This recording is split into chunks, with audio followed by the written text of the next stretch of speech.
Welcome to the Mainova Ironman European Championship Frankfurt. Frankfurt's nickname is Manhattan due to the Main River and impressive skyline playing off Manhattan, New York.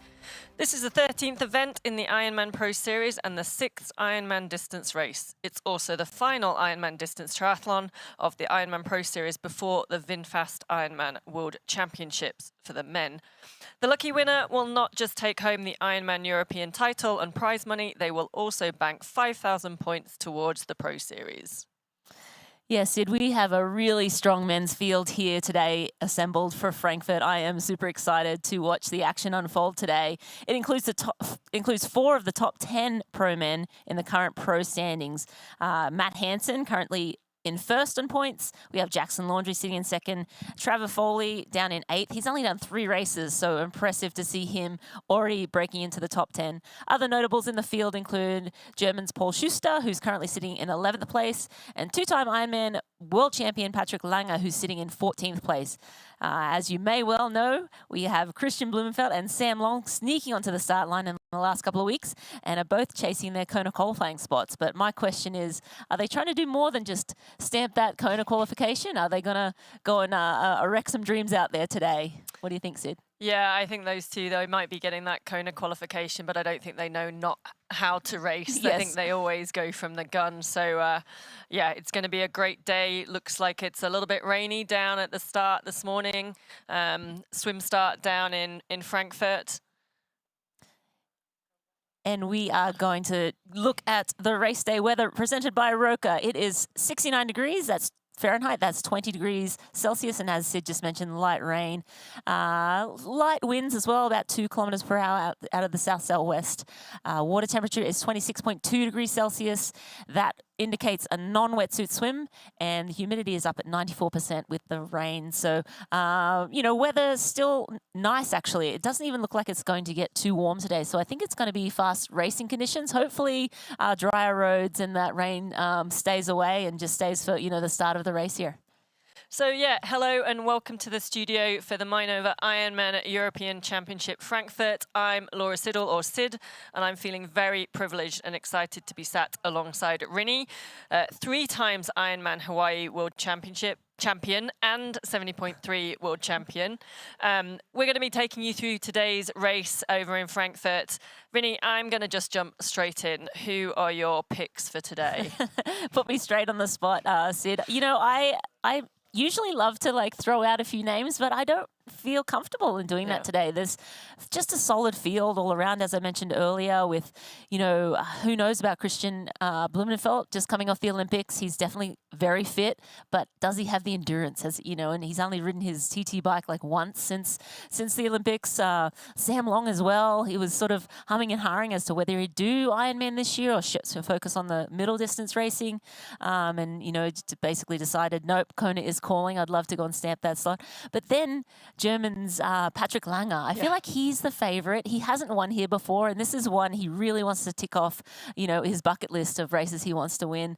And then there's other, Germans, Paul Schuster, also Trevor Foley, the young superstar coming out of the US, winning Lake Placid and then 70.3 Maine only 3 weeks ago. So, will he be tired? I know he seems a little nervous coming over to race in Europe, never having traveled this far to race a triathlon. So regardless, I think he's going to get a great experience for racing.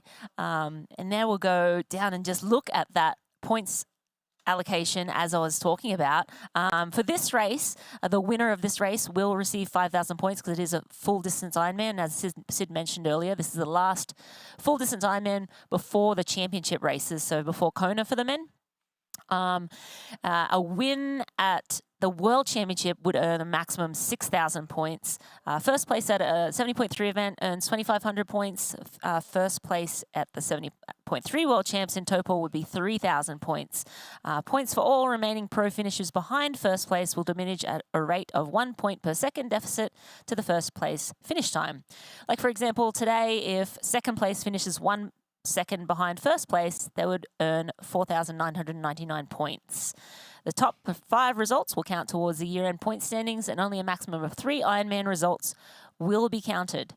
The Pro Ironman Series champions who earn first place in the Pro women's and men's point standings at the end of the series will earn a cool $200,000. For first, second place will earn $130,000. Third place, $85,000. Right down to 10th place will be $10,000. And the top 50 in the point standings earn from the bonus pool prize money totaling $1.7 million. Ironman Pro Series year-end bonus pool money earned is in addition to any individual prize purse for any individual race. And today's total event prize purse is $75,000 US. So lots of money on the line for these athletes, and we are in for some really exciting racing today. You better stick with us because we're in for a hot one. Elevate your EV expectations and explore the open road with the VinFast VF8. Stay powered with over 100,000 charging stations nationwide. Experience peace of mind with 24/7 roadside assistance. Drive with confidence, backed by our 10-year unlimited miles battery warranty. All-electric VinFast VF8.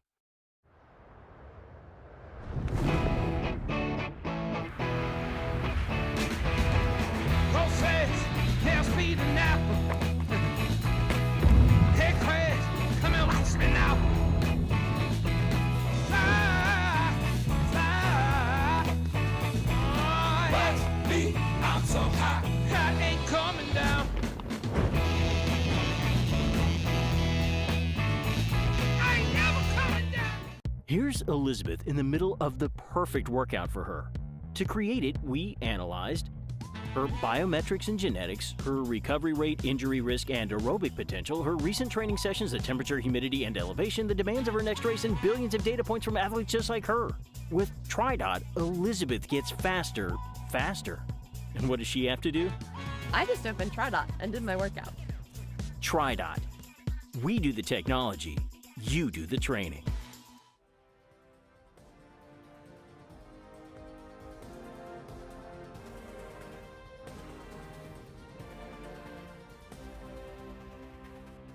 So welcome to the Mainova Ironman European Championship Frankfurt. We are about 15 minutes away from race start. We can see the swimmers down at the lake this morning. It's a huge field. I think it's the biggest field that we've had in Ironman Pro Racing, 80 plus athletes. So yeah, it's going to be a great day. Yeah, going to be an awesome day today. And we are going to go down and look at the course maps for the race today. Yep, so we start with the Roca swim course. It's 3.8 kilometers or 2.4 miles. It's it's a beach start, and it's sort of one loop, but it has two distinct laps, which are separated by a short Australian exit. The swim is hidden deep in the Frankfurt city forest, kicks off in the spectacular start at Lange on race morning, and a unique arena atmosphere. The athletes are going to run up through to transition and then onto the bike. And onto the full gas bike course. It's 178 kilometers. That's 110.6 miles. A little shorter than we're used to, the 180 or 112, but a little construction has caused a little bit of a shorter race today. But rolling bike course that offers a mix of flat, fast passages and challenging hills, combines picturesque landscapes of the surrounding villages with the impressive skyline of the city of Frankfurt, aka Manhattan. The athletes, we expect to be riding around, 4:10 or quicker today, I think. Yeah, I think it's going to be a super quick bike course. And then they get onto the Hoka run course. So 4 laps, 42.2 kilometers, 26.2 miles along the banks of the River Main and in the shadow of the imposing Frankfurt skyline. It's one of the most spectator-dense run courses, and it's flat and fast, although they do have a fair few turns and a few bridges to climb over. But it's a breathtaking finish line in the historic Ruma, which is a medieval city hall, and will surely keep good memories for the athletes for a long time. Yeah, this run course is spectacular. I got to go down and watch my husband race many years ago now, and got to see him many times on that run course. He was having a miserable day, so but I think if you're having a great day, it'd probably be wonderful to run along there with all the crowds and supporters. Well, you say that Tio is having a miserable day. Actually, there's not been an American on the podium at this race since, I think, 2004 with Tim DeBoom, and he was third. So that's going back, right? It's going back. We've got a lot of Americans out there today, and we'll bring up some of those notables as we go through the race. But I think, actually, it's quite possible we see an American on the podium this year. Yeah, I mean, it'd be great to break that drought. That's a substantial amount of Coming time. from an Aussie and a Brit. Yes. But the Germans, I think 14, you mentioned, out of the last, 17 or 18, years, 20 years have been the victors at this race. So Germans tend to do very well at this race here in Germany. Obviously, the home crowd support and the supporters, especially out there on that run course, bring them home quickly. But today, with this field, I don't know if we'll see a German win or whether it'll be, some other country. But I think we're in for a show, if nothing else. Yeah, there's definitely plenty of options out there. I think we've also only at this race, there's 2 men that have won Ironman Frankfurt 3 times. Of course, both incredible German athletes, so Sebastian Kienle and Jan Frodeno, no surprise there. We've had a few, clean podium sweeps of Germans, so I think there'll be a few other nations, France in there, some of the Danish, obviously the Americans, which will be hoping to spoil the German party. So here we go, our bibs calling out. So bib number 1, Patrick Lange, he's got a dark blue cap on. Yeah, no introduction, 2 times Ironman World Championship. And that was Kristian Blummenfelt, green cap there, obviously the Tokyo gold medalist. Matt Hansen from our USA, he's our Pro Series leader. He's in the dark blue hat again, and he'll be. He's never raced well in Europe, so we're hoping to change that today. And M4, that's Jackson Laundry from Canada, second in the series points rankings currently. He was second. This is his second Ironman this season, and only third Ironman since 2021. So M5, Colin Such from the USA as well. He's third in the Pro Series, and he's chasing that Kona qualification today. And we're waiting on the Wolf. That's Robert Wilkowiecki. He loves to do that little growl, show of the teeth. He hasn't had a great year this year yet, but looking for a great performance here. He was second in Frankfurt back in 2022. And M7, Trevor Foley from the USA. He's in the violet swim cap. He had a slow start to the season following an incident with a car, but he's coming into great form, winning 70.3 Boulder, Lake Placid, and 70.3 Maine. M8, this is Paul Schuster from Germany. He's 11th in the series points in 2022. He finished 4th here in Frankfurt. And bib M9 from Belgium is Pamphile Panrain. He's in a silver cap. He's 13th in our Ironman Pro Series, and again, chasing a Kona spot. And M10 is Clement Mignon from France. He's 16th in the point series. He's 2 third-place finishes in the Pro Series, his Ironman 70.3 races, and he won his first Ironman in 2023 at his home race in Ironman Nice. He's in the silver cap. So that was our top 10 athletes called through to the start, just about 10 minutes away. You can see the rest of the athletes then lining up behind. It looks, a lot of them with space blankets on, so obviously a little bit chilly down there for race morning, and obviously in the rain. Yeah. That was Sebastian Kienle, one of the former champions there on screen. He does a lot of commentary down in Germany. But as you see the athletes in the space blankets, because it is a non-wetsuit swim, a lot of the athletes would have, the water temperature is not cold. 26.2 is not cold by any means, but keeping themselves warm, not wasting energy before the race starts. Yeah, and I think we're going to see lots of movement in the Ironman Pro Series after the Mainova Ironman Frankfurt today. We've got 12 out of the top 20 and 18 out of the top 30 racing today. Our current top 3 in the series, you see up on the screen, Matt Hansen, Jackson Laundry, and Colin Such are all racing. But I think we need to watch out for the likes of Trevor Foley, currently in 8th after his win in Lake Placid, but also the likes of Paul Schuster, Patrick Lange, Clement Mignon, Braden Currie, Christian Hogenhau, just to name a few. And we'll also take a look at the pro women's point standings. As it stands right now, we have top three are Americans. Jackie Herring in first place, Danielle Lewis in second, and Alice Alberts in third. And then down in around eighth, we have Daniela Bleimel from Germany, sitting a little over 10,000 points. Kat Matthews from Great Britain and Erin Schenkels from Canada in eighth. So the athletes are just getting into the water and warming up. Now, I think it's going to be a pretty, well, it might start coolish. I know there's been problems in the past at Frankfurt with it being predominantly a non-wetsuit swim for the pros, but when they come out, it's a pretty cool start. And I know athletes has suffered with the cold in the past. I don't think we're going to get that today. I think it'll be quite a good day for racing and certainly very fast. So yeah, about just under 10 minutes from the start of the race in Frankfurt. Stay with us. We'll be right back with all the action. Introducing the Ironman Pro Series Virtual Edition on Full Gas. Join athletes from across the globe as they conquer bike courses from the Ironman Pro Series.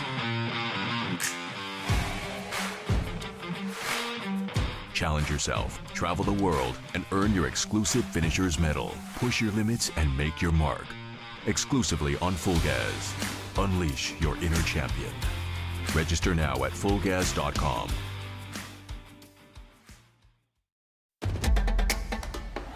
You know, and we know.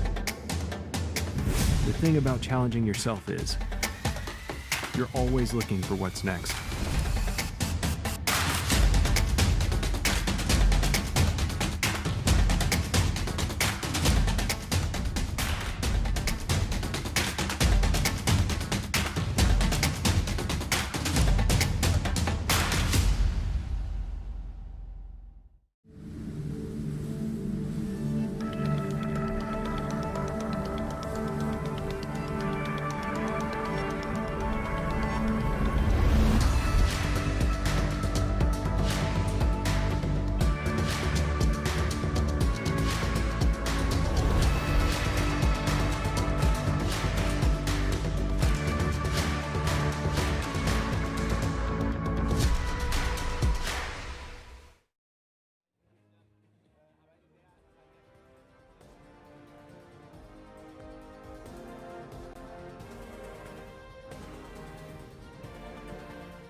And we are back down at the swim start for the Mainova Ironman European Championship in Frankfurt. Just moments away now, I think just over 6 minutes to the start. You can see all the age group athletes as well starting to line up. And we're going to go through some of our pro notables, and they've been allocated coloured swim caps. So you can see up on screen now. So bib number M1, Patrick Lange, he's in a dark blue. Kristian Blummenfelt, our Olympic or Tokyo Olympic champion, he's in the green. M3, Matt Hansen, USA, he's in a dark blue cap as well. Jackson Laundry from Canada, M4, he's pearly pink. Robert Wilkowecki from Poland, he's neon yellow. Trevor Foley is violet cap from the USA. Paul Schuster from Germany is also in yellow. Braden Currie from New Zealand, he's probably a dark horse for today, is on our powder blue. Sam Long, M14 from the USA, is in pearly pink. Christian Hogenhau from Denmark is also in a light blue color. Menno Koolhaus from the Netherlands is green. Florian Angert, M39 from Germany, he's also in violet. And Lucas Stahl from Germany is in a light blue or powder blue. Yeah, so it gives us a good... if we picked correctly. Yes. So it just gives us a great visual from the boats to be able to try and pick out who has made that front pack and who maybe is dropping back into the second pack.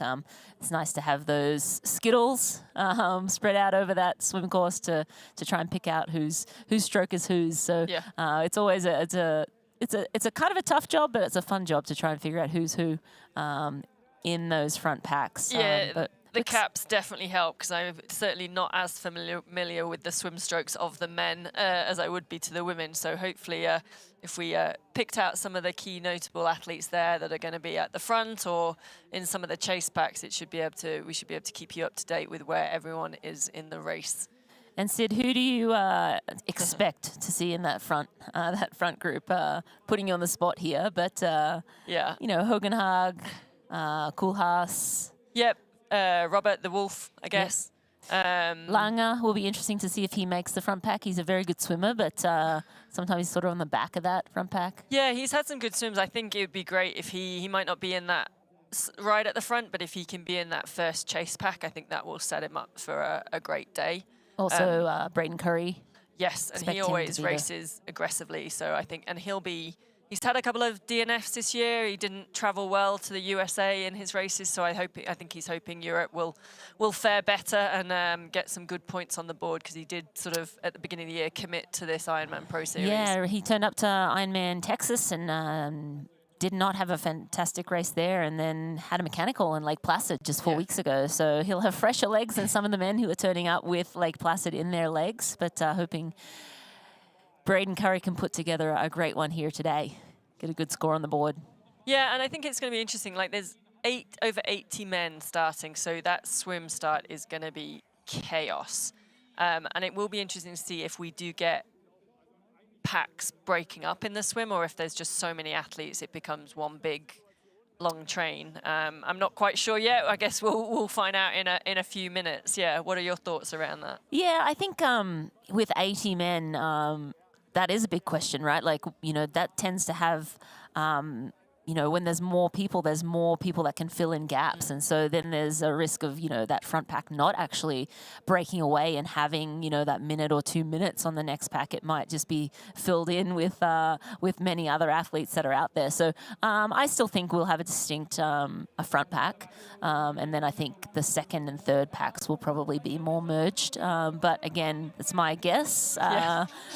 We are moments away from finding out for real, but it's always good to sort of play around with, you know, what you think might happen on paper or what should happen on paper, and then, you know, what will happen in reality. Yes, not always the same, or rarely the same. So we are in a lake, so it does look pretty flat out there, so potentially it does favour maybe the pool swimmers or those that are that type of swimmer. I also heard that this swim is particularly tricky because they head straight out into the sun at low rise. However, I think it's probably a little bit cloudy, so they might have got let off on that one. Yeah, I think with the cloud cover, they may not have that sun peeking through, but yeah, you never know.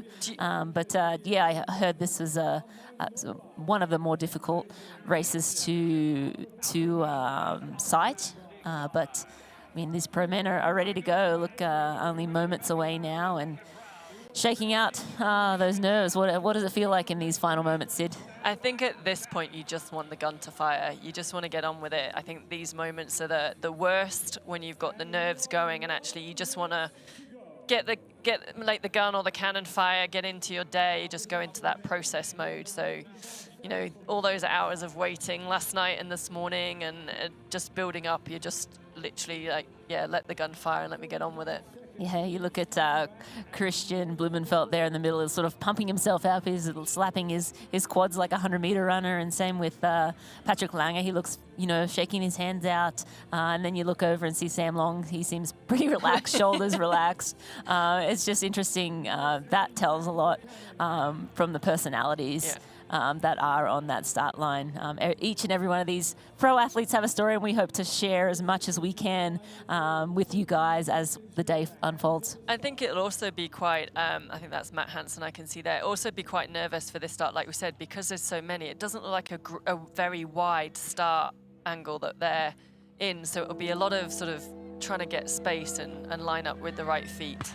Yeah, there's like 4 across, and they're off at the 2024 Mainova Ironman European Championship, Frankfurt. There's a lot of shuffling and a messy start, but this is triathlon, ladies and gentlemen.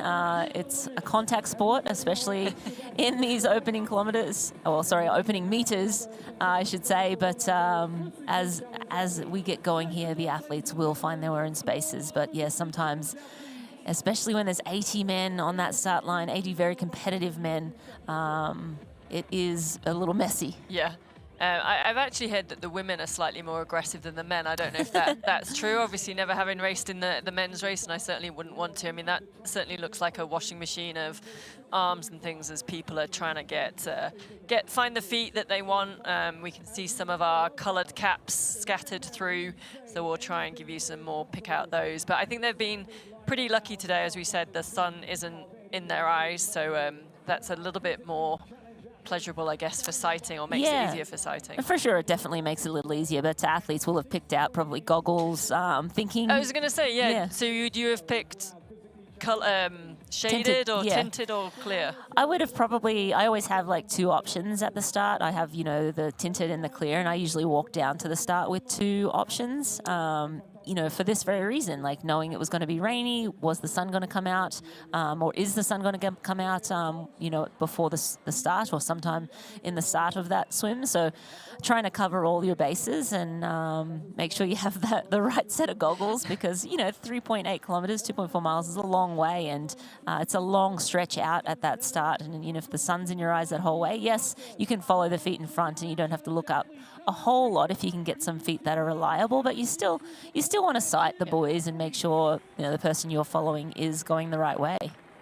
Yeah, I think so. And also, actually, it's not a bad idea to take 2 sets of goggles down to the start anyway, just in case you have any last-minute mishaps and you need your backup pair if something's happened. I've had that happen to me at a race, so but was lucky was able to grab a second pair, because I wouldn't have wanted to swim a 3.8K in the ocean without goggles. That would have been painful. But here we are, looking at all the age groupers getting fired up and ready to start their races. They'll be heading out momentarily. We are going to run away to a break, and we'll be right back. Don't go away.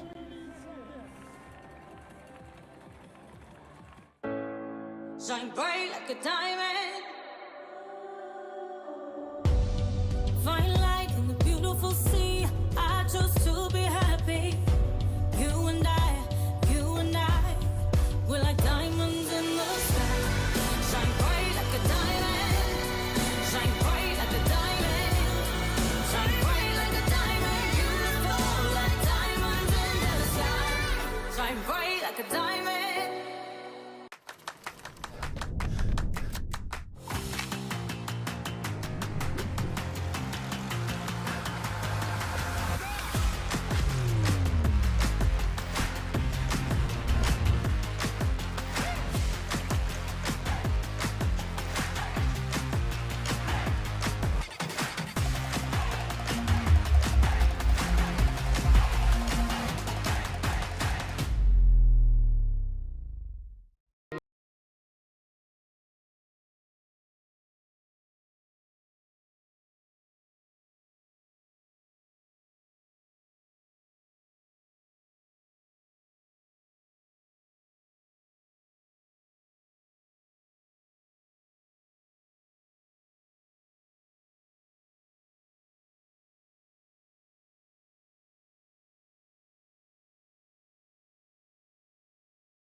Welcome back to the 2024 Mainova Ironman European Championship, Frankfurt. The pro men's race is underway, and just a reminder, this is a pro men only race. The pro women raced their European Championship in Hamburg a couple of months ago, I guess. But we are 4.5 minutes into this pro men's race, and it looks still like a washing machine out there with around 80 men starting the race today. So still sort of fighting for position here, probably about 400 meters into the race. It looks like we have 2 silver caps getting away off the front. Of course, that's Murphy's Law. We have, you know, the silver caps. The colored caps are the caps that we can probably pick out who is who. But those silver caps, unless we can get word from the ground, we won't know. Oh, actually, we'll find out when they do the Aussie exit. There should be a time map there. I can definitely see 2 green caps in there, so that would be Kristian Blummenfelt. No surprise that he would be up there in the swim. And also Menno Koolhaas from the Netherlands, another great swimmer. We can see some of the neon yellow caps, so that would be Paul Schuster and the Wolf, Robert Wilkowicki. I think, so they'll be in there. Then also the purple cap as well. I'm going to say that's likely to be Florian Angert rather than Trevor Foley. I would say Florian's definitely the better swimmer out of the two in the purple caps. Yeah, and so if you can pick out the numbers on these silver caps, you will be able to know who these two swimmers are. I'm sure their friends and family at home can pick them out, but we don't have good enough eyes to see the numbers on their caps, but we're still in the early stage of the race. It does look like two swimmers have made a slight break on the rest of the field. And as Sid mentioned, we have Florian Angert, Robert Wilkowiecki, Paul Schuster. We had Blummenfelt and Koolhaus in there. We'll look for the blue hat of Patrick Lange, and Matt Hansen also is wearing a blue hat as well. Now, I'm going to take potluck and say that one of those, I think, is Serbian Onion Stovanovic. He's a good swimmer and so potentially could be up there. But yeah, hopefully we'll get some details back from the race course to help with that. So, the largest Balearic Island is home to one of the biggest Ironman 70.3 races in the world, and it's clear to see why. This race is an icon, a triathlon beach party like no other destination, tailor-made for athletes. Swim in the clear waters of the Mediterranean, bike the breathtaking views of the island, and enjoy a beachfront run with sea views and an incredible vibe. With over 300 days of sunshine a year, calm blue waters of Alcudia Bay, and breathtaking views, you simply can't go wrong with this race. And it's a perfect race to earn early qualification to the 2025 VinFast Ironman 70.3 World Championships in Marbella, Spain. 2025 entries are now open. Register today. Yes, and still back with these top two men. We're getting some close images there, but the numbers on the other side of the cap. So we're trying to guess who these two men are who are leading the race. We are only 7 minutes into this swim leg. We expect the men to swim around 45 minutes. Yeah, I think so. Here in Frankfurt. The athletes, that's the big turn boy, so they'll make a turn, left-hand turn here, hit the other turn boy, and then come back in. That's right. To the swim I'm going exit. to ask you a question. Why is it called an Aussie exit? I'm asking the Aussie this. I don't know if that's... It happened well before I started triathlon, I'm sure. No, I think triathlons in Australia, we would, have races where we would have an exit, and then it just turned into being, and you guys invented it, so it's an Aussie exit. It's awful to have to exit the swim halfway through and run around a swim buoy and jump back in. It never feels super great going from horizontal to, to vertical and then horizontal again. The heart rate always spikes a little bit, but it's great for the spectators and great for us because we can then pick out who the leaders are. And look at these images of all the age groupers.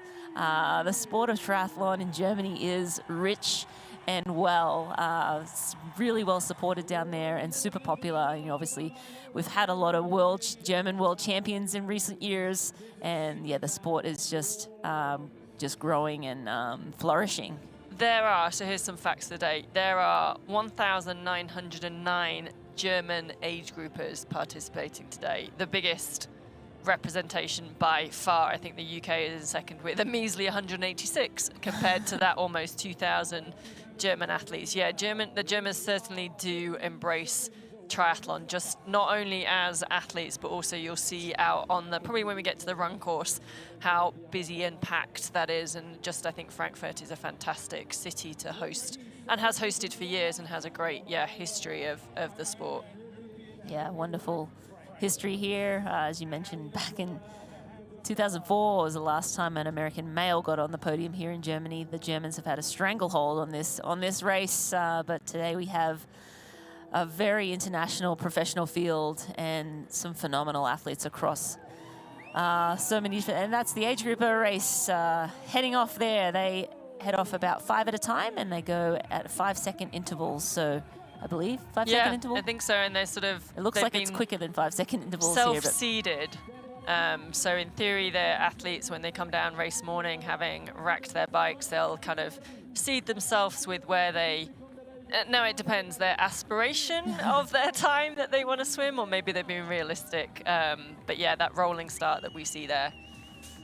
I think going back, I think the women have fared better on the American side. I think we've had Sarah True on the podium, Sky Monch. I'm sure there were some others. So yeah, the men need to, the American men need to up their game. But I certainly think it's not going to be long before we see those American men. There's a huge talent pool coming through. So yeah, I don't think it's going to be long before that changes. Yes, but, today we have, Mr.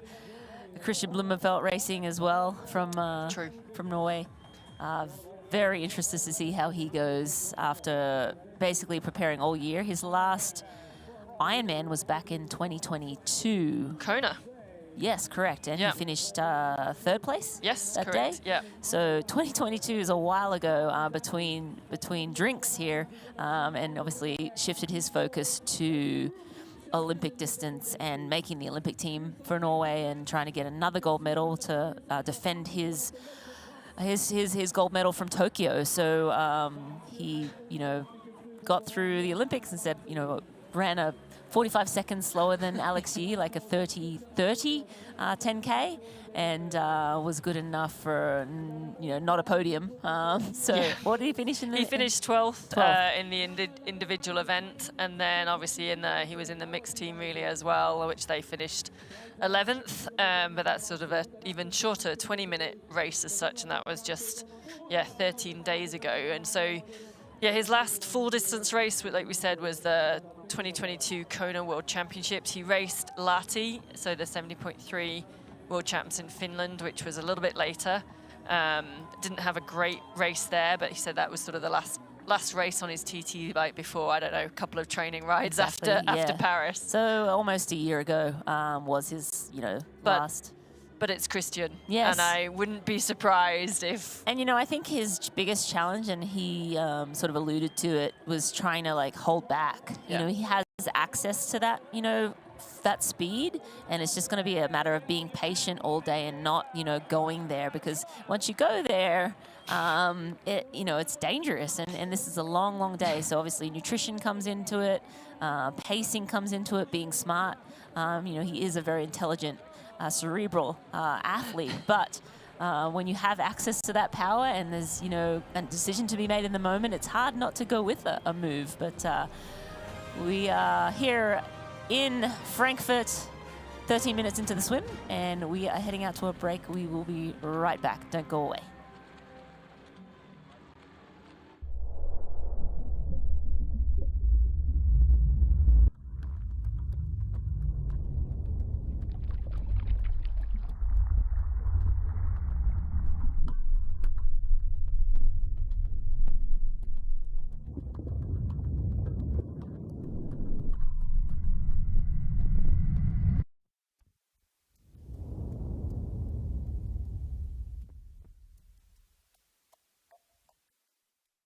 Hey man, do you have a non-alcoholic beer that actually tastes good?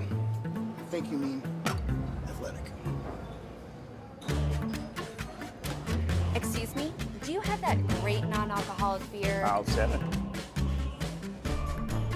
Found it. Do you have a favorite non-alcoholic beer on the menu? Ah. Athletic it is.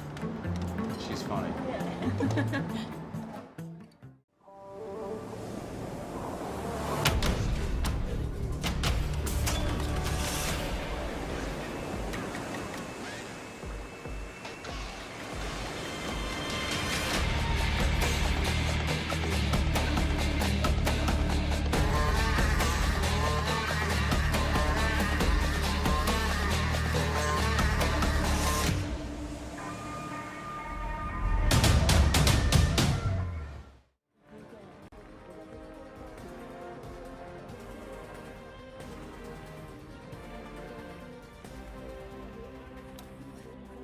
Mainova Ironman European Championship Frankfurt is brought to you by Roka. Find faster with Roka.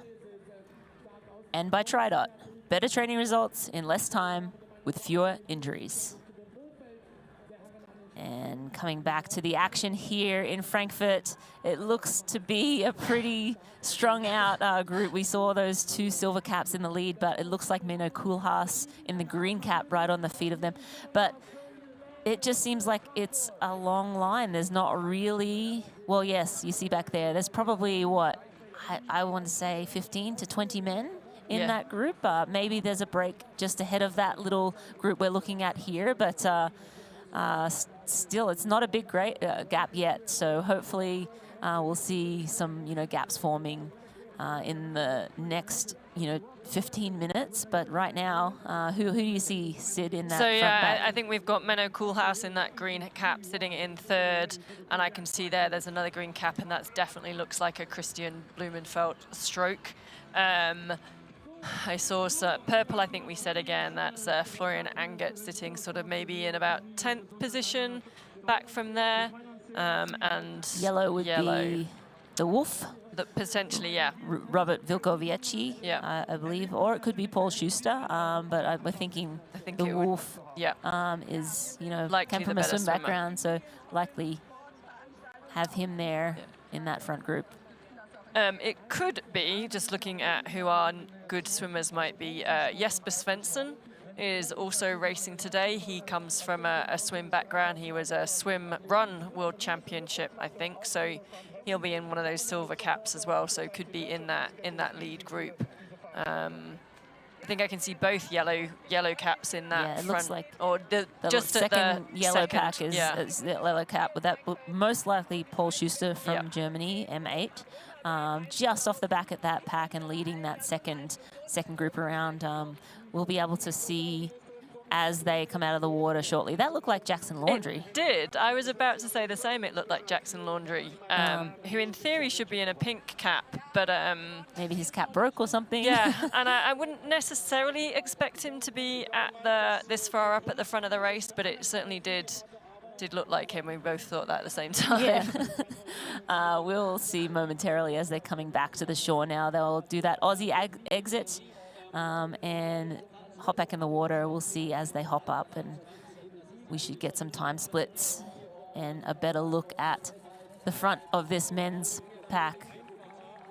I think Sebi Kinley was having the same thoughts as us, trying to work out who it is. He's commentating for German TV, I think, today. He's been doing some great work down there, obviously, with his reputation and fans. That was a Kristian going in there. That's Florian Angert. Yep. That looked like Clement Mignon. Maybe not. Oh, that was So first out was Wilhelm Hirsch. He's from bib 34, 1758, and we had Andreas Salvisberg. Menno Koolhaas, as we said, was in third. Kasper Stepniak out in fourth. Braden Currie right up there in fifth. Mattia Ceccarelli. Kristian Blummenfelt, as we said, was out in seventh. Felipe Azevedo. Yes, the Wolf was out in ninth. Maurice Clavel out in 10th. And now we'll just look back to see the gap back to, that is most likely Sam Long there in the pink cap.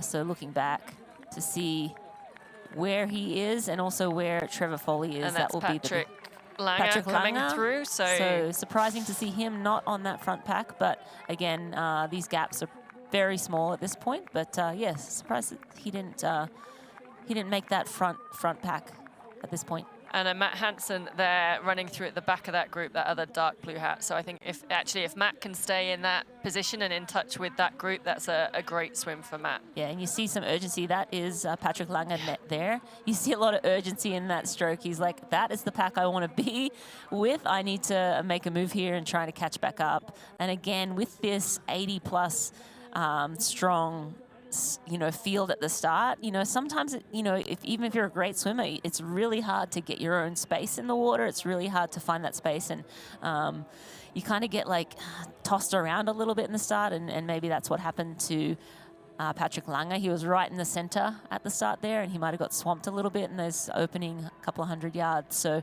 Patrick Lange, surprising to be off the back, but he was showing a lot of urgency to try and bridge back up to this front pack. I think that's where the Aussie exit can help in some ways. I know it's like a horrible feel. Oh, I actually preferred the Aussie exit, especially if it was a long Aussie exit. Well, more running the better. More running the better, exactly. Yeah, I think you're with me.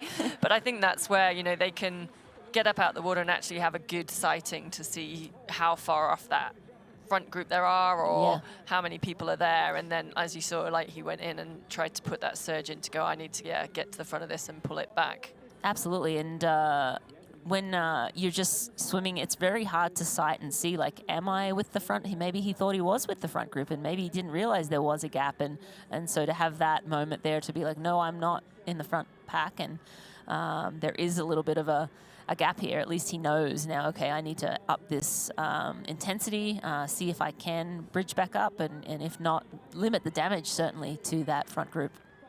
So just, we've had everyone through on that Aussie exit. So Patrick Lange sitting in 32nd, 1 minute 15 off the lead. Bradley Weiss is in that group as well. Nick Thompson. Nick Thompson. From Aussie. And Jesper Svensson. Yeah, Matt Hansen was just on the back of that, 1 minute 26 down. Jackson Laundry, 1:39. Mike Phillips from New Zealand in that long line. Ben Hamilton as well. So Trevor Foley is currently sitting 2 minutes 38 down, but again in that long line of athletes coming through. And if I go down, Sam Long, he's out in 62nd, 2 minutes 41 down. So actually, I mean, it sounds ridiculous saying he's 62nd. I mean, he's been out. He's been out in races before where he's been last out of the water and he still finishes second across the line. Yeah, that position 62nd means nothing. And actually having Trevor Foley and Sam Long in that same, pack there is dangerous for the men up ahead. Those two men are very, very, very strong cyclists and extremely good runners too. So, we expect them to be around 4 to 5 minutes down out of the swim. So around 2:30 at the half-ish way point sounds about right.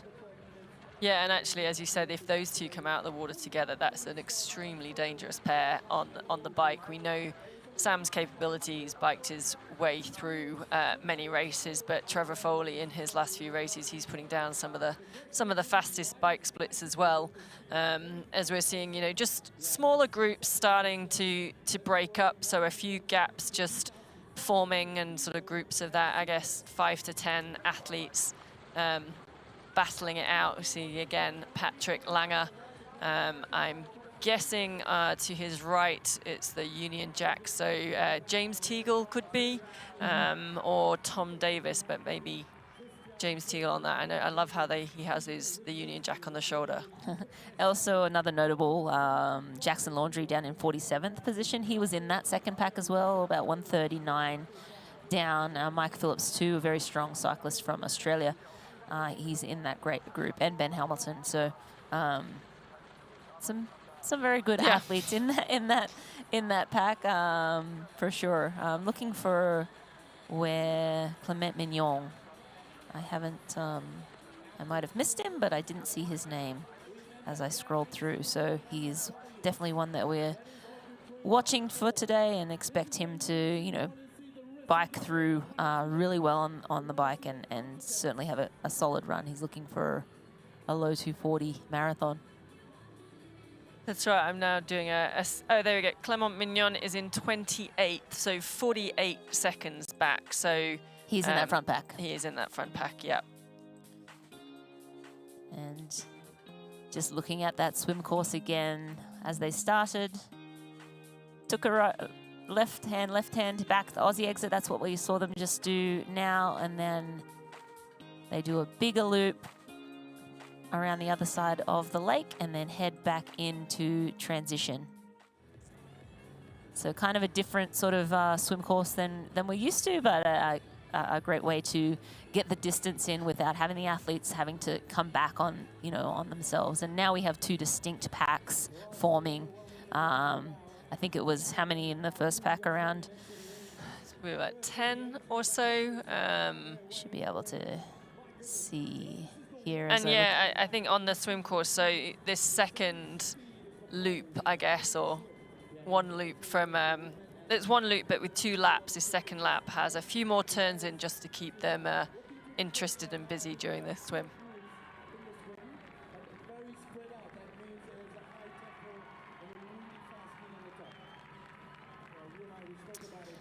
And just looking at the packs there, I think there's about 20 men in that first group. If you look at the splits, but it's spread from, you know, it was around 40 seconds from first to last as they came around the Aussie exit.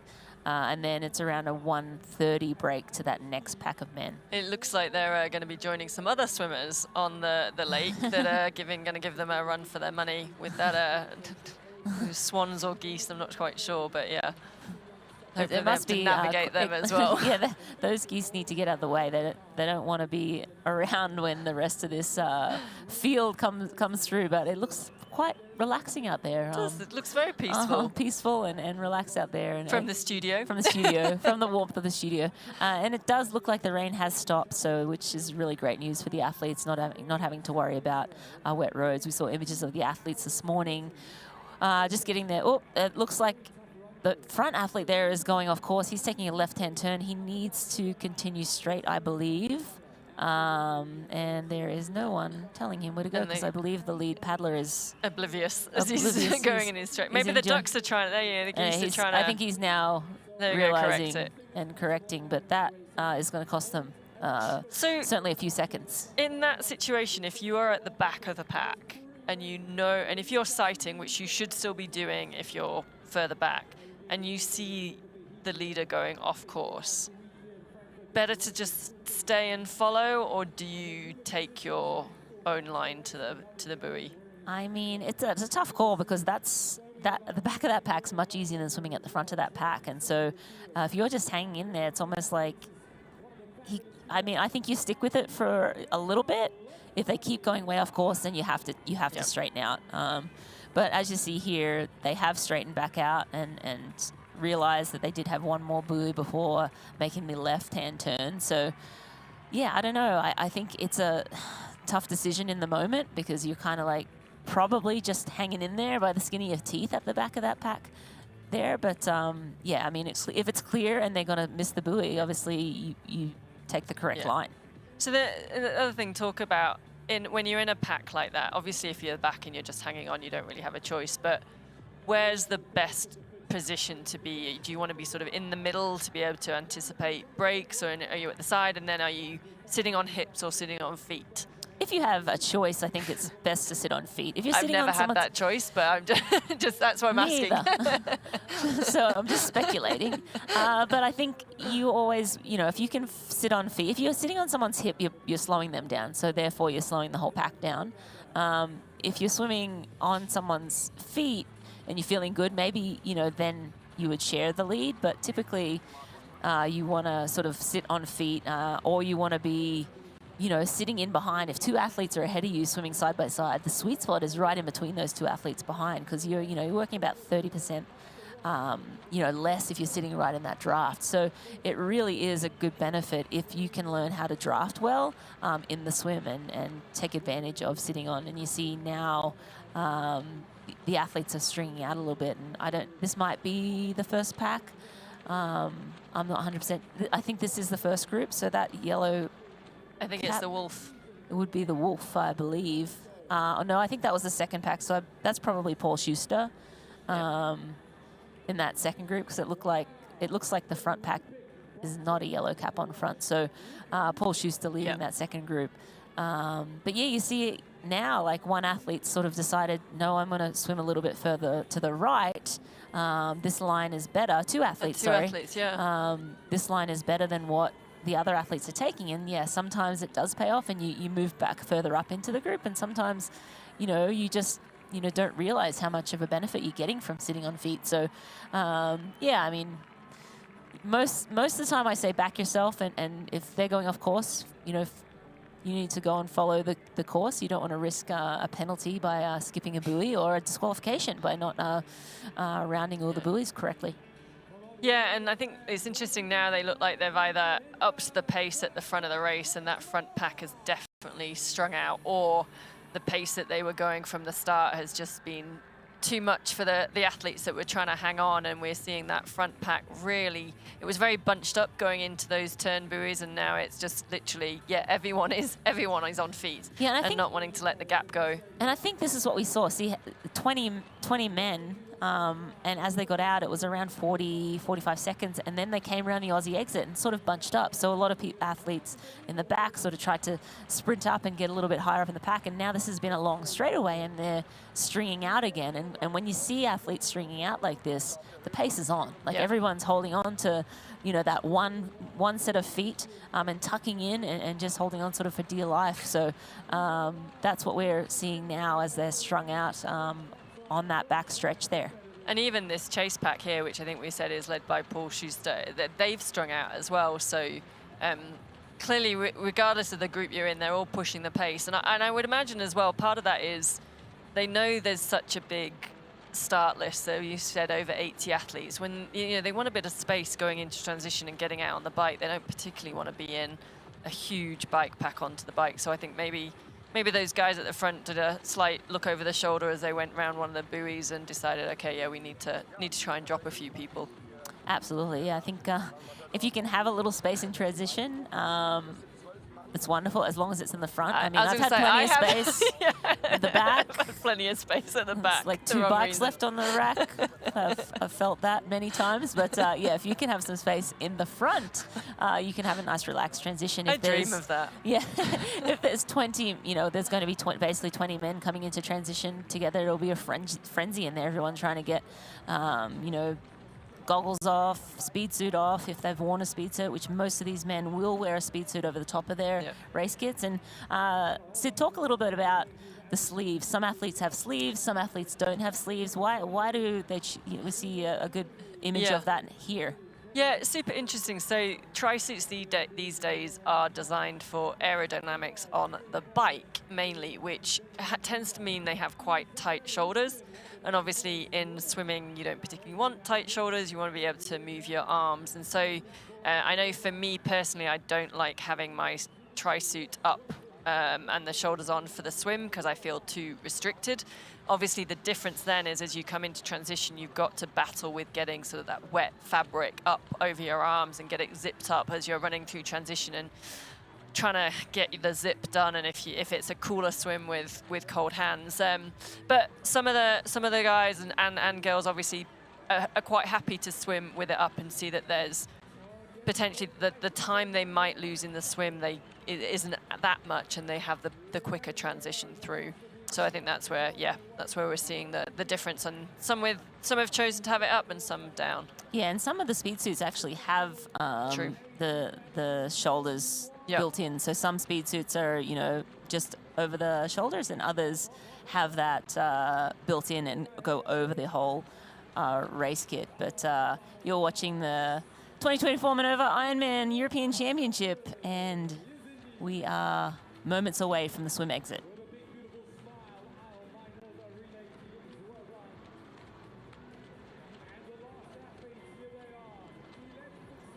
We're back down at our swim, and the athletes are 33 or 34 minutes into this 2.4 mile swim, 3.8K.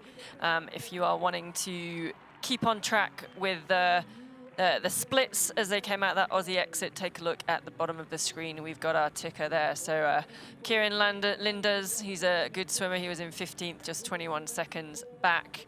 And that's just going to roll through. Andre Lopez, you can see there, and Paul Schuster, which we see with that. Andre having a great swim. He is having great swim, yeah. So great to see Phil Perrin as well there, 40 seconds back. That's a big pack. Christian Hogenhaag, 46 seconds back as well. So very strong front pack there, but the chase pack too. And then the surprise there is obviously Patrick Lange not in this front pack. We typically do see him in the front of the race, certainly in the swim.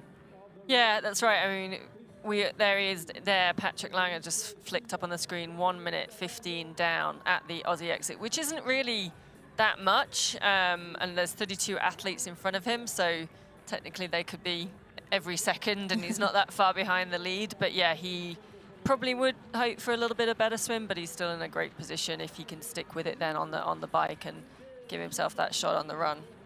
Yeah, absolutely. And we see the leaders here. This is Hirsch and Collins. Sorry, no, that's not. Yeah, sorry, that's Hirsch in the front there. And we believe that's Salvesberg. Yep, and that's Mino Koolhaas in the green cap. That's the top 3, but this top 3, we believe, has another 17-ish men behind them. So it'll be a solid pack coming into transition here. And just talking about, you know, whether they've decided to have their race kit up or race kit down, that will mean losing, give or take, 30 seconds. And it does depend how long the run is from swim to bike. If there's a substantial run and there is time to get the kit down and pull those arms up over and get your shoulders in, maybe not 30 seconds, but if it's a short run and you're at your bike and you're standing there while everyone else is leaving, it's a frantic moment. We've seen, you know, superstars like Jan Frodeno. He loves to wear his suit down. He doesn't like it up over his shoulders, and we've seen in the past him have trouble trying to get the zip up and lose precious seconds. He's always made it work for himself. He's such a phenomenal athlete, but it is sort of a stressful moment in the race. It's trying not to panic, isn't it? It's trying to keep a cool head and like just, if you can't, attach the zip or whatever it is, just like trying to stay calm in that process. Or I have seen in some races fellow athletes giving others a helping hand to get their suit over, which is always quite nice if there's time to do that. But often you're just kind of focused on yourself and don't really see what anyone else is doing in that moment. Yeah, we've seen athletes get stuck in their wetsuits, like the zipper's caught and they can't get the zipper down, and they're just like, somebody help me. It's always painful to see, and in the moment I can tell you super high stress, trying to stay relaxed, but doing your best to get through that transition as cleanly as possible. And you see Mino Koolhaas there taking a nice long breath and look back to see how many. You saw him do a double take. He looked back and he's like, wait, how many? Just see the splashes. Yeah. But it's really hard in this moment to see really anything. Like you kind of, you know, obviously he can see that he's in the front group. He'll see the lead paddle board, and he, you know, is obviously sitting on feet nicely there. But to try and look back, it really is pointless because you really can't. You kind of see a lot of splashing and water, and yes, there's someone behind you, but beyond that, it's very hard to sight. And I kind of feel like just focus on the feet in front of you. You're in third position, like let people behind do whatever they want to do. Like you don't want to lose those feet. And so just focus in front. I think it also shows how confident he is and how comfortable he's swimming, because, you know, if he was having to really, you know, stress and like focus, to be able to just look around and stay on those feet means he's probably not working as hard as he can work or swimming as hard as he can. He's sitting pretty, I like that. He's sitting pretty right there in third place, and just enjoying the ride from the front two men. Yeah, I mean, it is a little bit tricky. I was just saying, he does look very relaxed, and his stroke actually looks really, really relaxed. It's never, compared to the front two guys, which seemed a lot more splashing and a lot more urgent. Now, that doesn't necessarily translate into who's working better. It's often just stroke style and technique. But he did look pretty comfortable sat in that third position, just letting the other two guys do the work, Wilhelm and Andrea. Yeah, we're about coming up to 40 minutes in the swim here. We're probably looking at around a 45-minute swim. The fastest time recorded here is back in 2012. It was Stefan Poulart, the French athlete. Went to the Olympics for France a number of times. A very good swimmer. He swam 44:15. So again, this is race best times. You know, it's hard to say records because courses change a little bit from time to time, and the day's different. Could have been a wetsuit swim that day. Who knows? A rare wetsuit swim. But we are going to go back to a break. Once we come back, we'll see the swim exit and T1. Don't go away. Hey man, do you have a non-alcoholic beer that actually tastes good? I think you mean athletic. Excuse me? Do you have that great non-alcoholic beer? I'll 7. Found it. Do you have a favorite non-alcoholic beer on the menu? Ah. Athletic it is. She's funny.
And we are just moments away from the swim exit at the 2024 Mainova Ironman European Championship Frankfurt.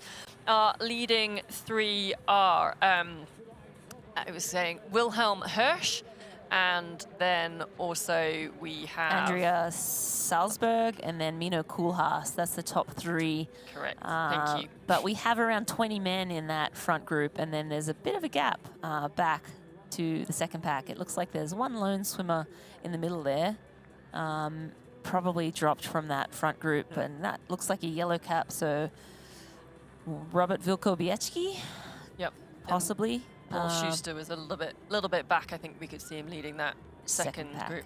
And you see Kristian Blummenfelt, his cap has come off. He's in the Red Bull cap. He's about in 5th or 6th. So great swim from Kristian, but I expect that he would have been focusing on his swim fairly heavily leading into the Olympics to make sure he would be out in the front pack. So solid swim from Kristian, would expect nothing less.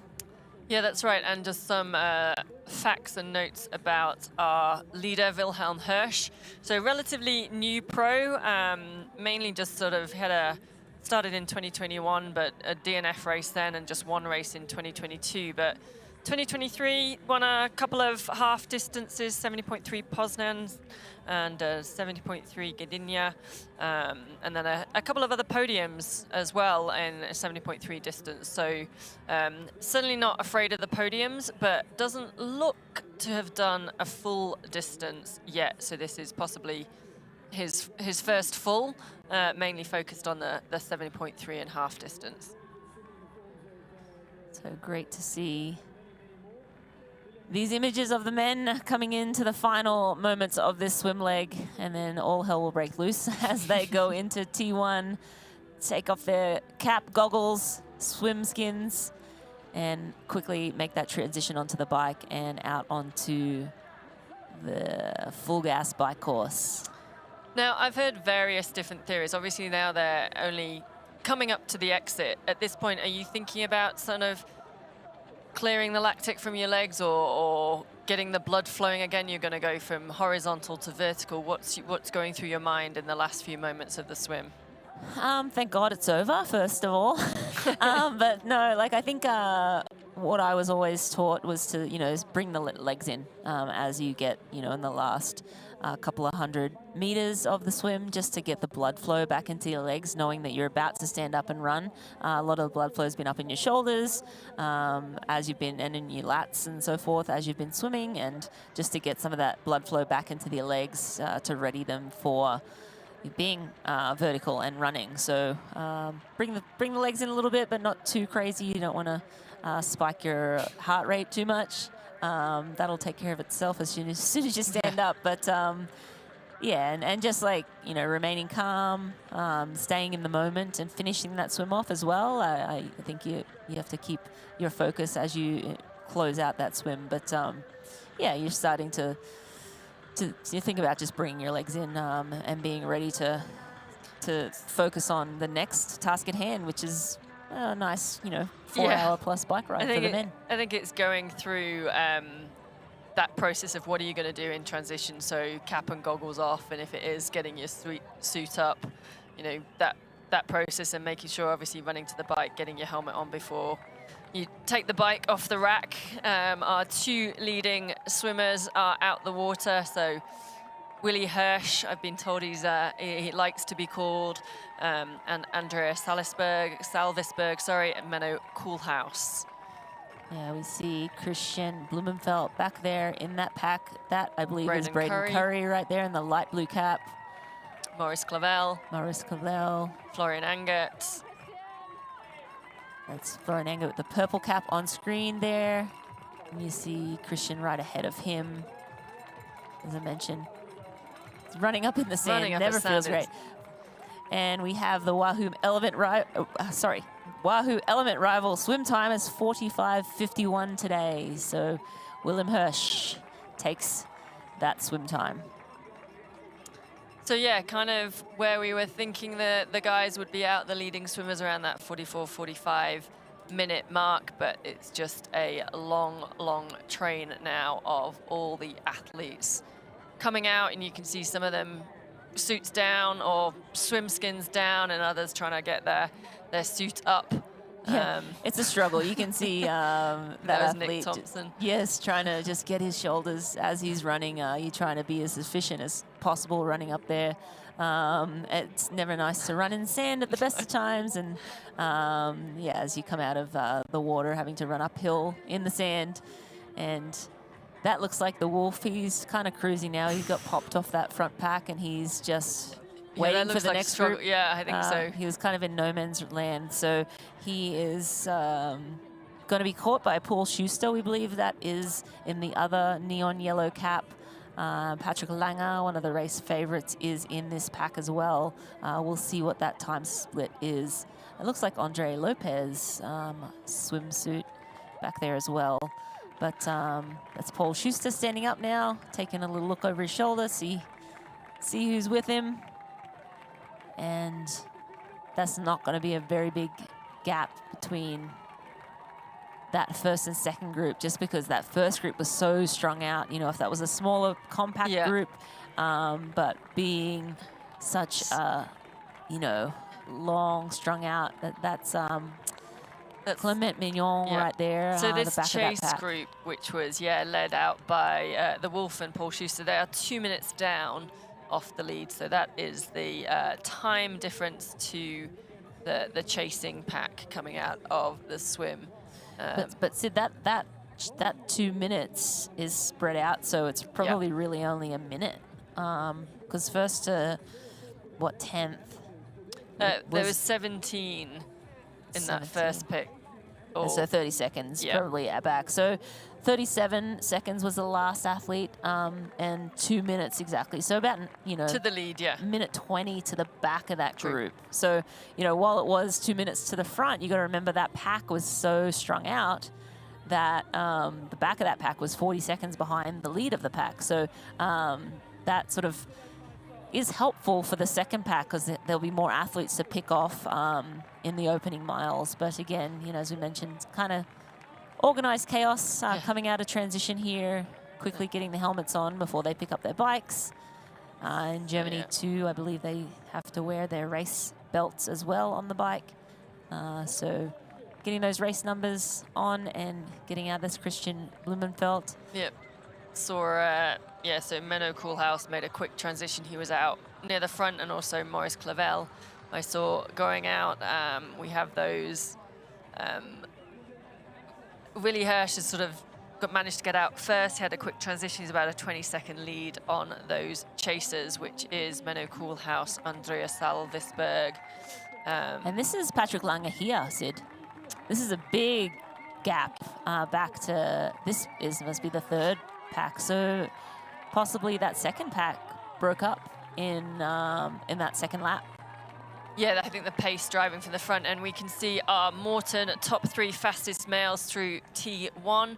So as you said, Willie Hirsch got a quick transition, 3 minutes 05, a 3:10 from Grosser Fraser, and then Gregory Barnaby was also 3:10.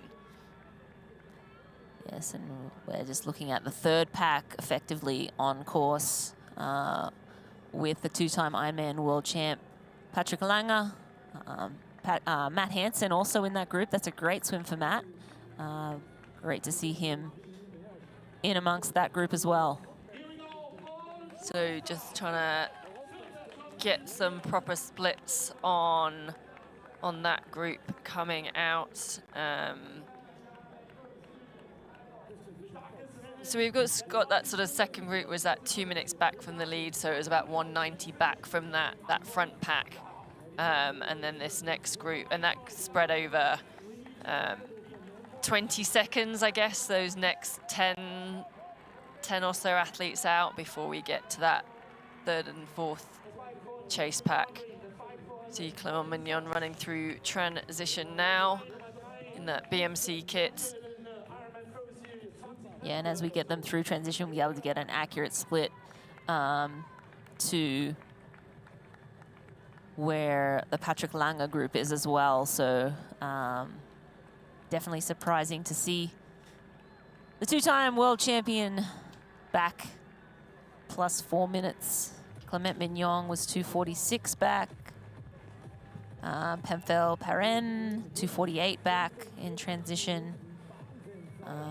Splits are just coming up as we speak, so as we see them, we'll shout them out, but now looking for the next athletes coming through. And again, there's not that much time. I mean, I guess that big gap is around 1:20 between the first and second group, effectively from the back of the first pack.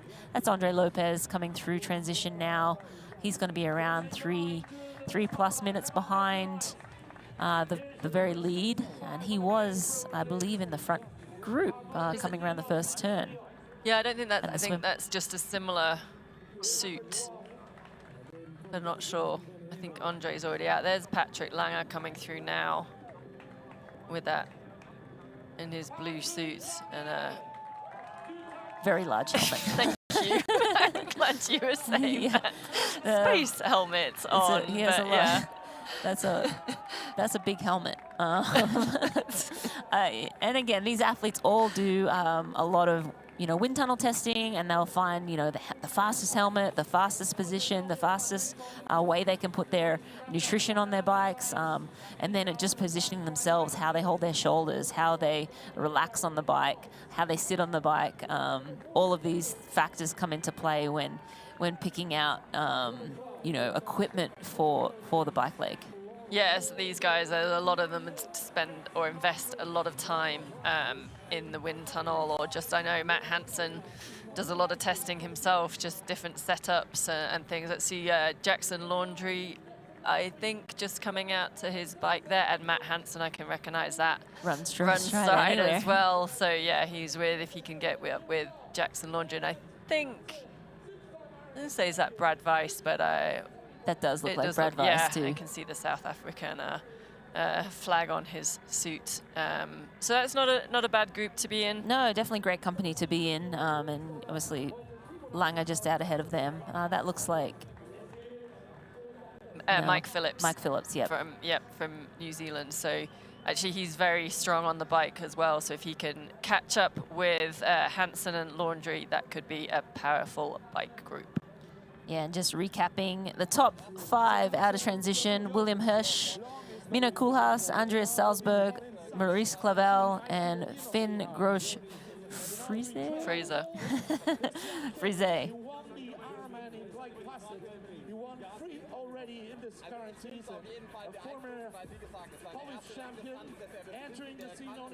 And we are now out on to our full gas bike course. Pretty chaotic coming through transition. Obviously, when you've got 80 plus athletes, you're going to get a long line of athletes coming through. I'm assuming we are with our leader out on the bike course. You can obviously see still a little bit of rain around the spots on the camera. We've got our full gas bike course. It's a little bit short today, not too much though, 178 kilometers just due to some construction. They have a sort of 10-20K straight section from the swim into town. It was a split transition, and then they complete 2 loops around the rolling countryside and city skyscrapes. So it's interesting because they don't really get to see, there's no out and backs on this bike course, so they won't really get to see where they are in relation to their competitors. So it's almost an out of sight, out of mind if you can get away. Yeah, exactly. And a lot of these athletes will have friends and supporters out there, possibly giving them splits. But yeah, it is tough when there is no out and back sections. You just gotta have to go by feel and hope that you're, in a good position, or just keep fighting all day and moving up the ranks. And with 80 plus men on the start line, there's just a lot of bodies out there on this course. So good and bad. I think the good is that there's sort of athletes all over the place for you to chase, so there's always sort of someone up the road that you can kind of continually chase all day. But also bad because you then have to focus on making sure you're not getting into the draft zones, you're staying legal, and you're riding, staying out of trouble, I should say, which is mentally taxing when you're trying to race, for this long, not just being able to worry about yourself and your own effort, but also worrying about staying outside of those draft zones and making sure you're keeping the race clean. That's right. One person who doesn't have to worry about some of those images because he's at the front of the race was Willie Hirsch, who we just saw on screen a few moments ago. He had that green and yellow suit and green arrow helmet. There he is again.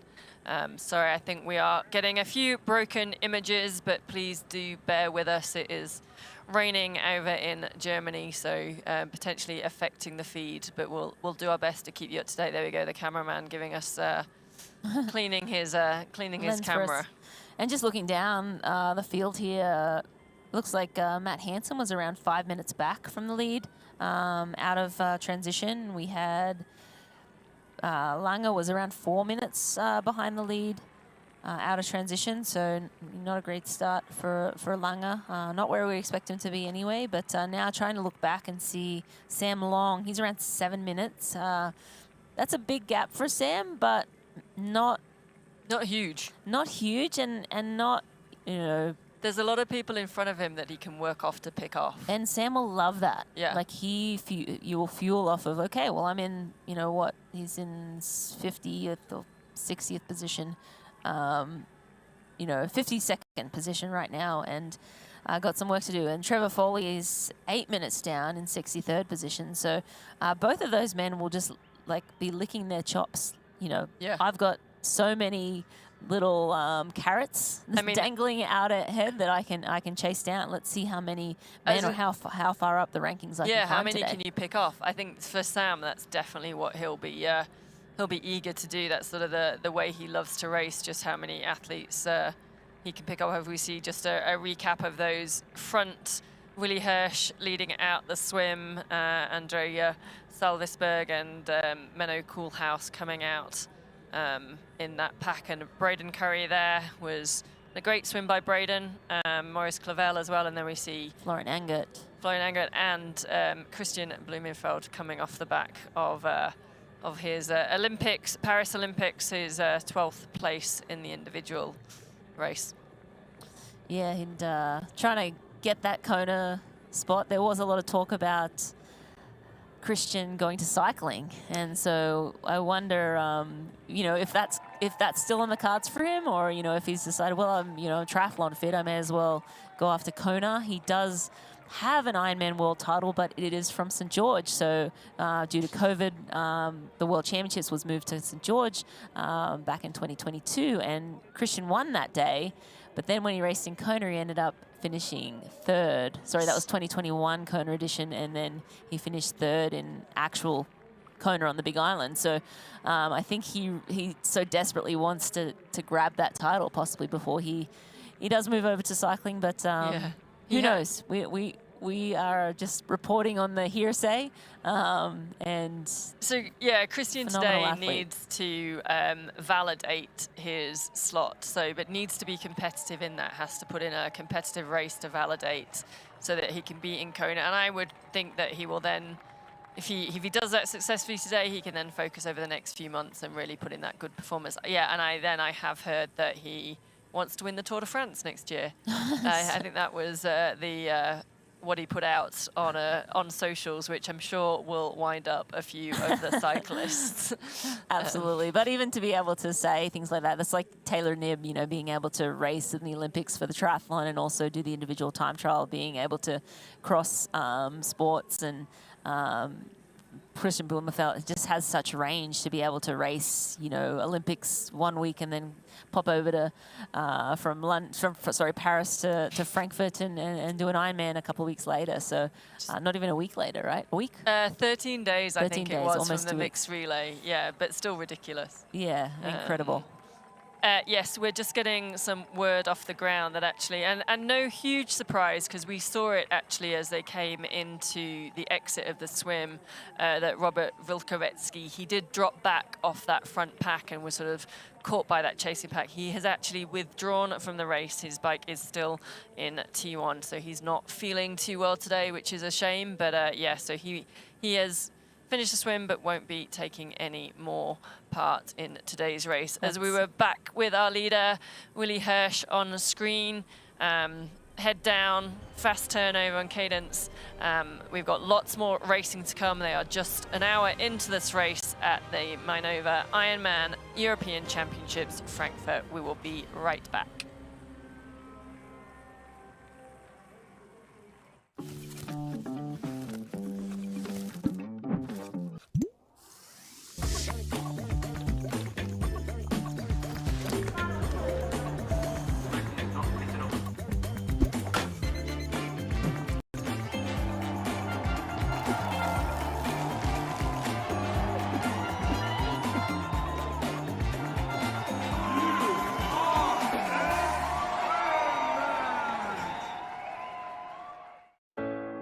Shine bright like a diamond. Find light in the beautiful sea. I chose to be happy. You and I, we're like diamonds in the sky. Shine bright like a diamond. Shine bright like a diamond. Shine bright like a diamond. Beautiful like diamonds in the sky. Shine bright like a diamond.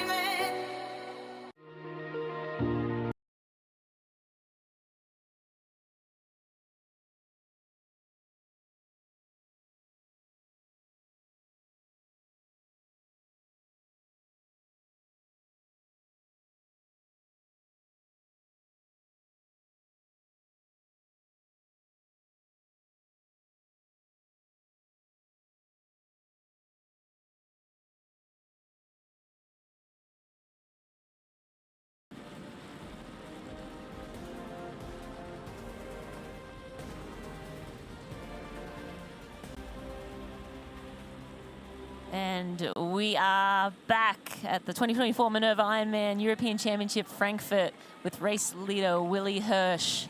He is flying out there on this full gas bike course. We have a solid group of men behind him. We think about 17 strong was that front pack out of the swim.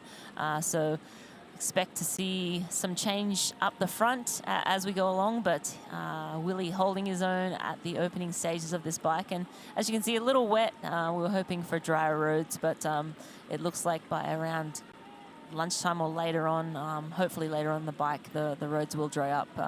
Just an extra layer of things that the athletes have to think about. You know, when there's wet roads like this, you just have to be careful going around corners on the white lines. White lines tend to be very slick when it's wet, so athletes can't be as aggressive as they normally would be on dry roads. So especially going over train tracks does not feel good when it's wet. I feel we just need to throw some cobbles in. Yeah. And then we'll just get the full house on what could go wrong on a bike course. Absolutely, yeah. But again, these athletes are used to riding in all sorts of different weather conditions. It just, I'm sure they prefer, or most of the athletes, I want to say, prefer probably dry roads, just a little safer and one less thing to worry about as they're out there racing.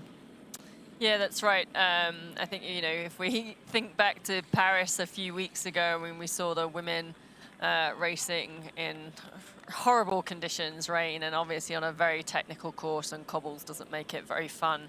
And obviously when you're in packs, sliding out all over the place, unfortunately for some, I think as well, with the dynamics of this race, with such big packs as well as different athletes handle corners in different ways, it could be an additional stress that they've just got to be aware of, and it might mean keeping your head up a little bit more and keeping your eyes open rather than head down and just trying to put the power out. Power down. And as you look in the bottom, that full gas bike course profile, you see at the start of the bike, it's fairly flat. And then, you know, as you see, we get into the climbs. I see one of them, it's called the Beast. And so one says the Hell, I believe. Yeah, we got some, you know, and obviously we do that, the Beast and the Hell twice. So there is, you know, that straight into town, and then they do two laps, some rolling country roads, rolling some hills in there to keep it interesting. So right now we're sort of heading into town, and we're on sort of city streets. But as they get out onto the rolling countryside, it'll be a little bit more open for them, and hopefully less white lines. Yeah, that's right. So for anyone just joining, Ironman Frankfurt. Look at that gap. Where is everybody? It was 20 seconds out of T2, but that looks huge. That's definitely going to be an out of sight, out of mind as they're into town. So as I was saying, it was a split transition. So the swim start was in one of the forests, the city forests of Frankfurt. And the transition 2 is in the center, which is town center or city center, I should say, and that's obviously where the run goes through. So they had I think it was sort of a 10 to 20 kilometer section to get from the swim into town, which is where they are now, and they'll transition through town and then go out again into the rolling countryside to complete 2 laps, as this is the chasers now coming through and just being a little bit careful around that corner. You can see 1, 2, 3, 4, 5, 6. It's about a 30-second gap. So Kasper Stepanek, he is 29 seconds behind. Andreas Salzberg, 31. Mino Koolhaas, 32. Felipe Azevedo is 37. Kristian Blummenfelt, 39 seconds back. And then Maurice Clavel's 41 seconds back. Gregory Barnaby's there. We got Florian Engert. And so I've counted 14 so far in that group going through in that chase. So solid pack chasing down Willie Hirsch, but right now Willie Hirsch has the roads to himself. It's perhaps why he was looking around like, where is everybody? But right now, head down and off he goes. We'll have a look at the Roka weather. It is 68 degrees right now, 20 degrees Celsius. Light rain, as you can see, feels like 68. Humidity's up at 94%, of course, and just slight winds, 3 kilometers per hour out of the west-southwest. Really nice racing conditions other than the wet roads. I think the athletes, it doesn't look like it's going to get too warm today, maybe up to around 72, but we'll see as the race progresses. I think conducive to some fast times, certainly on the marathon. Yeah, for sure. I mean, I think with the start list and also the course, you know, the bike as it is, it's sort of flat and fast or rolling. There are a couple of hills. And with the races that we've got, and it is slightly short, we were going to be excited about some fast times, but I think the weather conditions, if they can stay upright on the wet roads, I think it is really actually going to play into their hands for some super fast racing. And like you said, if it's a little bit cooler and wetter on the bike, then it might keep the temperature down for when the guys get to the run, and I think we're going to see something special. We've got so many athletes that can run that sub 2:40 time.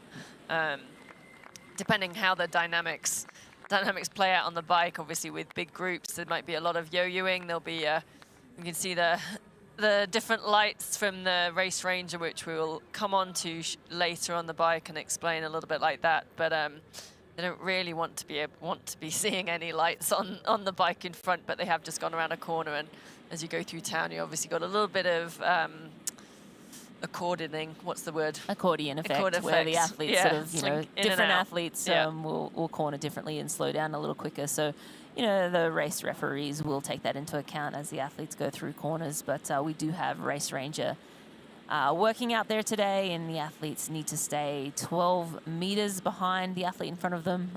If they do move into that 12-meter zone, it will be a red light, and if there's a marshal there, then he will give a penalty. We're looking at pictures of Patrick Lange here. He's kind of just jumping up and down a little bit in his seat, and that indicates to me that he was worried he might have a flat tire. That's what I do, and I'll check if I've got a flat tire, and he was kind of looking at his wheel, but it looks to be totally good. That's never a good sign when you think you've got a flat tire and you just realize it's just your legs, but he is looking down a little bit here. Everything seems to be going along fine. Yeah, I can't see that it's flat, but obviously that's just our images. But yeah, he's definitely, I mean, he's got that high cadence and he's rocking around quite a lot, but he's definitely looking at something down below. So hopefully we'll get or flat tire. Hopefully nothing. Hopefully good he's to now go. sitting up, but that's going around the corner. We'll come right back after this short break. Beyond the finish lines, our commitment goes the extra mile. We are the IRONMAN Foundation. We've given back more than $55 million to support our mission of leaving a positive impact throughout race communities. Without our amazing athletes, volunteers, and givers, we wouldn't be where we are today. Together, let's continue this journey of impact. Join the IRONMAN Foundation and be a part of something extraordinary.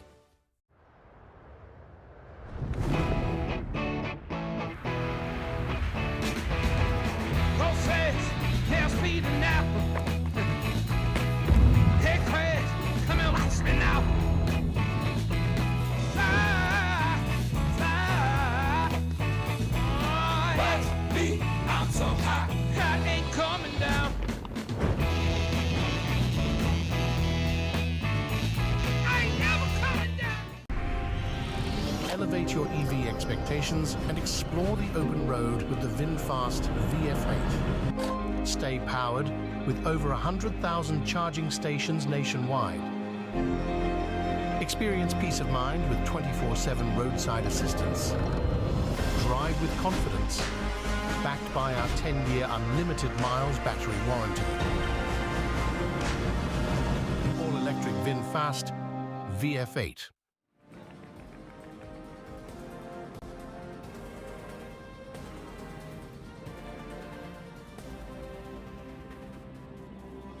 Mainova Ironman European Championship Frankfurt is brought to you by Full Gas. Real roads, real results. And by VinFast, boundless together. We're back with Patrick Lange here. Before the race, he said he desperately wanted to win this one. He has yet to win here in Frankfurt, but he has 2 Ironman World Championships under his belt, and he's qualified for Kona already this year. He was first place in 2017 and first place in 2018. Second place at the Ironman World Champs in 2023 in Nice last year. So lots of phenomenal results from Patrick Lange, but he definitely wants to. Not quite got it in Frankfurt yet. Yep. He's raced here. This is his 4th time racing. He definitely says he's got unfinished business. He's had a 6th in 2017, a 3rd in 2018, which is his highest finish here, and an 11th in 2019. So I know he actually studied physiotherapy here in Frankfurt and grew up a lot just down the road in Darmstadt, actually training and traveling with Paul Schuster. So I think they were quite excited at the press conference to both be in the same race at the same time for once. But yeah, I'm pretty sure he's eyes on the prize for wanting to take this win, and we caught up with Patrick Lange before the race to hear his thoughts.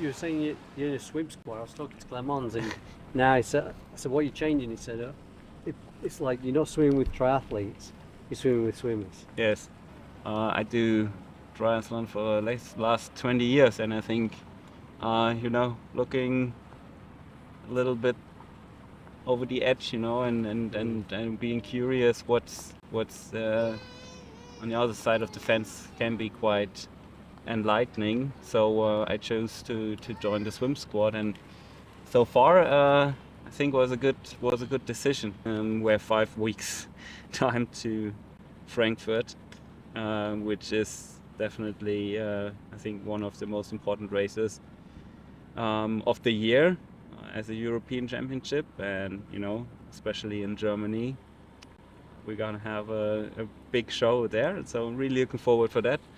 And it's great to be back in Frankfurt, because I think I last raced it in 2019, and it's a race where I definitely have some unfinished business.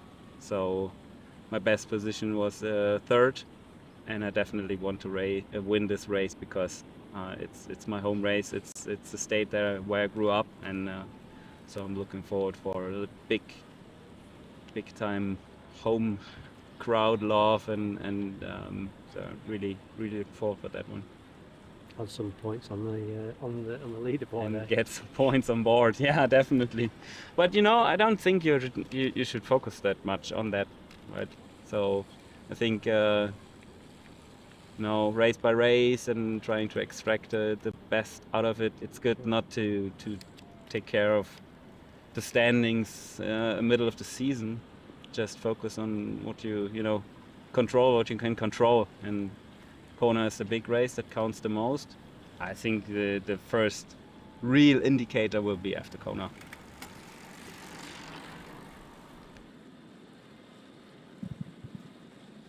Yeah, great to hear from the champ, Patrick Lange. As he said, he wants he wants this title more than he's worried about points, which I think is telling. Like, he's not here just to try and win the series. He wants to win in Frankfurt, and I think an athlete of his caliber that's won World Championship events, this is just another bucket list item for him. And yes, I think he would love to have, the Pro Series Championship under his belt again at the end of the year as well, I should say. But more than that, he wants to try and win here. But a little bit of a rough start for Patrick Lange. He's normally in this front pack, but finding himself a few minutes down at at the end of the swim, I should say. But race is far from over. Yeah, exactly. We know an hour 17 into the race. This is our race leader at the moment, Willie Hirsch.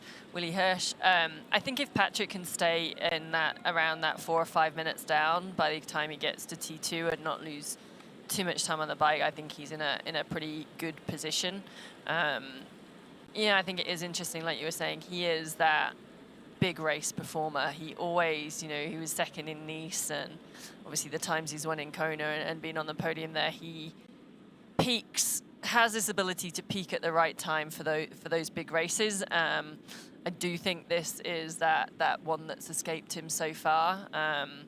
I know he said in the press conference as well, I think it's his birthday next week. I think he's 38 next week. I think he did joke that Matt Hansen is slightly older, and I'm sure there are a few other athletes older, but I don't even want to say he's getting to the end of the career, because so many people are defying age, and he's still, he was, second in Texas just recently and still putting in great performances, and I think... Well, second at the World Champs. Second at the World Champs, Nice, exactly. So I don't think we can say ago.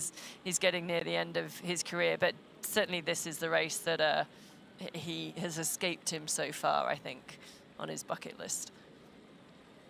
Yeah, just looking down through the field, Patrick Lange's around 4:55 back now at 13 kilometers in. So again, still very early stages of the bike, but he's lost a minute already. He did seem to be messing around with his bike a little bit earlier, so maybe that would have cost him a little bit of time. But yeah, I mean, again, early days in the bike leg, but a lot of racing yet to go. And if we know anything, Patrick Lange knows how to run pretty quick. He does indeed. I think he's pretty good on the pacing, as we see our race leader, I think, is going up our first hill called the Beast. So he's out of his aero bars and just putting in a little bit of work. We've actually got a split now. He's through 23.4 kilometers. So we'll wait to see if that chase pack is still sitting that 20 seconds back or not. 25 seconds, yeah. 25 seconds. And Sid, why does he sit up? Why isn't he staying in his bars at this point going up the hill? Is there any reason for sitting up as opposed to sitting in the bars? Like, why would... So it depends a little bit on the gradient of the hill. Some hills you can stay in. Obviously, if you're in that aero position, you should be moving faster. But obviously, when you get to a hill, just to be able to put out that little bit more power as you climb, it's a little bit easier if you come up out of those aero bars. Again, depends on the gradient of the hill. I've seen a lot of strong pros stay in aero bars.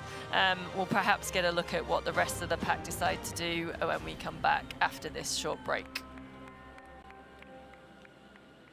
Introducing the Ironman Pro Series Virtual Edition on Full Gas. Join athletes from across the globe as they conquer bike courses from the Ironman Pro Series. Challenge yourself, travel the world, and earn your exclusive finisher's medal. Push your limits and make your mark. Exclusively on Full Gas. Unleash your inner champion.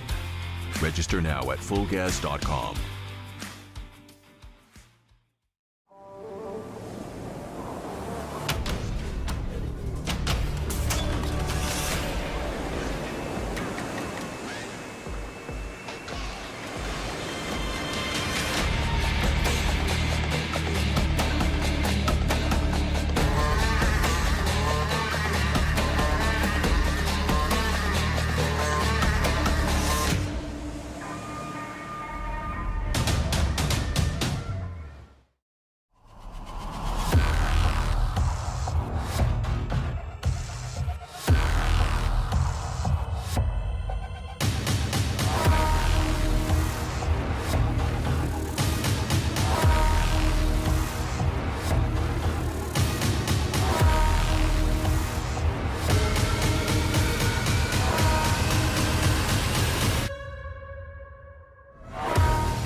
We are back on the streets of Frankfurt with our race leader, Willie Hirsch. He is riding away with it in this moment, and we are very early stages of the bike, but he's a minute now on that chase pack. And again, he was out of the water with around 16 or 17 other men, and he's broken away a little bit. And this is his first full distance race. So the excitement of the moment, maybe he's pushing a little bit too hard, or maybe he is riding within himself. And one way or the other, we'll find out soon enough whether he is pushing a little bit too hard. But speaking of races in Germany, another one that we all love is the Ironman European Championship in Hamburg. It's a true city centre race in the eclectic city of Hamburg. The famous port city transforms into one of Europe's most exciting triathlon playgrounds. With its compact city centre location and electric support, one of the most sought-after race tickets for its fast courses with minimal elevation, making the race popular amongst first-timers and athletes looking to push the boundaries of personal bests. And being the first Ironman race on the European calendar gives athletes an early crack at World Championship qualification, with men qualifying for Nice and women qualifying for Kona in 2025.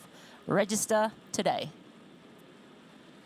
Yeah, and as we come back to Frankfurt, so for those of you joining us, this is a male pro race only.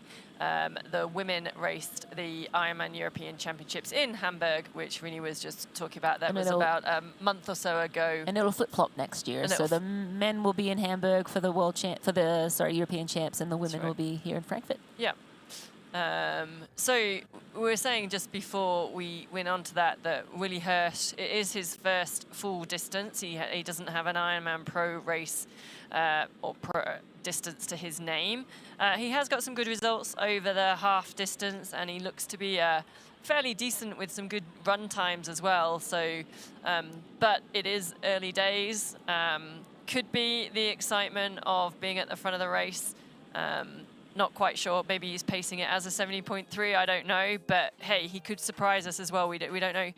We don't know what he's like over the full distance as we look at our full gas bike course. So from the swim, they had that 15 kilometers into town through the city center of Frankfurt, where they then head out into the rolling countryside and complete 2 loops before heading back to T2, which is on the banks of the River Main in the Frankfurt city center itself. Yeah, spectacular race here, racing in the city of Frankfurt, and the support out on course is just second to none. I've been out there to watch, never race, but yeah, the streets are just filled. German supporters are incredible, and they all come out in full force. So a really great race. Kind of feels like he has everything, because we're out now in like the countryside, and yet that run, when we get to it, it's right in a city centre with, you know, some of those huge buildings and really downtown. Yeah, it's amazing. In just a few 5-10 kilometers, you can get outside the city and in rolling countryside. And we're seeing Willie here in the lead. He was on that downhill section from the Beast, so we saw him climbing a little bit earlier. Now he is cruising down the hill. And again, at that last time check, he was around a minute ahead of that pretty large chase pack. I believe it was around, 14 strong, 16 strong. The last guy on that pack was Jesper Svensson. Christian Hogenhag in there, Florian Angert, Maurice Clavel, just to name a few in that that main pack, that main chase pack, I should say. So lots of names. Now here we're back with Lange, and this is the climb of the hill. So he is in that next chase pack, and they're just coming up the hill, whereas the leader, Willie Hirsch, is heading down the other side of this climb.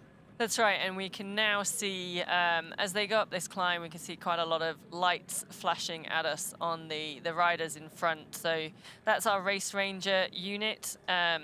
Ideally, you don't want to see any lights at all, but if you see a red light, that means you are within the draft zone of 12 meters and you need to make a move to overtake the athlete in front. Solid blue light will be between 12 and 14 meters. The orange light 14 and 17, and no light is bigger than 7 or further than 17 meters. So ideally, you really want to sit in the orange light section. So 14, you know, maybe touching on the blues light every so often, just to be sure you're safe. Because if you do see a flashing red light, then you know you do need to make that pass to get around the athlete ahead of you, and you have 25 seconds to make that pass. You cannot slipstream, so you cannot ride up on that person's wheel. You do have to move out a couple of meters and ride around that athlete. And you know, if there is a marshal there and they see that flashing red light and you don't make that pass, then you are in jeopardy of getting a penalty, and the penalty will be 5 minutes. So it's a substantial amount of time to risk if you're going to flirt with that red light. So I say, you know, keep it blue or yellow, and you know, stay out of trouble. And that's it. You know, the pros have been asking for, well, one, sort of an increased drafting distance, but definitely for race rangers, so that we have that accountability. So it really is now up to these professional athletes to take that responsibility and, you know, have the integrity to adhere to those lights. Also, what will be interesting today, because we've got so many in those packs, is if a rider does have to overtake, you then get this thing called slotting in, which, if there is a blue or orange light being shown from the rider in front, you really don't want to slot in, because you're at risk of then that light going to red, and then you'd be get a penalty for being within that 12-meter draft zone. But it's really tricky to manage, but the athletes want this. It's a great device. It's only going to get better with racing and development. So yeah, up to the athletes now to have that integrity to adhere to the lights and the rules. Absolutely. And I think it's it's my just wonderful. Bit. Yeah, it's just, I think for the, you know, 90+% of the athletes just want to know, like, okay, you know, before it was, you know, that feels like 12 meters. What feels like 12 meters to me might not feel like 12 meters to you, might not feel like 12 meters to the draft marshal. So it was kind of like a gray zone. But now it's very clear if you're sitting within that. Oh, now we are on the cobbles.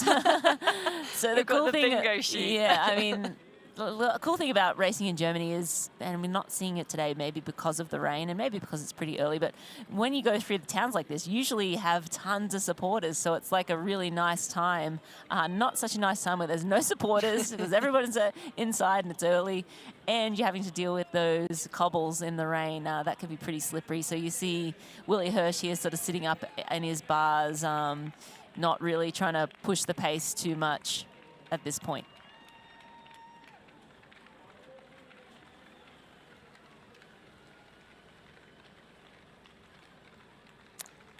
Yeah, I think that says he's going up that next hill called the Hell, which I've been told it's kind of too short to power up, which is why I think we can see him. He's sort of out of his bars. I think it's sort of 1 kilometer or maybe 2 kilometers, and just that bit more of a steeper gradient. But it looks like going through some classic German towns and countryside. And as you said, like I think some of my best race experiences have been in Germany. Definitely, yeah. Everyone normally is out on the streets, and I think maybe the weather is putting literally a bit of a dampener on that. But it normally has some amazing crowds. I mean, hopefully we'll see that on the run. Anyway, regardless of the weather, we hope all the spectators do come out to support these athletes. Yeah, I bet on the second lap we'll see a lot more support, and hopefully those skies clear up and you see Willie Hirsch looking behind like, yep, I'm still leading. I'm leading Frankfurt Ironman. That's an incredible feeling, young man. And he is taking this opportunity with both hands right now, enjoying this time out front and camera time too for his sponsors, right? Yeah, for sure. Do you, like at this point, I know one of my coaches always said, you know, whatever's behind your ears is gone and behind you, so just keep your eyes looking forward. So do you think, like, you know, he's looking over his shoulder, or should he just keep face forward, head down, keep powering on, and let the guys behind him chase and do whatever they're doing and not think about them, just think about what he's doing? I think sometimes that just comes with experience, right? Being your first Ironman, you do all of the training and you sort of figure out what you think. I mean, I'm sure he has a power meter. He knows what heart rate, what power he needs to ride to. So he's riding to that, but then he's like, actually, wait, am I riding too hard? Am I overestimating what my capabilities here, or is this right? And I bet he's asking a lot of questions. I say that just because he does look around a fair bit, and he seems like he's like, well, I feel like this is the pace we should be riding, and I don't think. Well, I don't know this young man, but I feel like he didn't expect to be in this position. Possibly expected to be in more of a pack situation, but right now he's riding away from that second group, and we'll see at the next time check if that still continues to grow that gap. But right now, it's a minute, and it is early in the race, and maybe the more experienced athletes are saying, okay, we'll see you later. You can have a lead for the moment now, but we'll see you on the second lap. But good on you, Willie. It's good to see you pushing the pace out there and enjoying the limelight. Yeah, a little bit like cycling. I think we see in the Tour de France and the Tour de France Femme of Vic Swift at the moment that they obviously they're much. It's a whole group peloton riding, but they let some riders go off the front and attack, and they assess whether they're a danger to winning the Tour de France yellow jersey or not, and whether they're just some of those more experienced riders are just letting Willie just dangle out there and see what he's got. But hey, he could surprise them. He's an unknown, and maybe that's why he's sort of going unnoticed. We don't know what he's like over the full distance. He's had some great results and some solid, looks like very solid on the bike and run. So, yeah, he's certainly making the most of the opportunity, and perhaps, wondering why no one's caught him yet. Yes. So always fun to see new faces come into the Ironman, and inevitably this is how sport progresses. The new athletes come in, they see what now everything on social media too. They can see what other athletes are holding, or in Strava or whatever, what power is being held. What splits have been before me. That's what I'm aiming for now, and so I think it's really great for the progression of the sport. When young athletes come in and like, okay, we've got to ride a 4:05 to be in the front. Okay, that's what I'm aiming to do, and then that typically keeps raising the bar, and I think that's just inevitable progression of any sport. But I think Willie here is, as I said, taking this race with both hands right now and running with it, and it's awesome to see. And of course, another German. The Germans, particularly in the men, have this huge history of long distance triathlon, and just seem to keep churning out more and more youngsters coming through. And so, yeah, he's certainly the Frankfurt, the locals out there on the race will be loving the fact that there is a German leading the race today at the European Championships. Yeah, absolutely. And just going back down, our next bike split will be at around 45 kilometers, so we'll be able to see what's going on there. I want to go down and check on where Sam Long, my tracker is not bringing up Sam and Trevor Foley, and as we mentioned, there's some of our notables from earlier in the race. They're not the strongest swimmers. They generally, tend to be a little ways down out of the swim, and then phenomenal on the bike and very strong on the run too. So we'll be looking for them throughout the day, whether they're able to take some time out of the leaders, whether they sort of hold even, or whether, the leaders are just too hot for them today. So we'll be keeping a keen eye on athletes like that as we go through the day. Yeah, I'm noticing as well at that last split, the 30-kilometer mark. So Braden Currie was, I think, sort of 4th or 5th out the water. Mm-hmm. He's actually dropped sort of off that chase pack. He now sits at 3 minutes, 17 seconds back with Matthias Peterson and Luciano Taccone. They've kind of dropped off that other chase pack, which had the likes of Florian Angertin, Kieran Linders, Gregory Barnaby, that were sort of Menno Koolhaas, which was sort of that 1 minute to 1:17 back. So not sure Braden would have been wanting to drop back off that group. Hopefully he's still going to have a good day. Hopefully there's nothing wrong on that side of thing. He's still in a big pack as well, though. So Clement Mignon is in there, Paul Schuster, Mike Phillips is then the next pack back at sort of 5 minutes back with Jackson Laundry. So yeah, so some sort of big pack still, but breaking apart. Patrick Lange is in that chase pack about 5 minutes 19 back with the likes of Andre Lopez, Bradley Weiss, James Teagle is in there as well. Gonna try and scroll down to see where some of the others. So yeah, Matt Hansen is in that pack as well. So Matt and Patrick, obviously, I'm sure Matt would be wanting to stay with Patrick Lange on the bike so that they can have a good run battle together. And yeah, haven't quite got down to see where Sam Long and Trevor Foley are yet. Yeah. At the last time split at 24 kilometers, they were around 8:45 down. Trevor and Sam were riding together around 8:45 down. So losing a little bit of time to Willie Hirsch, but perhaps holding around even or maybe slightly quicker than that main group of men. So riding a sort of similar pace to the lead of this pack, to lead of this race. Just losing a little bit of time to Willie Hirsch, as is everybody right now. Yeah, so interesting as well, like looking on his bike, he's got no drinks bottles on his frame, but he's put them behind the saddle and on his aero bars. Maybe explain why that might be a decision rather than having the water bottles on a frame.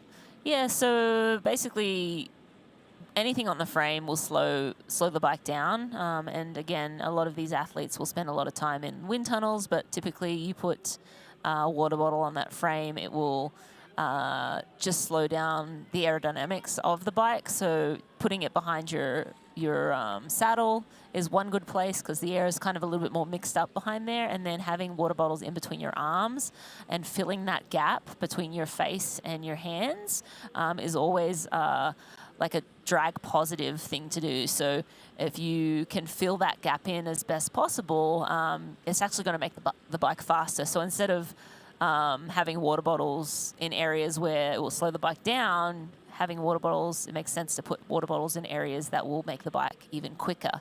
And so you'll see a lot of the athletes do this. They'll have the bottles in between their arms and underneath their saddle in the back.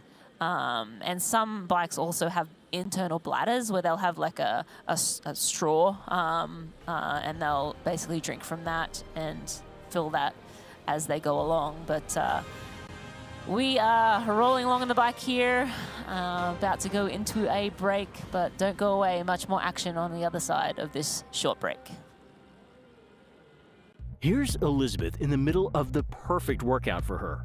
To create it, we analyzed her biometrics and genetics, her recovery rate, injury risk, and aerobic potential, her recent training sessions, the temperature, humidity, and elevation, the demands of her next race, and billions of data points from athletes just like her. With TriDot, Elizabeth gets faster. And what does she have to do? I just opened TriDot and did my workout. TriDot. We do the technology, you do the training. Hey man, do you have a non-alcoholic beer that actually tastes good? I think you mean athletic. Excuse me? Do you have that great non-alcoholic beer? I'll 7. Found it. Do you have a favorite non-alcoholic beer on the menu? Ah. Athletic it is. She's funny.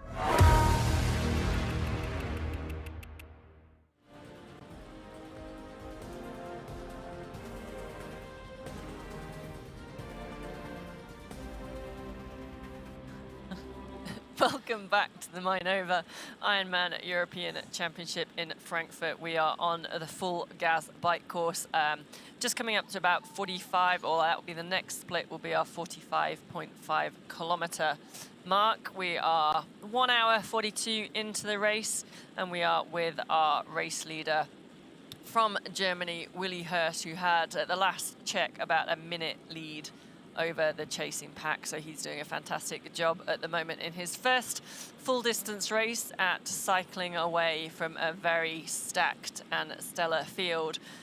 Checking in with the weather, you can obviously see it's raining. Our lovely cameraman is having to, he's doing his best to keep those raindrops off the screen, off the lens. It's 67 degrees Fahrenheit for our American friends, 20 degrees C for those in the rest of the world. A little bit of shower and rain.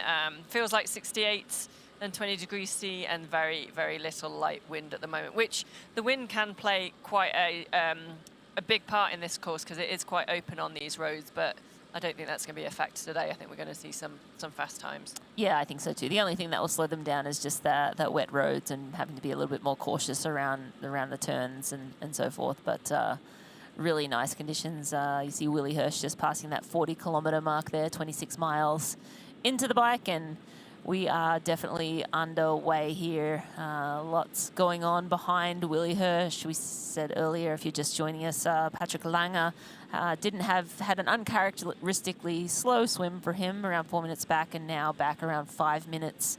Willi Hirsch seems to be putting time into everyone else, and all of the packs behind him are riding around the same speed. That's the Patrick Lange pack.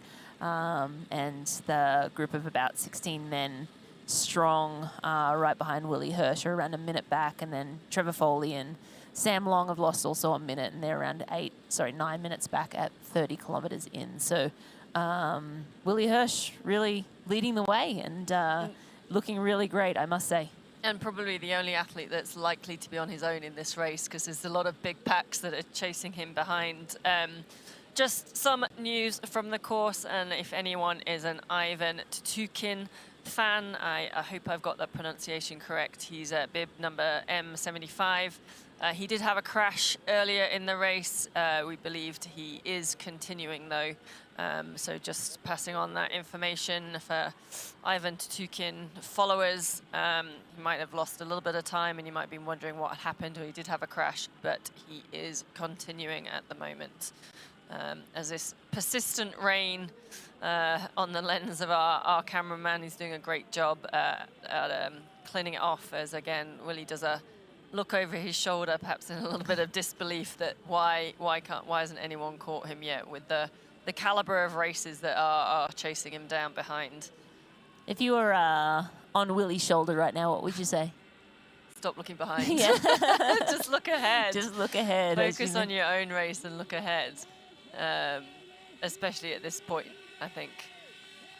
Go through a little cheering section. I think we'll see more and more of that. You enjoy that. Willi Hirsch, he gave a little thumbs up or a little wave to the group there. It's lonely out in front. I mean, I would like to feel that lonely out in front. But I would again, like to be in that position. Looking back and licking his chops, he looks fantastic. Again, we're only 40 kilometers into this bike, 178, I should say. Slightly shorter bike course due to a little bit of construction there in Frankfurt, but it's 110 miles instead of 112, but still a long way.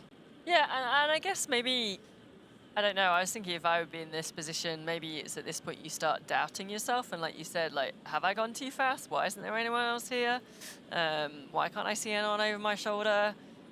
Did I go the wrong way? It might not quite be the way with the lead car up the road, and there's quite a lot of good signage on this course, so I don't think that's an option. But yeah, maybe he's just starting to have those. The other reason people would start to look behind, but I don't think this is the case, would if they starting to feel a little bit rough and not quite feeling their self, and they're starting to sort of panic about where are the others and where they're catching. But I think at this point, we're sort of 40 kilometers into the race, I would be surprised if that was the case so early on. Yeah, no, I think it's just more a case of, really? Like, what?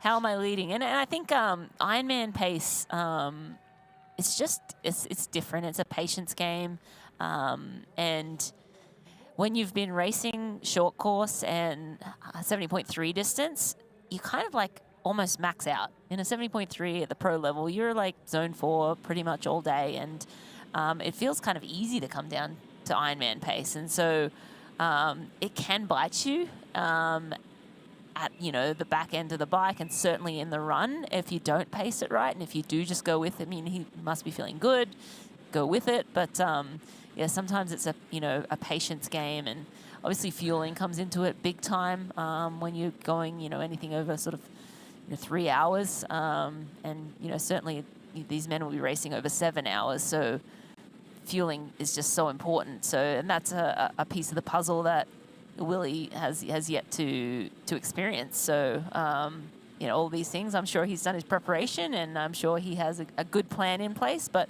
to actually go and do an Ironman, it's just a different beast, and good on him for going out there and going with it. I mean, it is that sort of, like you said, there's so much about pacing in Ironman, but also if you're feeling good, do you make hay while the sun shines? Or do you have that, some of you might have that experience to pull it back and just put the lid on it, as I think that I would imagine is that I don't think Clement Mignon. I don't think that's Clement Mignon, but BMC rider has caught up. So someone has bridged across. So if we can see that number, we know Clement does have a BMC.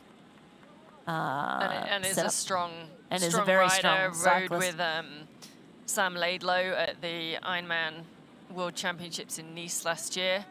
My eyesight is poor. M15, I think potentially M15. Okay, let's go pull up. Kristian Hogenhaug, of course. Oh, of course, yeah. So Kristian Hogenhaug. Sorry, Kristian. We didn't recognize you. Yeah. So he has qualified for the Ironman 70.3 World Champs.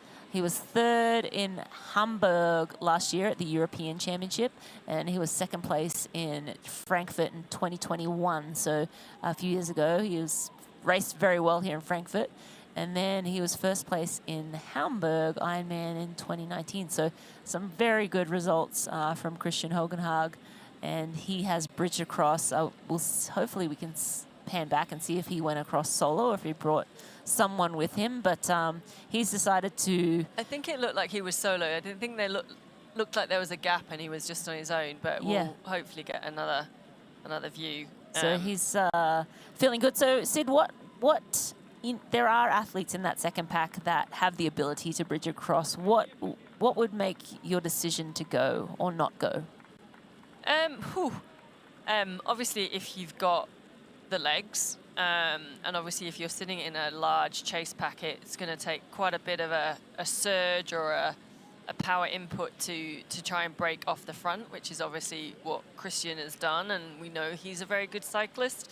I think he rode off the front at 70.3 Mallorca earlier this year, so we know he can do that. I think also he's probably looking at everyone around him and thinking where his best chance to win or to podium in the race is. He's perhaps not one of the fastest runners in the race, but certainly if he can make the most of his strong bike legs, he puts himself in a great position. He, as you said, he hasn't got his slot for Kona, the Ironman World Championships yet. He was just one spot short of that at Vitoria-Gasteiz earlier this year, a few weeks ago really, where he finished 5th. So I think he'll be hoping to gain that qualification, and he's currently sitting 20th in the Pro Series, so definitely needs to have a couple more races on the board to really make sure he's got a chance at being in that top 10 really, or at least in the top 20. The top 10 is where you want to be in the Ironman Pro Series. Yeah, I think so. From 11th to 50th, I think it's the same. I mean, you can get bragging rights, but yeah. $10,000 for 10th overall point standings. So we had a super close look up at that box that's underneath Willie Hirsch's bottle there. That's the Race Ranger, and you saw it turn orange. That was indicating that Hogenhaug was sitting between 14 and 17 meters behind, and now it's gone off, so he's outside of 17 meters, so he's well, very safe riding behind here legally and sitting in a good position. But yeah, Willie Hirsch still leading this race, and Hogenhaug happy to sit behind. And yeah, I wouldn't be surprised if we see like Hogenhaug just sitting there for a while, just regrouping, taking on some fuel and nutrition. He obviously made that big effort to bridge across, so about a minute back. And I think he might just sit there for a little bit, and then maybe he'll move past Willie Hirsch and take the lead. But we will find out when we come back. There's plenty more racing still to come.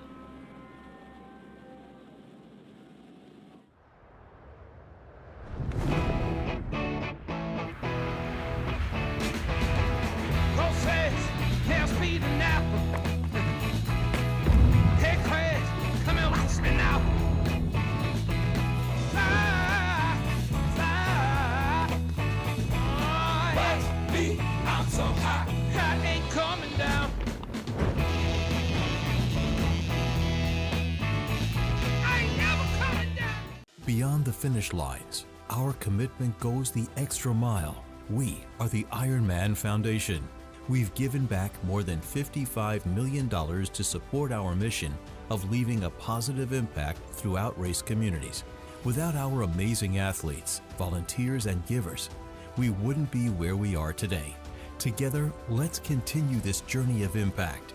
Join the IRONMAN Foundation and be a part of something extraordinary.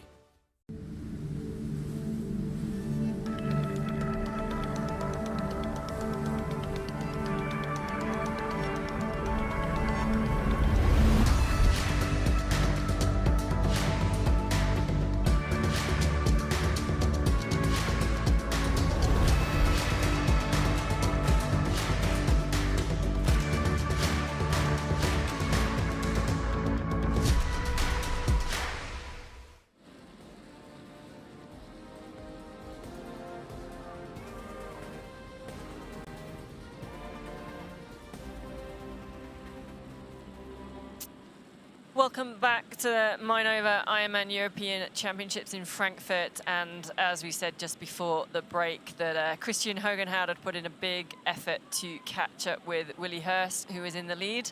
He was just sitting behind, regrouping. They're obviously having a little chat as he goes past and perhaps saying, let's share the load. But yeah, Kristian put in that big effort to break away from the chase pack, caught up with Willie, just sat behind, maybe took some nutrition and food, and is now gone into the lead.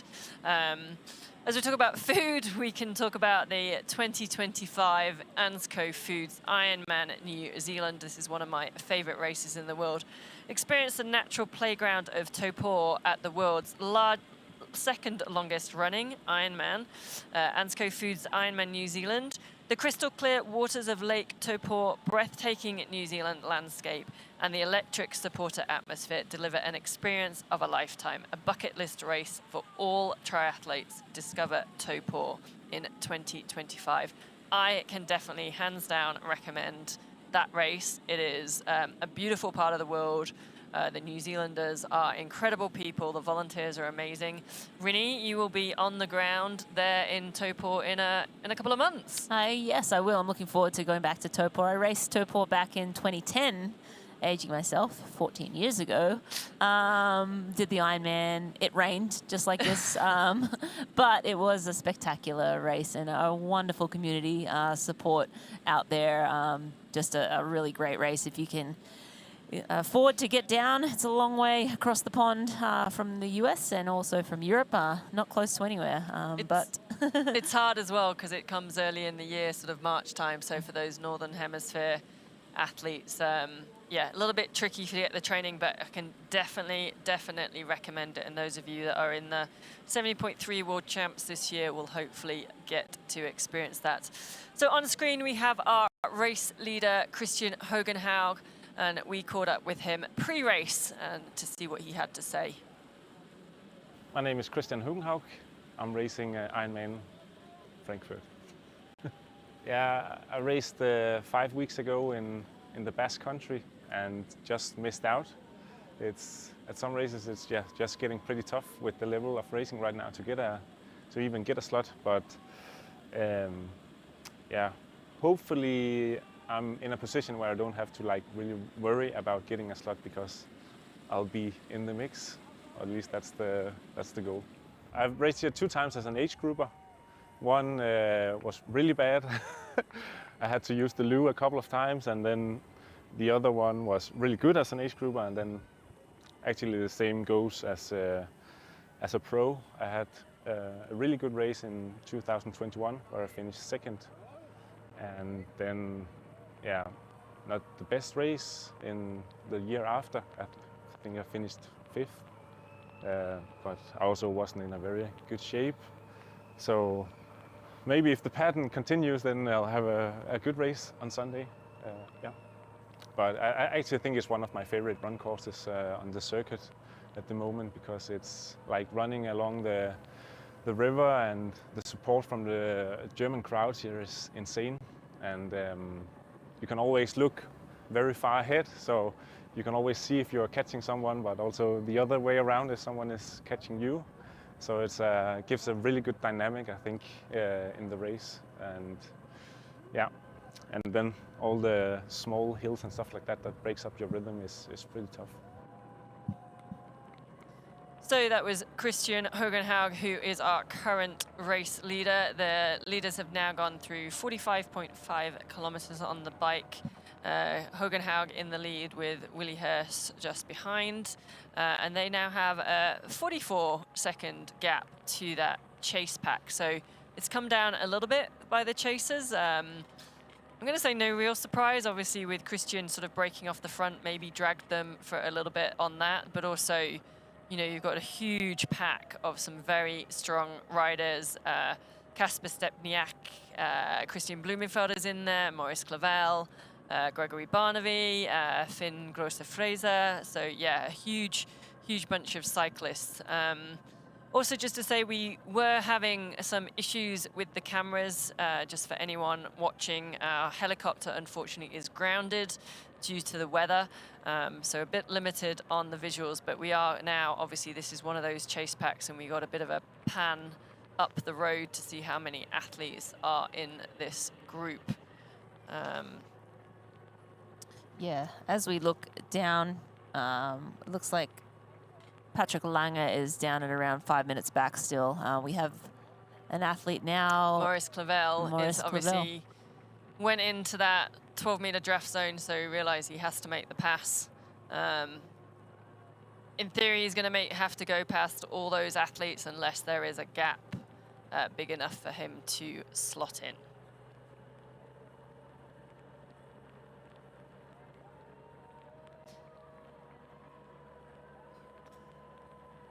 And back with our race action, this huge chase pack. As we said, just saw Maurice Clavel overtaking, but if we get you can see as the camera sort of swings down, you can see all the riders behind and also all the riders above. This is a huge group. Yeah, that was Gregory Barnaby on screen a moment ago. But as we mentioned, you know, Mino Koolhaas, Kasper Stepniak, Andrea Salzberg, Christian's in that group, Nick Thompson's in that group from Aussie, Maurice Clavel, Gregory Barnaby. We have Felipe Azevedo, Florian Angert, Kieran Linders, Mattia Chiricelli, and down to Jasper Svensson. He's the last. Actually, he's kind of dropped off a little bit from that pack. He's around 130 back, and it looks like Braden Currie has now dropped back to around 410 down. So Braden Currie slipping back again. He's having some tough luck this year. Raced in Texas and didn't have the best day, and then wasn't able to finish in Lake Placid a few weeks ago due to a mechanical. Now he's moving back a bit. He's in 18th place right now, and sitting with that second pack, Matthias Peterson, Paul Schuster's in that pack with him, Luciano Tacone, You got Jackson Laundry there. Actually, he's a little bit further down, so he's sitting almost 5 minutes back. And other notables in that group include Patrick Lange, Mike Phillips, Henrik Grosch. Man, there's so many incredible names. Bradley Weiss, Matt Hansen's in that group too. Andre Lopez is in that group. Yeah, just a very big group of men. They're in that group there. That's 5:30, 5 to 5:30 minute behind. And then it drops back to like around 7:55, 8 minutes. Ben Hamilton, Trevor Foley is around 9:30. So Trevor's in the next group. Him and Sam Long are riding together right now. A couple of other guys tagging on along with that train too. So yeah, I mean, you can. There's so many big names in this. It's so hard to like cover the whole thing, but it's incredible. And you know, as the weather picks up, hopefully we'll get some more cameras down on the ground so we can see some more athletes as well. Yeah, it looked like they had quite nice weather back at the swim start, as we saw that a few moments ago. But obviously out where the riders are now.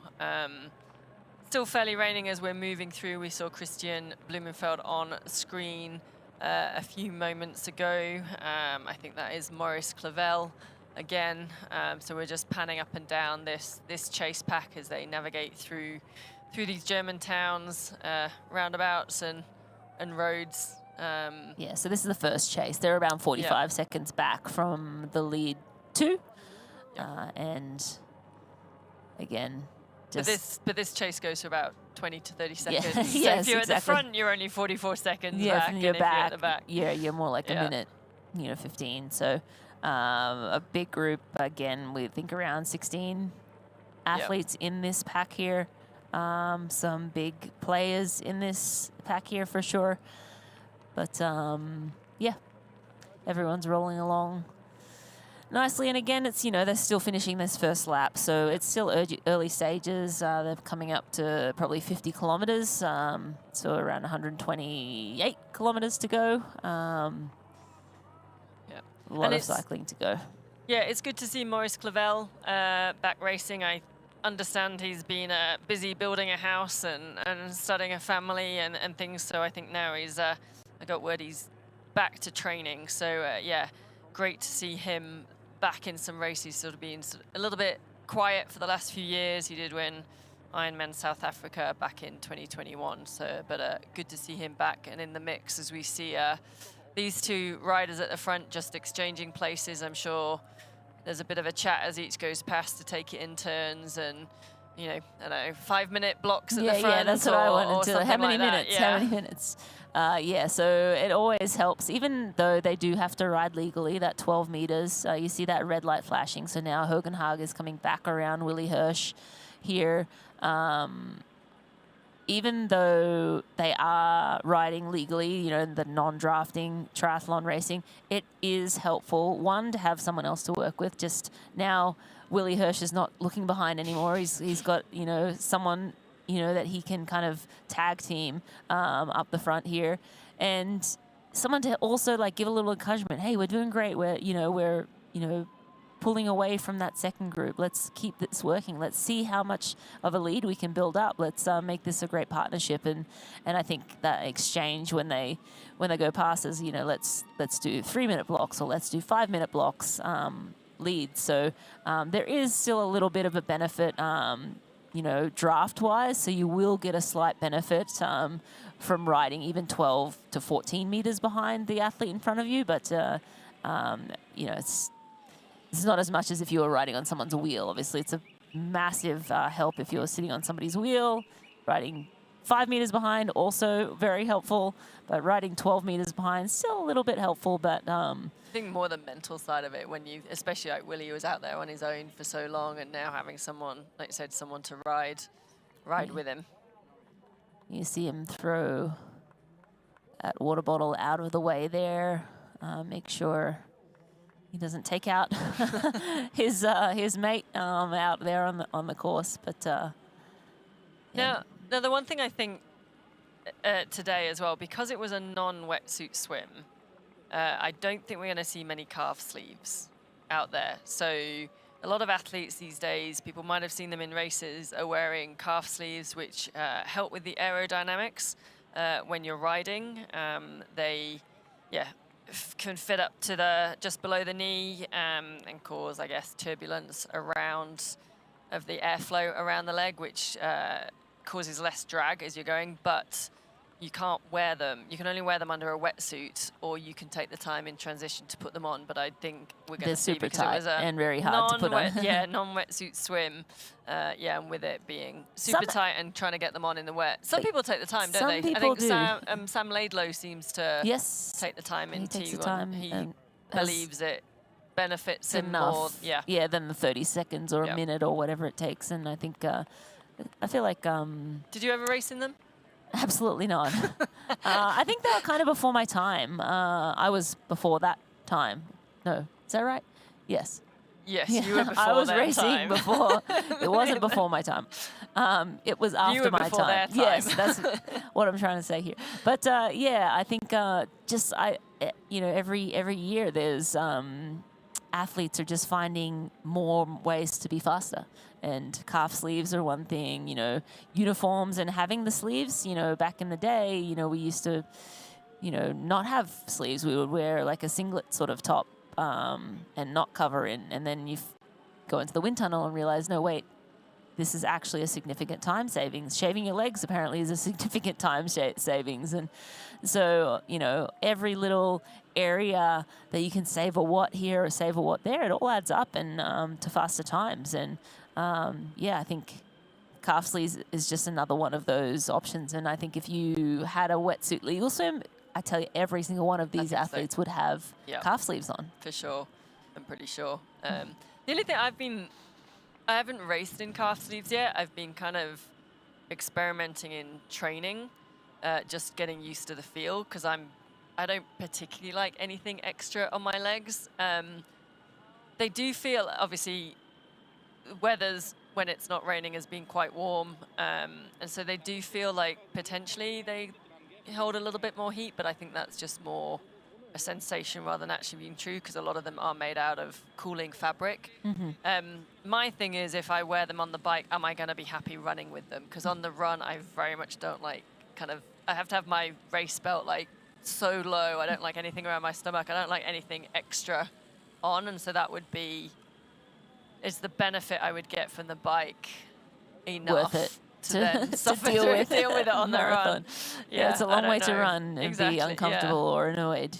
I think you kind of have to, and every athlete makes those decisions as they go with it, right? Like, what makes sense? What, am I willing? How uncomfortable? And half of racing is how uncomfortable am I willing to be all day, right? Like, sitting in the aero bars, your shoulders, your back, the saddle.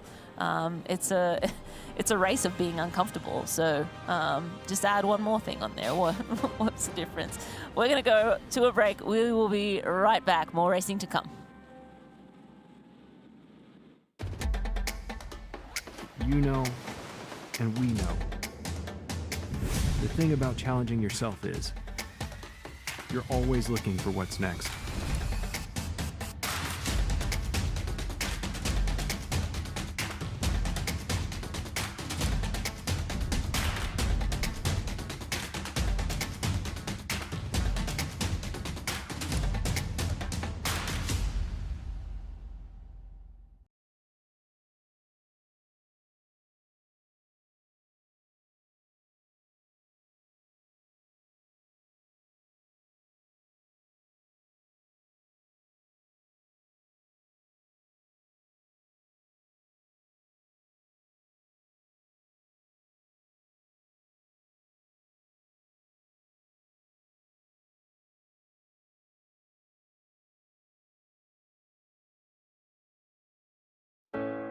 Shine bright like a diamond.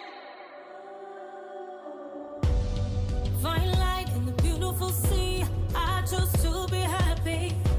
You and I,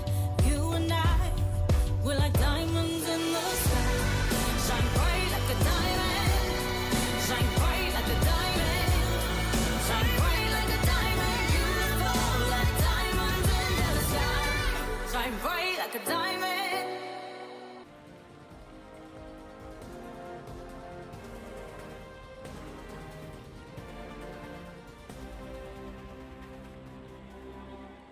And we are back at the 2024 Mainova Ironman European Championship in Frankfurt.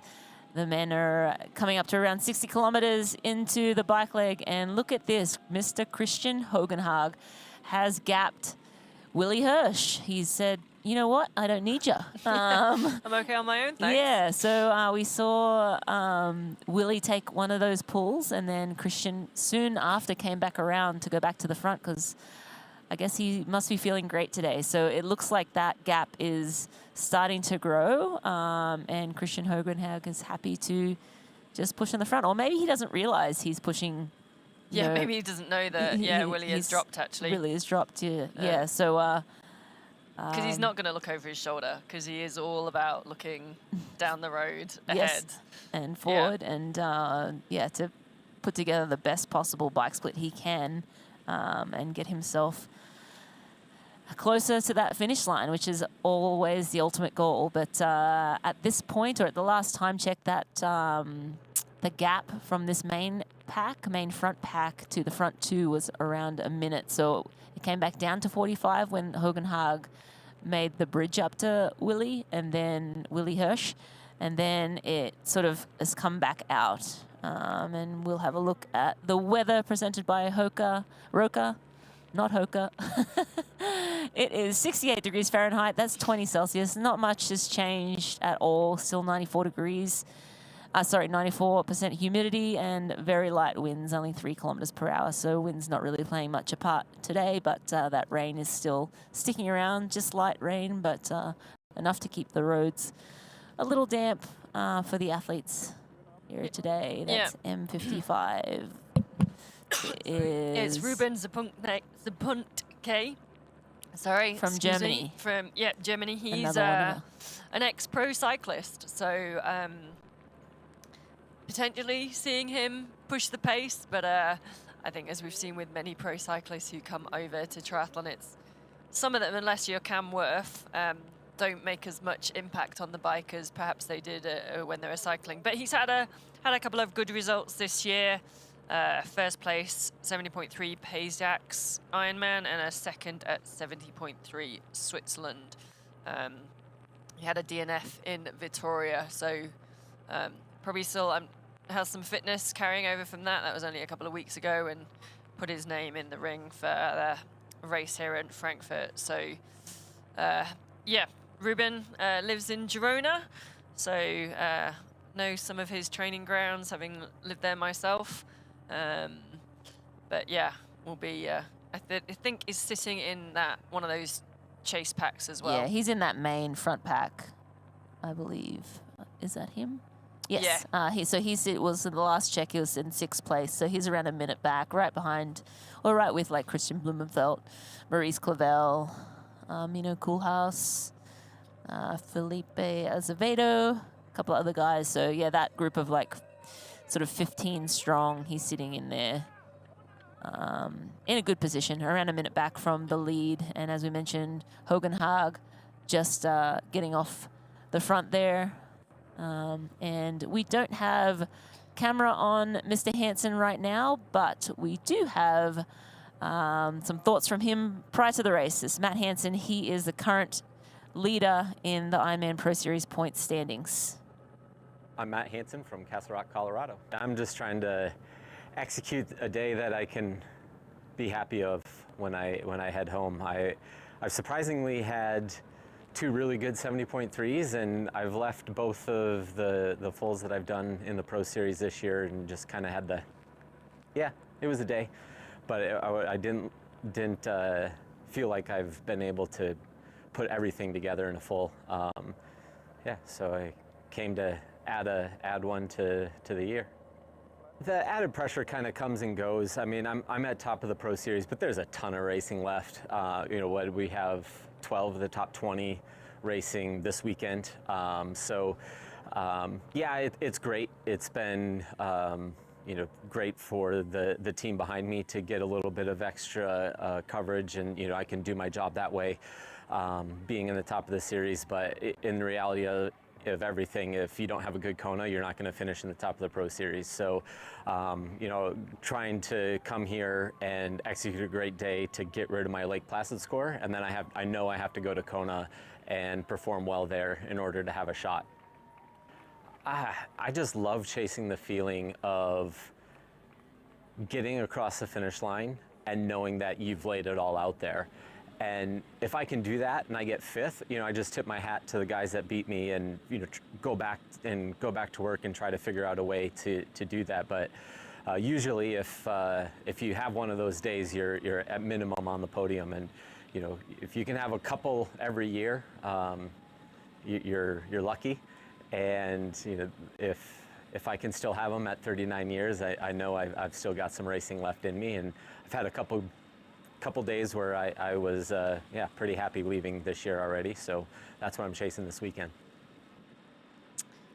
So I think it's really interesting, Matt's strategy for this year. He's an athlete that can handle load. He races a lot anyway. I know every year he comes back and says, I'm not going to race as much next year, and then fills up his calendar with all the races. He is putting down, so he's here in Frankfurt. This will be his 3rd full distance. He's already got 5 races in the Pro Series, but at the moment only 2 full distances. So he's putting hopefully a good race down in Frankfurt to drop then one of his 70.3 scores. I would imagine Oceanside, that was his lowest, 1,710 points. And also I think for Matt, he's being sensible because a lot of these guys and the women in the Pro Series will be banking on the World Championship, so Nice and Kona, which is more points, it's 6,000 points, as their 3rd Ironman race. Whereas Matt's going, I've got 3 banked already before I go to Kona. He's never had the race he wants at Kona, and we know the World Championship can do odd things to people. They go boom or bust, so I think, because Matt can handle the racing, I think it's a really smart strategy. Yeah, Matt does handle racing well, and he can race a lot, you know, like, yeah, the amount that guy can train, it's almost better that he just goes and races. And speaking of racing a lot, the 2025 Ironman Europe, Middle East and Africa race calendar is out. Whether you're taking the first step or building on what you've started, a transformative journey lies ahead.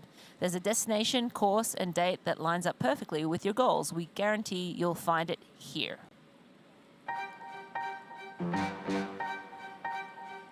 Can't you see I've got the eyes of a champion, brighter than the rising sun. I'm the king of this mountain, standing on the top, looking down on you. This is my legacy. You can't hold me, gravity, 'cause I'm the king of this mountain. Look in the eyes of a champion. Can't you see I've got the eyes of a champion, brighter than the rising sun. I'm the king of this mountain, standing on the top, looking down on you. This is my legacy. You can't hold me, gravity, 'cause I'm the king of this mountain. Look in the eyes of a champion.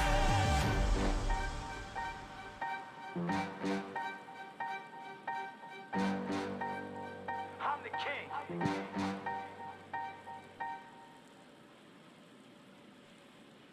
Definitely a few bucket list races in that calendar. So yeah, get your credit card out. Yeah. Yeah, lots Entry of form in. so many great opportunities to race in that region, and you know, obviously we're looking at one of the great ones here in Frankfurt, but Hamburg. I mean, you know, the list goes on. Austria race I did once, incredible Ironman out there, but so many 70.3 and Ironman distance races. I saw, Ironman Wales was on there as well. That's an incredible race. Talk about atmosphere and the crowds there in this little tiny town in Wales. Really does embrace and loves the triathlon race going there. So that's definitely another bucket list race. If you need, I can list them all of my favorites I can list. Yeah. Yeah, definitely lots of great racing around the globe now with Ironman. Pick one and then make a holiday out of it. Do the race and then enjoy the countryside. Just looking back at images from the swim of Patrick Lange around 4 minutes back out of the swim. He's now sitting a little over 5 minutes back, I believe, in the chase group. This is just images of him in T1. That's around an hour and a half ago, a little more than that now. But we are going to run away to a break. We'll be right back. Plenty more racing on the other side of this break. Elevate your EV expectations and explore the open road with the VinFast VF8. Stay powered with over 100,000 charging stations nationwide. Experience peace of mind with 24/7 roadside assistance. Drive with confidence, backed by our 10-year unlimited miles battery warranty. All-electric VinFast VF8. Beyond the finish lines, our commitment goes the extra mile. We are the IRONMAN Foundation. We've given back more than $55 million to support our mission of leaving a positive impact throughout race communities. Without our amazing athletes, volunteers, and givers, we wouldn't be where we are today. Together, let's continue this journey of impact. Join the IRONMAN Foundation and be a part of something extraordinary.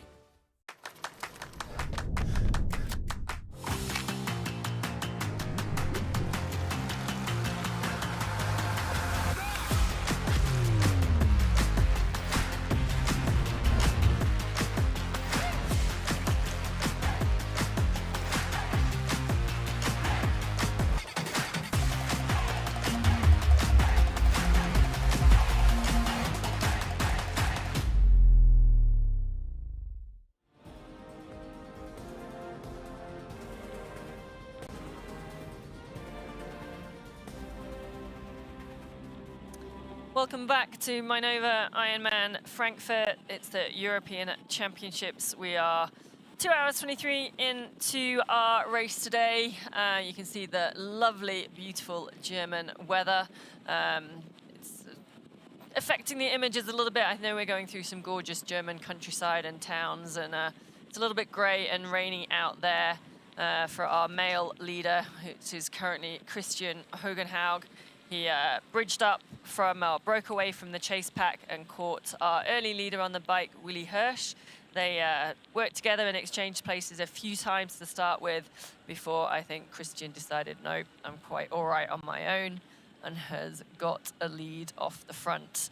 Over 80 athletes, male athletes racing today. It's a male-only pro race.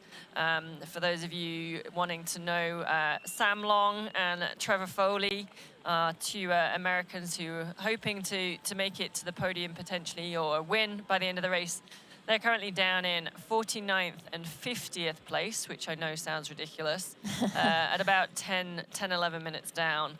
They are making their way through, though. So they were, 60-plus position, but they are slowly reeling athletes in. It's just they are losing time to the front of the pack. But, yeah, surprising to be losing as much time as they are, though. They are both phenomenal cyclists. And, again, Sam Long just trying to stamp his Kona ticket, and Trevor Foley trying to score some good points. So he definitely will want to move up. But we're going to talk a little bit about Race Index presented by TriDot. So through our new partnership with TriDot, Ironman is able to provide triathletes and coaches an overall course rating for all Ironman and Ironman 70.3 events worldwide. TriDot uses its data intelligence assets and 100-point index to provide the data for today's race. So today, the race index score is 17. So typically, it would be 25, but because the temperature is basically perfect. So a race 0 would be an absolutely perfect day where there's a wetsuit swim, a flat bike course, no wind, ideal temperature, which is kind of what we have today, but we do have high humidity. We never have absolutely ideal conditions, and so the opposite of that would be like 100. So somewhere like Lanzarote, super hot, non-wetsuit, windy,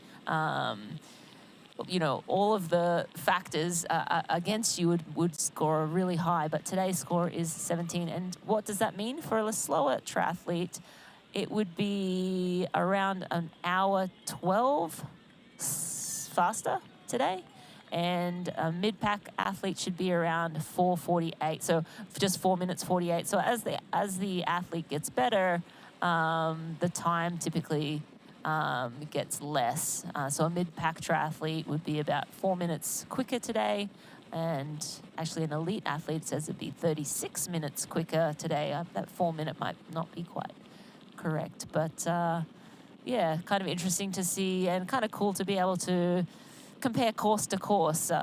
You know, basically at the end of the day, Ironman's all about bragging rights. Is your race in Kona better than my race in Nice? Is your time in Lanzarote better than my race in such and such? So it just gives us one way to sort of compare race to race and sort of see which races are more difficult and which races are maybe A to point B. I think Kristian mentioned it earlier. It's like, yes, you know, I just want to get my Kona slot, but I still have to go and do an Ironman, which is no easy feat for anyone. 7-8 hours of racing, and that marathon at the end is definitely not forgiving. So it's not quite as easy as just saying, oh yeah, I need to tick that box and validate for Kona, especially as well, like when you have conditions like this, pretty miserable out there, I have to say, obviously from the lovely warmth of the studio, but for those riders out there, just the persistent rain at the moment and fairly, not really showing this stunning German countryside that we're cycling through and hoping to see. Yeah, just it almost looks very English out there. There's a reason you know why. It well. There's a reason why I haven't lived in England for a long time. As we were back with Ruben on the bike in the middle of that chase pack, I believe. Yeah, I'm wondering if he might be trying to make a break. And as you mentioned, he was a pro cyclist prior to becoming a triathlete, and he seems to be. Maybe he can give Kristian some tips. Some assistance. When Kristian Blummenfelt. Okay, right. When Kristian goes to his cycling career. Yeah, I think he's saying I can't see anything. I think he's saying I can't see anything. Neither can the cameraman. Don't worry. Maybe you can borrow his cloth to wipe your visor. Yeah. I guess. Okay. Let's talk about visors and then sunglasses. Visor in theory is more aerodynamic than sunglasses, but obviously in some conditions, either obviously rain or even in the morning if it's cold and they fog up. Mm-hmm. So I personally prefer wearing sunglasses. I don't like the sort of closed-in effect, but you know, what's your preference and why might people choose different things? I think the aerodynamic benefits from wearing a visor are obviously, you know, very good. But again, like if it's not comfortable to you, if you don't want to deal with the fog, if you're worried about, you know, not being able to see properly, I mean, seeing properly is probably pretty important when you're cycling at, you know, 20, to 30 miles an hour around corners and so forth. So it depends on the athlete. I think most of you see the athlete here doesn't have glasses. Mattia Ciricelli from Italy, M17. He was third place. He's on screen right now. Third place at the 2022 Ironman Switzerland. Third place in 2022 Pays Dax, and third place in 2019 70.3 Astana. But you see him not wearing sunglasses or a visor right now. So he's either done away with his sunglasses because he couldn't see or got rid of that visor.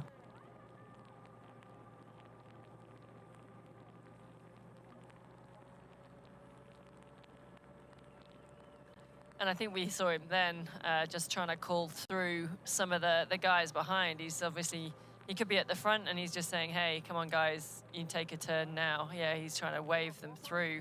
I'm just trying to look, he looks like he's at the front of that group.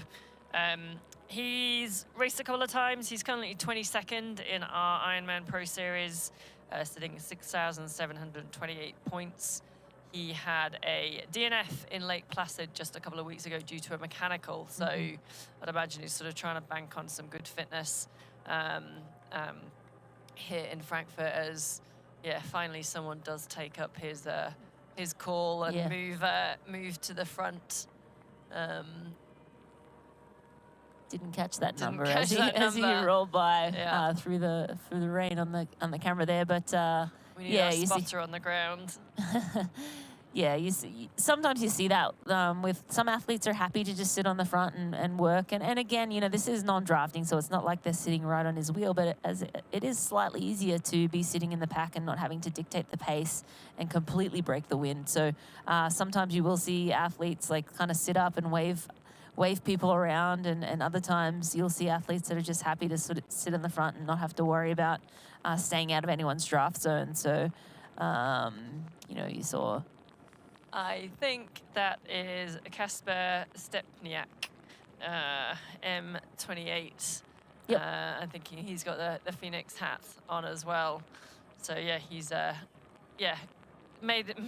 responded to that call to come up and take a turn. He also looks like he's got a double stacked aero A lot of bottle athletes have at the front. double stacked. So as we mentioned earlier, you know, he does have a couple of bottles, or one bottle at least, on his frame there, and he has one behind his saddle. But he has, you know, one facing forward, one facing back, and again, he has it kind of stepped back, so you see him sort of tuck his chin above that second bottle on top. And again, if you can fill in that area between your... He's almost resting his chest on that top bottle as well, isn't he? It does look like that. So is this the new way? So we saw at the beginning of the year or last year now, a lot of athletes were putting bottles or bladders down the front of their chests as a...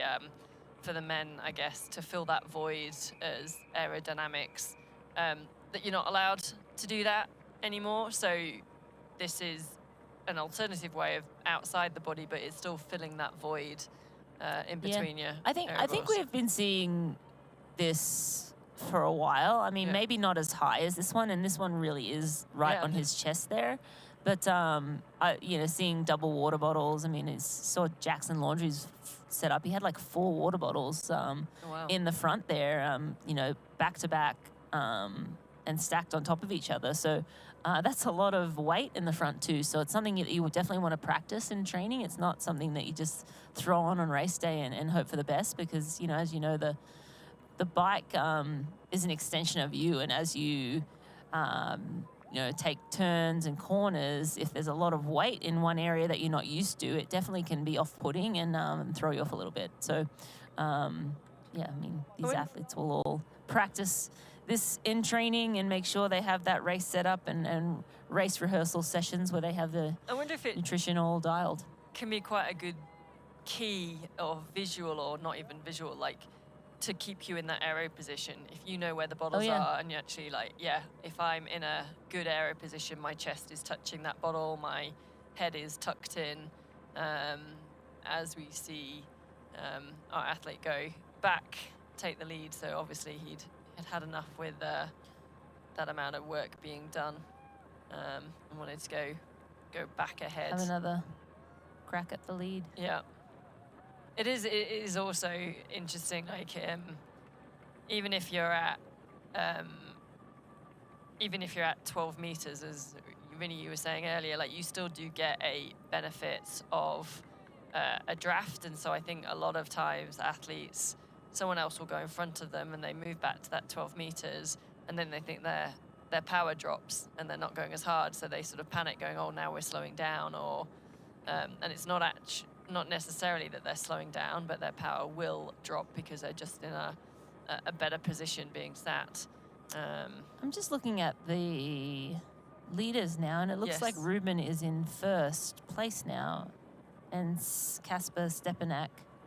Well, it looks in like second. We've lost we the might have two lost, front guys. I think maybe So I we've think lost the that's time, because we're seeing that's Still on Willie screen, on yes. the screen still, and I'm Okay, pretty good. sure. So Here we go. This they've is just dropped off. So okay, perfect. This So is we still have Kristian. Hogan Haag and Willie Hirsch on those front two, but they have dropped off the tracker for the moment. So from 69 kilometers, the next 3 time splits, we don't have them. So maybe their chips are not registering correctly, but I can assure you we see them on screen. So we do believe that those 2 men are ahead of Ruben and Kasper Stepanek Maurice Clavel and the rest of that main group. So who we're seeing in the tracking is the main chase, which at the last check was around a minute back. Yeah, and it's sort of dropped down to just 5 athletes, I think, now in that chase pack. Jesper Svensson and Nick Thompson have seemed to drop off. They're now 3 minutes back. So yeah, we've got sort of a... Definitely a lot of movement happening now. Yeah. All of a sudden from that 57 to 69 kilometers to that 12 kilometers. There was a descending section by the look of it on screen. So not one of the hills or not one of the climbs, maybe just the technicality of the course. Or, you know, we're getting to the, you know, that time in the race where it's over 2 hours of cycling or just coming up to 2 hours of cycling and the fatigue is starting to set in and cracks are starting to form. But more action to come. I think the race is definitely heating up. We'll see you on the other side of this break. For 12 years, for 4,383 sunrises, across millions of mornings, we've been working to make one thing better. This, AG1 is foundational nutrition, a science-driven formulation to support whole body, brain, and gut health with just one of these, or one of these, once a day. Welcome to Foundational Nutrition. Welcome to AG1. Start at drinkag1.com.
Mainova Ironman European Championship Frankfurt is brought to you by Morton. Get used to it. And by AG1. Better finishes starts with AG1. And we are still with race leader Kristian Hogenhaug, and Willie Hirsch is hanging in there, I think, on the front. They dropped off the tracker, so if you are following along on the tracker, they dropped off the last 3 time checks, but they are still leading this race. And then we have some movement. We have 7 men riding together in the lead chase. And then Jasper Svensson, Nick Thompson have separated and fallen off that group. So a little bit. And then we actually see Patrick Lange now 4:30 back. So the second chase with Braden Currie, Lange, Bradley Weiss, Grosch, Dylan Gillespie, a few others are starting to make inroads back to the lead. So they were out at a little over 5 minutes. Now they are starting to come back. Yeah, and obviously Kristian Hogenhaug is putting himself into a great position to hopefully at least be on the podium and take the win. We are lucky enough to have on the line the 2022 Ironman European Champion Frankfurt, Denis Chevreau. Bonjour, ça va? Don't reply in French because that's as far as I can go. But I'm better in French. Yes, I'm doing well, thank you. And you? Yeah, very, very good, thanks, Denis. Can you give us, I know you've had a bit of an injury, can you give us a bit of an update on where you're at and how the recovery and training's going? My training is going well now. I restarted running 3 weeks ago, and I'm now running like if I didn't have anything. but it was too short to start in Frankfurt, so I have to skip that one this year. And Dennis, are you still targeting Kona? Is that the big goal for the end of the season? Yes, true. And I start the Kona preparation 2 weeks ago, and for now, but it's just the beginning. It's going well, and I will race 2 Ironman 70.3 race for the preparation of Kona. It will be 70.3 Zilamsi in Austria in 2 weeks, and then it will be 70.3 Italy 3 weeks after. And Dennis, you won Frankfurt here in 2022. What do you think it's going to take, having seen some of the race? Sort of, what do you think it will take to win today and this year with the pro field that we have? I think the winner this year won't have any weakness because the field is huge, and I think it's full gas from the start until the finish. When I say full gas, it's you won't have time to take some rest, like some time in other race. And Dennis, if you've been watching the race, which I'm sure you have, is there anyone in there that you are liking what you're seeing? Is anyone in there that you think has, put themselves in a place where they can win? Who are you liking here for today? It's still. I would like to see Patrick Lange win the race because it's his home race and he never won it. But lots of guys deserve to win today, and I think it's too early on the bike to make a prognostic because nothing is done, and Patrick is just 4.5 minutes behind the leader, and he doesn't lose time anymore. So we will see after the half part of the run. It's too early now. Do you think then if you're gunning for Patrick or you'd be nice to see him win, do you think that your marathon course record, that 2:38 you ran, do you think that's under threat, or it will need to be under threat to take the win today? I think Patrick or someone else will be faster, and at least one people, because the run course record 2 years ago, I did it with old carbon shoes generation, and also I had a penalty during the run of 1 minute. So.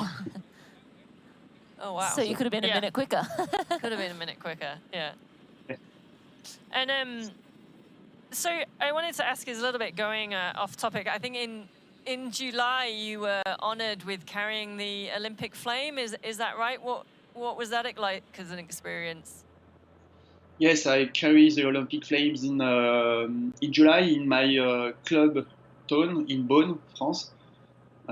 This town is well known for his wine, but yes, I am as a long distance triathlete.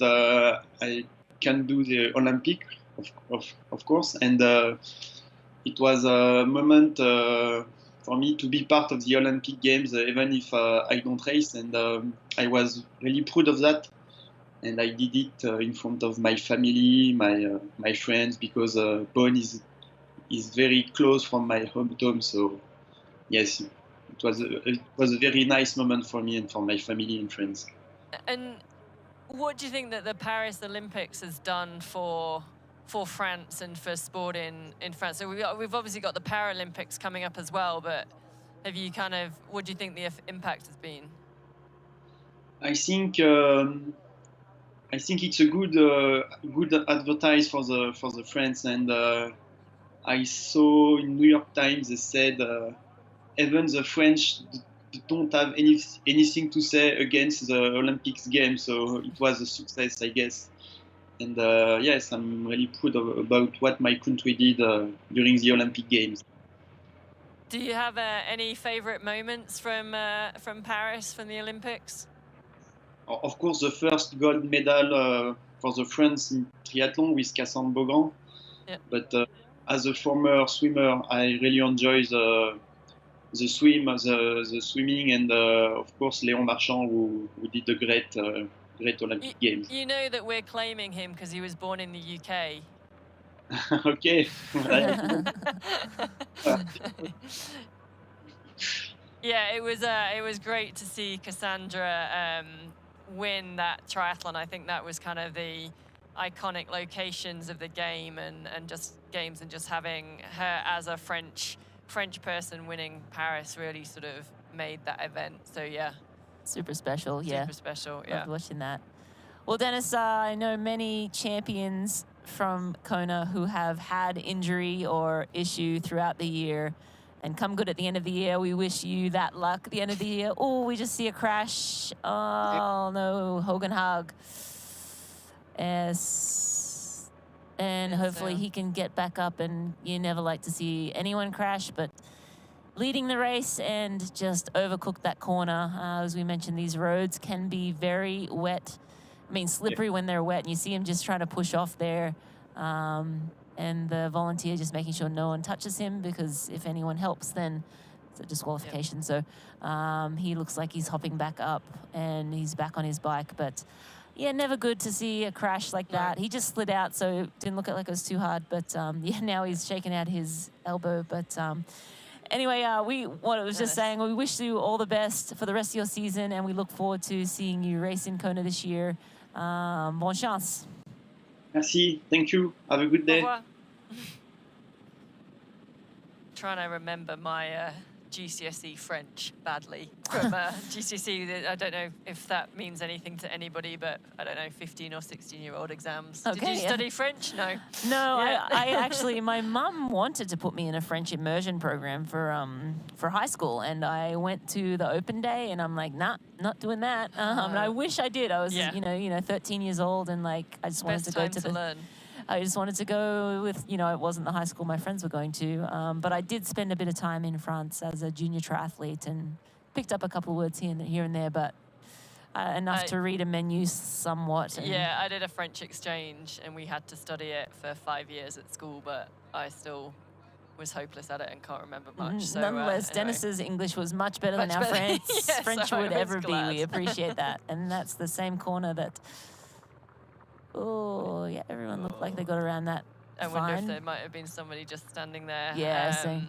But Kristian Hogenhaug is now back up on his bike. And back on the tracker, thankfully. And back on the tracker, thankfully. So they've now gone through 87.5 kilometers. So, yeah, just about halfway or near enough. We'll wait to see the next split of the chase pack coming through. But honestly, yeah, we just caught him sliding out at Willie that Hirsch corner. is at 40 seconds back, so a little, and that's with the crash. So he probably lost 45 seconds. Maybe it was quite quick. I wonder if it wasn't quite that long. But but hopefully he's all right. He can just. It didn't look like too much road rash as such. I think probably because it's wet, probably just. Slid right out. Nothing too bad, but still stings. It still stings, and it's just the adrenaline shock. Yeah, that's of going down on the corner. So we hope Kristian is okay, because at the moment he's having an absolutely fantastic race, putting himself right up there and giving him the best chance. He doesn't yet have a spot for Kona. There are 6 slots for the Ironman World Championships in Kona in the end of October. 17 men on our start list here today have already qualified, and Kristian Blummenfelt is hoping to just validate so he won't take one of those 6 slots. But Kristian Hogenhaug doesn't have one of those slots, so we will see when we come back after this break if he's going to get one by the end of the day.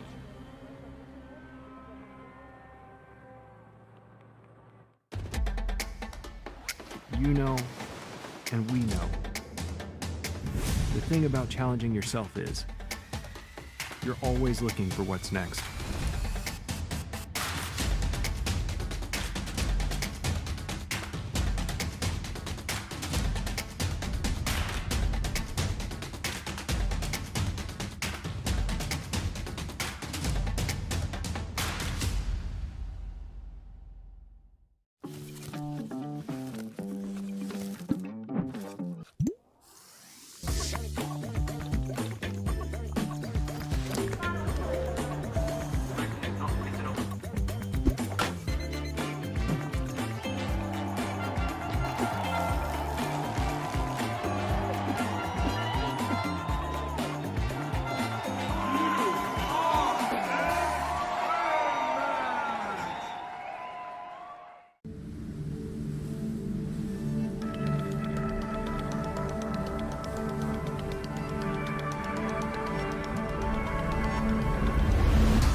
Welcome back to the Ironman European Championship Frankfurt, the Mainova Ironman Championship. We are back on the full gas bike course. We're coming up to about halfway, so 87.5 kilometers. They've just been through that timing split. It's 178 kilometers today. We have Kristian Hogenhaug off the front. He's gapped or ridden away from Willie Hirsch, who was our leader for much of the beginning of the bike course, about 40 seconds back to Willie. And then a chase group now 1:42 back off the lead. So actually, they've kept around that minute behind Willie, which it was before. But Kristian has obviously ridden off the front. And if we look on screen now, our VinFast performance analysis, the bike at 87.5 kilometers. He's traveling average speed at 40.15 kilometers an hour, and estimated our next timing split at 3 hours, 1 minute and 2 seconds. So we're 2:53 and 31 on the clock race time now. And that was for Ruben Zapuntke, who is on screen now. Not Kristian Hogenhaug, as I think I might have said at the lead. Sorry. No, you're right. I think all good. And that second pack, led by Ruben Zapuntke, is 5 strong now. So it was a pack of about 16 men, now down to 5 strong. And then we have around 2 minutes back. Sorry, 2 plus back. Yeah, no, that's actually a bigger pack than I originally thought. I think they've rejoined back up now. Yeah, so it was a 5 strong, but it looks like Maurice Clavel, Svalsberg, and Kieran Linders, Felipe Acevedo, Florian Engert, Mino Koolhaas. No, Mino Koolhaas is the first that's dropped off, so he's in 15th place, and he's around 3:30 back. So the last one on that group is Stanovic. He was one of our leaders out the water, and I think he was 3rd out of the water, was Koolhaas. So yeah, he had his good swim, and now just dropping a little bit back as we see these athletes are coming back into Frankfurt, back through the city centre before they head out for their second lap. Yeah. I've got some facts about Frankfurt. Tallest building, 17 of Germany's 18 skyscrapers are in Frankfurt, which is probably why its nickname is Manhattan, after the skyscrapers in New York of Manhattan. Yeah, and being my engineering self, I didn't know that a building has to be over 150 meters to be a skyscraper. Oh, I would never have known. Or 492 feet for Americans. We sent over a little fun fact earlier. Jamie did. Frankfurt is probably not the first location you think of when you think of great food. However, I can assure you that there is plenty of great options to be found across this beautiful city. One thing all Frankfurters are proud of is their acclaimed green sauce. The sauce consists of 7 herbs and is so revered by the locals that they even built a monument to celebrate it. The sauce pairs beautifully with a schnitzel and another local favorite, apple wine. The wine is reminiscent of an English favorite cider and can be found in most taverns across the city. There you go. I didn't realise the factoids had come through when I... he's just sent another one. So we can just save sent another it. one so we can save it. I've got one about Frankfurters and hot dogs later, which we'll bring up, which I'm sure will cause controversy with the Americans, as hamburgers and Hamburg did as well.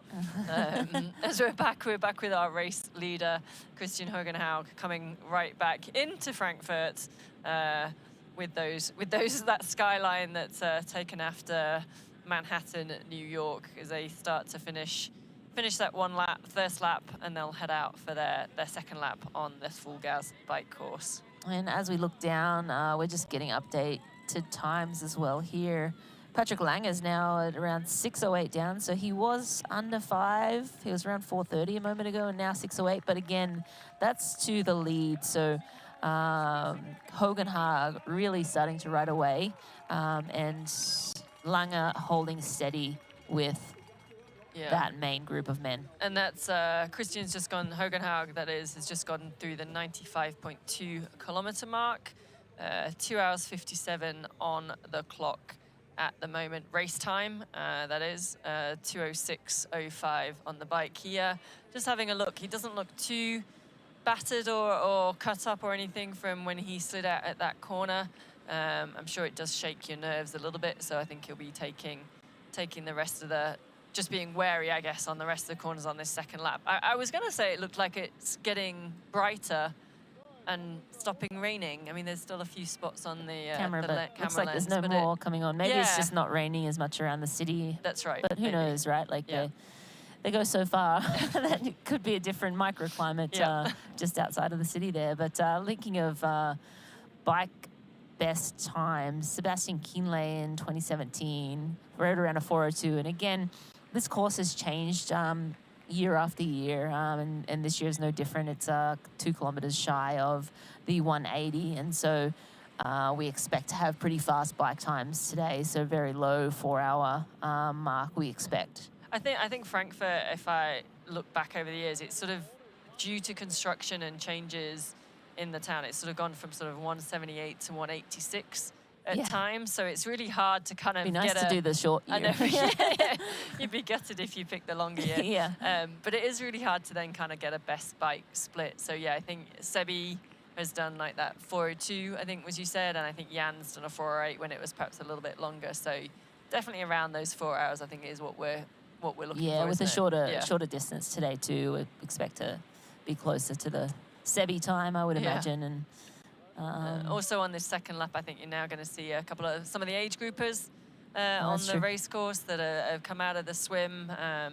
So again, I think for the pros with the conditions of the rain, and we saw Kristian sliding out, they just need to be super careful as they're going around some of those corners and give everyone a bit of space, as we see again this chase pack. That's Kristian Blummenfelt in second place of that chase pack. I wonder if he's sitting comfortably and just getting through the race, or if this second lap is going to start to hurt, or as Kristian is, I think his motto is go hard or go home. So you were saying earlier, can he control himself? I don't know. Yeah, well, I think he is controlling himself right now. He seems to be sitting really well in that group, not doing anything too crazy. He got out of the water with that group, and now just sitting in there and biding his time.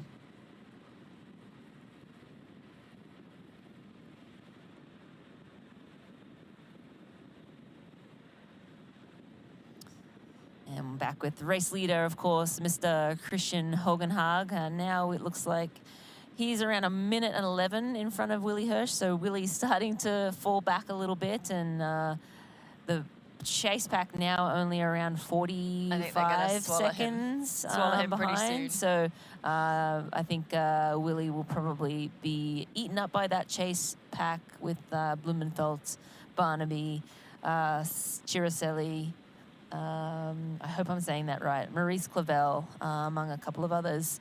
Yeah, very strong chase pack now, but Hogenhaag moving ever so slightly away. He's not really making that much inroads up on this main chase, but definitely Willie is starting to. Yeah, and for Willie, I think maybe if he can sort of, he'll get swallowed up by this chase pack, but maybe if he can sit in at the back, and it just gives him that little bit of support again, rather than going sort of out the back door and just further and further back. I think it's a pretty large chase group, so you've also got Kieran Linders in there, Florian Angert, and so if he can, sit at the back and hopefully sort of get some respite from having been out on his own for a lot of the day, and we see just coming through that 95.2 kilometer split now as well, Menno Koolhaas, who's in 15th at 4 minutes 17 down.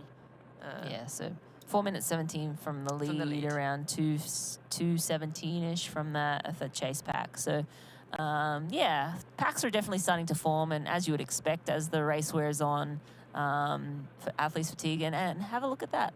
Kristian has his calf sleeves on. He does. So I wonder if he must have put them on, unless he wore them in the swim. Are you allowed to wear them in the swim? I'll have to check. I don't think you are if it's a non-wetsuit swim. No, you're not. I'm pretty sure we're getting word. So he must have put them on in transition. Yeah. He obviously thought that taking the time to put them on in transition was worth it. And to be fair, he's in this second chase pack, so he didn't lose that much time. And he's just, it kind of doesn't surprise me, with the Norwegians and all the testing they've done, and I know the suit they'll that know he down wears. to a, Yeah. you know, the And perhaps he's thinking he needs every aerodynamic advantage he can get today, coming off that Olympics in Paris only a couple of days, 2 weeks ago or so. Yeah. Yeah, it's Kristian Blummenfelt on screen right now. You see him in the white top, black pants. He's sitting, looks like, yeah, them and passing some age groupers too. So you will see them passing athletes as we go, and there'll be the age group races. Again, around 3,000 age groupers out here on the course as well. And I think for Kristian, you know, obviously we've said he last raced long course in Kona in Ironman the World Championships in 2022, finishing third, and he's then went back to focusing on trying to defend that Olympic title that he won in Tokyo, and came in 12th, and I know wasn't happy on the day. He said he didn't have the run legs. I mean, I think he was still only a couple of seconds behind Alex Yee, but just wasn't quite up there. I think, you know, if this was, and this is the, you know, glory of years on, if this was 2022, I think Kristian would be saying he would be one of the favorites to win this race.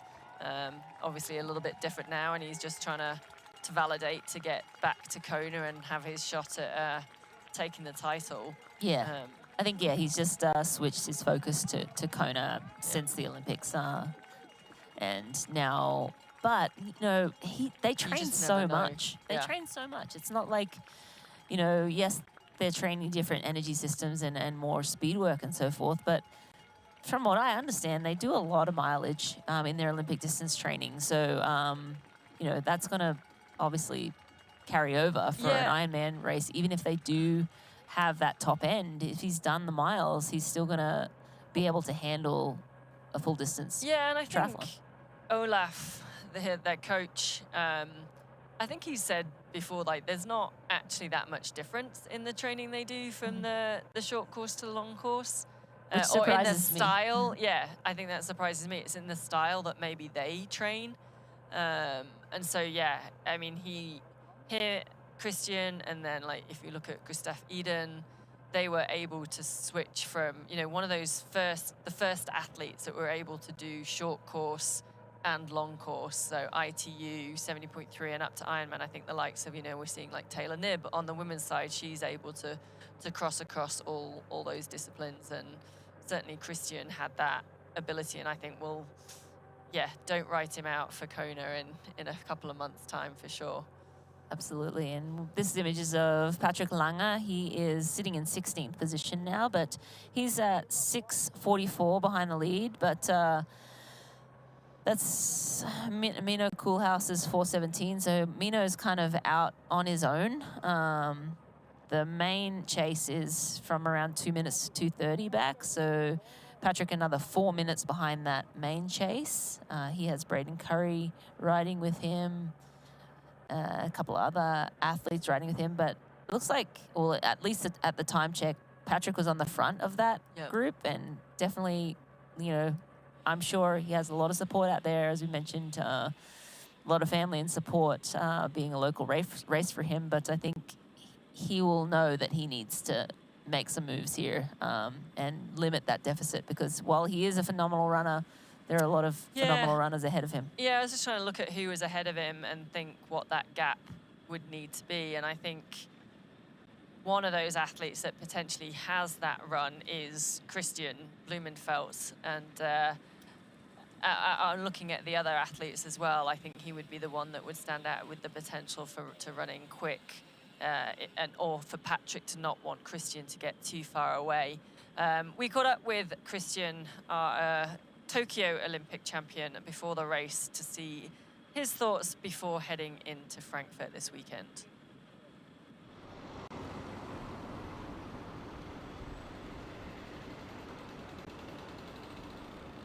Just wait for us. Yo! There you are.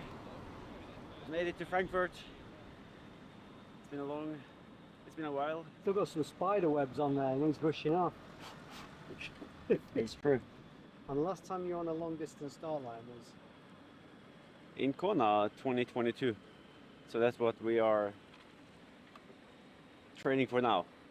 It's something about Kona. Like I do think it's great to have the World Championship on different locations and to have different sort of skill sets that's required in order to win, and especially like the hilly course in Nice. But also, especially after coming third 2 years ago in Kona, it's something I need to come back for and try to fix. I'm here for one reason, to finish the race. I want to get a good experience from the course and sort of get through, but with the limited of preparation, it's going to be a long day, and it's more like making sure that I'm getting through, and of course it's going to be hard, it's going to be tough. Like it's still an Ironman, you know. It's going to be a tough day and long day anyway. It's not like you can shuffle through easy 42Ks. Like it's going to be a long day on the legs, and it will be more like using it as a sort of getting a feeling for the race and then going back into more intensive training in the altitude camp. I just have to take every session I can, you know, to get comfortable in the air position again. So it's a nice course.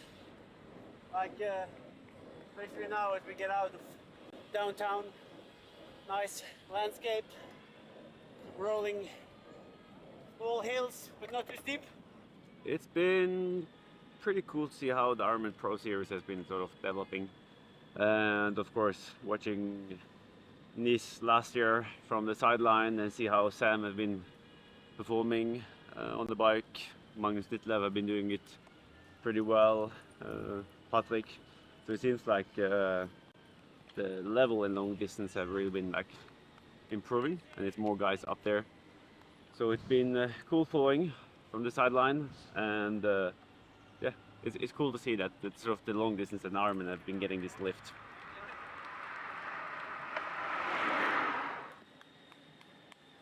I think it's fantastic to hear Kristian talk, because I think, you know, he did go back and focus on the Olympics and defending that title or the gold medal from Tokyo, but he's obviously had half an eye on the long distance racing, and you can kind of feel he's sort of missed that, and he's seen those performances by Sam Laidlow in Nice last year and all those other athletes he mentioned, and he's sort of like itching to throw get his back hat back in and the throw ring. his hat back in the ring. Exactly. Yeah. Yeah, it's great to see his passion for the sport, and you know, I think if he could do everything, he would, and he kind of is really, like being able to, you know, go and win a Ironman world title, win gold medal, go back, be competitive in the ITU, but just not quite have the speed there anymore with the young guns coming up, and now stepping back up and really sitting in a great position here today, not really skipping a beat from. Yeah, and I think give him, you know, hopefully he has a great day, he validates. I'm sure we're going to potentially see him near the front of the race as well, because we know how tough he can run and how quick he can run. But I think then, give him a couple more weeks of preparation into Kona, and definitely don't write him off from that race, as we see our race leader tackling the beast the second time round, also having to navigate around a few of the age groupers going up there as well. This is one of the short, sharp climbs on this bike course. The Beast and the Hell. I love the names. I don't know if they are officially called that in Frankfurt, or is that just what the athletes have named them. have named them. The Hell is also cobbled, so maybe that's right. why. That was right. The Hell was cobbled as well. Yeah. I think, you know, I'm used to races. We have like Heartbreak Hill. Yep. I think. What other ones? The Beast. There was a Beast in St. Croix back in the day. Oh, there was. Yeah. St. Croix. It was legit, like really steep, like a wall. 70.3 that used to be held in St. Croix in the Virgin Islands.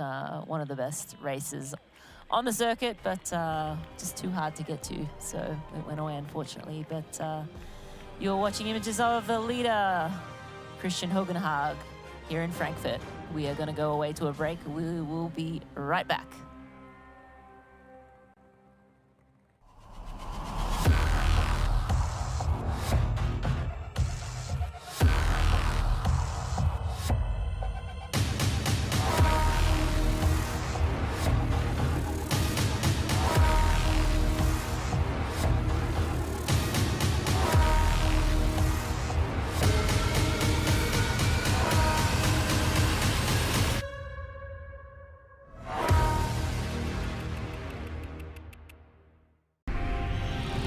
Elevate your EV expectations and explore the open road with the VinFast VF8. Stay powered with over 100,000 charging stations nationwide.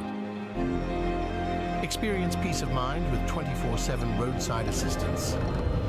Drive with confidence, backed by our 10-year unlimited miles battery warranty. All-electric VinFast VF8.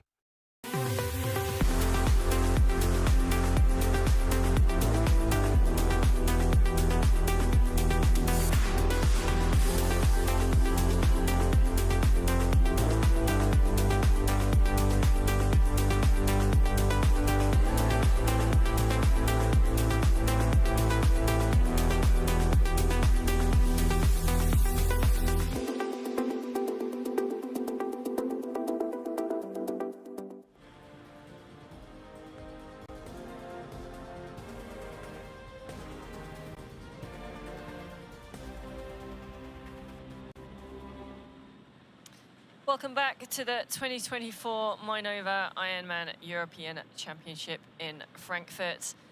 We are on screen with our race leader, Kristian Blummenfelt. He's just tackled the beast.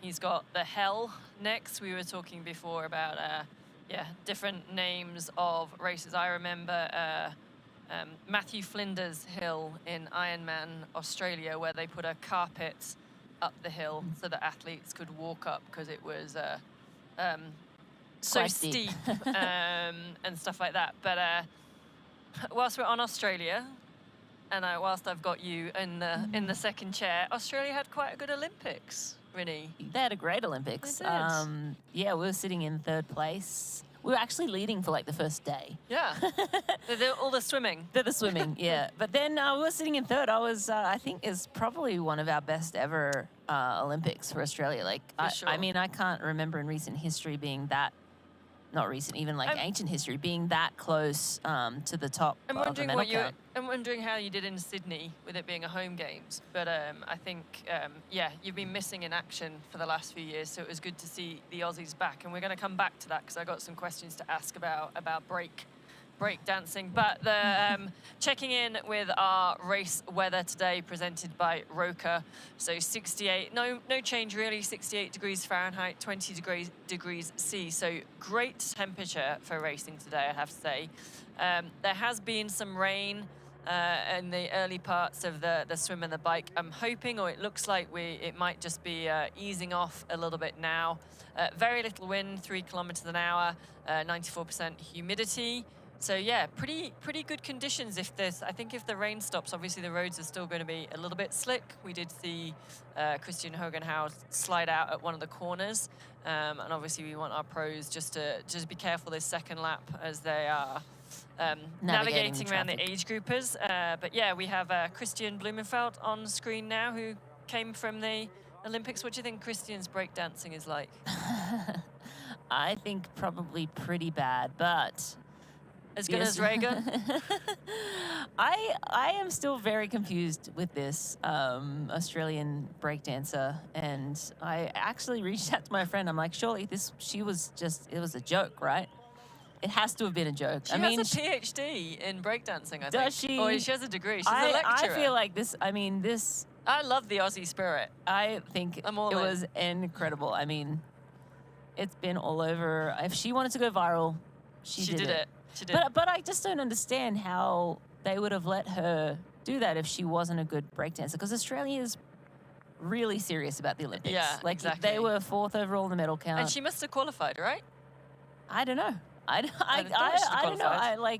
It's not like you guys need sort of I need my Australian friends to reach out and tell me that she was just taking. We didn't have anyone in breakdancing though. Oh, you didn't? No, we didn't. I'm pretty sure. I have seen some funny. There's been some like windscreen wipers made of her with her legs like just doing some of the movements. And I kind of applaud her. I would not have the guts to throw myself into the Olympics. However, the funny thing is, I was reading they did a government poll or a gov poll in the UK. 1 in 4 British people think they could compete at the Olympic Games.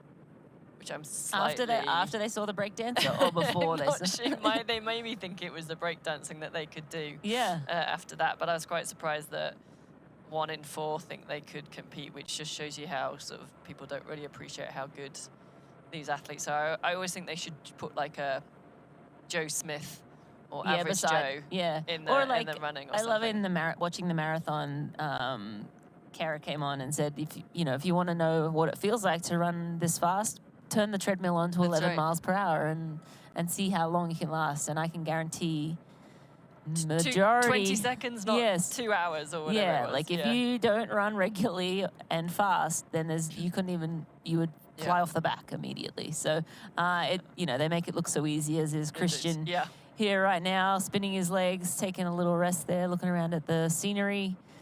But I can tell you it is anything but easy, and the power he will hold for the 178 kilometers, 110 miles today. Phenomenal. And then this guy's going to run up probably a very fast marathon. I think that's going to be okay, he hasn't been on a time trial bike for a while, and he's done a couple of rides since the Olympics. Cramping might be an issue. The last time he was in Lati and obviously Kona. He is renowned for cramping. I know that tends to be often when it's hotter conditions, but I think maybe having not spent, let's say, 4 hours on the bike in that time trial position, it'll be interesting to see how he does run afterwards. That is a big question mark for Kristian. But right now, I think he's sitting in a great position. He's racing controlled. He's controlled. He hasn't really done anything. Hasn't stuck his nose out. He's just sat in. No, which is exactly what he said he was going to do. Try and control himself and not let the moment, not let himself get taken away by the moment. And again, his first priority, while he is a racer, is to get that Kona slot, and he's a great position to do that. And why not go and try and win if you can? Yeah, and to just go back, so 2 of our other athletes that are, well, one of our athletes who was looking for a Kona slot, it was Sam Long.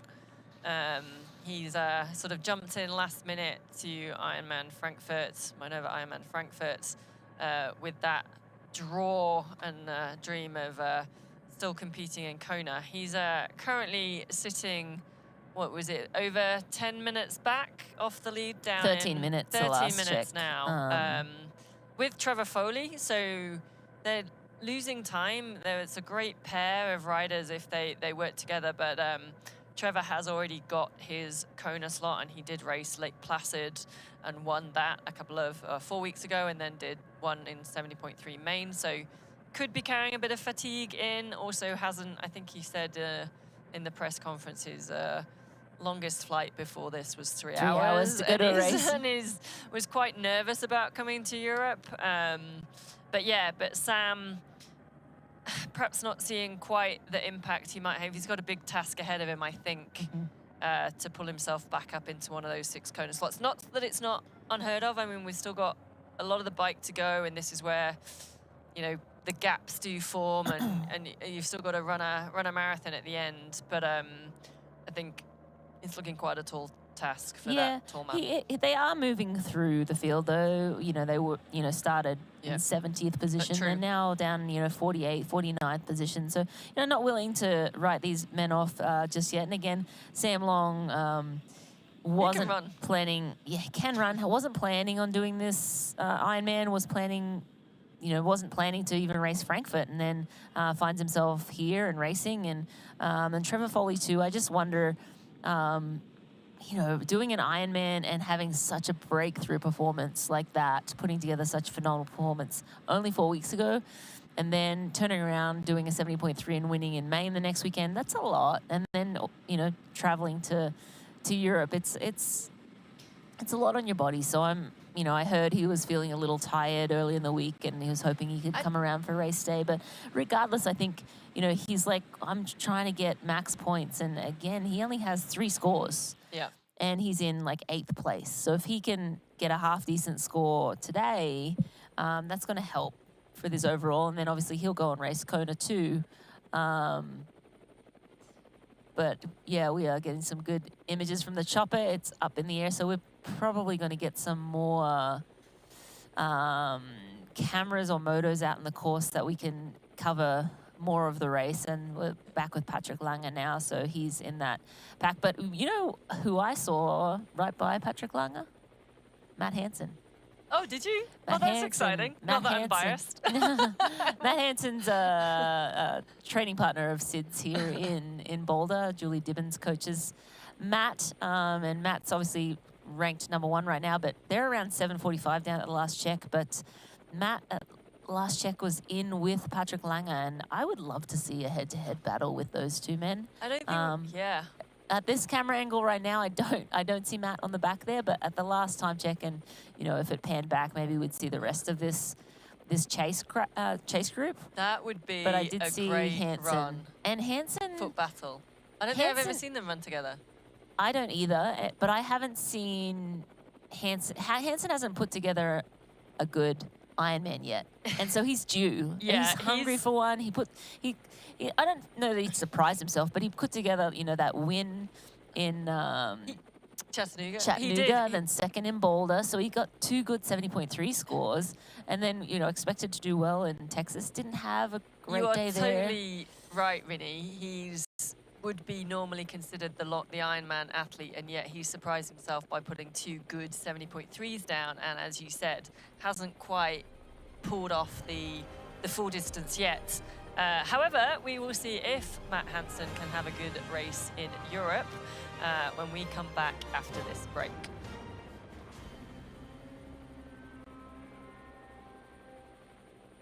Beyond the finish lines, our commitment goes the extra mile. We are the IRONMAN Foundation. We've given back more than $55 million to support our mission of leaving a positive impact throughout race communities. Without our amazing athletes, volunteers, and givers, we wouldn't be where we are today. Together, let's continue this journey of impact. Join the IRONMAN Foundation and be a part of something extraordinary.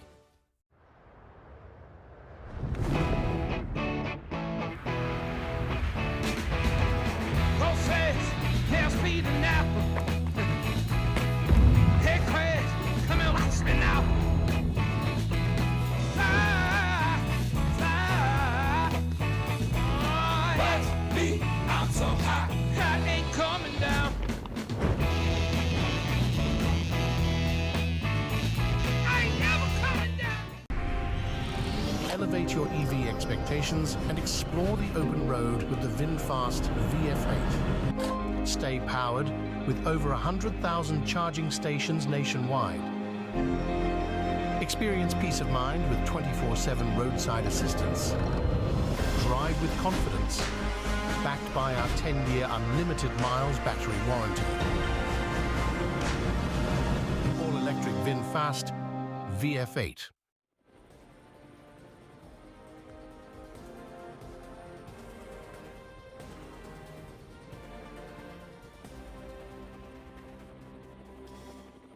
All right, you are watching images of the 2024 Mainova Ironman European Championship here in Frankfurt, and we have the chopper up in the air, so we're getting awesome aerial views of the German countryside here. They are on the second lap, around 100, coming up to 112 kilometers into this bike leg, and we're looking at Patrick Lange's group, I believe.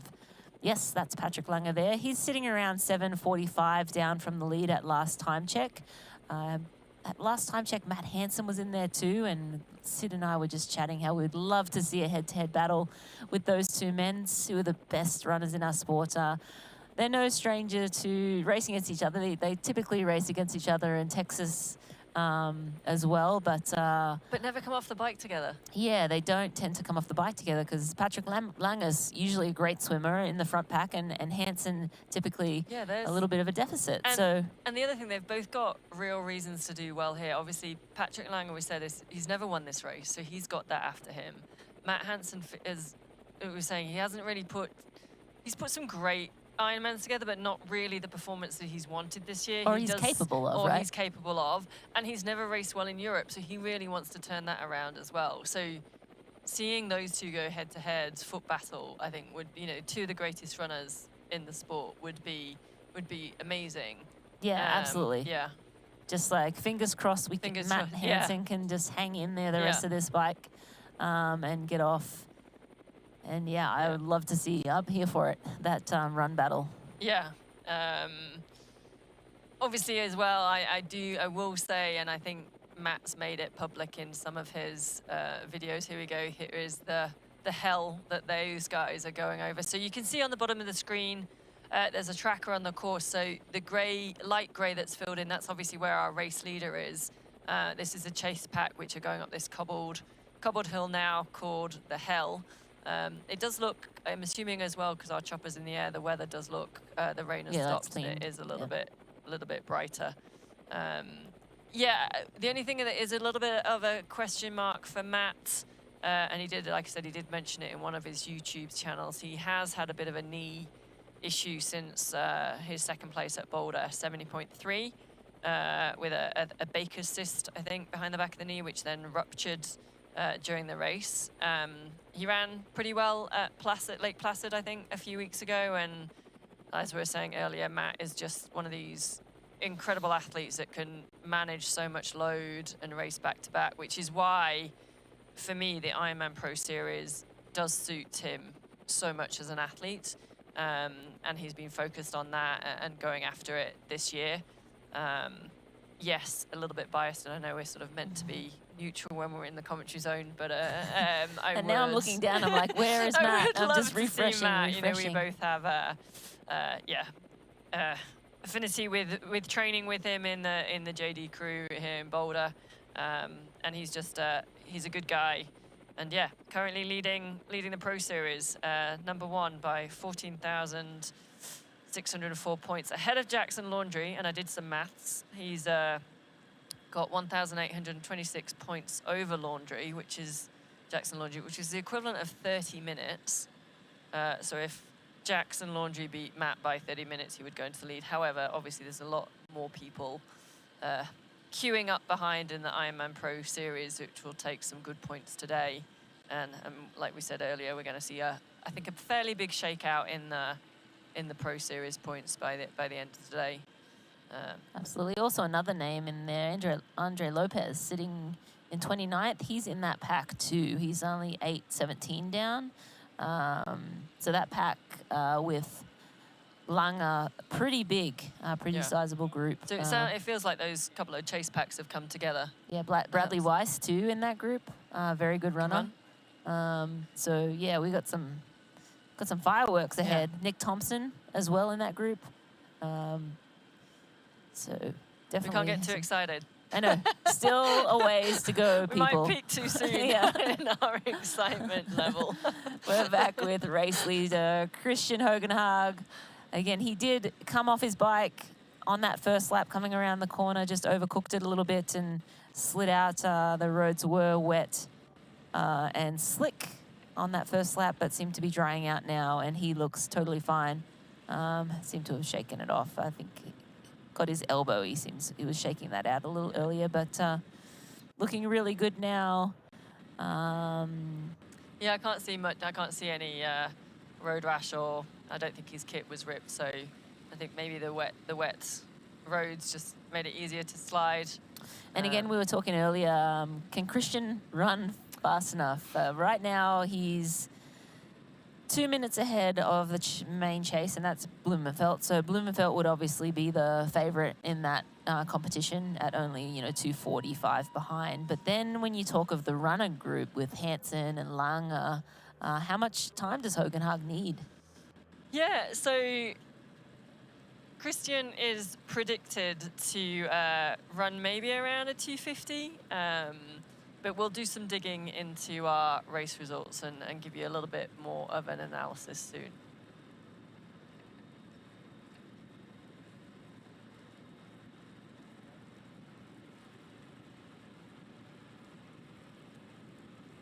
All right, we're back with race leader Kristian Hogenhaug. Again, sitting around 2 minutes ahead of the main first chase pack. In that pack, we have notable Kristian Blummenfelt, the gold medalist from Tokyo. I'm sure you guys are well familiar with Kristian. And Gregory Barnaby, Maurice Clavel, Willie Hirsch still sitting in there. He's actually sitting on the front at last time check, so still feeling good. He didn't sort of get, you know, mowed down and overtaken. So that's good for Willie Hirsch. It's his first Ironman event of his career. So doing a quick look at the numbers, obviously, I would say Kristian Hogenhauer is around about, on average, a 250 runner. He has put in some races lower than that, so a 241 and a 240, but most of his Ironman runs have been around the 250 to 255. So the 240 was, last year in Hamburg. Again, another pretty fast course, but he actually raced not too long ago in Ironman Vitoria-Gasteiz, and that was a 253. That was actually, he came 5th, and that was where he missed out on his Kona slot by one spot. But I think he would need to be, well, 15 to 20 minutes ahead of the chase pack with the caliber of runners coming behind. But that's on paper. On paper. Right? This is all on paper. Yeah. All on paper. If he pulls out a 240 run, yeah, maybe that's enough. Exactly. Yeah. So, of course, you know, and conditions do look favorable for a fairly fast run here today. Today, the run is fairly flat, but they do have to come up and over some bridges, multi-lap course on that run. So some, you know, U-turns and some bridges will slow the athletes down a little bit. And again, the fastest ever time was Dennis Chevreau, who was around 38. Yeah, and I think he claimed that was pre the era of carb. Well, it was only he said they have new generation. New generation. I was going to say the first wow, you're era. like going like generation to generation. It was only 2 years ago, wasn't it? and he also had a minute penalty. So That's right. let's call it so he 237. probably 237, 30. So that's about what, you know, is possible on this course. But again, every year technology gets better and better, and athletes are able to The other thing will be go even quicker. If that chase group all does come off the bike together, albeit we've still got, again, a fair old way to go on this bike course. But if we have the likes of Patrick Lange and a Matt Hansen like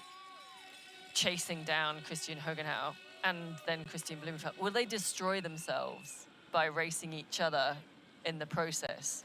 Or will they be smart? Because they are very experienced athletes, so I hope they wouldn't I don't destroy. know. I but feel like I don't think use each other to chase, use each other to race up. I just to the don't lead and see them. I don't know. I mean, they've never run head-to-head before, so it's a great opportunity. I don't see them blowing themselves up, right? Like, they're too seasoned. They're professionals. Like, they've done this Ironman distance so many times. They know what's too much. They know what's not enough. Yes, I think both of them will risk it for the biscuit in this, to quote Mike Lovato loves to say that. But like, so risk it. So take a few extra risks to win this title, because you know, Lange's said in no uncertain terms, I would love to win this race. This is one that eludes me. I've won the world champs. I've won, you know, so many other great races around the world. But Frankfurt, this hometown race for me, is important for me to try and win here.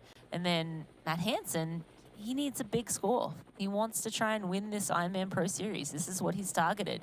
This is his third Ironman, and he's going to also do Kona. So, yeah, if he can bank max points here, this will really put him in a great position to try and take that overall.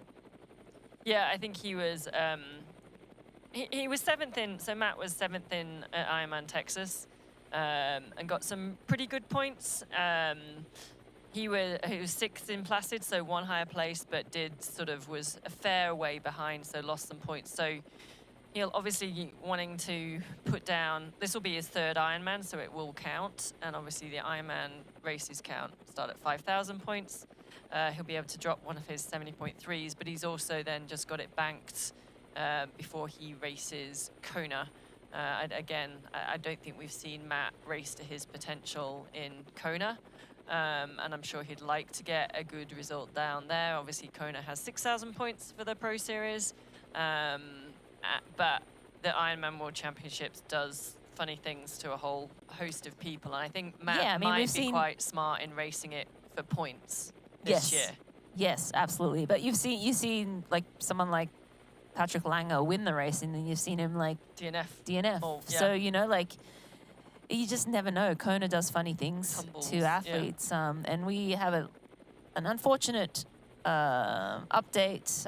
Any Henrik Grosch fans? He is out of the race. That's M36. He had a crash on the bike, so he will not be continuing. We don't have any more information. Just that he won't be continuing. So hopefully he is not too badly injured, and more it's probably his bike, hopefully. Yeah, never want to hear of any crashes. So hopefully he's okay, as we're getting these great aerial views, helicopter views, literally, of the race course. And well, it certainly looks from up here that the rain has stopped.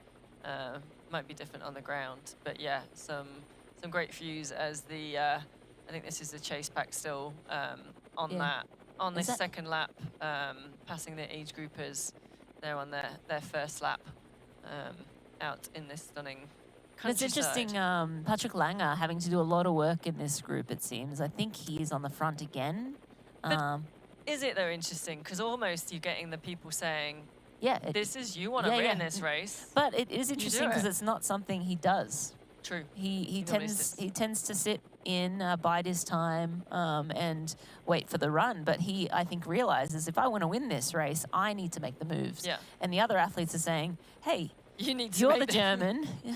You've won the Ironman World Champs. Like we're deferring to you. You know, like you want to win this race, you go do it. So I think more than anything, I think it's Lange realizing the urgency now that, you know, that main group is getting away, and also Hogenhag is getting away up the road. So just trying to limit that damage so that he can be delivered to the run in a position where he has the leeway to make it up to, you know, the podium and the lead. Yeah, that's right. And maybe it shows a confidence from Patrick as well, a confidence in his biking and running, that he can take on the work of the front of that pack and not sit in or not have someone else do the work to pull back. Yeah, excited as we see our race leader has gone through the 127-kilometer mark. That was in a 2:48:40 bike time, so 3:39:35 race time so far, and we will wait to see what the rest of them. They had about a 2-minute 2:40 gap to that chase group at the last split, so we'll see where it stands as the rest of the guys come through. So still, what have we got? 50K to go? Yeah, exactly. on the 51 bike. kilometers to go at that time check. So still a fair amount of time, a little over an hour of biking left to go for the men before we get to see them on the run. And it's always telling. Here we see Patrick Lange, as we mentioned, a little bit of urgency in him. Like, come on, let's go. He's sort of putting his hands out. We gotta work together here. But we are gonna run away to a break, and we will be right back. More action to come. You know, and we know. The thing about challenging yourself is you're always looking for what's next.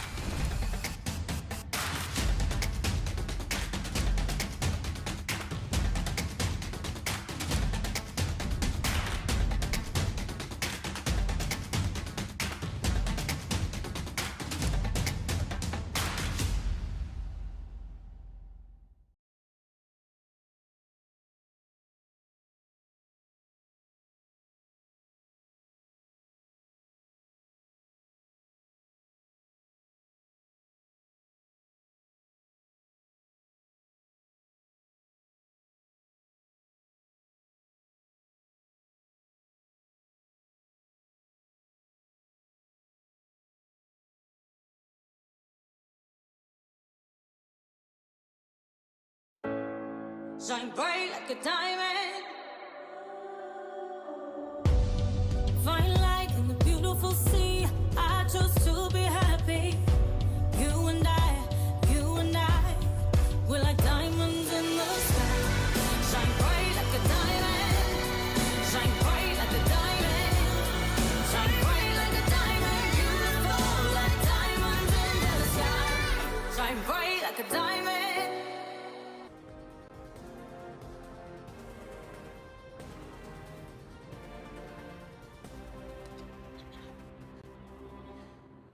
Mainova Ironman European Championship Frankfurt is brought to you by Precision Fuel and Hydration. Crush your next race with Precision Fuel and Hydration. And Nirvana, advanced athlete event experiences powered by Nirvana. All right, we are back with the action here in Frankfurt. And this is Ruben, he's second. Well, no, I think he's hard to tell, but he's in that main chase pack. I'm not sure if he's leading that main chase pack, hard to tell. I think these are age groupers that they're just passing, but yeah, he's looking back. I'm not sure if he's riding away or if he's just sitting in the front. At last check, he was about 25 seconds ahead of Willy Hirsch, so he might be trying to bridge up to Christian Hogenhaug at this point, but again, it's still 2:10 back from Christian. It looks like, you know, he was kind of looking behind to check what was going on behind him. So my guess is that he's trying to make a move and yeah, it looks like he's got a little bit of gap over that. Just pulled away a little bit from that chase group. Just looking at where he's potentially ranked in the bike rankings. We do know he is a ex-pro cyclist, so maybe that's now where it's these latter stages of the bike course. Where it shows through. Yeah. For sure. But it is a huge chase group now. Well, we've got two chase groups, one at that 2:30 gap, and then the Patrick Lange group, which is about five minutes back. We're just waiting for that tracker to update for the 127-kilometer with that second chase. Yeah. Kasper Stepanek, the first through in 10th place with that 5 minutes. I'm not sure if he's isolated or just waiting for the tracker to update. So. And while we're waiting, I've got a fun fact from Frankfurt, keeping in line with my obsession with engineering and skyscrapers. Frankfurt is a city of contrast. Whilst in the city's financial hub, you'll find some of Europe's tallest skyscrapers, including the Commerzbank Tower, which is Germany's tallest building, standing at 259 meters, or 849 feet for our American and English friends. Surrounding the city is a 75-kilometer green belt, which offers locals a refreshing escape from the hectic city life. Plenty of woods, rivers, and stunning landscapes to explore. The two sides of Frankfurt meet in perfect harmony. I think Frankfurt also had the largest inner-city forest in Germany, which is where our swim course was, with about 450 kilometers of networks of trails, so very popular with walkers, runners, and cyclists, and well, triathletes, really, which is why it's probably a good place to be. Yeah. Thanks for that little factoid, Sid, and we'll go back and look at the Roka weather. Not much has changed except no rain anymore. It seems like it's dried up, and it's gone up 1 degree at 70 degrees now, so still very light winds and still relatively high humidity, but that rain slowly, it still seems like the roads are slightly damp out there, but it is drying up for the athletes. It's a little bit brighter in the clouds, but that could just be the light from the camera. Yeah. It's probably horrible out there still. At least I don't think it's too cold, or hopefully not too cold even if it is raining. As we're, athletes 127 kilometers into our full gas bike course. For those just joining you can follow along the progress that the leader is making along our little tracker on the bottom. So the light gray is where the leader is up to. So We're in the last third of this 178-kilometer bike course. It is a little bit shorter this year.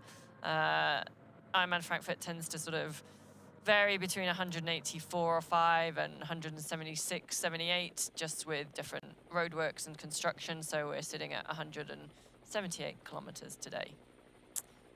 And another great aerial view of the athletes. I believe this is the chase pack with Patrick Lange in it at last split. We're still waiting for him to actually come through the 127, but at last split it was around 8 minutes to that pack. We have the main chase, and then we have like a small group that are around 6:20 back.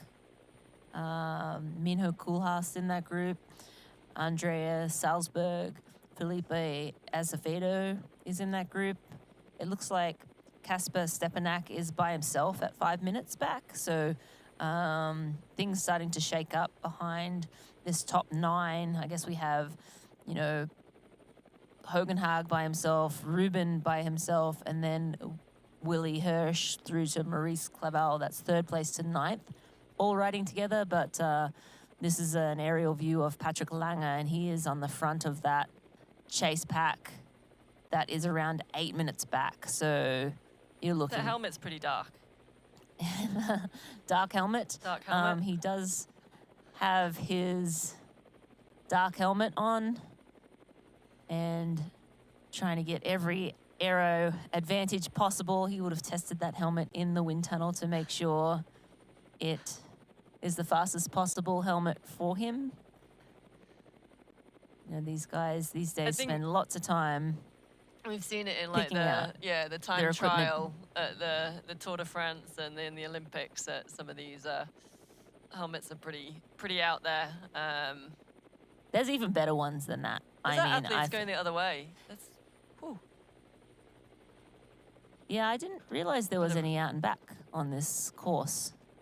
So heads up, guys. There must be. Yeah.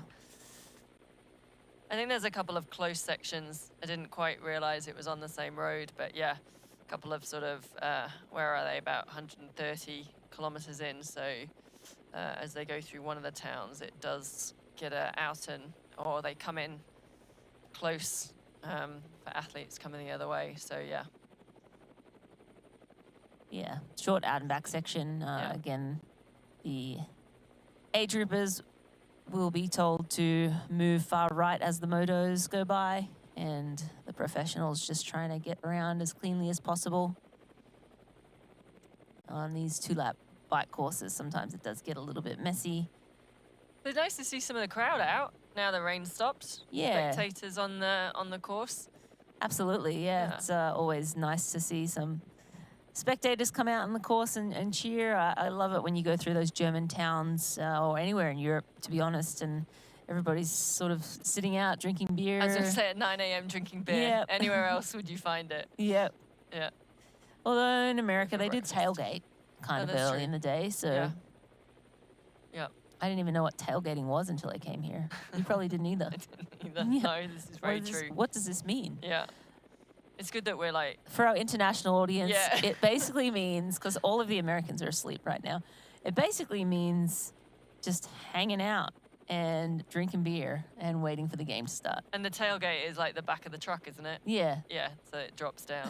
This is me. The Brit and the Aussie trying to explain. We're watching Ironman Hamburg, and I decided to lamely tell a joke based around cheese and realized that Americans don't have that type of cheese, so it fell flat on its face. Mm-hmm. Know your audience. Know my audience. I did not know my audience that day. So yeah. Still with Patrick Lange here. He's in the blue kit, sitting in second in that chase pack. And at last, we should have an update on that group. Still not coming through. Sometimes it takes a minute for the tracker to update us, but at last check, they're around 8 minutes back. So 6 minutes back from Kristian Blummenfelt, who's probably the main notable runner in the front group. So just being informed that we should say that Americans also bring food. to the tailgating, so they grills, beer, and games to play while It's they're not just beer waiting for drinking. It's not just beer drinking while they're waiting for the game to start. It's crazy, so I'm going to probably shoot myself in the foot. American sports last for so long, like basketball games, Not football that long. games. They do seem to last for half a day, and yet Americans still want to come out earlier and eat and They drink. make a whole day of They it. do make a whole day I of actually it. kind of love that about. Yeah, this is an 8.5-hour day. This She is says very this. true. Someone just pointed Sid, that out to me. know your audience. Not quite adjusted to America yet. Yeah, as we sit and watch an 8-hour Ironman event play out. Yes. But now you've got me talking about food. Who's got the barbecue? Who's cracking open the bit? Oh, well, let's talk about Frankfurters, because this is an interesting one. I'm going to be our factoid to it. So Frankfurt is apparently the birthplace of hot dogs. Franks were wildly known as hot dogs. I think the USA might disagree with that, because I think they believe that they did invent the hot dog, similar to hamburgers were invented in Hamburg. But again, I think the Americans disagree. But yeah, hot dogs were invented in Frankfurt. So put that on your barbecue rather than a shrimp. Shrimp on the barbie. I've never had shrimp on the barbie, I don't think. What? No, Is it like, it's just the isn't same. it like you have to have it? Is it No. like a cultural No, we have experience? sausages on the barbie. We have sausages, sausage sizzle. That sounds like And funny. with that being said, we're going to run off to a break and we'll come back with more racing right after this break. Thanks.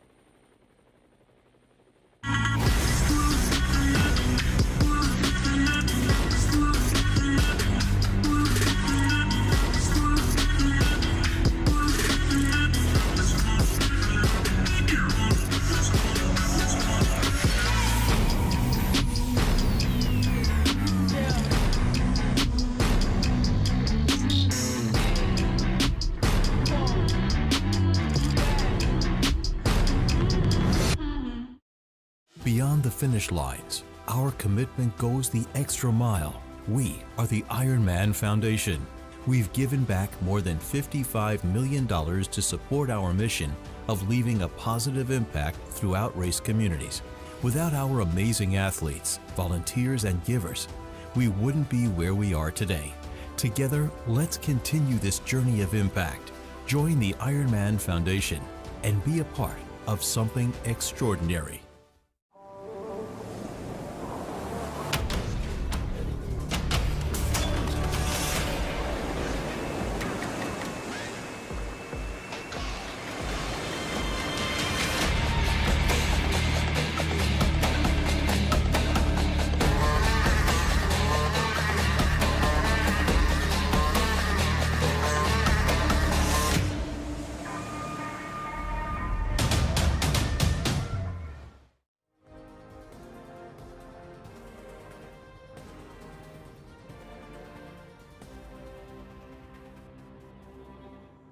You are watching the 2024 Mainova Ironman European Championship here in Frankfurt, and we are with Ruben Zapuntke from Germany. He is sitting in second right now, just broken away from the pack containing Kristian Blummenfelt, Willie Hirsch, Gregory Barnaby, among a couple of others. Christian Hogenhaag is still in the lead, but Ruben seems to be trying to bridge that gap at last time check. I'm impressed with was Willie. Over 2 minutes. Willie Hirsch is hanging in. Willie Hirsch, super impressive. He was our early race leader. He led out of the swim and then led for a good chunk of the start of the bike. And this is his first Ironman race. So once Hogenhaag went up and bridged up to Willie Hirsch, Hirsch seemed to start dropping back, and we were worried that he might just get dropped straight through this second pack, but he's hanging in there and actually leading that main chase. So doing a really great job is Willie Hirsch. Yeah, and then we have like another chase pack further back, so that Lange group that Rini was talking about there, about 9 minutes back. And also in that group, we have our South African athlete, Bradley Weiss, and we caught up with him before the race, so let's see what Brad has to say about Ironman Frankfurt. I'm Bradley Weiss from Stellenbosch in South Africa, here at the European Championships in Frankfurt, Germany. Yeah, it's an incredible field. I mean, it's the European Championships and it always brings out the best quality. I do believe that the best Ironman athletes are based in Europe, so it's a lot easier for them to obviously get here to Frankfurt. And being European Championships, it's always going to bring out the cream of the crop. Add to that the Ironman Pro Series, and it's just sort of the perfect storm for one of the strongest fields of the year. Yeah, really looking forward to racing against a super quality field. I think it's what all of us are in the sport for, to compare ourselves against the best, and this will be a great opportunity building into Kona to see where everyone's at and maybe where everyone's strengths and weaknesses lie heading into the championship season. So I got my Kona slot in Vitoria, and that was the main objective for sort of the first part of the season. Yeah, I definitely feel like I'm in shape to perform for a podium. I mean, I know there's still a few gears that I can work up towards for Kona. I sort of came off of it a little bit after Vitoria and did a nice block of recovery back home in South Africa. I've come straight out of the winter there, so I'm very grateful that we looked like we're in for a cool weekend. So the Germans have got some pretty strict rules. I found out in 2022 I raced here. Did a nice block of preparation in Livigno with Sebastian Kienle, fellow German, and came out to the race, was super excited, and at about 40 Ks into the bike, I was in the lead group pretty comfortably, and went through an aid station, took a bottle, drank and sprayed it over myself. And here in Frankfurt, they're very protective over the land that we ride through, and the littering rule carries a disqualification at this race, which it doesn't in any other region of the world. So sadly, I missed the littering zone by about 10 meters, discarded a bottle, which I thought I was still okay to do. Unfortunately, got a disqualification, which was really tough to swallow at the time. And yeah, I just had to take it on the chin, sit out. So that was only 40 Ks into the bike, so I didn't actually get to race the whole course, but I saw it. So I'm kind of still, I'd say it's still my first time racing because I don't have that much experience. Yeah, and great to hear from Brad Weiss there. So sounds like another athlete with a little bit of unfinished business after his experience in 2022. Some background on Brad Weiss, for those of you who may be not as familiar. He is our South African pro. He's 21st in our pro series. He raced in 70.3 Mallorca earlier this year, finished 7th, and also just a few weeks ago, Ironman Vitoria-Gasteiz, where he finished 4th. He had a great race actually last year at the Ironman World Championships in Nice, where he finished 7th. And he's had 2 second places at Ironman South Africa, home country race, but yet, and 4 70.3 wins, but yet to have that Ironman win. I'm not sure today will be that day, but hopefully I think we might see him a little bit further up, and he's had some good, he's always up there, sort of top 5, top 10 on a good day. Yeah, and I think more importantly, just banking some points for the Ironman Pro Series. I think a lot of these men, you know, definitely always will take the opportunity to win, but now there's something more to race for, and not just the win. There's obviously bonus points on the line, and then prize purse at the end of the year, and a chunk of that $1.7 million prize pool for the Ironman Pro Series is a great reason to turn up. And I think the reason we have so many men on this start line, we had 80 men lining up to race here today, and the Ironman Pro Series has just brought together the best of the best in Ironman racing.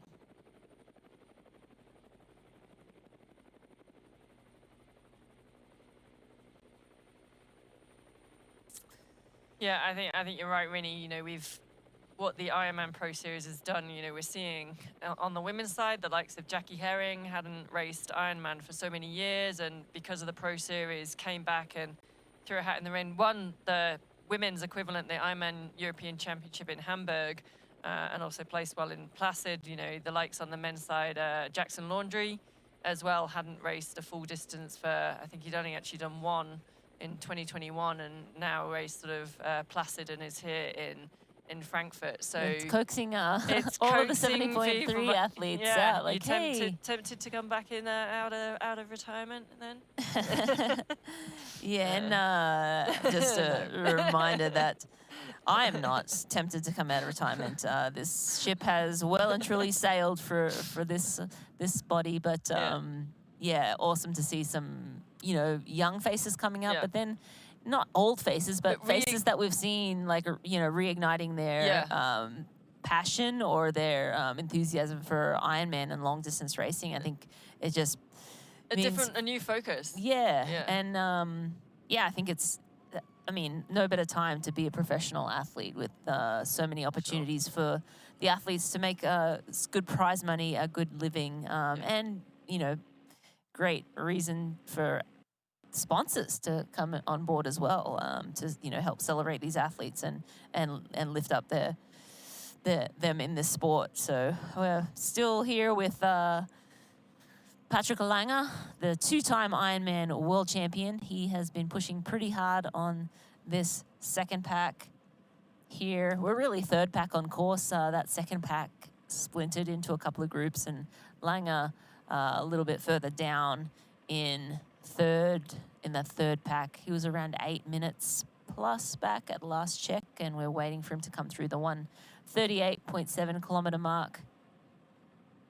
And we are, speaking of Ironman races, one of the legendary Ironman races with over a quarter century of history, Ironman Kantin Klagenfurt, Austria, sits amongst the world's pinnacle races. Klagenfurt as a destination offers breathtaking beauty with passionate support, starting with a swim in the crystal clear waters of the Wörthersee, including the iconic Lange Canal, a bike through Austria's Carinthian countryside, and a lakeside run that weaves through the old town of Klagenfurt. This is a race every athlete should have on their list. Register today.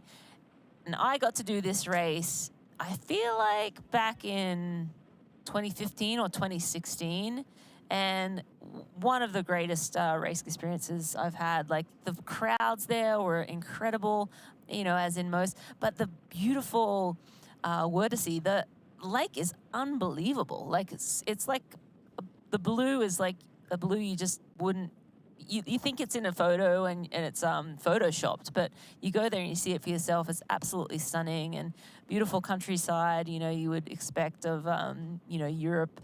Green, lush, just a really great, and it's a pretty fast course there too. The run course, really well supported with a mix of, some running on dirt, and you get to go into Old Town Klagenfurt too, which is pretty cool. So really a great race. I shall add that to my list. You absolutely should, yeah. my years are extending just to add in all the races. There were a few races I never got to. What did you not get to do that you wanted?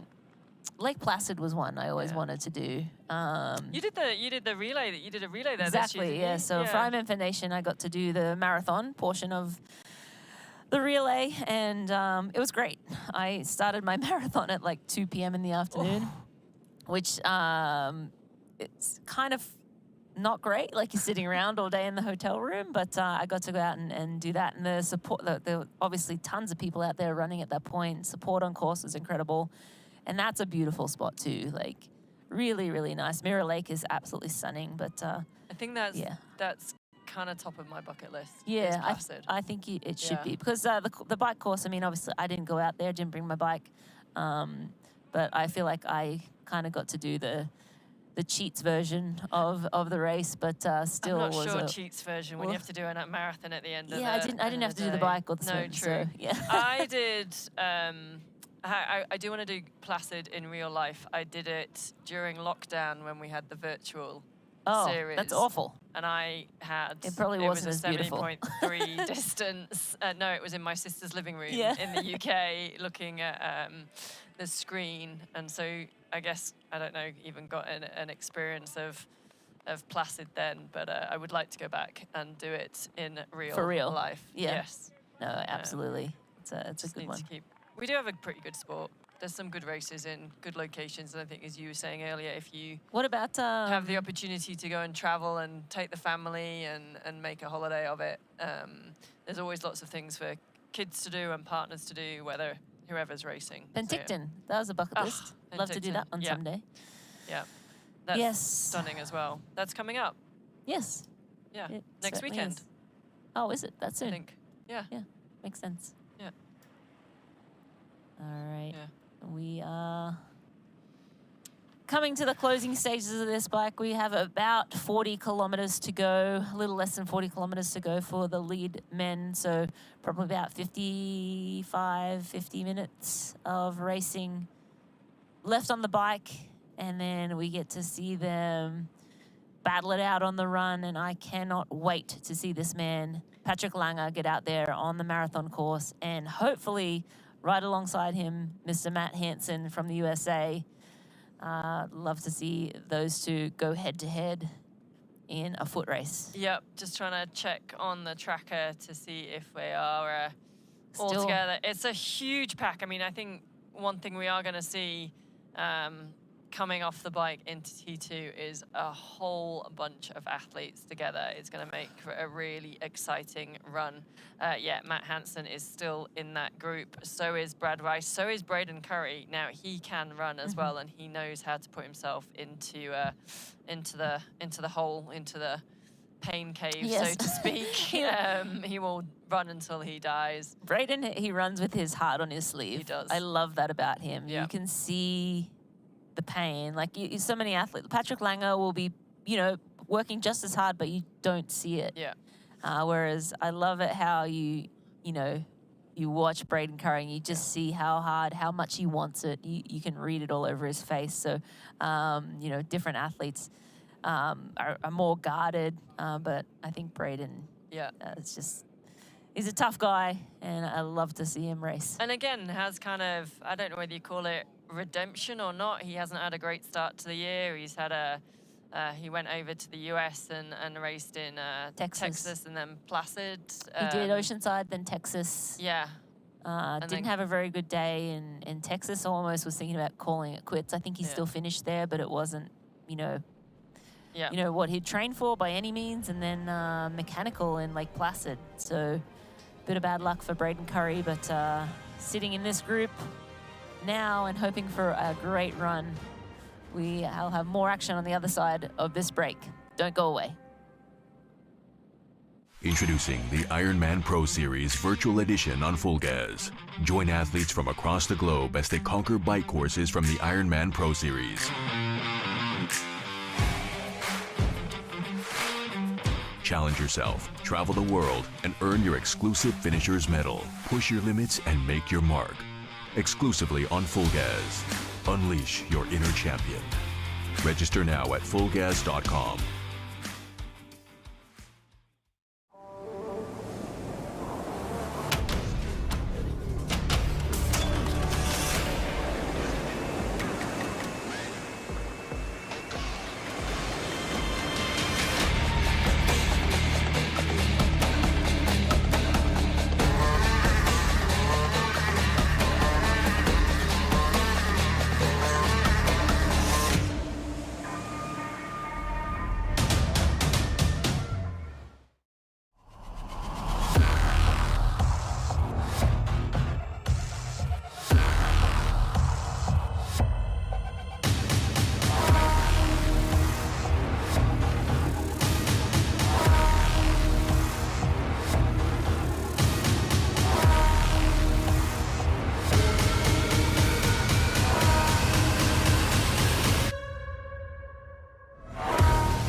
Welcome back to 2024 Mainova Ironman European Championship Frankfurt. We are out on the full gas bike course. The last timing split that our athletes, pro men, went through was 138.7 kilometers. So we are in the final stages. They're a little bit further on than that. Our race leader, Kristian Hogenhaug from Denmark, has been out front for probably over half of the bike course now. He's got a 2.5-minute lead over second place Ruben Zapuntke. And then it's about another 45 seconds back to a pretty decent chase group, and then a further. Our main contenders, as people might be interested, are Patrick Lange is in a huge group at about 10 minutes back. There's a few other athletes in between that, but yeah, we're excited to see if Patrick and the likes of Matt Hansen can run down this 10-minute gap to Kristian, who's been out on his own. Our weather presented by Roka today, so 70 degrees Fahrenheit, 21 degrees centigrade. There is a little bit of light rain around still. It does seem to have eased since earlier in the day, but obviously you can see a lot of the roads still wet, so athletes having to be careful as they go around the corner. 91% humidity, very, very little wind today. So the bike course was going to be super fast as it was. We're going to wait to see what the times are looking like coming through. It was about 3 hours or just over 3 hours bike split time for Kristian at the 138 mark. Just through 151, 3:22 is Kristian. So he just has 26 kilometers to go, I think. The bike course 178 at the moment. So AG1 supplemental stats at 151.1 kilometers.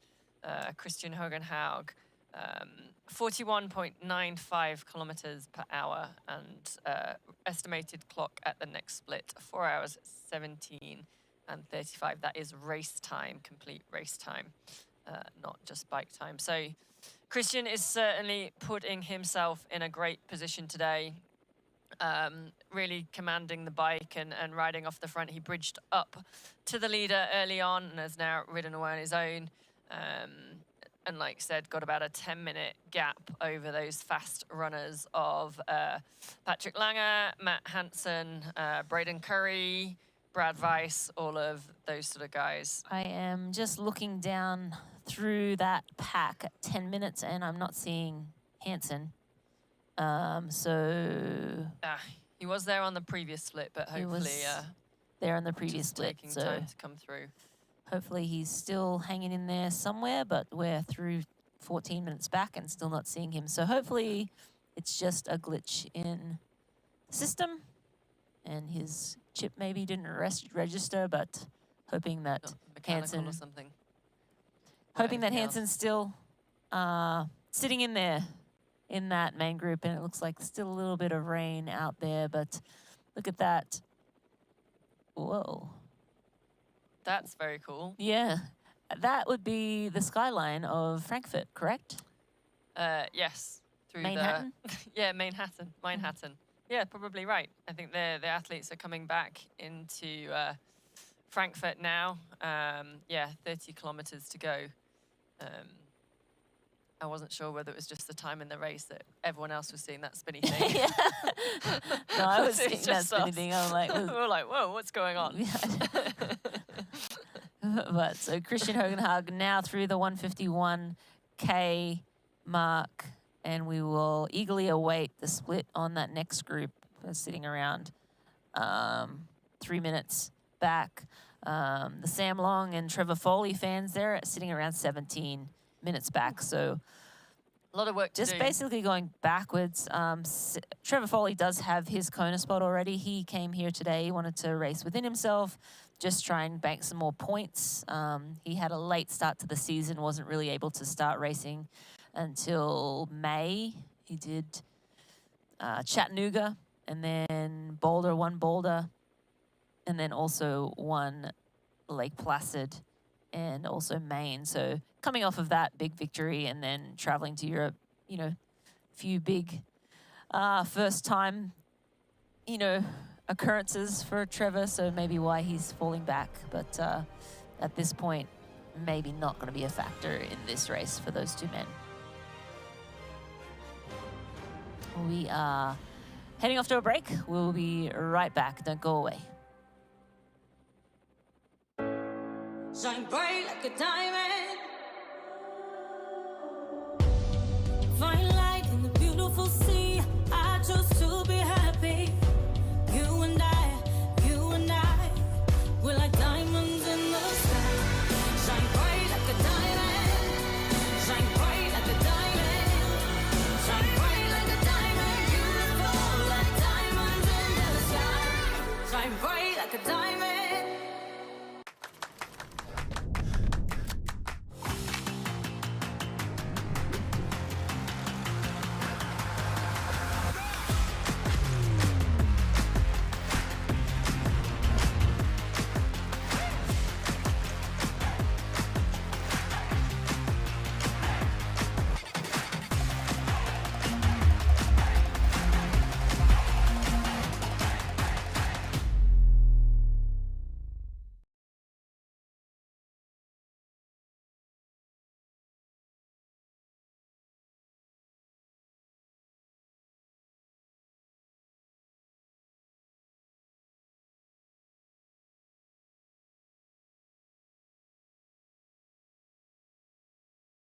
Welcome back to the full gas bike course here at the 2024 Mainova Ironman European Championship Frankfurt. Currently on screen is our second place rider, Ruben Zapunknik. He's our ex-pro cyclist now turned triathlete. He is having a fantastic day as well. He's chasing down our race leader, Kristian Hogenhaug. Got away from the chase pack that was on the bike course early in the day, and he's sort of solo in between or just after Kristian and in front of that chase pack, which is being led by Kristian Blummenfelt. The riders are in the last 25K of the race, heading back into Frankfurt before they start on our Hoka run course. Yeah, and we're with Ruben Zapunknik right now. He is sort of in between Kristian Hogenhaug, 2 minutes 42 back from him, and Kristian Blummenfelt at 3:50, so a little over a minute ahead. Again, he comes from a cycling background and using that strength right now to try and put some time or distance or both between himself and that first chase with Blummenfelt, Willie Hirsch, Barnaby, Linders, Maurice Clavel, among others there. So yeah, it looks like it's raining again. Getting the spots on our camera lens there. I'm just trying to look. Yeah, Ruben is around a 3-hour marathon runner-ish. So I don't think he's like, well, let's see what Kristian Hogenhaug runs. Like, he's more in that 250 range. So probably not going to, potentially not on paper, not going to catch Kristian, but is obviously trying to put as much gap into those fast runners yeah, I mean, obviously if he's around a 3-hour marathon runner, he just wants to move up as far as possible, because that will then, get him, as far up in the overall at the end as possible. And, as we said, on paper, he's around a 3-hour marathoner. He could pull something out of the bag today and run faster than that, but we will just have to see what happens. Honestly, it looks like Kristian Blummenfelt sitting in that main chase around a minute behind. Ruben would be the favorite right now. I think for Ruben as well, his aim, obviously, points on the board and position overall in the race is important. He's German as well, so home country race, but he hasn't got his slot for Kona yet, so he's perhaps trying to get one of those 6 slots. He DNF'd in Ironman Vitoria-Gasteiz a few weeks ago, last month, so probably has the fitness and wanting to capitalize on that and hopefully get one of those 6 Kona qualification spots that is up for grabs for our pro men today. Yeah, and just to recap, the 17 of the men racing today already have their Kona slot, so it's going to roll down potentially. It should roll, you would think. So, still getting in the top 20 or top 50, would probably be a priority. Cause yeah. Do we want talk about what we said that Ruben was an ex-cyclist? Should we test a bit of our viewers' local Frankfurt sports knowledge? Can you give, how's your football as well? Soccer, I should say. Can you give the full name of the city's football or soccer team? I'm going to give you an A, B, C, D answer. You're talking about soccer. We're talking about soccer, yes. So is the football team A, Borussia Frankfurt, B, Bayern Frankfurt, C, Eintracht Frankfurt, or D, Frankfurt United? I have zero clue. Yeah, I'm going to leave the tension just hanging. Yeah. People in anticipation. The answer is, drum roll please, is C. Eintracht Frankfurt is one of the oldest clubs in Germany and was founded in 1899. They have spent 55 years in the top division, but have only won the national championship once in their history. So there we go, football fans, soccer fans. whatever part of the world you're in. We're triathletes. We don't know anything about soccer. I should, being English. We have some. Yeah, the Matildas are good. Yeah. Yeah. Socceroos. Socceroos. Yeah. Yeah. Let's talk about our Lionesses are good. Actually, the men's team are pretty good as well. But yeah, anyway, back to cycling, back to triathlon. We are coming to the final stages of this bike course. It is a little bit short today, 178 kilometers.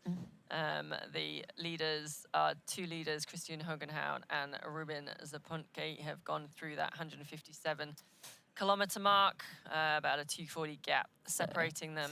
Little under 20 kilometers to go, probably, for Kristian. Yep. Hogenhaug. Ruben's still not through that, but he's around 240 back at 154 kilometer mark. So sitting pretty steady there. And we're looking to see as the other men make it through the 151 kilometer mark. And just trying to make sure, yes, Matt Hansen is in that. He's sitting in 14th place. Pop back up on the thank you. Phew, we all breathe. He definitely was not on, so thank you for putting him back on the tracker. He's sitting right with Patrick Lange, so I'm sure starting to eye each other up already. And they're sitting around 10:50 from the lead, and that would be Which around... is totally achievable. Because I don't think... Depending on what everyone does, right? Like True. achievable, if they're going to run... again. If they're going to run 38, 37, 36. Kristian and Ruben aren't probably the top runners in this, although... But you do have... We don't know how Kristian Hogenhaug is running at the moment. Or I've heard Blummenfelt he's in confidence. Yep. His confidence, his form's good. But then, yes, as you said, we have that other Kristian called Blummenfelt, who you just don't know. You might know. Might have heard of him. Going to do on the day.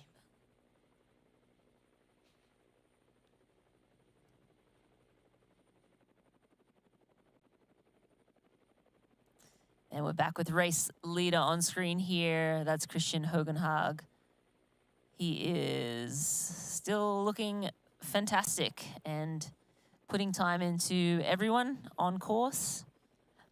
Ruben, probably the only one who's somewhat He's looking super holding his smooth. own. Actually, Ruben's basically riding exactly the same as Kristian at the last two time checks. Yeah, exactly the same. So Kristian holding Ruben, but both of those men moving away now. It looks like the Kristian Blummenfelt, Barnaby, Chiricelli. I'm probably saying that wrong. My apologies to the Italian fans. They're around 4 minutes 15, 16, and to 20 to 30. So they're losing time, but again, you know, it's sort of how is Kristian Hogenhaug running? Well, you know, like a podium? Is a podium an option? I got some Sure. some information earlier from a good friend who was she was really excited to see that Kristian was in the lead already. He's in good form, and importantly, he's in a really good headspace. He had a lot of injuries last year, but he's had a really solid year already. And I think, you know, there's so much that can be said for confidence that comes with being just fit and healthy and racing well. And you never know what that does on the day. You know, similar Patrick Lange was talking about at the press conference, how this year for him, it's all about picking races that have something, an emotional attachment to them. And I think that goes the same with if you are feeling good about training and racing and you're in a good headspace. What is it? You know, a happy athlete is a fast athlete. Mm-hmm. So maybe this is Kristian's day. Maybe he can put something down on that marathon. Yeah, you know, I mean, 10-minute gap back to those runners. Although Kristian Blummenfelt, as you said, is a closer gap. Sorry, go on. Yeah, Kristian Blummenfelt still at 4:30 back, and you know, typically Hogenhaug's around a 2:50 marathoner, but he did run a 2:40 in Hamburg, and yes, Hamburg's very fast course, possibly a little bit short as well, but you know, 140. If it's a K short, that's still they have that 143. ridiculously long transition in Hamburg, don't Oh they? yeah, they do. Yeah. I don't know whether that gets added onto the Yeah, swim or the bike or the run. Or it's just its Or own it's just thing. its own thing. Yeah. It feels like it should be its It own should be, discipline. yeah. It's so long. 100%. But yeah. But yeah, Kristian Hogenhaug looking really good here. And again, he made the decision to bridge up to Willie Hirsch. You know, early stage of the bike, 30 kilometers in, and, you know, worked with Willie for a hot minute and then just rode away. Yeah. And hasn't looked back. He really has just been putting ever so slightly chipping away, putting, you know, seconds on seconds on that main chase pack throughout this whole bike ride. And he did have that little crash, which probably cost him about 45 Bit of a seconds. gas- I hope that gas moment. doesn't come to Oh, if bite it him at comes- the end, yeah, right? You know, yeah. I hope that's not the difference between, you know, a podium or a first or whatever at the end of the day. But regardless, he looks really good now. He's putting in good time and riding very well. And we only have, less than 20 kilometers to go in this bike. So I think his mind, while still firmly on the bike, Yeah, it looks like if we look at our profile of our full gas bike course on the bottom, it looks like they've got maybe one more hill. one more climb. It looks like to he's on that climb. now, out of the saddle and that's right, yeah, and then descend back down into town, into the city and into T2. So we are 4 hours 29 or 4 hours 30 into our race time. The winners were out of the swim in about 45 minutes this morning.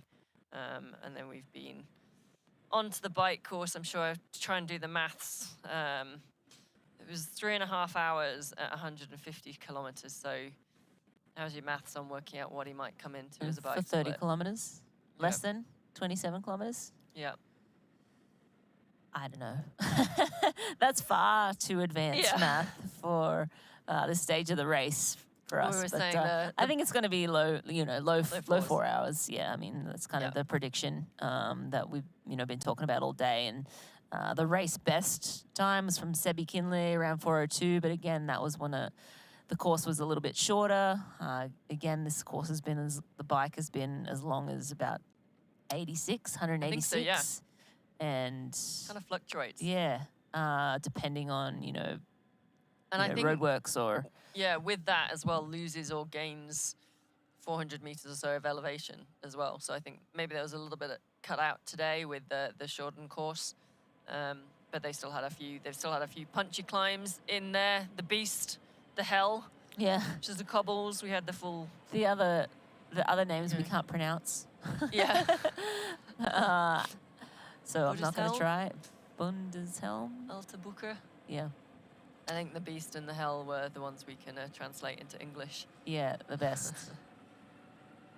You see Hogenhaug hopping out of the saddle there, and it's typical of you see athletes in the closing stages of the bike. He still has 10 miles, around 15K probably to go, but you'll see them get out of the saddle a little bit more. You see them, kind of shake their legs out a little bit, probably as we get a little bit closer to, but you see him smiling there. I think he's getting athletes- some cheers from the age groupers. Yeah, so I think interesting to see as well, like that Kristian's now like back in his aero position, so coming on the other side of the hill, most likely. Yeah, but if you look at all the age group who's passing, that's the first one we've just seen that's in aero as well. The rest of them being up on the base bar, which is just sort of the difference when you get to the stages in the race. You get fatigue, you just sit up on your base bars, where they're actually it's much better to just try and hold that aero position and things like that.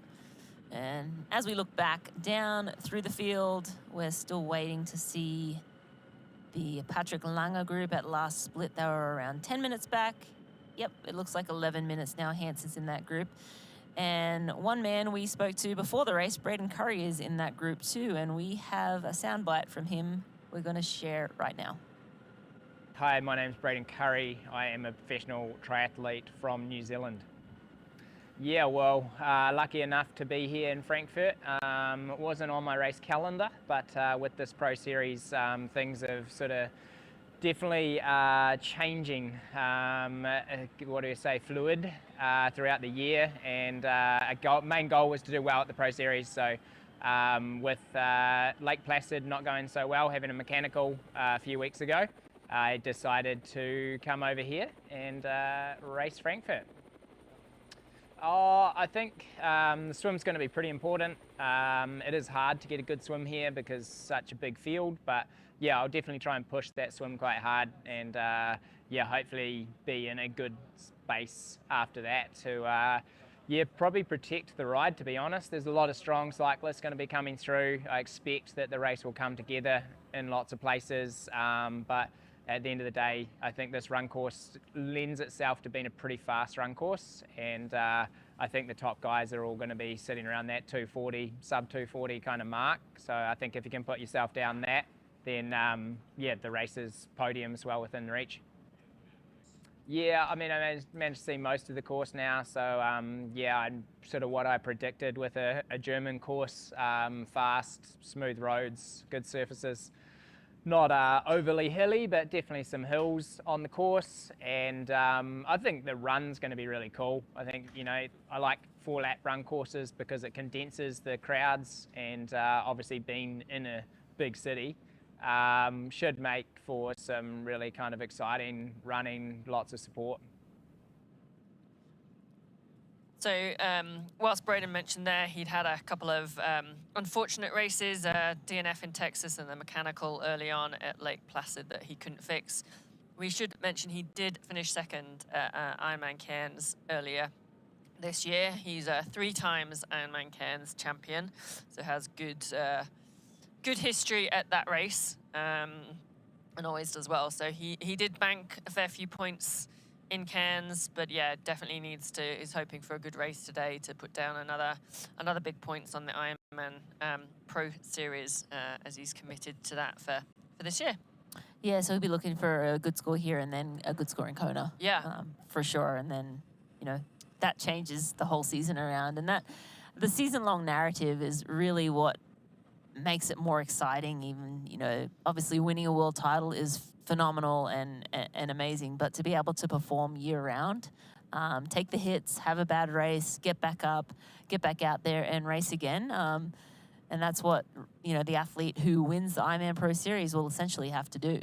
Race a lot, race a bunch of different courses and be successful, or, you know, win or very, very close to the front in every one of those races. So do you think with the athletes that have committed to the Pro Series and are banking at these races, when they head to Kona and the World Champions, do you think that changes their mindsets or tactics on racing?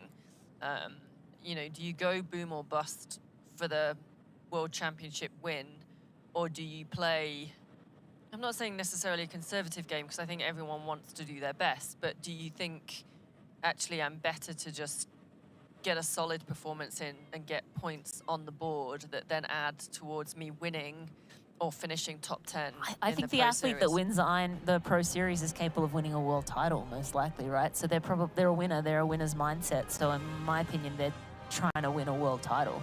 But the default is, okay, if I don't win, maybe I can get a podium and get a point. We're going to go to a breaks. We'll be right back. Introducing the Ironman Pro Series Virtual Edition on Full Gas.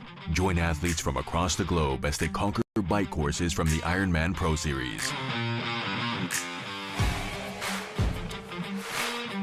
Challenge yourself, travel the world, and earn your exclusive finisher's medal. Push your limits and make your mark. Exclusively on Full Gas. Unleash your inner champion. Register now at fullgas.com.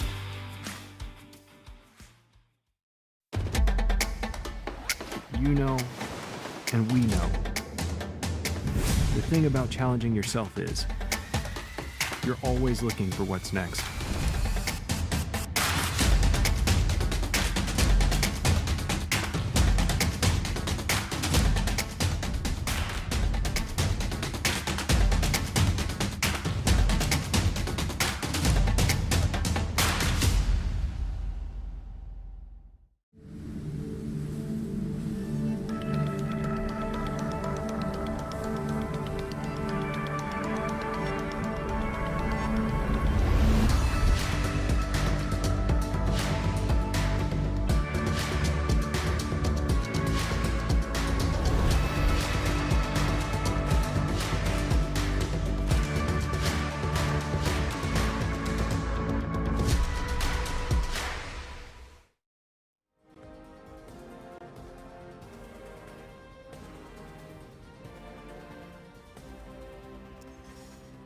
Welcome back to the Mainova Ironman European Championship Frankfurt. We are with Patrick Lange. He's around 11 minutes back from the lead, and he has company in the form of, well, he has a bunch of athletes in company with him, but there are solid runners in this group. He's shaking his head. I think he's, like we were saying earlier, frustrated that he's doing a lot of the work at the front. Yeah. Yeah, but it looks like he's sort of rubbing his doesn't glute. he? Maybe the glute's not feeling super great. Or maybe he's just sort of thinking ahead towards the run. Okay, I need to make sure, you know, this is a little bit looser so that I can. Yeah. At any rate, he is probably, he doesn't look happy. No, right? Like he's yeah. Again, Patrick Lange is used to getting out of the swim. We usually see him getting out of the swim in that front group, and he's sort of around the front. That's Matt Hansen on screen for the first time. Great to see Matt Hansen there coming around Patrick Lange. Hansen having a and then Brad solid Weiss. day. And then Brad Weiss. These three men, really, really good and runners. now I just want to see Braden Currie come Braden through. Currie, and yeah. Next guy, got the four of them. Yeah, so, yes, I think there's going to be fireworks coming from this pack. There's going to be some heat packed in this group coming off the bike and onto the run. It's going to be who can control that first sort of 10K on the run and not go out all guns blazing, which is, say that to Matt Hansen, and that's just not going to happen. Yeah. But we say that, and I just think that, you know, Matt Hansen has done so many Ironman races. Patrick Lange has raced so many Ironman races. They are the elder statesmen. Elder statesmen. They've got the. I was going to say that. Yeah, they have the experience. They have the race nous, race tactics, whatever you want to call it. Yeah. Yeah, totally. And I just don't see them blowing themselves up. Like, I just don't. I could be wrong. Yeah, I mean, I think for Matt, hopefully it'll be if his knee holds up. I think Patrick, if he was getting some tightness in his hip, hopefully that's just loosening it off on the bike. And then there's this guy on screen that could actually throw a spanner in the works because he's only, what, 4.5? I think he was 4 minutes back off the lead, and we just don't know what Kristian Blummenfelt can do. Yeah, on and the big question with Kristian Blummenfelt is he has had some cramping issues. Yeah. You know, not riding his TT bike, riding his road bike, focusing 100% on Paris, trying to defend that gold medal or go back and get another medal at Olympics, and basically, you know, 2 weeks turnaround. That's not enough time to get your body used to this position and used to sitting in this position for over 4 hours. You can see him grimacing a little bit now. He you know, looks super comfortable early in the race, but now you see him muscling it more. Yeah, he does not look comfortable, and you expect that from an Olympic distance athlete stepping up to the Ironman distance. And yeah, it's a big question mark. You know, does Kristian have the ability to run a 240 marathon? Absolutely. Does he have the ability to run that today? Yeah. Without having prepared and without having put the miles in on the bike. And yeah, I mean, I wouldn't. I think the weather is playing to his favor. It's 70 degrees. It's not, you know, super hot, you know, sort of conditions. And we've seen him cramp in more of those hot and humid conditions. So at least that's playing in his favor. But again, it's still, you know, 110 miles, 178 kilometers of time trialing, and the pace is on. You know, they're not messing around. This is a championship event and a stacked field of men who are all wanting to, you know, take the title here. Yeah, and I definitely wouldn't ever write Kristian off. No. I think also he, you know, and I totally respect him. He went back on focusing on the short distance to try and defend that Olympic gold medal in Paris, and it didn't quite work out for him. Not just in Paris, but in, I think, the races leading in. He was just off the mark, and that might be just the way that the short distance racing has progressed. Like Hayden Wild, Alex Yee, those guys are all running so fast these days. But he's kind of missed that winning feeling. Yeah, but I also has it progressed? He ran, you know, faster than that in Tokyo. You know, 29:30 in Tokyo. So I mean, different course, different year, but you know, I didn't know if just moving up to the long course distance and then trying to find that speed again, it's just, you know, it's not easy. And if one man can do it, it's Kristian. But yeah, he fell short. But yeah, I agree. Like, to be able to come back and win a race and get to hold the tape. I mean, you know, when you become accustomed to it and you do it all the time, it's great. But when it goes away, it doesn't feel so good. We are going on to a break. We'll be right back. You know, and we know. The thing about challenging yourself is you're always looking for what's next.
Welcome back to the 2024 Mainova Ironman European Championship. We are here in Frankfurt and we are here with our race leader at the moment, Kristian Blummenfelt from Denmark, as he is in the final few kilometers of the full gas bike course. He is coming back into the city of Frankfurt. They've been out on the 178-kilometer course, and just in a few minutes' time, he will be entering into T2 to start the Hoka run course. And yeah, we've got a pretty exciting race building up for this run. Kristian's got about a three-minute lead over second place Ruben Zapuntke, and they are then another 2 minutes back to a fairly decent chase group, which has the likes of Kristian Blummenfelt in, and then our runners of the day, or of the running specific athletes, I'd say Patrick Lange, Matt Hansen, Braden Currie, Brad Weiss are all sitting 10 or 11 minutes back, and it's going to be super exciting on this run course to see if they can close this gap down, or if Kristian is just having one of those days.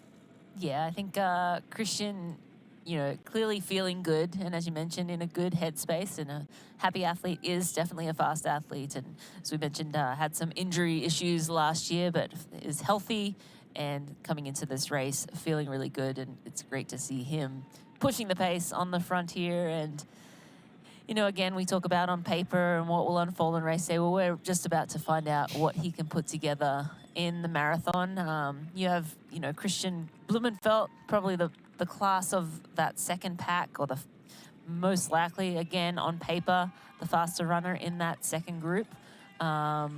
Chasing you down, only 5 minutes buffer.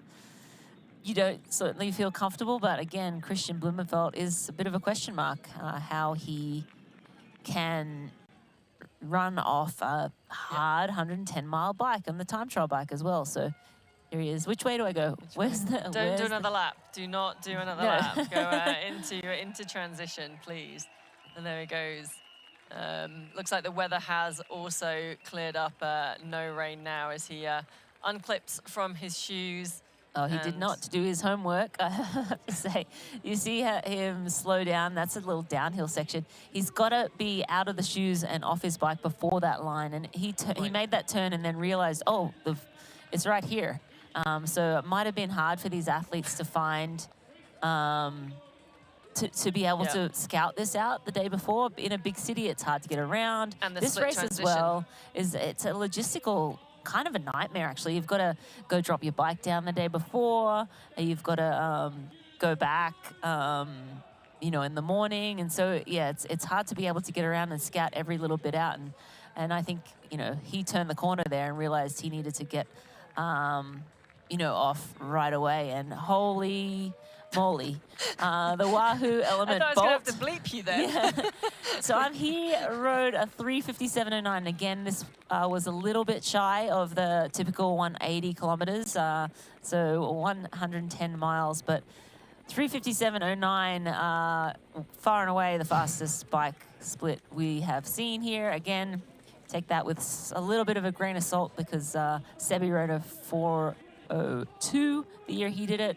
Might have been more elevation. 5 minutes, 2 kilometers. Yeah. You can't really compare. It's kind of apples and oranges, but on the day, that's yeah, a very Regardless, he yeah, was smoking swift time fast. today. Very fast time. So, well done, Mr. Hogan Howe. Yeah, and with the little crash, and that's with true. wet roads. So I think, you know, wet roads, you know, for some ways can make the race a little quicker, but you know, when you're going around the city, you do have to mind the turns. And he does have, so when he did come out of that corner, we couldn't see, sort of trying to see, if See his he, elbow and his hip. Yeah, so he has got a bit of road rash, the elbow in his hip, his race suit just split as he runs out and broke his sunglasses. So I think, yeah, he's going to leave those.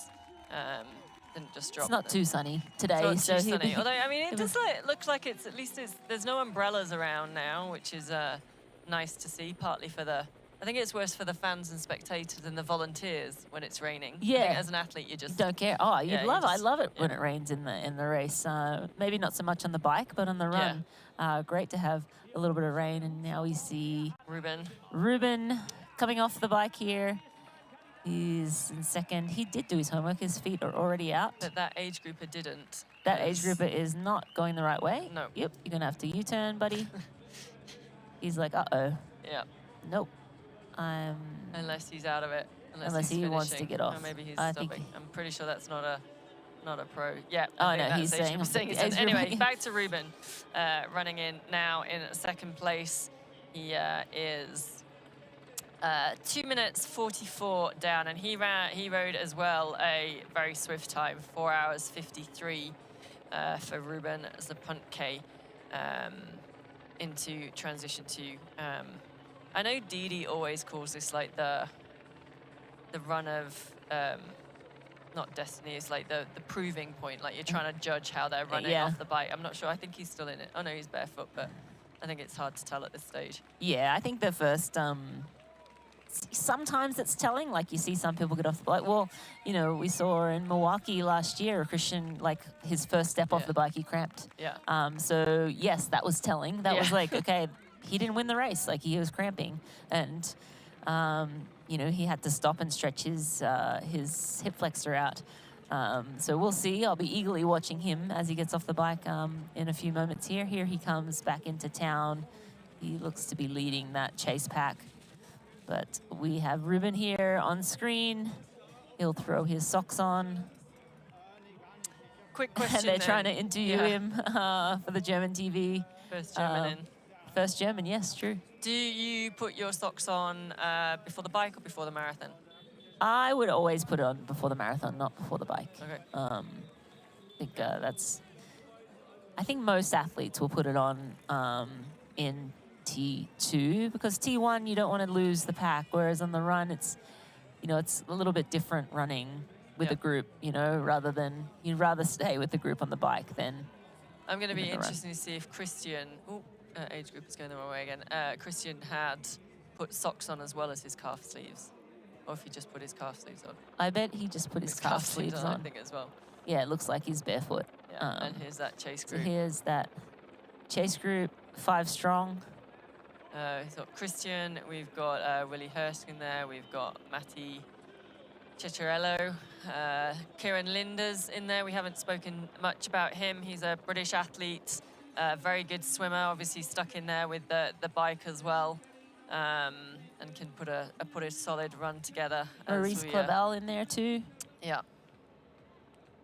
As I think that was second place. That was Ruben heading out on And Finn Grosser Fresca in there too. So Gregory Barnaby as well. Yep. Yep. So a good chase group there. 7 athletes coming in. And Kristian not pulling up with any cramps so far. No. So he looked to be running pretty smooth through transition. No problems there. I think that was an age ripper coming through there too. That's Gregory Barnaby.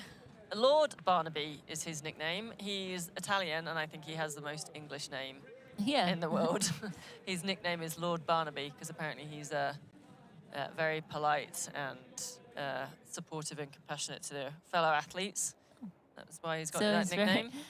Even Gregory Barnaby doesn't sound very Italian. Sorry, Gregory, but Lord Barnaby definitely doesn't. Yeah, certainly not.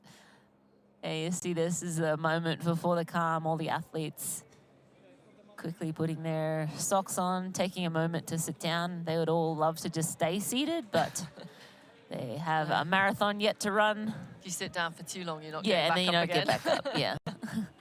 So the athletes getting their shoes on, putting their helmets back in their transition gear bags, and they'll hand those gear bags off right as they exit transition. So hand it to a volunteer. Thank you very much. I'm just gonna go run a cool marathon. Yeah. So that was Kieran Lenders heading out.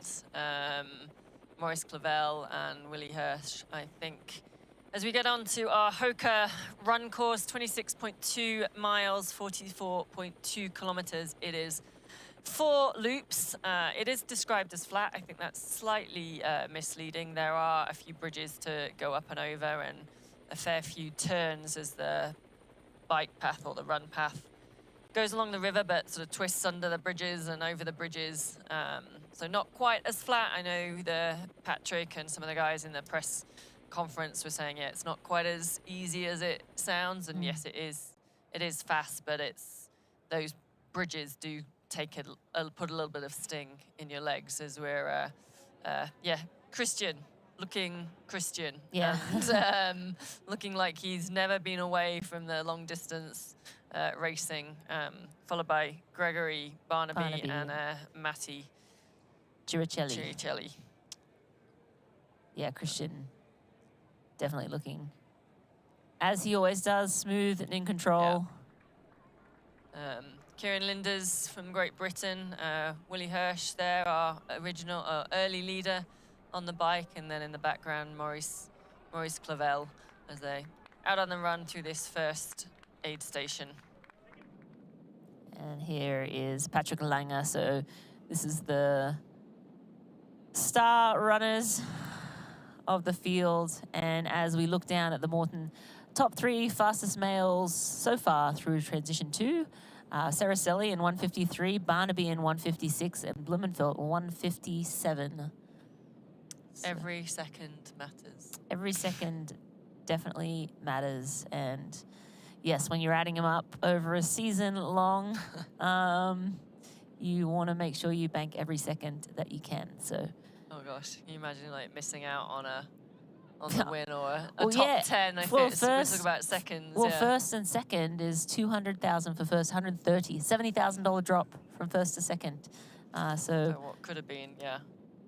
Not to mention just the prestige of taking the inaugural Ironman Pro Series Championship. And I do love how like the pros, and especially obviously those long distance pros who are really suited to the full distance, have really gone all in and embraced it. This series, it's given them something to focus on over the year.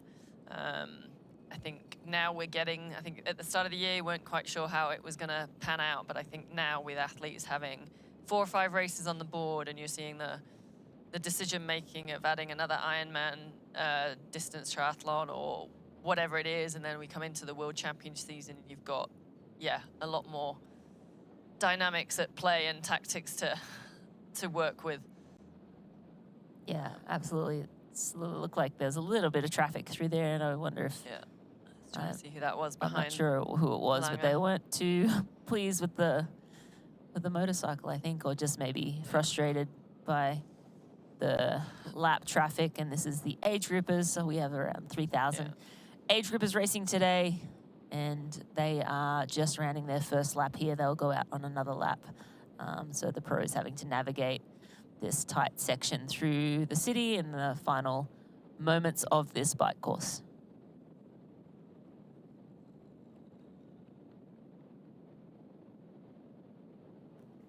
And on camera, we have Patrick Lange right now, eagerly awaiting him to get off that bike and see what he's made of. But honestly, in the opening kilometers, what do you think, Sid? You know, seeing Kristian and the start of that run. We haven't had a good look at Kristian Hogenhaag running yet. No, so I'd like to see that as well. Here we go. There we go. Thank right you very on much. Cue. Magic. Yeah. Looks pretty good. Looks to be moving pretty fluidly. A little bit hard to tell from the helicopter Aerial, view, yeah. although it is a great view with this bike course. But yeah, it looks pretty comfortable. Obviously, he's through 1.8 kilometers, running a 3:49 pace. So pretty Moving speedy. well, I yep. think, I don't know, a lot of people can run well for the first 1.8 Yes. kilometers, and sometimes you get a bit carried away. But this is what Even a half marathon. you know, Yeah, like, that's true. it's around 30 kilometers that things start to. Yeah, but this is where we're going to see what this gap is. Back to Patrick Lange. Who else have we got coming in here? I haven't seen a Matt Hansen yet, but he was in that group. We've got two guys in the same race suits. We'll call them through as Yeah, they pop up on there's our a Hansen. tracker. I can see him coming through behind now. Yeah, so Patrick Lange, Tristan Olige, Milan Bronze, Pamphile Parain, Felipe Azveredo, Paul Schuster, Matt Hansen, Brad Weiss, Mark Egling. So this is a huge group coming into transition now. Led by Who's Patrick Lange. in the space helmet. He is racking his bike. I guess you just get to rack your bike wherever you come in. Yeah. So Very just close towards- to the fans, aren't they, on that Oh yes, side this fencing? looks like it's super tight Wow, yeah. down here. And Patrick Lange now grabbing his transition bag. Oop, he has He's tied it tied it up. tied a knot. Just rip it, Patrick. Don't worry about undoing the rope. Just Yeah. rip the bag open. Oh, he'll take his. Oh, he's got a little bag there. What's that little? That's a big And the baggie. backpack. Do you think his Is shoes are in nutrition there? in there, or? That's a lot of Let's see. nutrition. You gonna carry that It's with his you? shoes. Oh, Oh, he's got ice on his shoes. oh, interesting. Huh. And on his socks. Huh. I have I've never seen that before in my life. That your shoes are in their own He's little got special a little cooler for his cooler. shoes. I Interesting. am shocked about Is that. You're more of a runner. I mean, I feel like any cooling would be negligible, right? Like Yeah. it should, warm up or. Yeah. Or are these special? They can't be prototype shoes, but are they special? Yeah, but I don't. Need yeah. ice. I'm fascinated. I'm sure somebody Matt Hansen. will. And there's a, come on, Matty. Not that I'm biased at all, but I'm going to say, come on, Patrick. Go, Patrick. I've got to cheer everybody on now with We the do. same enthusiasm, without getting too enthusiastic, because we've still got 3 hours to go. 3 hours. 240. 240. 238. 230. Yeah, less than that now. Yes. Let's see how fast these boys can run. So, yeah, we're now out. This is the big chase pack that we have. Our big runners coming out. Hogenhaag's at 3 kilometers, and these guys are just starting. So it's a long way. But Patrick's off. He looks like he means business. Yes, absolutely. He's got his ice shoes on. He's got his iced shoes. They're so hot, he had to keep them iced. He's gonna He's run got to keep them on so ice. hot. They just burn up because they're so fast. Because he's gonna run so hot, he has to keep them chilled. And we're really excited as we see this group coming out now. So Patrick. Around 12 minutes. Yeah. So it's like 12:09. So so that makes Lange, sense. Hansen, I can see in that view. I'm sure Braden Currie and Brad Weiss are not too far behind.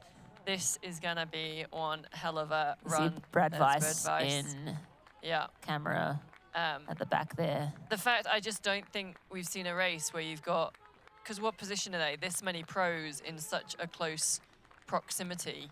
So we're looking super at congested. This group is 12th position down to at least top 20th. 20. Yeah, so some heat in this pack, that's for sure. And the good thing about the run course to some extent, so the bike course was those 2 big laps, so you don't really get a chance to see your competitors, but the run course, which goes up and down either side of the River Main, you're going to get to see the athletes, your opposition. There's a couple of out and back sections as well on the same side of the river, so this will be the first time they kind of get eyes on of where their competitors are. Yeah, and it's always good to eye up your competitors a little bit. I always love to... Do you do poker face? 100%. Absolutely. Maybe just give them a little, hey, good job, you're doing great. As you then just fly past them. Did you, part of a poker face, sunglasses on so they can't see your eyes? Yeah, sunglasses on. Because as Kristian dropped his and broke his finger, so they're going to see right into his soul as he runs past them because he has no sunglasses on. So Kristian Hogenhaug, he is looking really smooth, really good. Again, you know, these are the opening miles of this race. He's probably around 4 kilometers now. But he looks solid. He looks good. He looks smooth. There's no limp from that crash, which was, you know, something to think about. You know, he definitely will feel that tomorrow. But right now, I think he's forgotten about that, and he means interestingly business. Coming through on a 3K split. So Kristian Hogenhaug is still in the lead. He's got 3 minutes, but Ruben Zapuntke, who is in second, ahead of the chase group. Kristian Blummenfelt is about to move into second place. That chase packer definitely pulling in Ruben. I think probably his days at the front of the race may have come and gone, but he gave it a shot on the bike. He played to his strengths, and I think now Kristian and then behind him Gregory Barnaby moving a fair amount Kieran quicker Linders. than they're moving a fair amount quicker than already 45. They put 45 seconds into Kristian Hogenhaug in 2K. Is running his Olympic, well, not quite, but 3:22 pace. But yeah, he's off on his Olympic needs to triathlon. slow down. Maybe he knows something we don't though. Maybe he has 2:30 marathon in his legs today. Yeah, I mean, I think just gonna see what's his fastest marathons that Kristian has run. I think probably that he hasn't done many marathons. So Kona, St. George. Has he done another Ironman outside of that? Oh, Cozumel maybe? Or was that Gustav? Let's see. Nonetheless, 2:39 in Hawaii. Which is fast. 2:38 in St. George, world champs. Also very 2:35 in Cozumel. Yeah. So yeah, he can run. Yeah. We knew that. We knew that, obviously. We obviously knew that. But yeah, like a 2:35 is probably not out of the question. And for like the race conditions that we're looking at today. And so he had what 6-minute gap over the Lange group and Hansen group coming out of T2. So I'm currently predicting that Kristian is probably going to close down. Blummenfelt will maybe catch. So who's your podium right now? Oh no, I'm not doing that Where one. is- I was no, just what's going it to do right say, now? I was just going to say Blummenfelt I think will probably catch Hogenhaug. Yes, I think so potentially at some stage, but it'll be whether Lange and Hansen can catch up with Blummenfelt and the rest. And Hogenhaug. Hogenhaug, and we will find out when we come back after this break.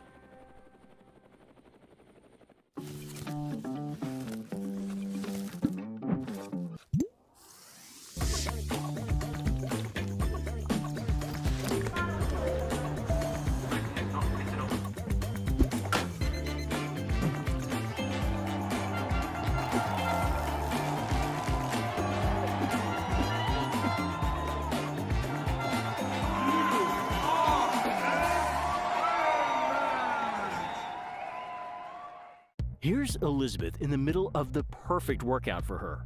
To create it, we analyzed her biometrics and genetics, her recovery rate, injury risk, and aerobic potential, her recent training sessions, the temperature, humidity, and elevation, the demands of her next race, and billions of data points from athletes just like her. With TriDot, Elizabeth gets faster. And what does she have to do? I just opened TriDot and did my workout. TriDot. We do the technology, you do the training. Introducing the Ironman Pro Series Virtual Edition on Full Gas. Join athletes from across the globe as they conquer bike courses from the Ironman Pro Series. Challenge yourself, travel the world, and earn your exclusive finisher's medal. Push your limits and make your mark. Exclusively on Full Gas. Unleash your inner champion. Register now at fullgas.com.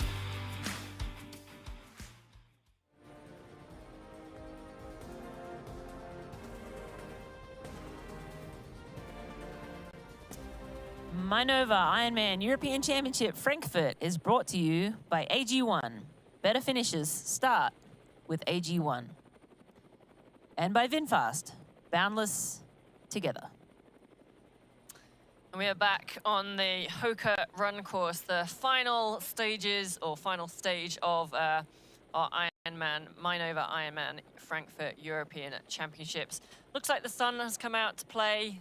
Early part of the day was fairly rainy, so hopefully we're now going to start to see the fans and the crowds in Frankfurt come out to support these athletes. It's always got a great atmosphere on this run course, and now they've got some better weather to mark the run. I think pretty good temperatures as well. It was around that 20-21 degrees C.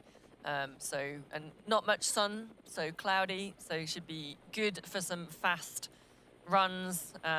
Race leader Kristian Hogenhaug had a fantastic bike coming in just under 4 hours, and he is leading the way, has about a 3-minute lead over the chasers, but they are queuing up fast behind him. Yeah, we just see the Lange, Hansen, Mark Egling also in that group. He is running together with Hansen and Lange at 11:30, 11:29, 11:30 back. Yeah, we have images of Kristian is moving. He's in second. He's in second now, so he's moved past. And has put in a sizable gap. Yeah, no one in sight. So no. He's making pretty quick work of the opening stages of this run. Kristian, well, the next time split's not till 7.8 kilometers, but Kristian sitting at 3:06 back at 3 kilometers. Out of transition, what was the split to the lead? I think it was about, from Kristian, I think it was about 4 minutes 4:30, or so yeah. already 90 seconds in. So 30 seconds a kilometer. Unbelievable. Again, Kristian his motto is go hard or go home.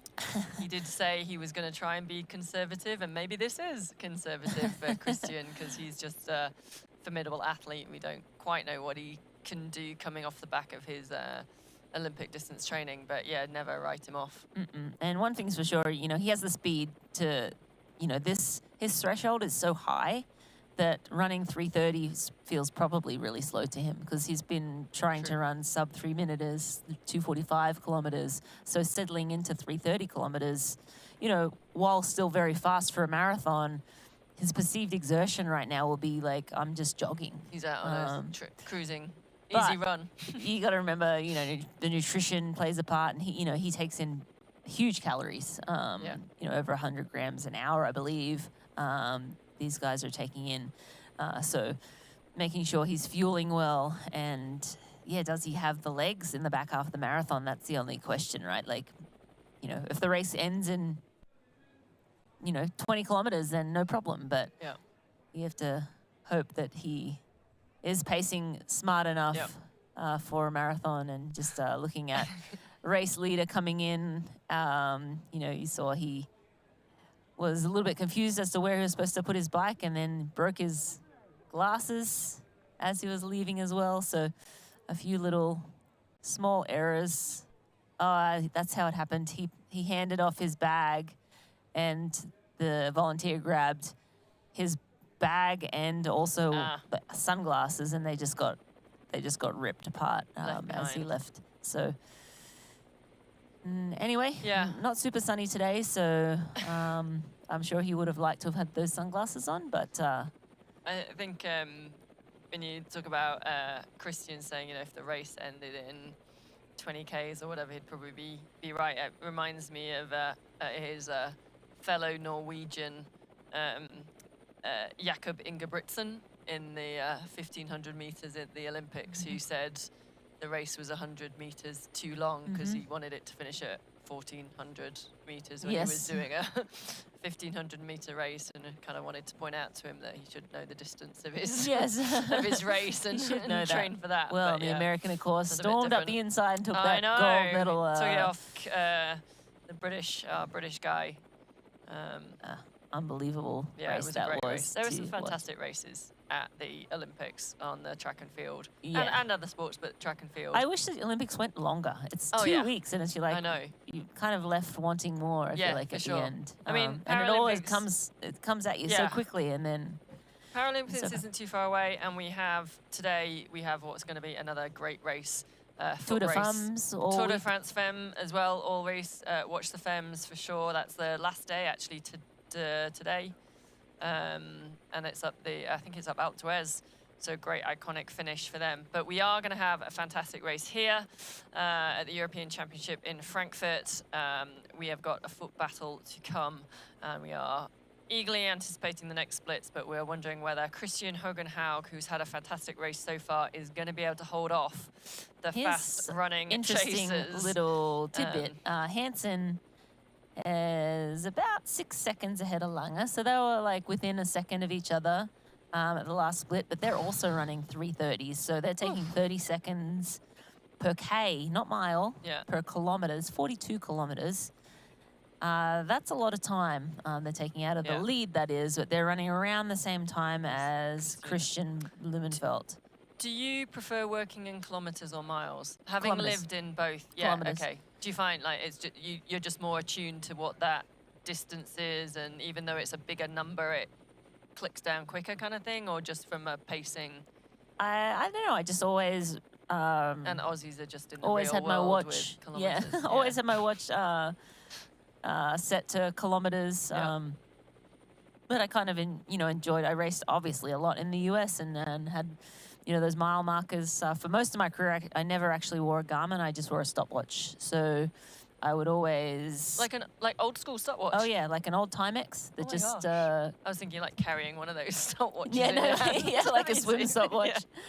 No, I'd run with one of those, and then it would keep my mind occupied. So I'd do the math all day. Okay, I ran whatever time, and the last mile was this time. It kept me engaged. I need to come back to that. We're coming back on the other side of this break. Don't go away. More action to come.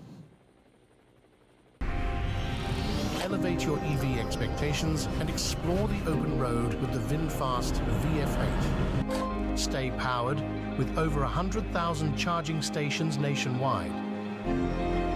Experience peace of mind with 24/7 roadside assistance. Drive with confidence, backed by our 10-year unlimited miles battery warranty.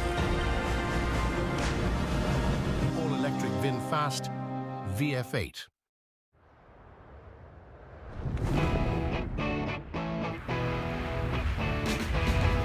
Process, now speed and now. Hey, Chris, come and watch me now. Fly, fly. Oh, watch me, I'm so high. I ain't coming down.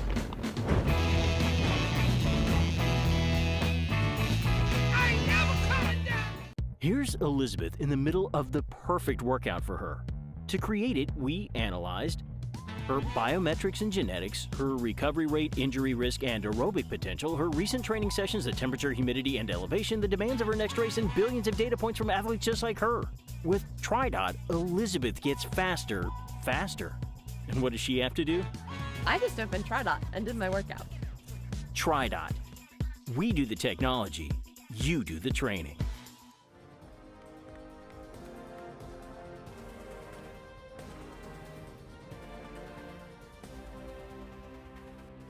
And we are back with Kristian Blummenfelt at the Mainova Ironman European Championship in Frankfurt. He is a man on a mission, and you see him now taking on some of those carbohydrates we were mentioning earlier. I think these guys are up around 100 grams of carbohydrate per hour. These days, with all of the science that's gone back in behind, you know, how to fuel well and different ways or pathways that you can get those calories in. And also, you know, it's really important to train your gut to be able to do that. Don't do this at home, folks, if you haven't practiced it, because it can be the worst, worst idea ever. But yeah, Kristian does take on a lot of calories to be able to fuel this kind of effort. And again, he's running around 330 kilometers. He looks like he's running downhill. He does, yeah. Like he's looking like he's running that fast. It looks like he's running downhill. Yeah, but it looks like he's not trying. No, it looks great. He's just like cruising along. That's the pace that his body wants to run. So I want to come back because he just checked his watch.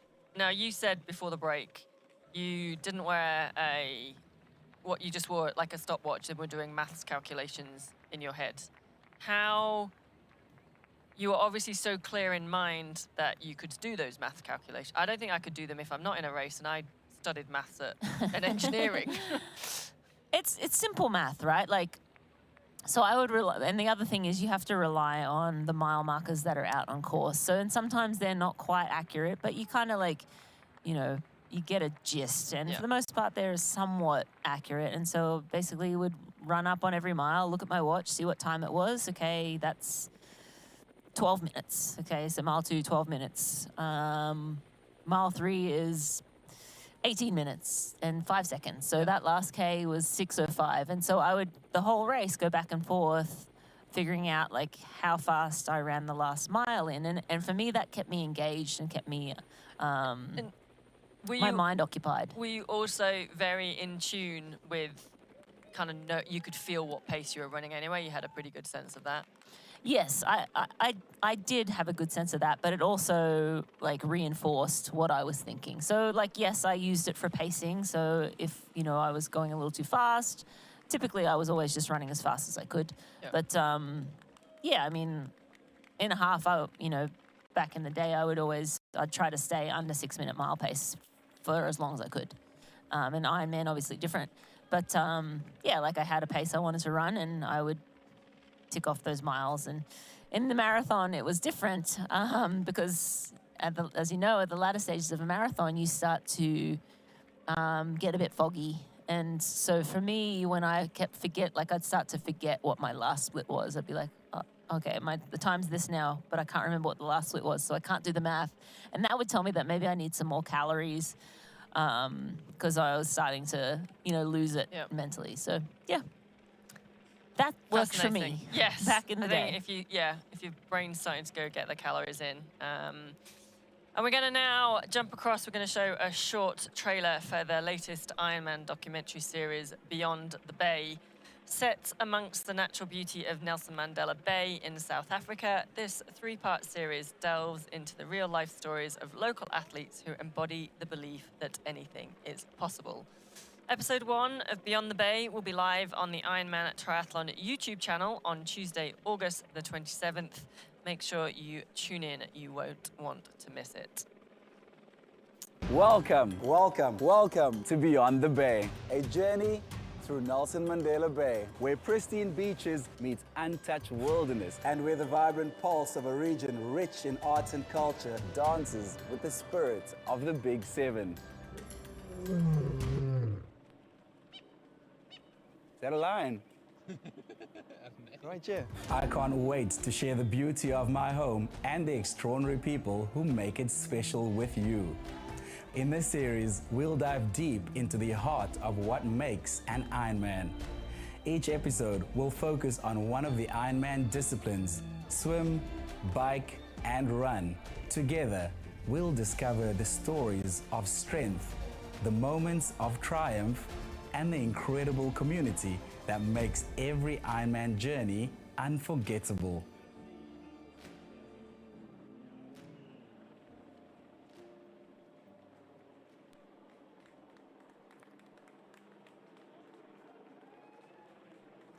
just in a documentary on sport to add to the list that's all the sports that's on at the moment. It's been a great summer of sport, and we've still got a long way to go as we come back to Frankfurt and see Kristian looking like he's never been away from long-distance triathlon and just charging along. He's now just 45 seconds behind our race leader. He took out, what, 3 minutes or so in the first 7K. But they are queuing up behind as well. Kieran Linders, just a minute back off the lead, so 20 seconds off Kristian Blummenfelt, Gregory Barnary, Maurice Clavel, Willie Hirsch, Finn Grosser-Fraser. They are all, gaining time, and we haven't even got to those, the big runners we were talking about earlier, the Patrick Lange, Matt Hansen, Braden Currie, Brad Weiss. Yeah, if they keep running like this at the front, those men won't factor because everyone is charging. It's incredible how fast everyone's running. And Kieran Linder's only about 20 seconds, a little over 23 seconds behind Kristian Blummenfelt. Is Kieran chasing Kristian down and wanting to get up in that conversation? Maybe. Is he getting a little excited too soon? Maybe, or maybe he just has the legs to do this. Kristian Blummenfelt, we've seen him do this before. Again, we expect that he'll be able to hold through, but time will certainly tell.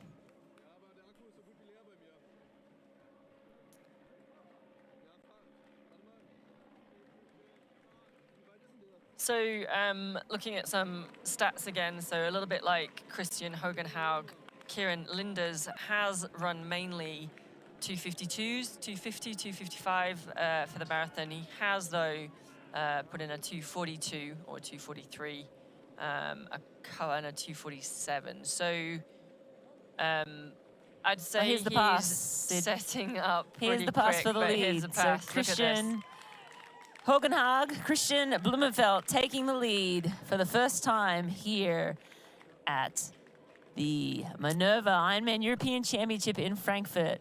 It's Kristian first and then Kristian in second, Hogenhaug in second, Blummenfelt in first. And it's been a while since we've seen Blummenfelt at the front of a long distance race. I mean, he raced Lahti, the 70.3 World Championships, but I think was 23rd or something. And yeah, it was third, not well that day. He had, and I stomach don't think saw the front of the race in Kona. I think Sam Laidlow was off the front for a lot of it. So and then he ran with his training partner, Gustav. Yeah, Gustav. So this is a site that 2022 we would be familiar in seeing. He would be at the front of a lot of races, and obviously with him focusing on the short course racing the last few years, we haven't seen. So yeah, doing this, 2 weeks after the Olympics? Appreciate we're only, 7K or 10K in to this race. They're just sort of coming to the end of that first lap, but yeah, a few warning signs being shot now. Absolutely, yeah, and this is the start of his build for Kona. Yeah. So maybe just keep doing what you've been doing. Yeah, maybe just focus on that short distance training. Short distance, I think they have all of the training very well nailed, and very smart team behind him with Olaf at the helm of their training. And this is exciting to see Kristian Blummenfelt back in action in the Ironman distance and leaving off, better than starting off better than where he left off in 2023.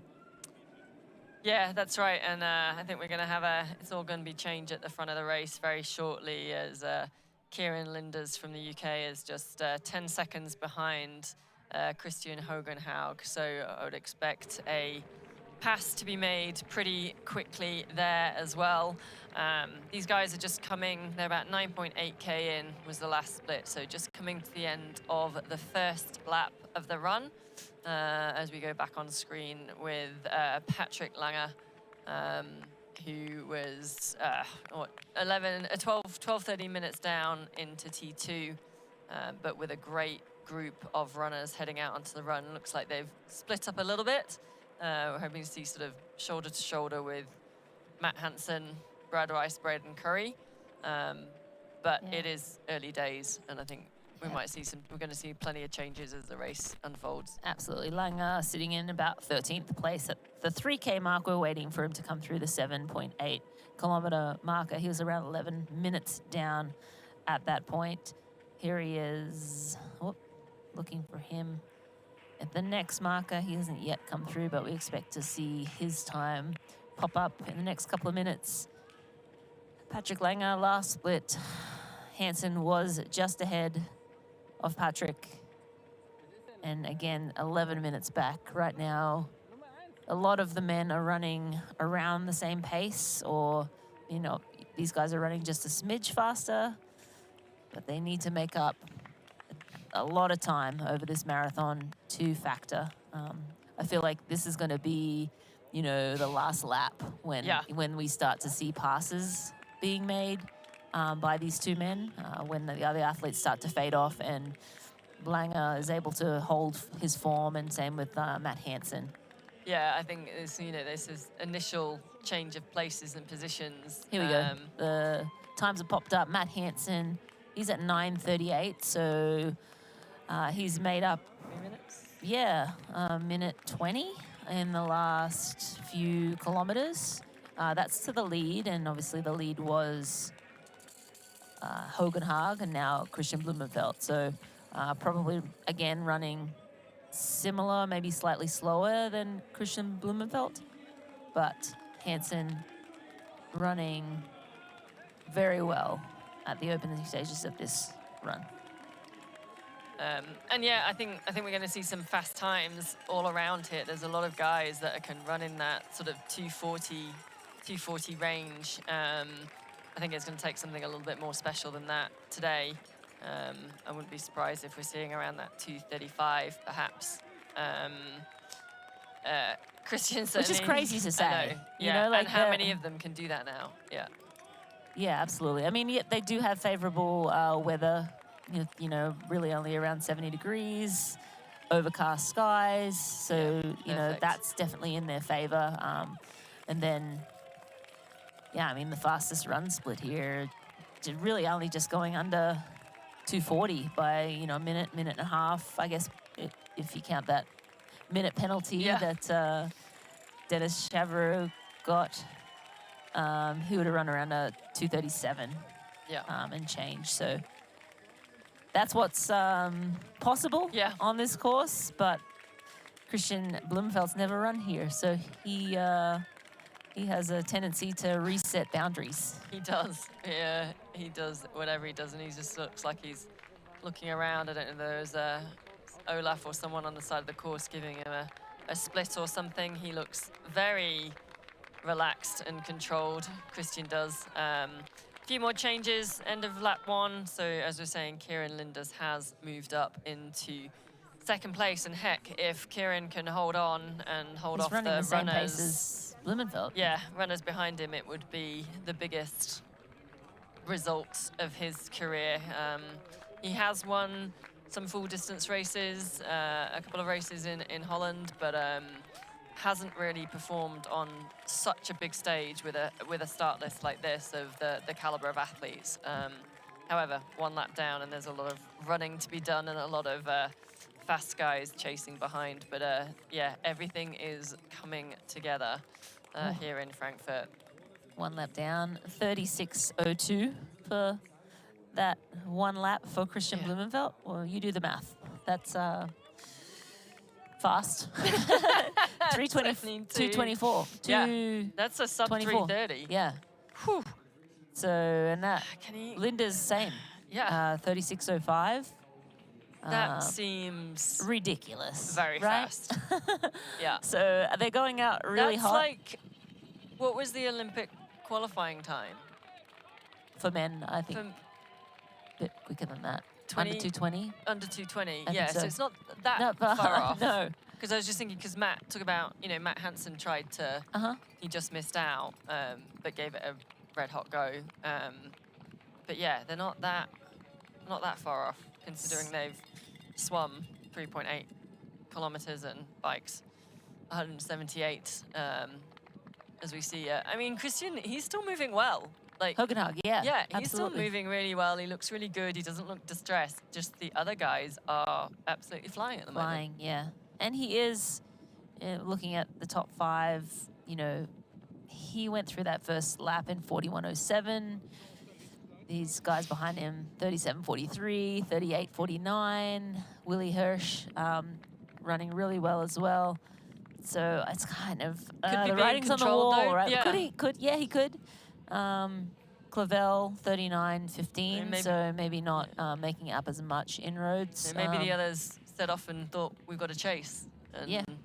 Kristian Hogenhaug just thought, I'm going to just settle into my pace and be confident of what I can do at the end. And, you know, 39-minute lap is what? Still under 2:40. Yeah.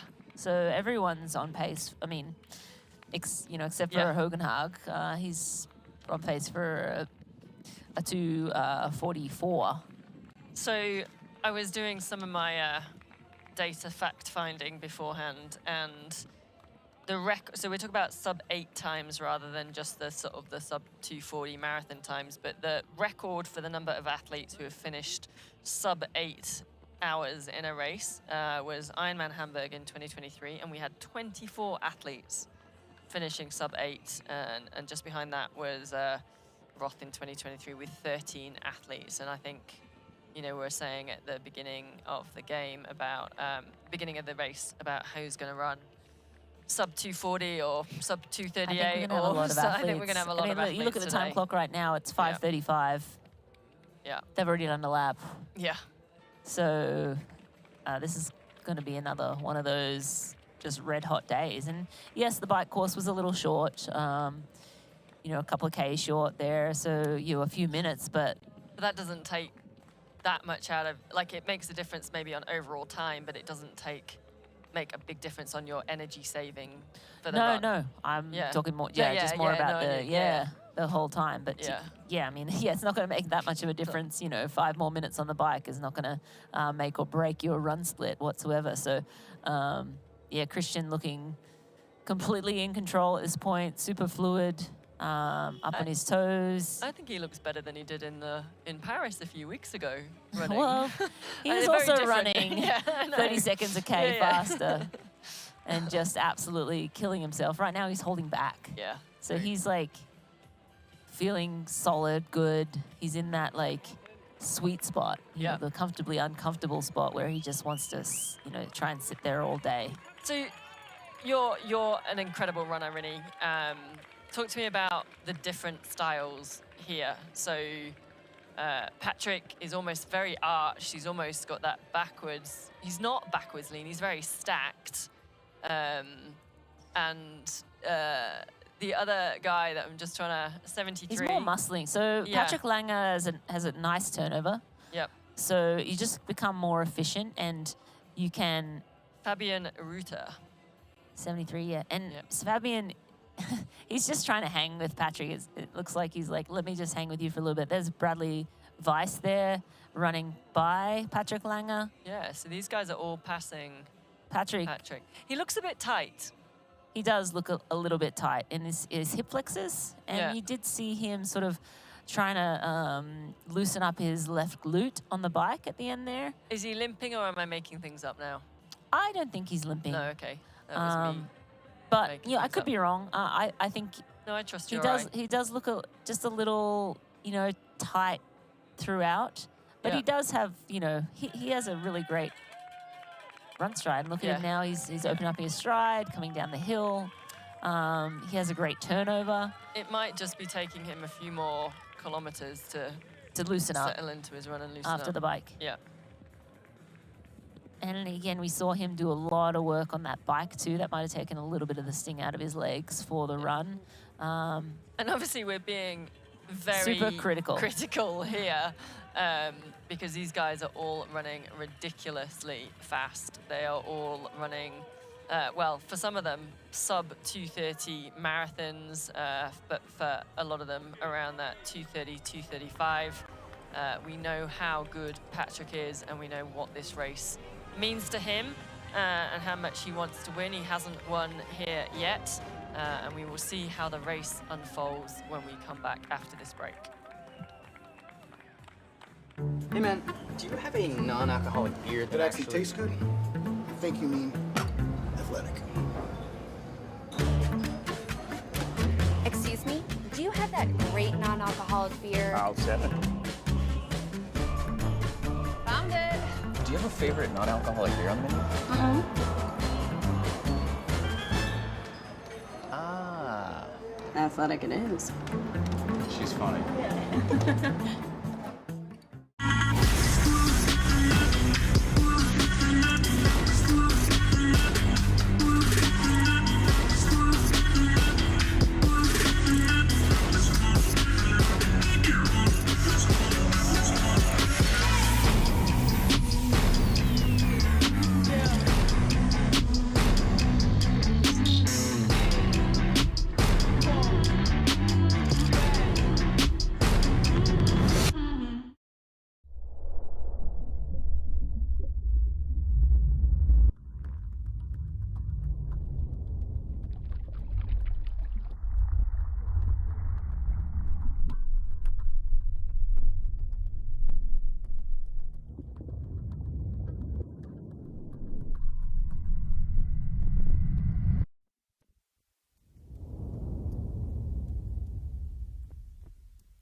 And we are back with Patrick Lange, a crowd favorite. You can hear on course there's so much support for Patrick Lange. And of course, we are at the Mainova Ironman European Championship in Frankfurt on the final leg of this Ironman event.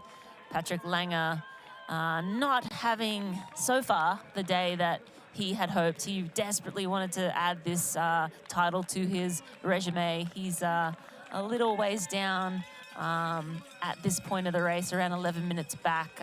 Doesn't seem to be putting together his textbook run, but maybe he's just sort of loosening up and getting into it. And we're going to have a look at the weather presented by Roka. 71 degrees, only crept up 2 degrees since the race started. It was 69 this morning with rain. We've got overcast and cloudy right now.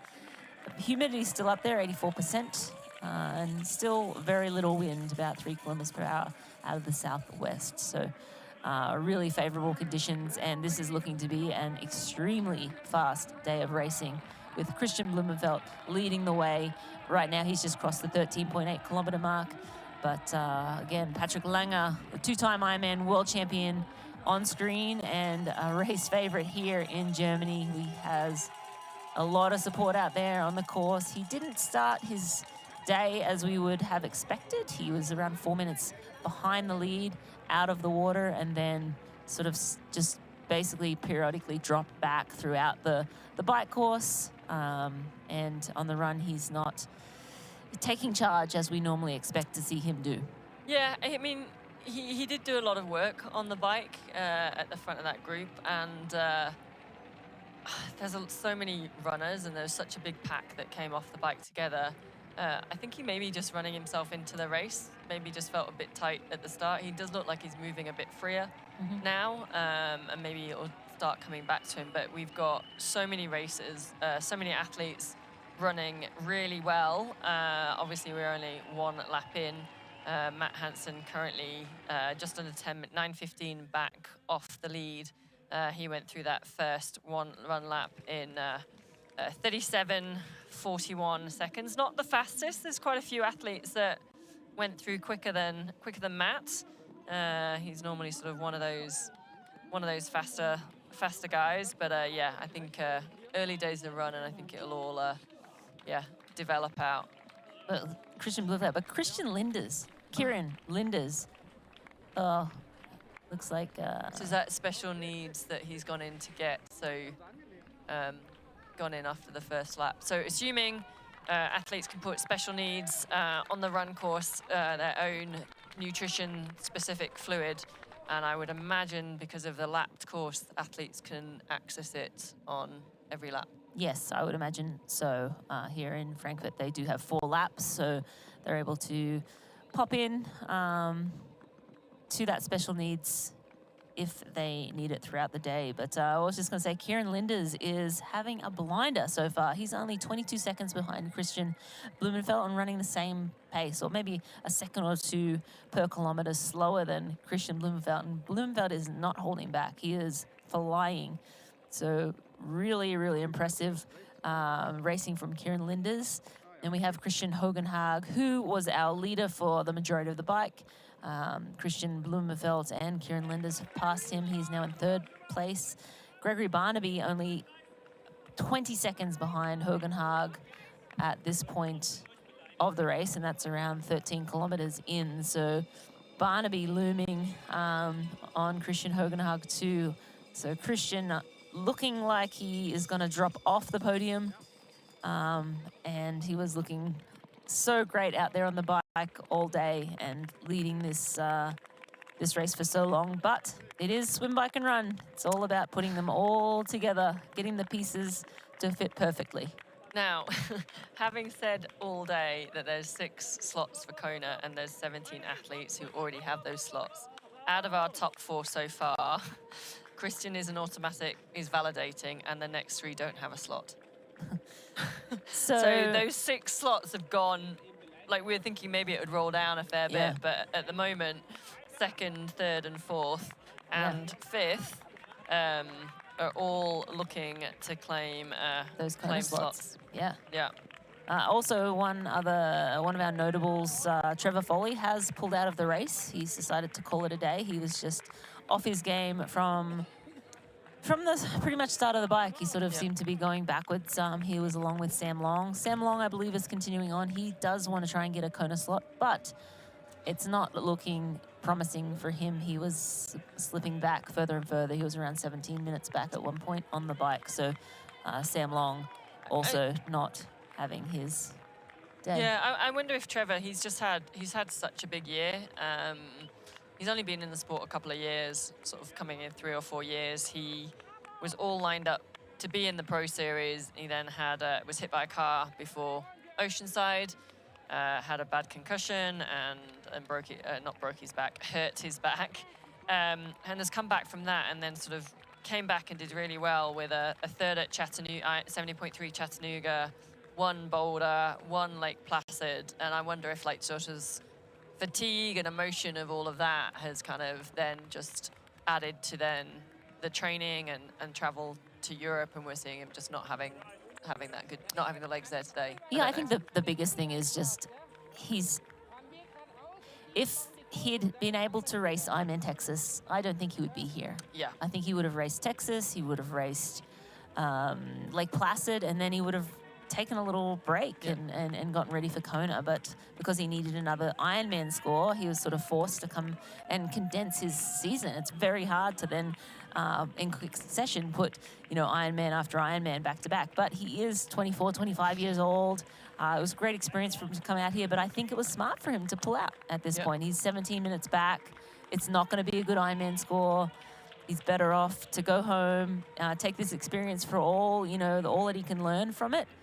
Go home, back to Boulder, get in a really good training block into Kona, because there's still a Take good some time to recover, even absolutely. from the travel and the trip. And Absolutely. And even just, I heard he was tired coming into this race. And so you can't go into an Ironman, especially in Germany, and try and race against athletes like Kristian Blummenfelt, like Patrick Lange, like, all of the athletes we're looking at here today with a chink in your armor. And if, That's it. There was, there were times and days where, I think back to after you'd finished racing, but like the era of Daniela Rief, when she was on in those years where she was just so dominant, but she could still come out and win if she was not quite on her day. And you just can't do that anymore. You just, if you're slightly off, the depth of racing and the quality of racing is so high now that you have to be on your game. Absolutely. All day.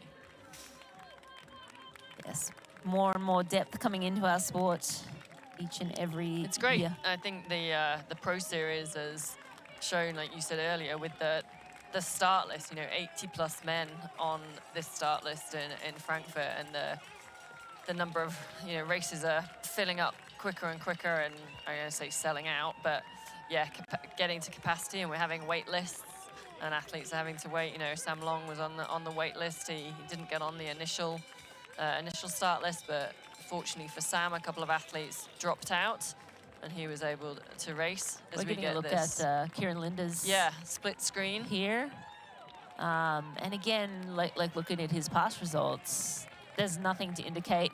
Again, this is why paper gets thrown out the window sometimes. Yeah. There's nothing to indicate that he is the ability to run a 2:30 marathon. No. But he's doing it at this point. Stride, okay, albeit. And again, yes, they're still early stages. They're coming up to not even 18 kilometers yet, so well over, like a little over halfway to go. But he looks great. He looks fantastic. And some days you just have it. You have the legs, and you just got to go with it. So really good to see a new face at the top. I mean, yes, he's had some good results, but not at this level. Not like Frankfurt, Ironman, that's a whole new level. So more action to come on the other side of this break. Don't go away. Here's Elizabeth in the middle of the perfect workout for her. To create it, we analyzed her biometrics and genetics, her recovery rate, injury risk, and aerobic potential, her recent training sessions, the temperature, humidity, and elevation, the demands of her next race, and billions of data points from athletes just like her. With TriDot, Elizabeth gets faster. And what does she have to do? I just opened TriDot and did my workout. TriDot. We do the technology, you do the training. Hey man, do you have a non-alcoholic beer that actually tastes good? I think you mean athletic. Excuse me? Do you have that great non-alcoholic beer? I'll set it. Found it. Do you have a favorite non-alcoholic beer on the menu? Ah. Athletic it is. She's funny.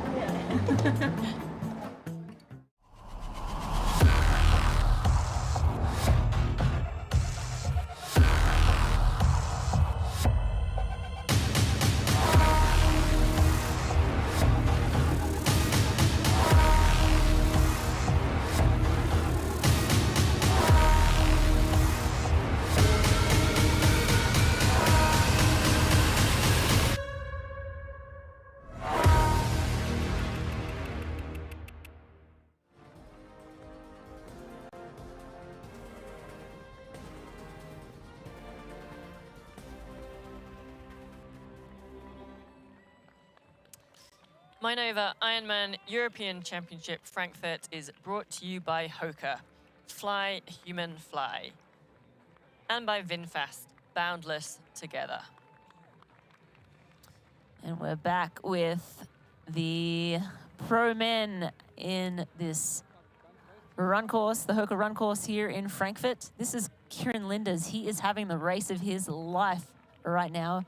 We hope he can hold on, but he definitely came out hot. He's only 22 seconds behind Kristian Blummenfelt at the start of this run. We're coming up to 18.5 kilometers. We've passed the 13.8, and he's just doing awesome out there. Christian Hogenhard slipped to third. I believe he's probably slipped back to fourth by this stage. Gregory Barnaby was closing on him, running about 15 seconds per kilometer faster than Christian Hogenhag. Willie Hirsch is hanging in there, running really well. He's only 3:43 back, so still well within range of a possible podium there too. Oh, Christian has had to go to the porta potty. So you see, yeah, he must have had to stop back there at the porta john. And I wonder if Kieran Linda's was only lurking at around 22 seconds back. That was at the last time split though, so that was a little bit ago. Christian. Yeah, just trying to see if we can see that the athletes have sort of the lead biker just sitting behind them. And it looks like first place still. Yeah, So I'm just trying to see though if I could see a cyclist before. Here we go. There we go. The great shot of him coming out the bathroom. There we go. There's an action shot. Yes, straight out of the porta potty. This is how you do it, people. I'm impressed. He gets his suit on pretty quick. He does. Yeah. Yeah. And he's back into his running. Yeah.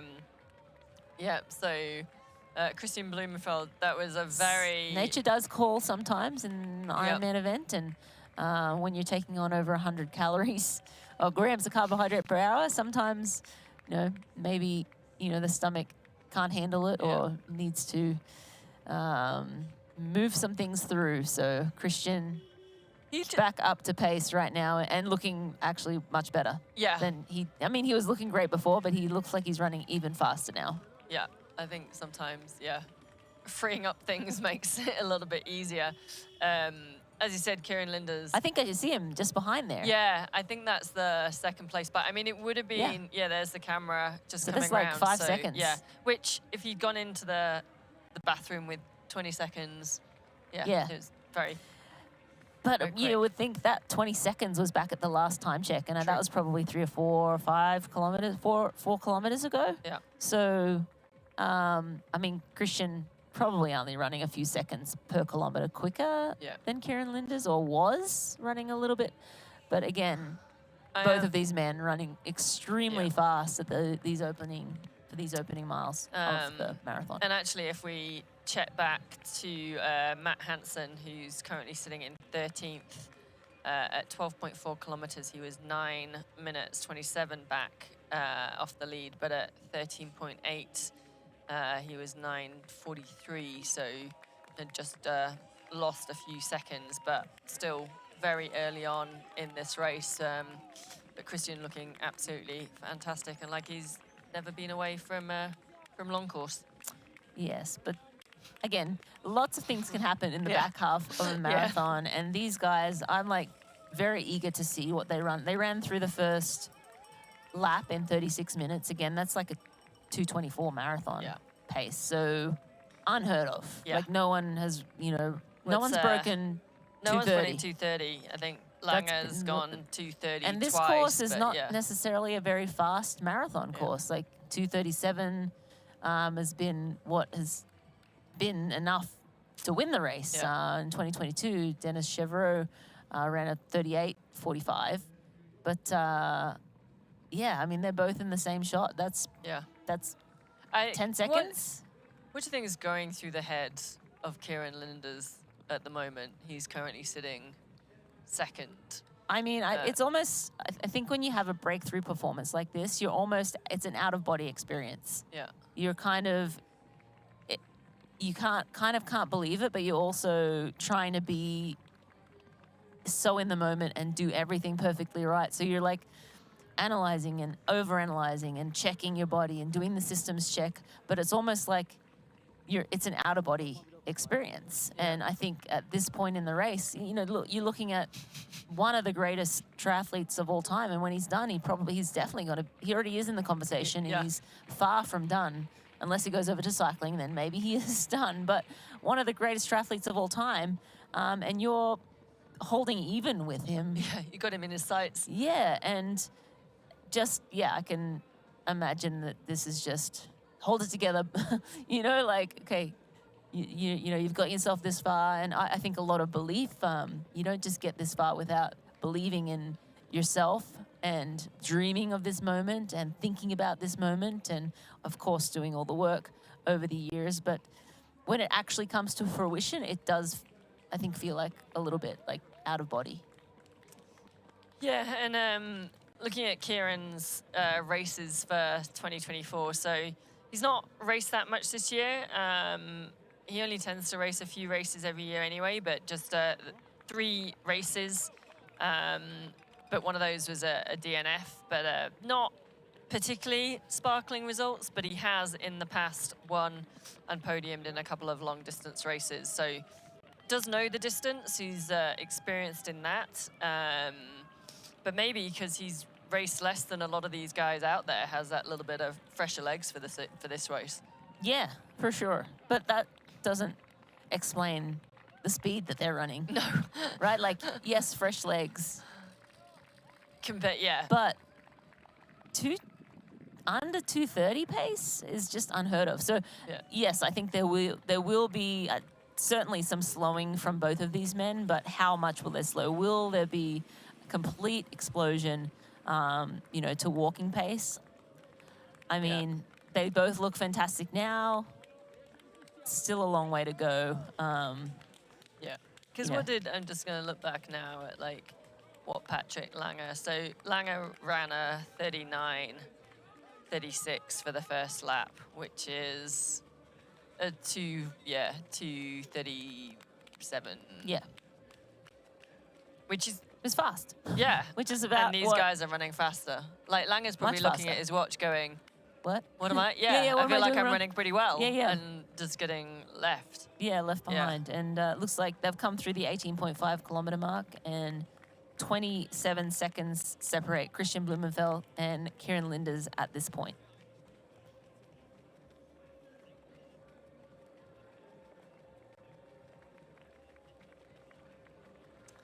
So we are seeing that gap just creep out a couple of seconds at each timing mark. I think it was down to sort of 22 seconds between Kristian Blummenfelt and Kieran Linders, and there you said I think the 27 seconds.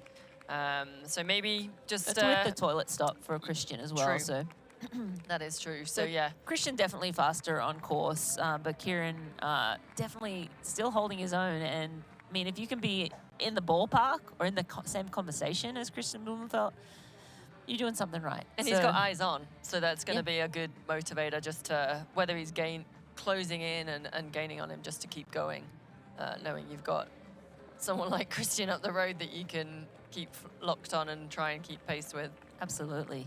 Yeah, it's got to be a huge confidence booster. And then just, you know, you're chasing after Blummenfelt in second place. I mean, if you'd ask Kieran Linders at the beginning of the race if you'd be doing this, think he'd chasing, take it. yeah, I mean, offered him this, I think he'd take it. Or, you know, I'm sure, as I mentioned earlier, you don't, this doesn't just happen without dreaming it, believing it. So he probably did have this in his mind if all things went well. But yeah, just awesome to see some.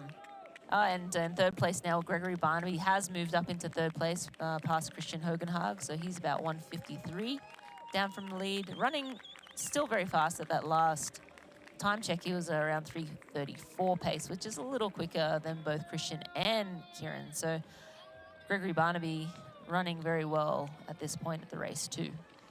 Yeah, and Gregory, he's sitting 23rd in our Pro Series, but just with 2 races on the board. 8th in Ironman Cairns and a 3rd in 70.3 Mallorca. So actually, and that Cairns result was not bad points, but certainly if he can get some good points here in Frankfurt, currently only sort of just under 2 minutes down off the lead, it will certainly jump him up a fair few places in the overall series. And he's not an athlete to be dismissed either, because he was top 10 Ironman World Champs in Nice. He finished 8th in 2023. So yeah, definitely an athlete to watch. He's you get this score on the board and then a Yeah. big score in Kona. All of a sudden, Yeah. you're definitely in the conversation for one of Yep. the top athletes in the overall points. And yeah, as we mentioned, I think there will be a big point shake-up at the end of this race today. Yeah, back on with Kieran Linders, who's sitting in second place on the Hoka run course.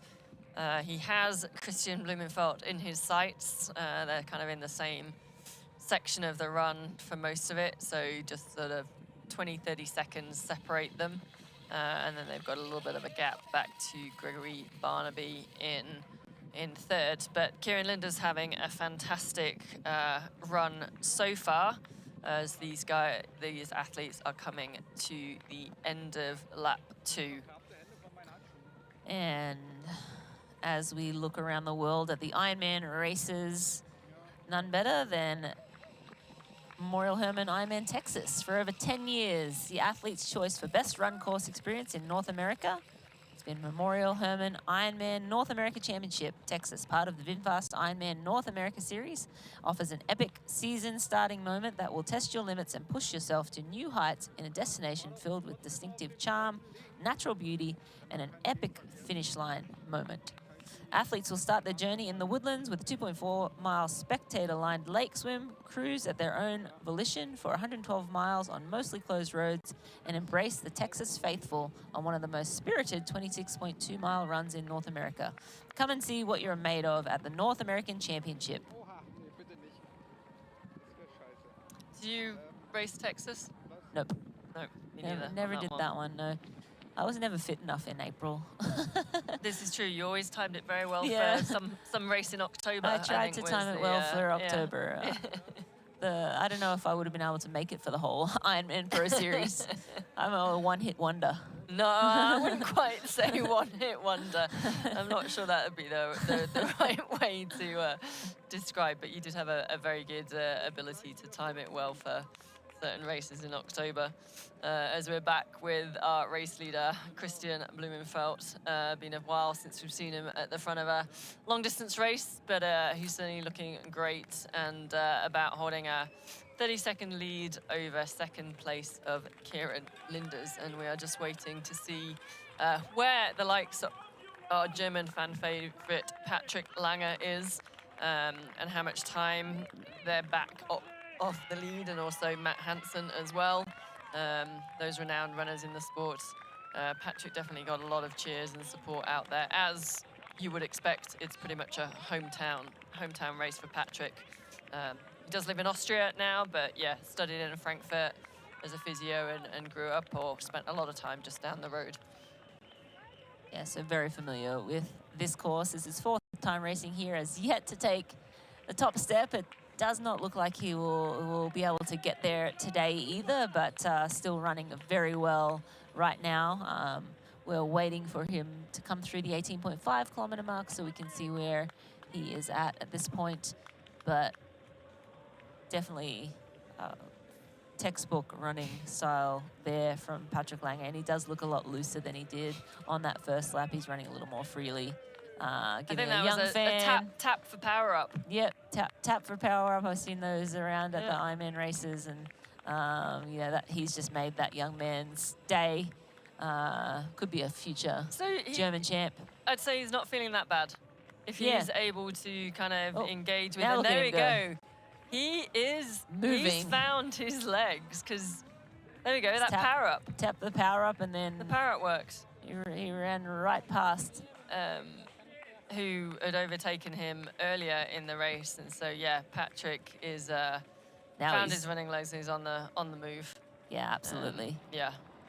So we won't count him out by any means. For the podium, possibly, but you never know. Kristian Blummenfelt still running very well, but there's a lot of running left to go. And as we mentioned earlier, he has had his sights firmly set on the Olympics in Paris, and really only, you know, this is an afterthought for him. Let's go get qualified for Kona so that I can focus on that. Kristian Blummenfelt, of course, was first place in the 2021 Ironman World Championship. That was held in St. George.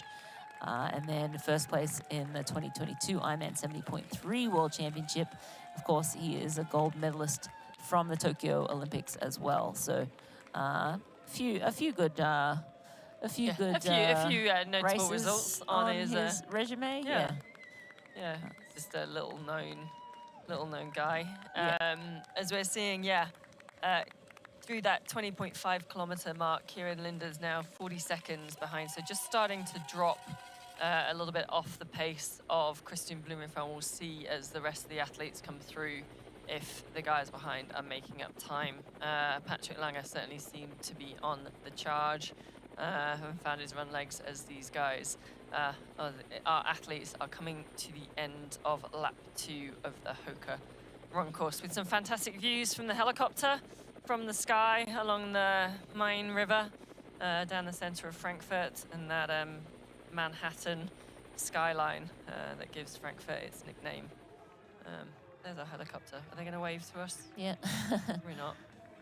They were able to take off after all that rain earlier today. We weren't able to get as many images as we would have liked on the bike, but now on the run, we're able to cover a lot more with the 4-lap course and much more access to the athletes. So, Kristian Blummenfelt has run through the second run lap in a time of 1:13:41. So that's still Still what, sub 1:30? 1:30 pace. Yeah. So we expect him to slow, and he went through in 36, so he's gone through in 37-ish. Lost a little bit. Plus. So he's slowed, you know, at least a minute on that second lap. We expect him to slow a little more. He did have a toilet stop as well. Oh, that's true. So actually, if you take that out, he's been maybe that's a pretty consistent. He's yeah. That's still sub 1:30 is smoking bonkers. fast, which is why that's why Patrick Lange had his shoes on ice. Yep, because he was ready to put them on fire, and they are on fire now. You saw him rolling through the field, and we will continue with all the action here in Frankfurt. We have Kristian Blummenfelt leading. We will be right back after this break. Elevate your EV expectations and explore the open road with the VinFast VF8. Stay powered with over 100,000 charging stations nationwide. Experience peace of mind with 24/7 roadside assistance. Drive with confidence, backed by our 10-year unlimited miles battery warranty. All-electric VinFast VF8.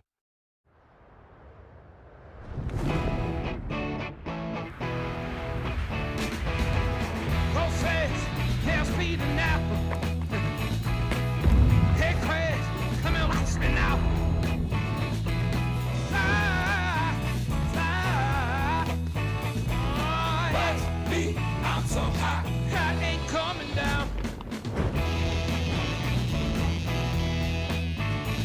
I ain't never coming down.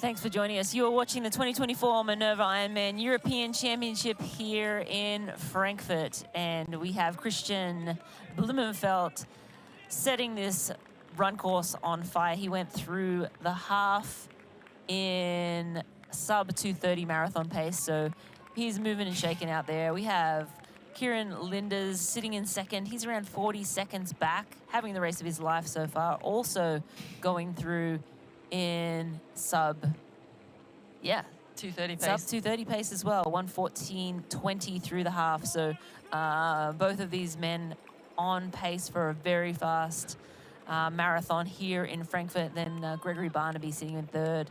He's 1:16 through the half waypoint. So sub just 1:35.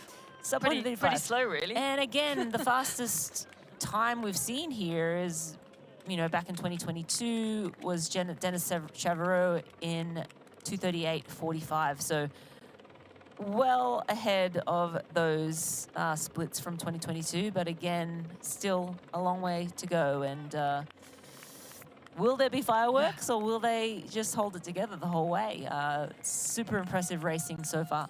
Yeah, and we've just seen Christian Hogenhaug, who was our leader for a lot of the bike course. He's come through that second lap in a measly slow time of 1:22, which puts him at a 2:45 pedestrian marathon time, which is just ridiculous. 2:45 is still amazing, but just these guys at the front are running so fast for these first two laps. Obviously halfway to go, as we're seeing Christian going through the aid station and grabbing and missing a few cups, but hopefully getting enough fuel and water to cool himself down, or keep himself cool out there on the run course. And sitting in fifth place there, Willie Hirsch. He was our early race leader It's his first long distance triathlon, so he is putting together a phenomenal. He went through the half in 1:18.16, so sub 2:40 marathon pace. Not a bad debut for Ironman. I think he's going to have a very fast time to his name after today's race. And out of that top 5 athletes, currently 2nd, 3rd, 4th and 5th, none of them have got their Kona spot yet. So they are all sitting, looking good at the moment. With those 17 other pros already qualified in this race. As we look at check in with our weather presented by Roka. 70 has gone up a little bit as well now, 73 degrees Fahrenheit, 23 degrees C. Broken clouds now, so we had rain earlier on in the day, so light drizzle, we went to cloudy, we're now broken clouds. The wind has picked up by 1 km/h, so still not much wind really out there. So definitely good conditions for running and for a fast day here at the Mainova Ironman European Championships. As we get a great view there as the helicopter just pans out, and you can see some of the athletes. Kieran was running under the bridge as some of the athletes are running over the bridge, which just shows the great shots of the city of Frankfurt. Yes, and a great place to do a triathlon. The support down there along that canal is unbelievable. So many people come out and support the athletes, and it's always fun to have lots of spectators shouting at you as you make your way around the course. 4 laps for this run course, so they're in the 3rd lap right now. Is Kristian Blummenfelt on screen leading this race. Again, he only really decided to put this one on the calendar. I don't think it was a fully an afterthought. I think he, had, the plan to race Kona this year or thoughts of racing Kona this year, but his 100% focus was on the Olympics in Paris. Just 13 days ago, he raced a team event, about a 20-minute race. Yep. So I feel like he's like, oh my God, this is going on forever. When you haven't done an Ironman in a while, it does feel like it's going on forever. But when you're winning, it probably still feels pretty good. Yeah, I think so. And we're going to go to a fun fact, because Frankfurt isn't just a good place to do triathlon, but apparently Frankfurt is one of the best places in the world to live. That is, according to a recent survey, at least.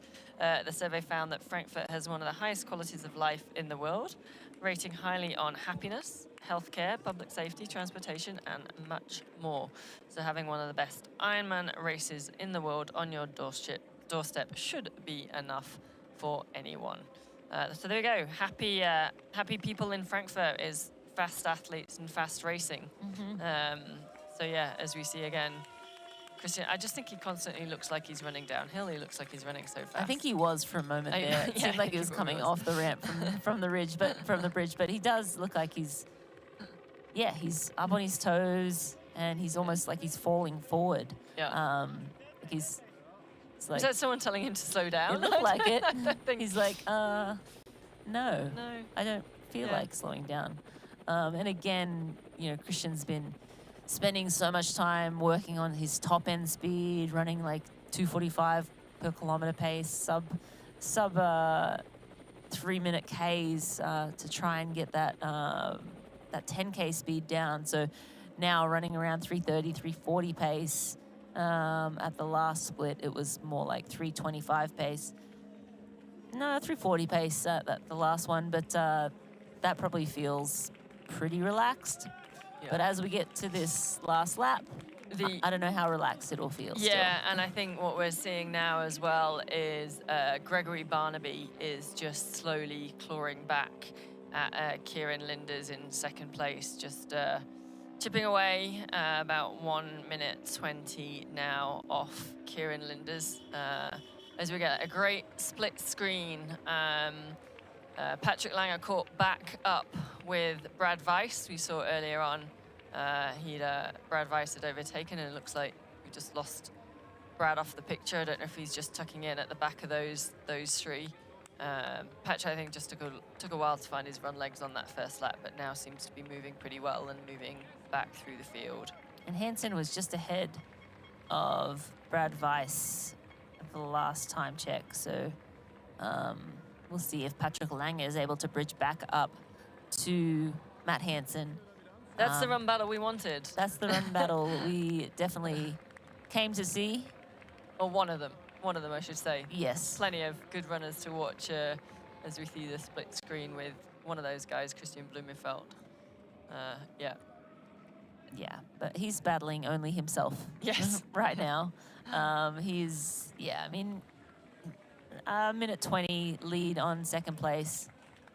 And I was going to say that looks like Trevor Foley, but that is not Trevor Foley. We got word that he had pulled out. But Kristian Blummenfelt making that turn. He'll go back down onto the canal. Still on his third lap, but inching ever so slightly closer to victory here in Frankfurt. More racing to come, that's for sure, and I think probably some fireworks. So don't go away now.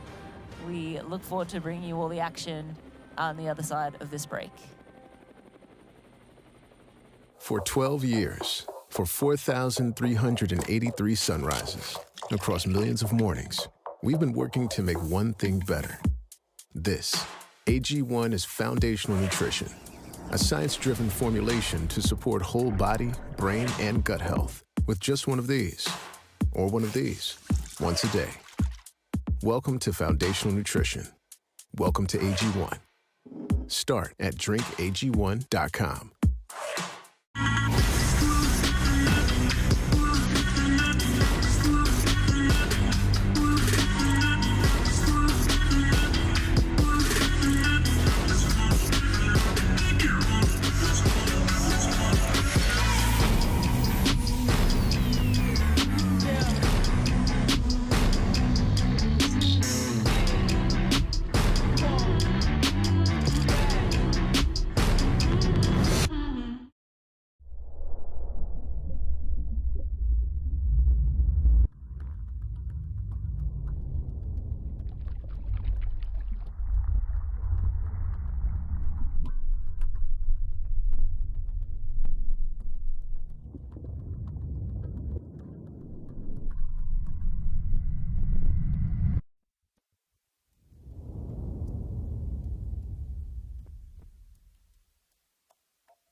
Thanks for joining us and welcome back to the Mainova Ironman 2024 Frankfurt, the European Championships. Good morning to those people waking up early in the USA. If they are joining in, it might be a little bit early for you guys, just quite yet, but I'm sure in the next hour you'll join our coverage of the closing stages of the marathon here. Familiar sight to see Kristian Blummenfelt back at the front of the race. He's on his third lap and running sub 2:30 pace currently as he went through lap 2. He's leading. There we go. We've got our VinFast performance analysis at the 24.4 kilometer mark. Kristian Blummenfelt running 3:36 minutes per K average. And the estimated clock in the next split is 6:35.50 total race time. So in another 13 minutes time. But yeah, I mean, still a fair bit of racing to go. 16 kilometers, but Kristian looking pretty good so far. Just not slowing down. No, I don't see those runners behind catching him at this point. Yeah, we have a little bit of a race on our hands with Kieran Linders and Gregory Barnaby. Barnaby slowly clawing back at Kieran Linders, but still a minute 20 between them. Basically a minute 20 back is Kieran Linders from Blummenfelt, then another minute 20 to Gregory Barnaby. And then we have another almost 2 minutes to Christian Hogenhaag. And then from him, little under a minute, about 50 seconds, Willie Hirsch in 5th place. And again, a phenomenal race from Willie Hirsch. He's slightly making inroads on Christian Hogenhaag, only 50 seconds back now. So that, we expect to see some more movement in the minor placings. Yeah, that's right. And I think, yeah, still, like we said, lots of running to go. Kristian is almost looking stronger and stronger as he goes and cements his lead. But I think we're still going to get lots of fireworks and change at for the minor places and further down as we head into these last 1.5 laps here in Frankfurt. Some pretty close racing. Still a lot can happen. I think we saw Patrick Lange went through a little bit of a dark patch earlier, or just took himself a while to get going, but he seems to be back charging now. Yeah, definitely a lot of movement to be had throughout the top 10. And again, everyone seems to be moving really well. I don't know if it's the same course as last year, from what I understand. And sorry, last year, last year was the women's race 2 years ago.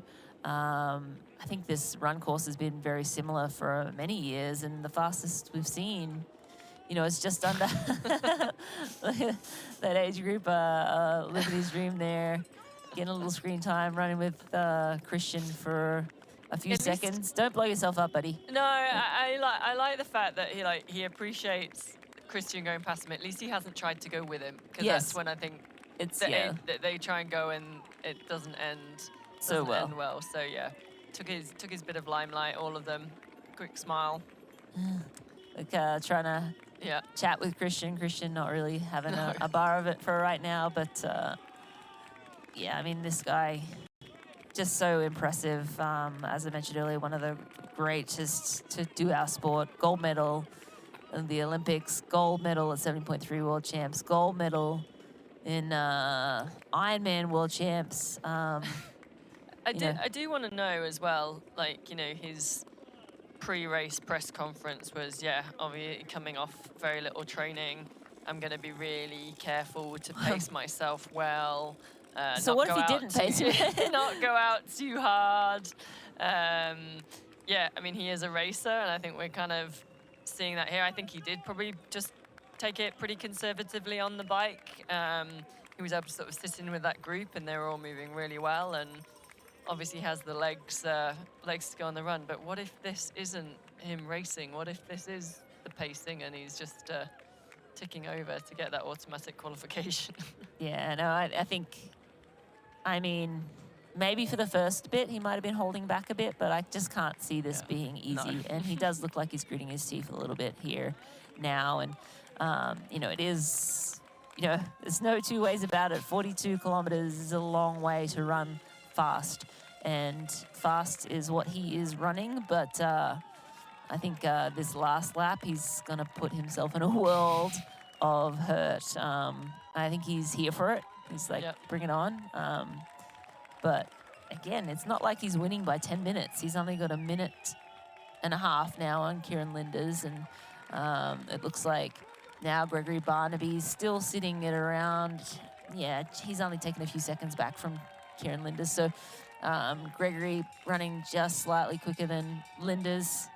Hogan Haag running around 3:53 pace.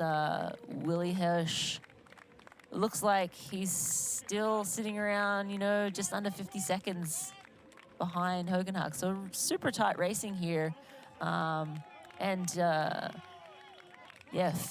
Finn and Mino right there, 6th and 7th, super close.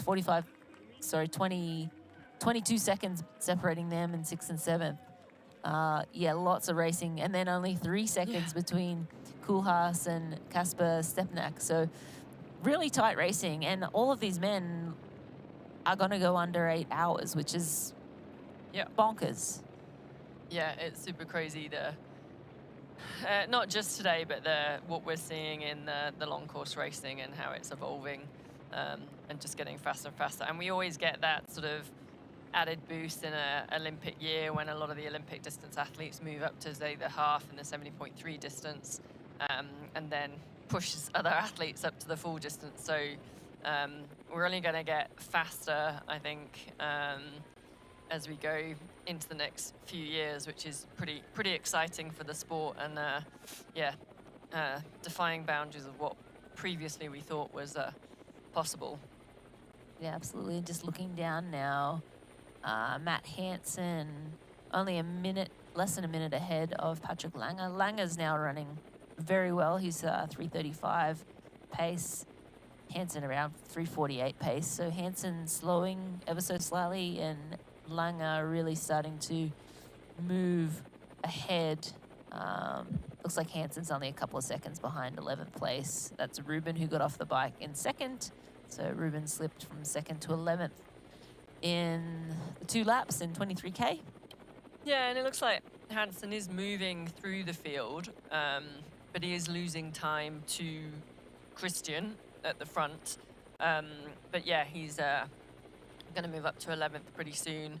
I think looking at it, I've lost my tracker now, but Jonas Hoffman's at Jonas 10 Hoffman minutes. is moving really well as well. That's who I was looking for. He seems to be moving up the field pretty well. Mattia Chiriselli looks to be slowing a little bit, so there will be some more movement in that back half of the field.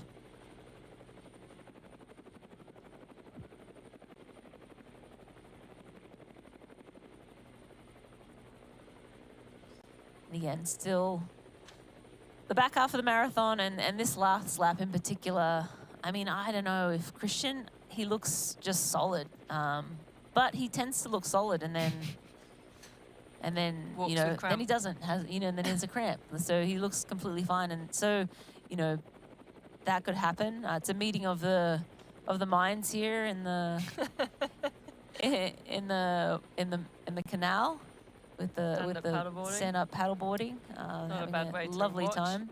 Yeah, much nicer thing to be doing with your morning or afternoon, I should say, than suffering through a marathon. But this is what we love, and this young man is Kieran Linders in second place right now, having the race of his life.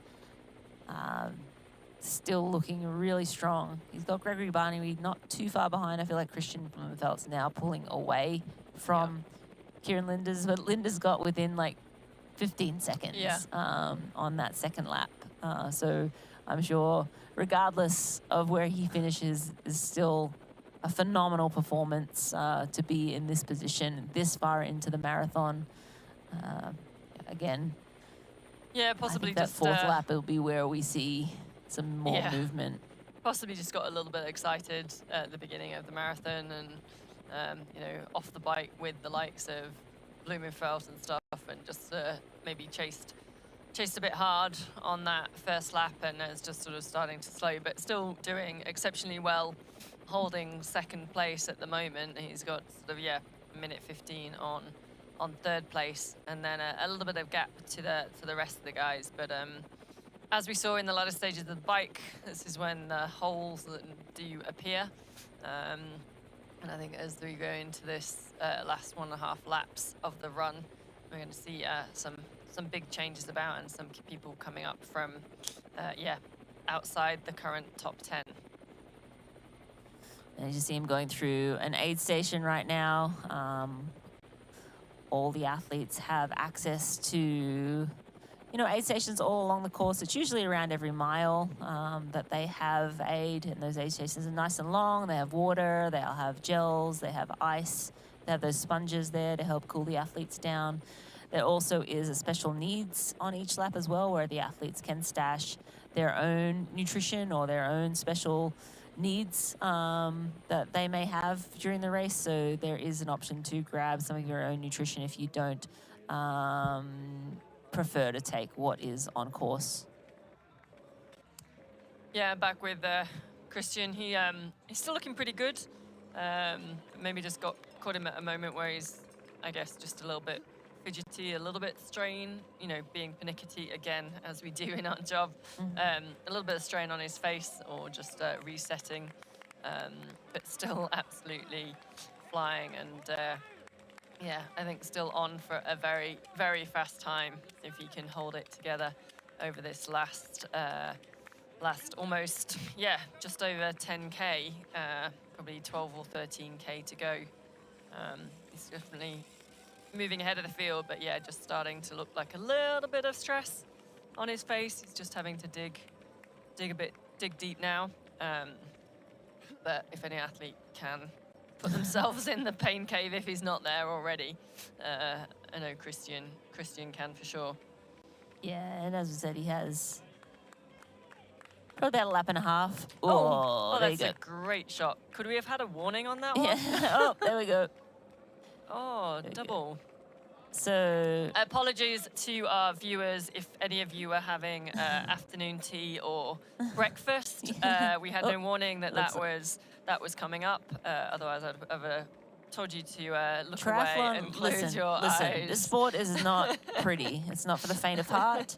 And if that offends you, then maybe this is not the sport for you. But Kristian, you can see I think he almost feels like it's going to happen again. You see him sort of retching, or yeah, exactly. What do you call it over here? Dry reaching. Dry reaching, yeah. So yeah, that just tells me his stomach is not settled, or he may have, you know, the last aid station taken on a little bit too much aid, and his stomach's like, nope, no, thank you, not right now, not today. And it's just come back out. But he seems it's Still not affecting well. his energy system. So. No. So he has enough fuel that has processed through his gut, but you know sometimes if you take on just that little bit too much, your body will let you know, and it just comes back up. And as disgusting as it is, that's triathlon, and it's happened to most athletes. And I got a question for you then about nutrition. How did you manage your nutrition on the bike and the run? Did you keep your calories and electrolytes separate or together? What was your kind of process and method? No, I had my electrolytes and calories together, and I had one on the bike. I always had one separate bottle that was just water. Yep. So I like to have a pretty heavily concentrated bottle of nutrition, and in that I had some electrolytes too. I also took gels on the bike, and so yeah, the calories were separate there. But I always made sure I had that water that I constantly would sip on throughout the race, just to help keep all of those calories, those carbohydrates moving through. Because you know, if you take an over-concentrated drink and you don't have enough liquids to help your stomach process it, it just gets stuck, and that's when you get that sort of full feeling in your stomach. And that's when, you know, sometimes, you know, I certainly felt on a bike where I'd taken a gel, you know, 2 minutes later I just, you know, threw it up. It was like my stomach saying, nope, too much in here right now, we can't handle any more. And when that happens, I just sip on some water for a while, and then once I felt like my gut was settling, then I would try to get back on the nutrition. And, you know, if I was in his ear, it looks like he's taken a gel straight away. So I think he's like, nope, you are going to take more food, gut. So we'll see if his stomach... be rinsing out. Yeah, I don't know. I would have suggested just taking water for the next aid station after that incident. Or even like a Coke or something like that. Yeah, like Coke seems to help clear your stomach as well. But, you know, Coke or water. But he did just take another gel. But straight back on his nutrition plan. He must feel confident that his stomach can handle it. And but yeah, I think we're getting a bit of a montage of the age group reactions as they witness Kristian running past them, and what it means to them to witness Kristian or to just be on camera. I'm not too sure, but yeah, one of the two. Both. I think. To be able to run alongside one of the greats of our sport, would be a thrill. For a millisecond. As he runs past. As he runs straight past, running at 3:35 pace, sub 2:30 marathon pace. You know, that is one of the beauties at times of our racing, as of triathlon, is when the pros are racing on the same course as the age groupers, that you get to, once you're on that run course, rub shoulders effectively with some of the best athletes in the world. Can cause various issues as well, but we won't go into that today. We'll just enjoy the fact that these age groupers are getting a great experience running with such great athletes, as we get the helicopter view of the athletes picking up lap bands. So it's a 4-lap course. on the run, as we see that's Kieran Linders coming in to collect a lap band that he's on 3rd lap, about to go on to the 4th lap, and once the athletes have collected all the lap bands, they can then sort of progress to the finish. So it's just a good way to keep athletes, to keep them on track, to help them count how many laps they've done. It's hard to count to 4 at the end of a marathon. It sounds ridiculous, but it is. This like, comes from, yeah, this is Rinny who was doing maths calculations on what pace she was running. So I don't think you say you can hard to count to 4. No. Well, it's good for the volunteers to be able to see, you know, how many laps you've done. Yeah. But just looking back down through the field now, and for the first time I see Sam Long, not the first time, just I'm seeing him pop up now. He's in 22nd right now. He's 16:30 down, so he's making up ground, and he's running really well, 3:43 pace. So again, he wanted that Kona slot, and we would have to like look through. And as we mentioned, there's already a bunch of them in the top. So I don't know, there's only 6 Kona slots available. But again, will all of those athletes take the Kona slots too? That's the question. And what was he in, 20th position? 22nd and right now. 16 seconds down. Like, I look back to, and I don't want to pull Matt Hansen out, but he was 16, 17 seconds back, minutes back in Placid, but was 6th kind of thing.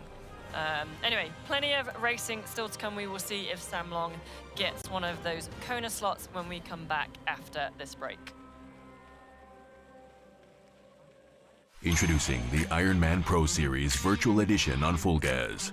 Join athletes from across the globe as they conquer bike courses from the Ironman Pro Series.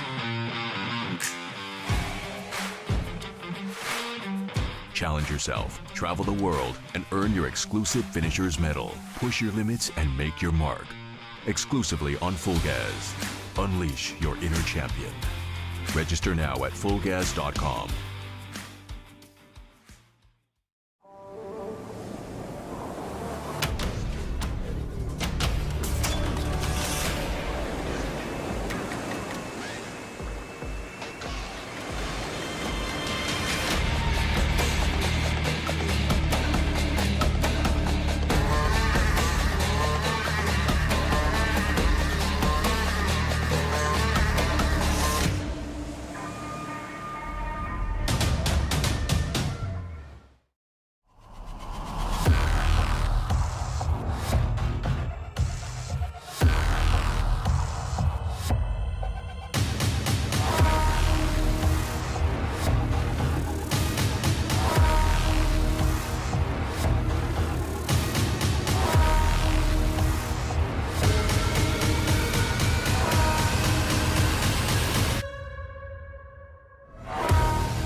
And you are joining us. If you're just joining us, we are at the closing stages, just over a lap to go at the Mainova Ironman European Championship. I was going to say North American there. European Championship in Frankfurt. The man, Kristian Blummenfelt, is leading. He came here just to validate his Kona slot, but hey, why not? I'm here, may as well take a win. He's looking great. I actually shouldn't say that too soon. He just a moment ago was throwing up. Vomiting. Yes, if you were lucky enough to catch that, it was very well done. He projectile vomited straight out, no stopping, no pause. Next aid station, straight back on the gels. Very impressive from Kristian Blummenfelt. This man is just such a beast. I was going to say, if you missed that on our coverage, I am sure it's going to be going around the internet in some kind of meme. And not if somebody hasn't done it already whilst we've been on air as the athletes, as he comes around to the end of the 3rd lap. Yeah, very impressive. And just looking down at the splits now, Sid, there might be some changes in position. Linda's sitting at 2:40 behind Blummenfelt, so Blummenfelt looking pretty safe, but only 40 seconds back is Gregory Barnaby. So Barnaby ever so slightly closing in, and again, they're coming up. That's 29, that split was at 29 kilometers, so not quite at the end of run lap 3. And we have our top 5 men through that time split now. Willie Hirsch sitting in 5th place at just under 7 minutes from the lead. Hogan Haag at 6:09 back. And we have Gregory Barnaby at 3:19 back, and Kieran Linders at 2:40 back. So certainly some movement possible between 2nd and 3rd, my guess, and possibly 5th and 4th. Willie Hirsch making slow inroads on Christian Hogenhaag, but they're kind of holding even at the last split. Yeah, I mean, I'd say that 2nd and 3rd position, so Linders and Barnaby, whichever way that ends up, and, you know, if Barnaby moves up to 2nd, I think for both of them that will be the biggest result of their careers. Definitely for Linders if he just stays on the podium, let alone in 2nd. Barnaby obviously has had a great result. He was top 10, so 8th at Ironman World Championships in Nice. And he's had a couple of podiums in other races, but I think if he was to come 2nd here at the European Championships in Frankfurt, yeah, that would be his best result. And I don't think we're going to see our American on the podium again. For another year. We were kind of we hope that the American, and there hasn't been an American on the podium here in Frankfurt since 2004, which was Tim de Boom, who finished 3rd. And we thought from the start list today, we had a fair few Americans traveling over. Maybe that's why you thought it was the North American champs. I don't know. But I don't think we're going to get it today. I think it's still going to be the Europeans that reign supreme. Yeah, it certainly looks like that. But still a fair amount of racing to go. But yeah, we already have, top 5 all European, and it looks like it's a little gap, a fair gap between 5th and the next place. Yeah. So now, do we have any updates? So let's talk about, again, North American. For those of you just joining us, Trevor Foley, who was one of our sort of pre-race favourites, coming off the back of a win at Ironman Lake Placid and then 70.3 Ironman 70.3 Maine. He stopped after the bike, came off the bike and started initially the run, but has then since pulled out. Sam Long, our other sort of, I guess, last-minute entry into the race, got lucky with being on the wait list and then getting a slot last week, but he was based in Italy, so it wasn't too much of a difficult trip. He's currently up to 20th, but about 16 minutes down. He's coming here for that Kona slot, but unfortunately at the moment is kind of sitting out of those positions, even though crazily 17 athletes have their Kona slots already. yeah, but looking at the field, I just received this information. Only 4 pros in front of Long have qualified. Yes. Hansen, Lange, Brad, Crazy. Weiss, Stamenek. So, yeah, I mean, he needs to do something He needs to move up. incredible.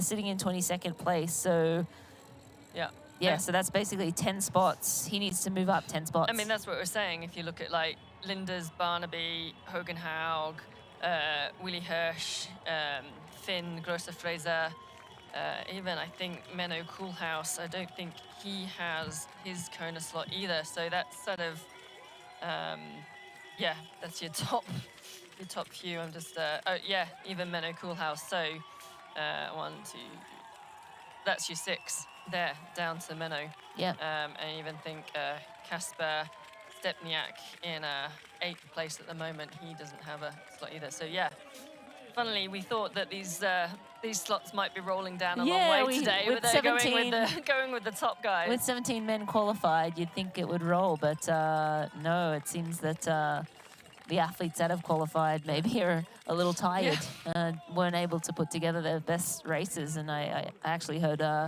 Clement Mignon has pulled out, not finished, and same as Mike Phillips from New Zealand. He has also decided to call it a day. So a few athletes pulling out of the race early on the run. Okay. But running through now, we're looking at lap 3.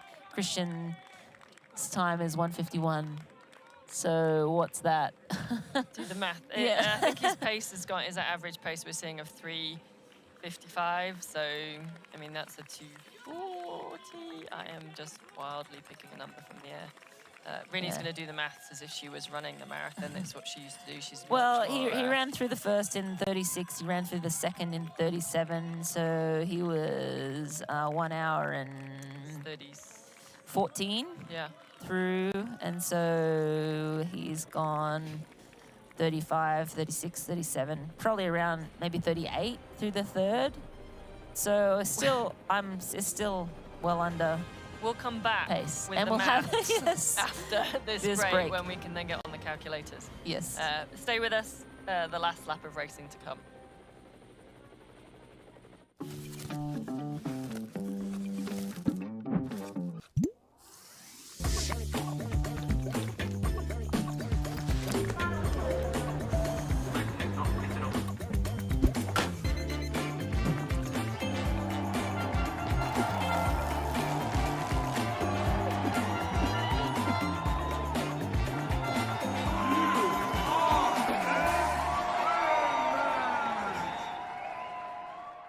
Here's Elizabeth in the middle of the perfect workout for her. To create it, we analyzed her biometrics and genetics, her recovery rate, injury risk, and aerobic potential, her recent training sessions, the temperature, humidity, and elevation, the demands of her next race, and billions of data points from athletes just like her. With TriDot, Elizabeth gets faster. And what does she have to do? I just opened TriDot and did my workout. TriDot. We do the technology, you do the training. Introducing the Ironman Pro Series Virtual Edition on Full Gas. Join athletes from across the globe as they conquer bike courses from the Ironman Pro Series. Challenge yourself, travel the world, and earn your exclusive finisher's medal. Push your limits and make your mark. Exclusively on Full Gas. Unleash your inner champion. Register now at fullgas.com.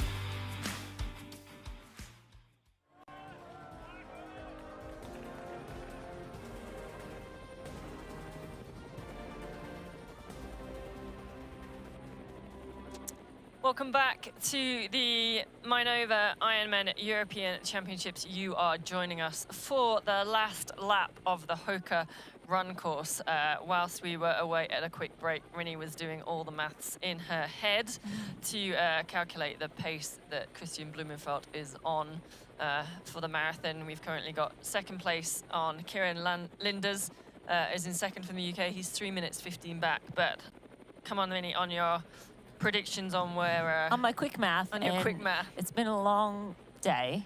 I think he ran around a 36-minute and change for the first lap, around a 37 with the potty stop on the second lap, a 38 with a vomit, but that wasn't slowing him down on the third lap. If he ran a 39-ish or a 38, he's still going to run around a 2:30 marathon, which is really, really fast, guys.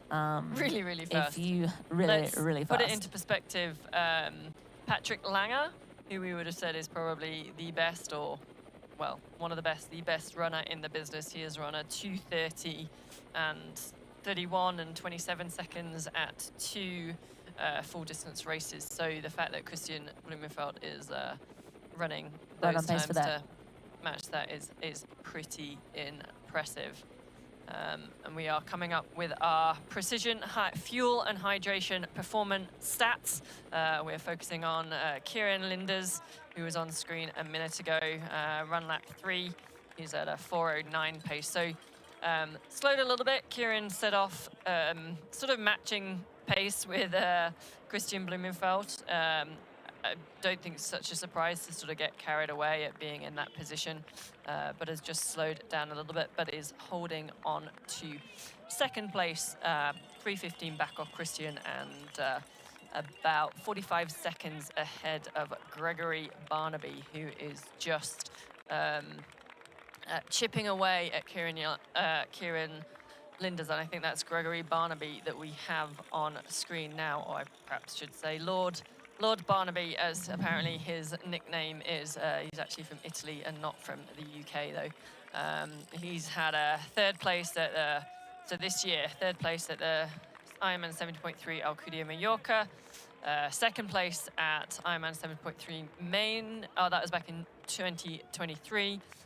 Third place, 2022 Ironman Israel. And he also was 8th place at the Ironman World Championships in Nice last year. So definitely one of those top athletes. So no real surprise to see him up in third position here, closing down on second after that top 10 finisher in Nice. Yeah, still looking at around 44 second deficit. So it seems to be hanging around the same. Kieran Linders just does not want to relinquish that second place, nor should he. He is on for a phenomenal finish here today, but Kieran Linders rounding in 1:54.52, so on pace for a sub 2:40 marathon as well, depending on how much he slows in this last lap here. But yeah, we're on a battle here for the minor placings for sure. And again, we keep saying it, we're waiting for the fireworks. Yeah. Not that we want anyone to blow up, No, but it just tends to happen in, a long race. And again, I think we had really great conditions here for the athletes today. Pretty mild temperatures, and the athletes are taking full advantage of that. And it's going to be some incredible race times at the end of the day today. That's Willie Hirsch on screen now. He was one of the leaders out of the swim and an early leader on the bike, currently sitting 5th. Now, I have seen some movement as we went back to the 30-kilometer mark. Patrick Lange has moved up to 10th place. He's 12 minutes down, and unfortunately, one of our training partners, and Matt Hansen, was making progress but has just dropped a fair few places and slowed back to drop to 15th. So yeah, I'm not sure if Matt's having knee problems or anything like that, but just seems to have dropped off the pace that he was running on the first bit. Yeah, certainly. He's running at his jogging pace. Yeah. Slower than his jogging pace, from experience. Yes. So unfortunately, Matt Hansen, and it's just starting to drop out. But Patrick Lange now up into the top 10. So Patrick Lange looking to move up even I think further. if Matt can keep going, he's still at the moment, what is he? He is 14 minutes behind. I think if he can keep going and keep that gap around that time, that will still be better points for him than in some of his other. How many minutes behind was he in? Placid.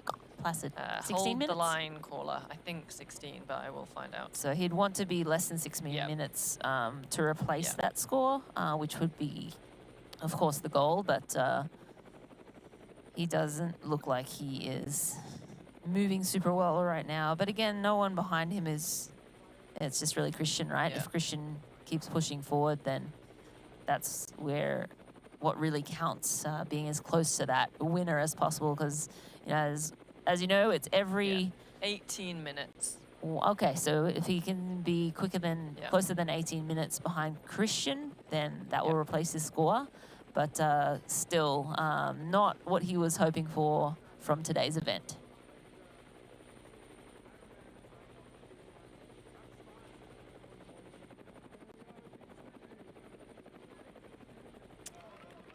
And we are back, and there we go on screen now. Patrick Lange, who has just moved back up into the top 10. Struggled a little bit on the first lap of the bike, just took a while to find his legs, but now has moved himself back up well and is chasing down as many as those athletes in front as he can in the last lap. Not sure he's going to be on that. I think he's 240-ish marathon today, but he's moving better now and is certainly moving back through the field as the athletes. Absolutely, and if he can bridge up to Hoffman, then there's a number of men, kind of in that minute ballpark. So, 10th goes down to 6th place fairly quickly within, they're all within like 40 seconds. No, sorry, a minute. 7th to 9th. Hoffman is running quite well, so he is moving forward and, trying to catch up to Kasper Stepanek. But Lange, if he can keep running the way he is running right now, then, yeah, he's running decently well and possibly can move up a few spots if he keeps this up and if the athletes in front of him continue at their pace. Yeah, that's right. And just checking back on those minor place battles, and looks like Gregory Barnaby's just clawed a few more seconds back off Kieran Linders, sort of 40 seconds. Oh, almost, no, actually, maybe not. Maybe he's actually gone out to almost a minute. So maybe, maybe Kieran's found a last bit of energy for this last half or last 2/3 of the last lap. Patrick Lange is still certainly the crowd favourite out there and getting all the cheers and support as you'd expect. Studying physio in Frankfurt and training and racing down the road in Darmstadt for many of his years. Yeah, it's a bit of a gap though. It's around 2 minutes between 9th and 10th. So Patrick Lange in 10th place. So he'd have to make up 3 minutes really to move up into top 7. But not impossible. Still a whole lap to go, but he would need to put together a very fast last lap. So Ironman Frankfurt is probably going to elude Patrick Lange again for another year. And though they are American friends who wanted to come over and have a good race in Europe, is not necessarily turned out that way. Also interested, do we know where a Braden Currie is? He came off the bike with a great group of Patrick Lange, Matt Hansen, Brad Weiss. We've not seen too much of him on the Brad Weiss on the wing. Brad Weiss is down in 11th place, so he's right behind. Yeah. He's right behind Patrick Lange. Yeah. Luciano Taccone down in the 12th place. We have Hendrik Roche in 13. He's in 14th place. And so for Sam Long's moved up to 19th place, but 17:29 down again. He wanted to get that Kona slot, but he will not be getting there this year, unfortunately. Yeah, and I wonder, we've had quite a few athletes drop out, and I do wonder if they've already secured their Kona slot and they're not having the day they wanted today. The decision to drop out, save the legs, save the energy, and to build into the Ironman World Championships in October. If they were having a great day today and they could bank some good points for the Pro Series, or even just podium and prize money and stuff, I think they'd have carried on. But I think when it's not your day and you've got that Kona slot, and maybe the points weren't worth enough to make count.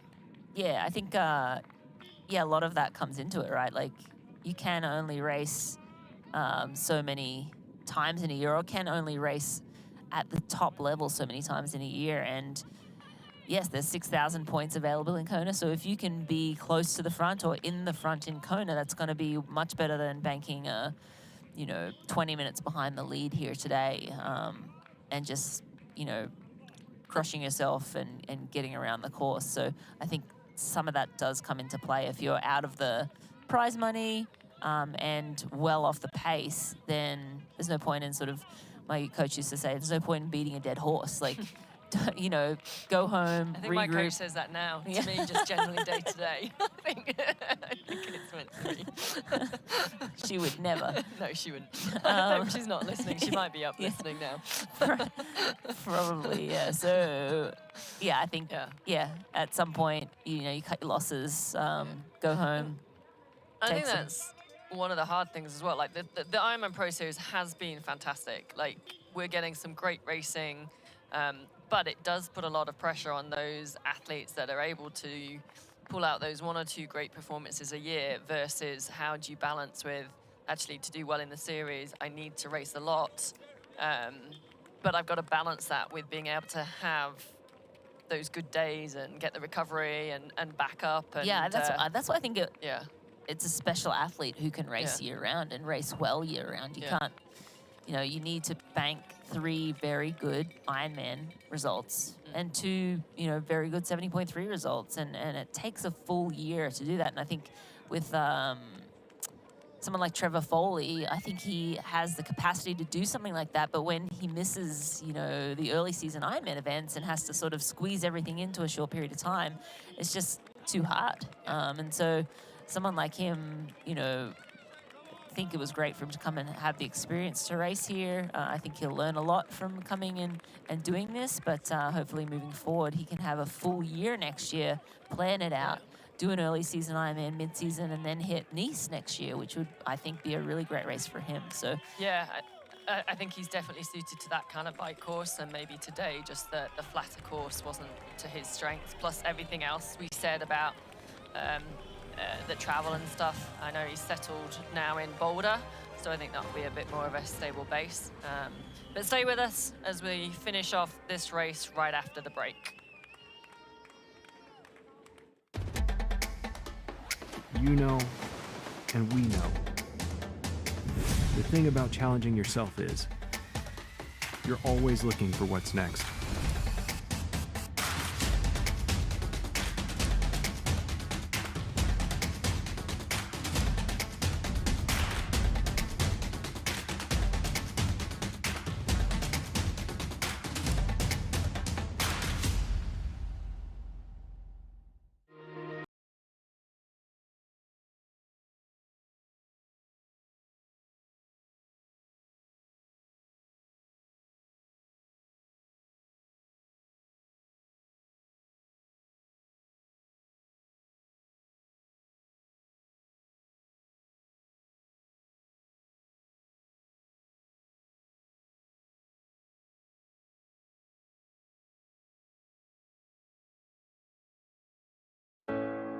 Shine bright like a diamond.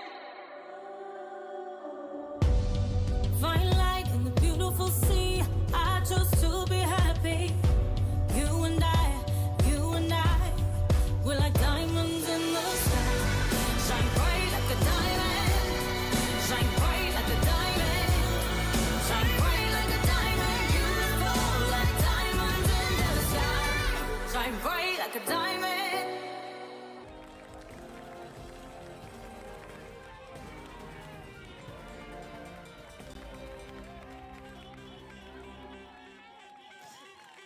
welcome back to the 2024 Mainova Ironman European Championship here in Frankfurt. And you are looking at a man on a mission. This is Kristian Blummenfelt. He has been leading since the early stages of the run. He had a solid swim, took his time, put his calf sleeves on for the bike, and then sat pretty in the bike, hung in there, didn't do anything silly, kept out of trouble, and then is unleashing an unbelievable run here. He's on pace for around a 2:30 marathon, which is just crazy, incredible. He's come to Frankfurt with the idea to qualify for Kona, but I think maybe he had a few more thoughts than that, especially as the race has unfolded, and now he is running with it, and he's on his last lap. He's around somewhere between 34 and 35 kilometers into this run.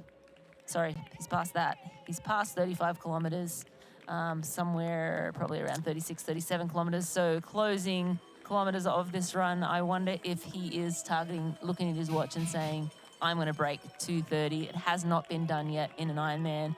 Patrick Lange did 2:30 and change in Israel. Israel. And, yeah, 2:30:31 in Israel in 2023, and then a 2:30:27 in 2023. But yeah, and I'm going to admit it. I'm going to put my hand up. I didn't think Kristian would be winning this race, and I feel a little bit. It's that classic, like, never write him off. No. And I knew he'd be. I thought he'd be up there. I thought he'd be potentially on the podium, but I didn't think we'd be seeing this sort of performance from Kristian. I Fool didn't, me. Yeah, I didn't count him out. Yeah. But a 2:30 marathon is not what I expected to see today. Yeah. Like I thought, he's gonna start. He'll go and race well here. He'll get his Kona slot if he's having a good day. Sure, he could win. if things, play out, in his favor and he feels strong. I mean, as I said, he has won everything in the sport that there is to win. Yeah. And so, no other athlete has all the titles that he has. Well, Jan Frodeno. Yeah. Yeah. But not in as close a proximity as Kristian. Yes. And I'm trying to think now, and I'll probably be wrong. I think the only sort of title he hasn't got is the fastest time in the world. Overall. Over an iron distance race. Obviously, he did the sub He hasn't 7, done sub many 8, but Ironman races, no, he though. hasn't. And he hasn't done fast ones. He's done Kona. True. Yeah. But does it count if the bike course is 2K short? True. As well. I mean, it's so hard to but do. It's this so run, hard to do. the run is legit. So, taking that run, from Patrick Lange, talk about break a guy's heart. Yeah. Patrick Lange was desperate. He wanted to win this race. This is a hometown race for him, and he was very vocal and this is one title that I really want to add to my collection. And, Kristian, Patrick Lange from the start really just wasn't quite, the Patrick Lange we're used to seeing. But Kristian Blummenfelt has just been unbelievable. You see him gritting his teeth on this final stages. He's not slowing down. He's winning. He's quite comfortably in the lead. He could jog it in now, win the race, get his Kona slot. But he wants more than that. He's got his foot on the throat of his competitors, and he won't let up until he gets to that finish line. He doesn't know how not to. Yeah. He's that competitor. He's just a fierce competitor. Yeah. And now I think it's that battle against his own will and his own mind and his own body. Like, what can I get out of myself today? Yeah, what can I do? I'm on pace for a great run. Why not? I don't know when I'll have this opportunity to run this fast again. And, we don't know what Kristian has in his future. There's talk of him going to win cycling, talk of him wanting to win the Tour de France. What can't he do? So, may as well go and set the world on fire. I bet he could do breakdancing. I bet he could do breakdancing too. I wonder if he has considered that. That might be a good sport to add to his list. It wouldn't be surprised me if he's looked at the Olympics and gone, yeah, I can do a few of those sports as well. I'll just add it to my... cycling, right? Well, that's it. Cycling, I think it's been...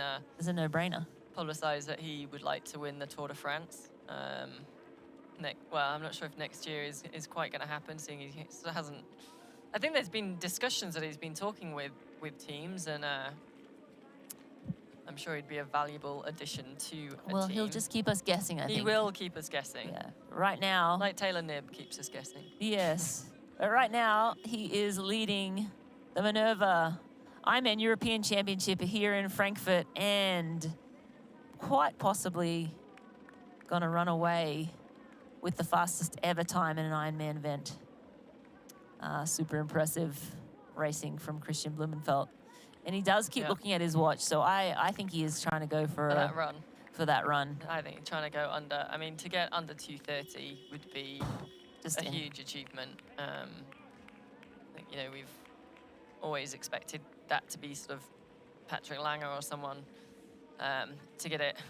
Kristian's always been a good runner, but I think Well, at 35.1K, he was 2:03.17. So 7K to go. Here we go. This is Rinny's maths again. I don't know. Is it worse doing it now after being on air for I didn't have to say it out loud 7 people and a bit hours. Or to anyone listening. So it didn't matter if I got it wrong. Now I feel pressure to get it right. So 20 minutes, 4-minute Ks. I think he can do it. Yeah. I think he can do it because he's been running 340-ish. I think he's after it. Yeah. He's not... I think someone's told him, you can go 2:30. Yeah.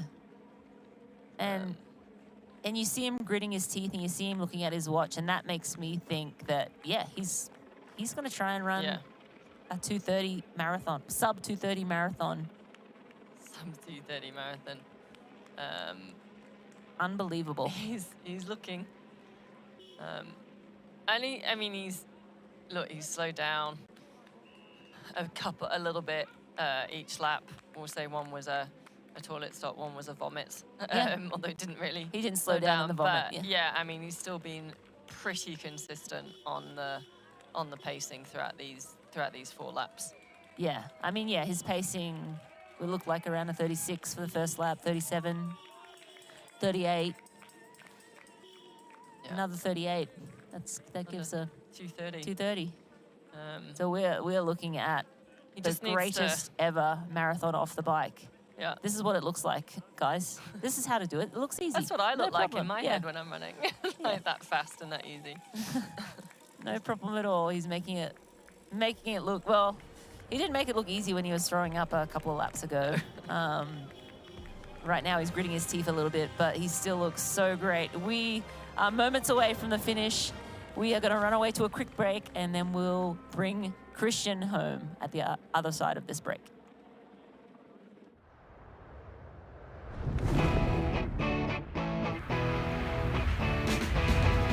Go fast, now speeding now. Hey, Chris, come and watch me now. Fly, fly. Oh, watch me, I'm so high. I ain't coming down. I ain't never coming down. Beyond the finish lines, our commitment goes the extra mile. We are the IRONMAN Foundation. We've given back more than $55 million to support our mission of leaving a positive impact throughout race communities. Without our amazing athletes, volunteers, and givers, we wouldn't be where we are today. Together, let's continue this journey of impact. Join the IRONMAN Foundation and be a part of something extraordinary.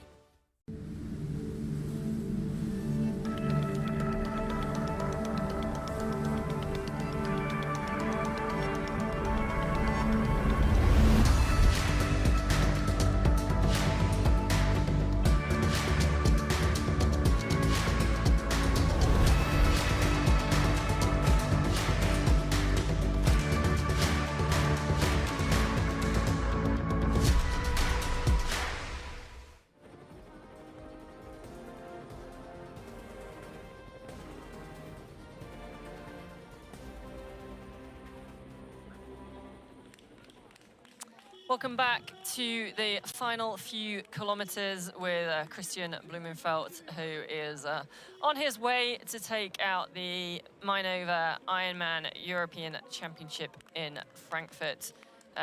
He is currently on target for, wait for it, a sub 2:30 hour marathon. We think he's definitely going for it. He keeps checking his watch. Yeah. He's certainly not showing down, even though he has a lead. He's He's well within reach. He's 2:20:48 through 39.8 kilometers. So he's 2.4 kilometers to go. 2.4 kilometers to go, and he has 10 minutes. Oh, 9 minutes. And he's running at a 3:44 pace. So as long as he doesn't stop and high five all the fans and zigzag down the finish carpet and just go, he's going to go. Someone needs to tell him that. Which I think is going to look, it's incredible to watch. I feel my heart breaks a little bit for Patrick Lange. Yeah. He has been chipping away been at this chipping record away and at this wanting race this record. and has run that 2:30 and 27:31 seconds in the marathon and hasn't yet been quite able to go. But you know what? 2:30. He's made the way for other athletes to believe. Yeah. And so, you know, you can't, I mean, he's still can't- one of the yeah. greatest runners And he of all still will time be. in our sport, and he still will be. And And that's just the way sport goes. You raise the bar and you set a standard. Okay, 2:30 is what I want to break, and I'm sure Kristian's like, okay, that's what the aim is. And I'm sure Patrick will break 2:30. And he might even go faster than whatever Kristian runs today. But yeah, I feel just because I know how much that Frankfurt race, or this race means to Patrick, he's sort of yet to get it right on the day. But Kristian, yeah, everything pretty much has gone right today. Everything has gone right, and he said he was gonna, you know, try to hold back and stay out of trouble and be patient. And I think he did all of those things on the swim. He sat in the swim, on the bike, he kept out of trouble. Didn't feature a whole lot. We didn't get to see that main pack a whole lot because we had some issues with getting multiple camera views, but seemed like he was just sitting in that group for a lot of the bike. And then on the run, man, did he make his presence noticed, storming to the front really quickly, taking the lead from Christian Hogenhaag, and just crushing this Everybody. run. Everybody. This run, everybody. Yeah. Yeah, I mean, this is a big, hello, I'm going to go and to this Kona. is in his, like, I'm just coming off the Olympics. I've done 2 rides on my TT bike. I just need to validate here, be a competitive Again, just race. keep doing And what you've then been doing for Kona then. focus on doing a proper build into Kona. So God knows what he can do with a proper build into Kona. But as you said, maybe you should just keep doing what you're doing. I think short course is sometimes the best training for Ironman because you just have that top end speed and it feels nice to relax into Ironman race pace. It doesn't feel like a reach to go and do Ironman race pace. It feels like you're slowing down. Yeah. And anytime you're able to slow down from your threshold into Ironman pace and it feels easy, it's a winning formula. And we're seeing that today here with Kristian, and I can't wait to see him cross this finish line and see if he can get it I under. feel he's slowed a little bit. I want him to get this time now, and he's just looking. But hopefully Kristian is in his final few kilometers, and we'll hopefully see him go sub 2:30.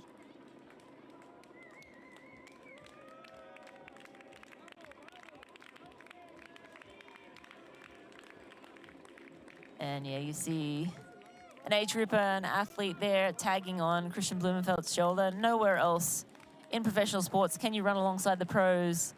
And this athlete's He's trying to stay possibly with him. blowing up his own race to stay. Stop doing it, mate. No but one's great, running with him. Great opportunity Yeah. to just go and He's like, hang out with Kristian. There you go. He'll go out of... That's his finish line because he's put his glasses on his head. Yeah, yeah. And you see his eyes. He's like, you know what, I'm only doing 1 lap. Yeah. But I got to run with Kristian for, half a kilometer. And in fact, he's thinking, I'm only doing 100 meters. Yeah, yeah. And then he's going to go backwards. Yeah. But Kristian here in his last, we're waiting for him. He'll pop up at the 41.8 kilometer, and then he'll make his last 400 meters or so to the finish. We'll have a very good idea whether he'll get that split in the next time. But I feel pretty confident. I'm going to say he's going to do it. Yeah, I mean, even Kieran Linders, who is about to have the finish of his career in second place, he's going to run sub 235 or around 235, which is also incredible. He's had he's just, been in the mix again on the swim, been in the mix on the bike, just played his race, but managed the group dynamics, and then just came within, 20 seconds of Kristian Blummenfelt. And that's at 10 the minutes beginning. faster. You were looking at his times earlier. Yeah. These are best marathons, like 2:47, you said? 2:45? Yeah. Yep. This is going to be a 2:35? Yeah. 10 or 12 minutes faster than he's ever run before.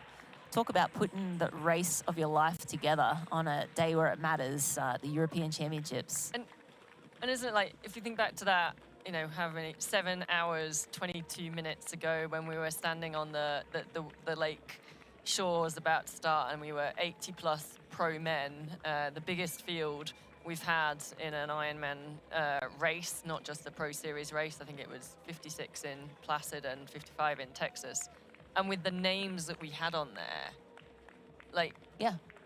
No, he wasn't in the conversation. He wasn't one of our notables, and that's why paper can just be thrown out the window. You do all your research on all the athletes you think are going to factor in the day, and then one has a great Kieran performance. Linders comes out and surprises us all. So, and that's the great thing about racing. That's it's anyone's day. You do the work, you go home, you train hard.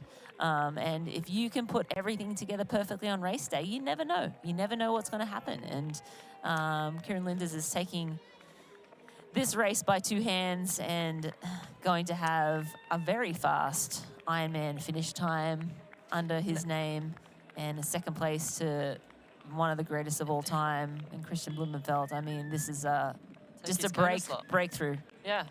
performance. I don't think Kieran has been to the Ironman World Championships before, but I will double fact check that. The other interesting thing with 2:28.08 through the 41.8 kilometer. He is going to do it. I think he's going to go up the hill, hasn't he? Yeah. So we're just hopefully, we're not going to miss it. But the other interesting thing with the points for the Ironman Pro Series, which will help some of those leaders like Matt Hansen, is Kristian. This is his first race, so he's going to be 5,000 points, but way down. And Kieran, again, hits his first race, so not affecting it. Our third place, Gregory Barnby, is currently sitting in 23rd position with 6,691 points. So he will still not overtake Matt Hansen. We just need to see how the rest of the athletes play out as we are counting down the clock. The seconds. The seconds. Every second matters for Every Kristian second Blummenfelt matters. here Come on, Kristian. to make that Come on, this is sub your 2:30. This is your This is you making history. Your mixed team relay sprint at the end to hand over to the next Yeah. athlete or cross the finish line. Okay, now here. go into sprint Yeah, now speed. go into sprint. At the end of 7 hours and 24 minutes and change.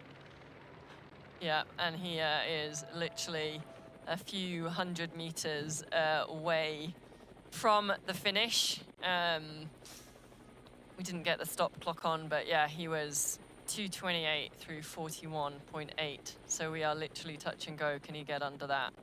400 meters? 2:30. I mean, he would... Is he asking, he's high-fiving. No, don't high five. stop to high-five. I think he feels... Does he think he feels confident that he's got it? know. Don't jog. Jog, Sprint, come on, sprint. Kristian. Come on, Kristian. Why can't he go faster? Do you think he feels confident that he has it, or do you think he? No, I feel he's like not the time's realizing. I feel like the time's gone, but I'm not I sure don't where. know. It's hard to well, I mean, if 400 meters it doesn't take a minute 50 to run 400 meters at that pace. No, unless yeah. Unless, yeah, where... Yeah, he's high-fiving, but do you know you're close to 2:30, Kristian? Come on, you were checking your watch earlier. You got to navigate these age groupers now. Yeah. Make the turn. Come on, a little bit faster. Make the turn into the finish. You can come back and high-five everyone. Yeah. I think I maybe feel like he he's doesn't given realize, up. Maybe, or maybe he he doesn't think he's going to make it. doesn't- Yeah.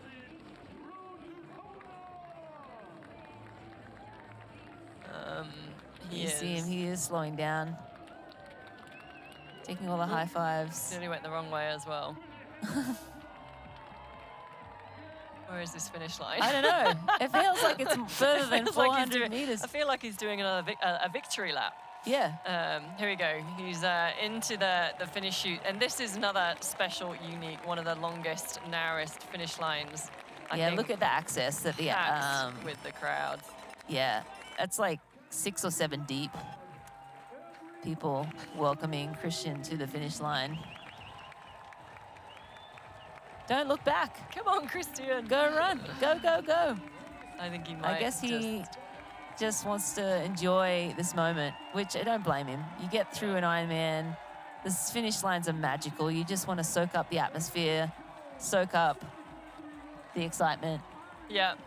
And here we have welcome home our 2024 Mainova Ironman European champion, Frankfurt, Kristian Blummenfelt.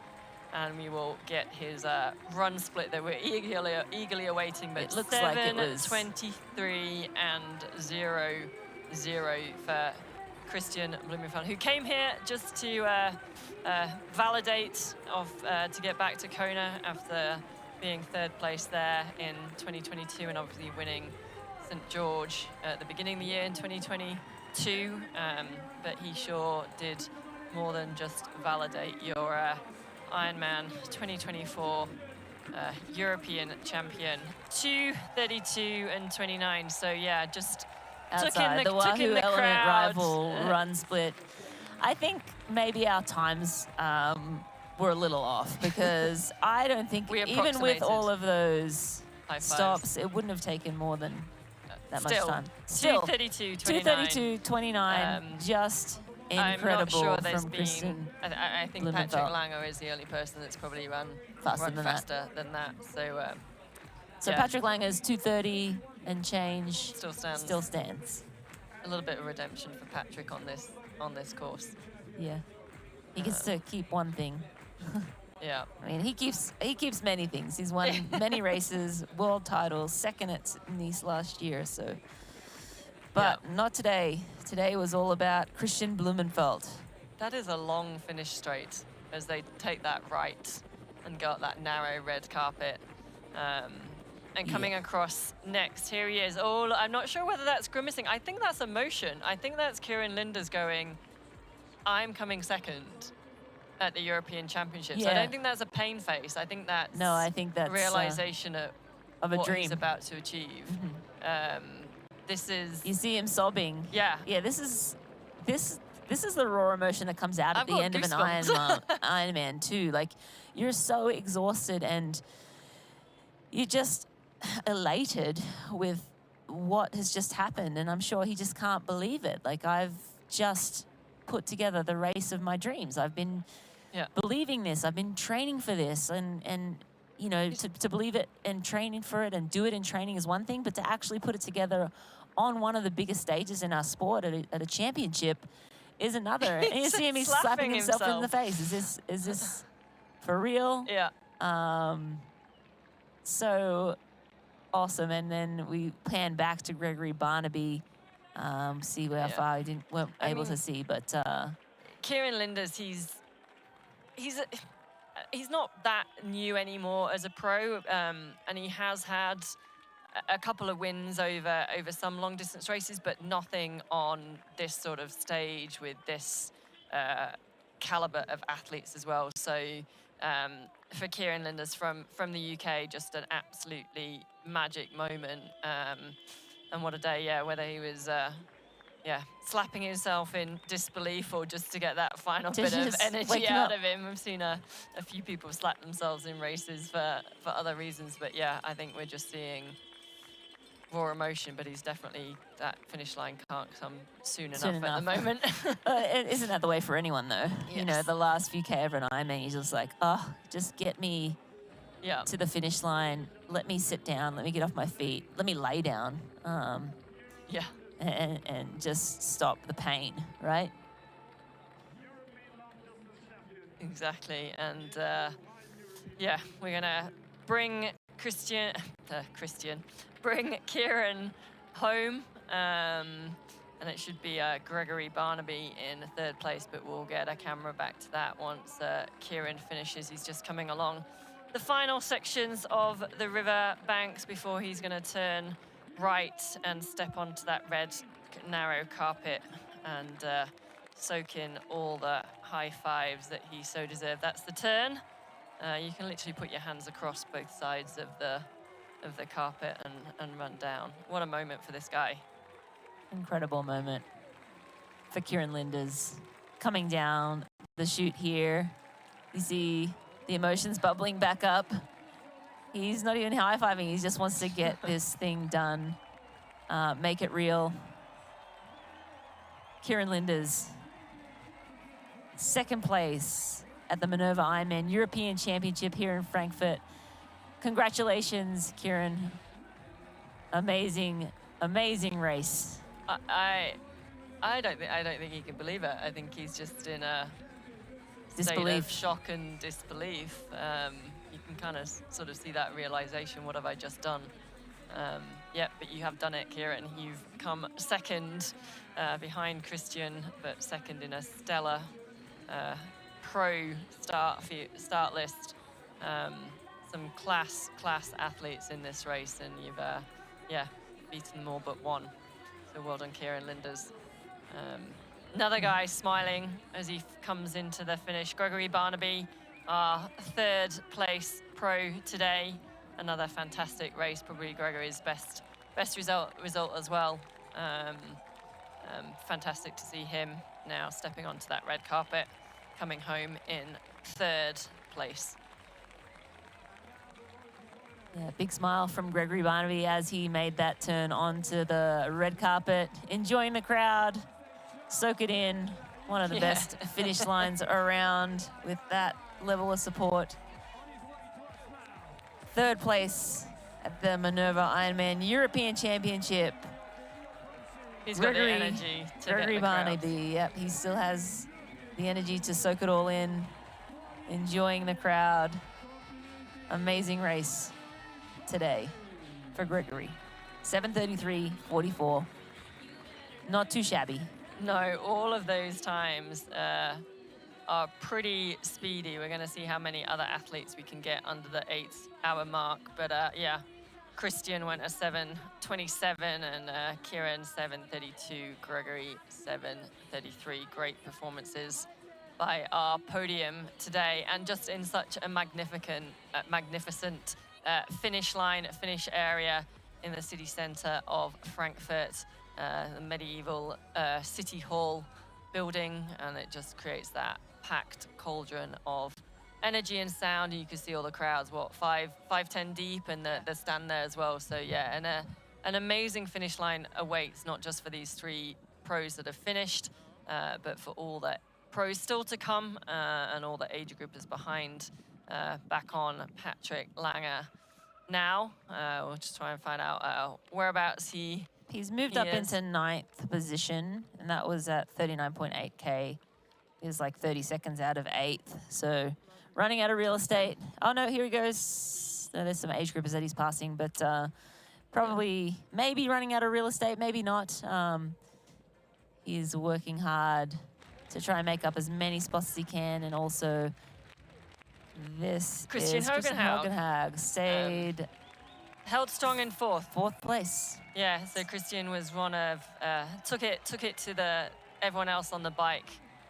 Really had a sub 4-hour bike performance, and really held on strong on the run to come home in 4th place today at the Mainova Ironman European Championship Frankfurt. Congratulations, Kristian, on your 4th place and a Kona slot. Absolutely, and Kona slot also for Kieran Linders and Gregory Barnaby.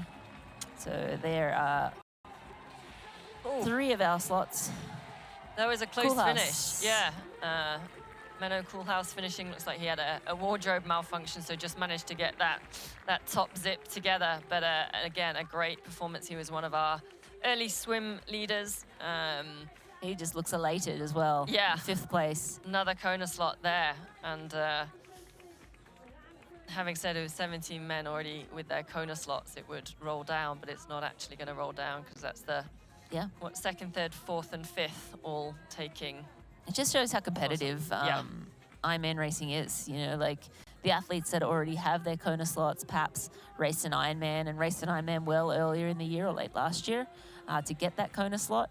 And there's only so many phenomenal performances. You know, it's not like you can turn up every week and race this distance and race this distance well. So, so much depth in the men's field. And it's just getting faster and faster. Yeah, and I think what we're seeing is just like like you said, the raw emotion of what it means to these guys. I mean, a lot of it is the fatigue and the and being tired after such a long day, and it's full gas from the start. But for a lot of these guys, just you're seeing what it means to step across that finish line, and the time that they've got. Menno Koolhaas, that was a 2:35 marathon as well. On the end of that, it's a Kona slot which he hadn't got before. Yeah, good points and all of that in the series, and yeah, on his way to the Big Island in October. Yeah, look at these. Another guy, super happy to be finished. This is Jonas Hoffmann. He was running quick. Yeah, and, he was moving. Yeah, wow, there we go, Jonas Hoffmann from Germany, really milking in the crowd, and what a fantastic performance by him. A 2:34 to finish his 6th place. The 5th Kona slot now gone. Taken. Yeah, fantastic racing by these guys. That's 6 under 7:40 so far. That, look at the run times. Yeah. You know, Blummenfelt 28, Linders 32. Sorry, no, that's not. That's the last one. 32, sorry, for Blummenfelt. Linders 37, 38 Barnaby, 45 Hogenhaug, 35 Menno Koolhaas, 34 Jonas Hoffmann. Let's see what Patrick Lange is going to come in at. I think he's around.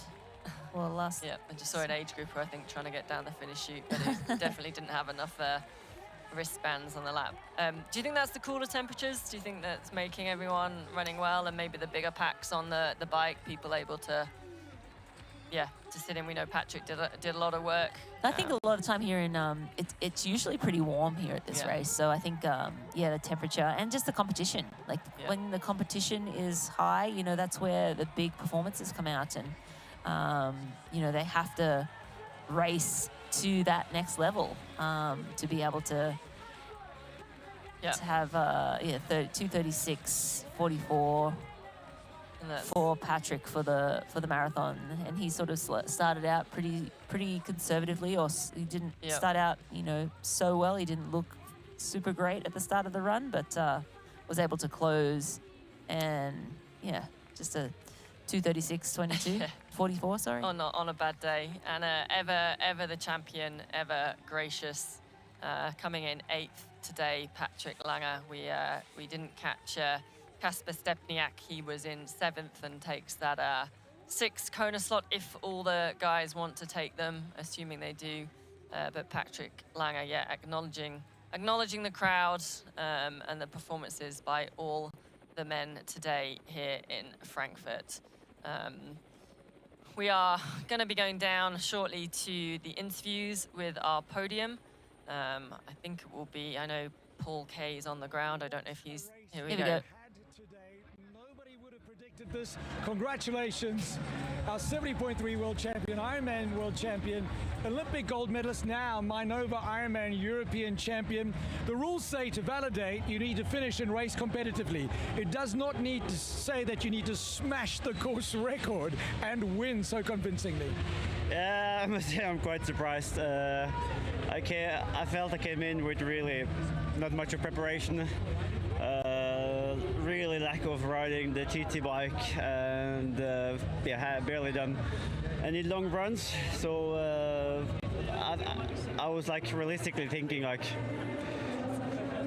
go out as normal and just sort of expect the wall to hit me quite early on the bike. But I think it was after 160k I realized, I was informed on course that there was only 2 guys up front. I thought it was a way bigger group up front, and I was more like riding in 15th, 16th position, but then it turned out we were like in 3rd and 4th. And at that point I started realizing that if I'm feeling okay coming off the bike, I can actually run for a podium. So quite surprised with the run legs that I had coming off. But it was tough. Like I haven't really practiced nutrition in a while, even like for long course, and I really felt that on the 3rd lap when everything just came up. But quite pleased. And also like an Ironman in rain, you know. I think most of the race I've done has been like in the heat, in humidity, and to finally have this sort of help as well, that is like pissing down on the bike, but that's sort of helping me to stay cool, was great. Training for Paris, for the individual race, for the mixed team relay, training for 51.5 kilometers. Very, very different to racing 226. We thought you'd be there on the swim, there on the bike. We figured you, with your leg speed and your ability to endure pain, 10, 21 Ks you'd be there, but you just kept destroying the course. Yeah, I was quite surprised with that, but I guess that was maybe the reason why I didn't go that well in Paris and why I finished 12th. I was maybe coming in, or I guess I was maybe coming in with a bit too much capacity rather than focusing on the shorter stuff. So When did you know that you could celebrate that you were the champion? I would say, or you never know on the marathon. Like when I start puking up on the 3rd lap with like 15k to go, I knew that it would be crucial to still be able to take in nutrition, even though I just lost everything. So But then when I sort of managed to find the rhythm, and I knew that I was still running faster than second and third, and I sort of knew that, yeah, I can hold it together. He did more than hold it together. He destroyed the course, a 7:27 on training for Olympic distance. Congratulations, Big Blue. Kristian Blummenfelt, your Mainova Ironman European champion. We got second place standing by. Kieran Linders is going to join us now. You know, when Kristian came down the finish line, he was high-fiving all the kids still. He had time to do a victory lap. Kieran Linders, a 2022 European champion in the long distance. You crossed that finish line. You were emotional, my brother. Congratulations. What a fantastic day. Yeah, I've had a really tough year. I had a really rocky finish to a race last year, and I've been in really bad health, and I didn't know whether or not I could do it again. And you know, my whole team is made up of volunteers and local clubs, and you know, when they were out there every day when it's raining, and I just wanted to show them that I could do it. And I said to the team around me, like, I just need a little bit of something. And I saw the rain today, and I was like, you know, I don't get the luxury of training in all these fantastic places I've been rained on all year, and I thought, right, this kind of serves everyone else, you know, because this is mine. I was kind of found myself in a place on the bike, and I thought, oh, this is a group to stick with. And then the run, all my computers and everything, nothing worked because it was so wet. And so I saw Kristian, and I was like, cool, well, realistically I should lose a few minutes to him. So for the first half I was like, well, I can still see him. So I was like, well, I must be running okay, because you never really know with these things. And yeah, but I mean, this is just to say thank you to all my team. You know, they stayed with me when, you know, I didn't think I could do it, and I just like to say thank you to everyone behind me. One of the biggest stages that you've ever raced on, to come second at the European Championship, second to a world champion and Olympic medalist. Yeah, I mean, I've just been smashed all year. Every race I've gone to, I've been just smashed, and I think I've got something for the Ironman. It's my distance. I've always had good performances with it, and I went away from the last race, and I just thought, you know, I really need to step away, just take some time, really work out what I need to do. And like I said, this is nothing, you know, I'm just an end product. You know, I'm based in a small town outside Buckinghamshire in Aylesbury, and everyone's foundation level clubs, and you know, they just got behind me and they said, we're going to give you everything, and they don't deserve, you know, I don't deserve it, and they gave me everything. You know, they're all volunteers, they do it for free, they do it for sport, and they're out there every day when it's raining. I just wanted to show them that, you know, it's worth it for me, and you know, and everyone else that are part of the clubs. Thank you so much. The rain was a blessing for you. Congratulations, a phenomenal performance. We're going to chat to Gregory Barnaby. Kieran Linders, an incredible race, your 2022 Ironman European champion in the long distance. Now we're bringing Gregory Barnaby to join us. A phenomenal third place. Complimenti. Gregory, wow. You know, I mean, the Pro Series, a third in Mallorca. Did you dream of a third here at the Mainova Ironman European Championship? No, not at all. Just wow. I mean, what an amazing race. I just can't believe it. Pretty emotional. Yeah, I just need to thank my team, thank my coach Lucas here. Yeah, it's just amazing. Where was it in the swim, bike and run where you realized I've positioned myself perfectly for a good day today? I actually felt terrible in the swim, so I just kept my head in it, and I got on the bike, I felt well. I was always well positioned, I felt really well, and I knew I had to just stay in that group and run, and yeah, finally I think it's the first time this year I had my run legs back. So I tried to go off with Kristian and Kieran, but it was a bit too fast for me, so I had to concentrate on my pace. And yeah, the last lap was a struggle. It was really hard, but I mean, all the people who were out there were just pushing me so much, and just with this field, it's not a win, but a third place for me is just amazing. There we go, representing Italy, Gregory Barnaby. Well done to you, sir. What a race. Kristian Blummenfelt, Kieran Linders, and third to this man from Italy, Gregory Barnaby. What a race. Thank you. Thanks for that, Paul.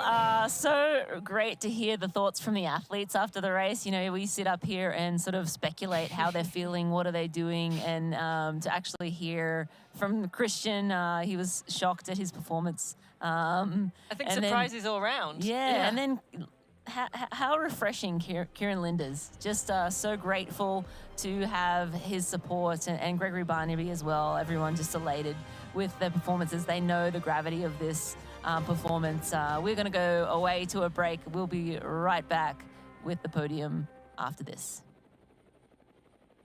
For 12 years, for 4,383 sunrises, across millions of mornings, we've been working to make one thing better. This, AG1 is foundational nutrition, a science-driven formulation to support whole body, brain, and gut health with just one of these, or one of these, once a day. Welcome to Foundational Nutrition. Welcome to AG1. Start at drinkag1.com.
Mainova Ironman European Championship Frankfurt is brought to you by Hyperice, made to move, and by Qatar Airways, going places together.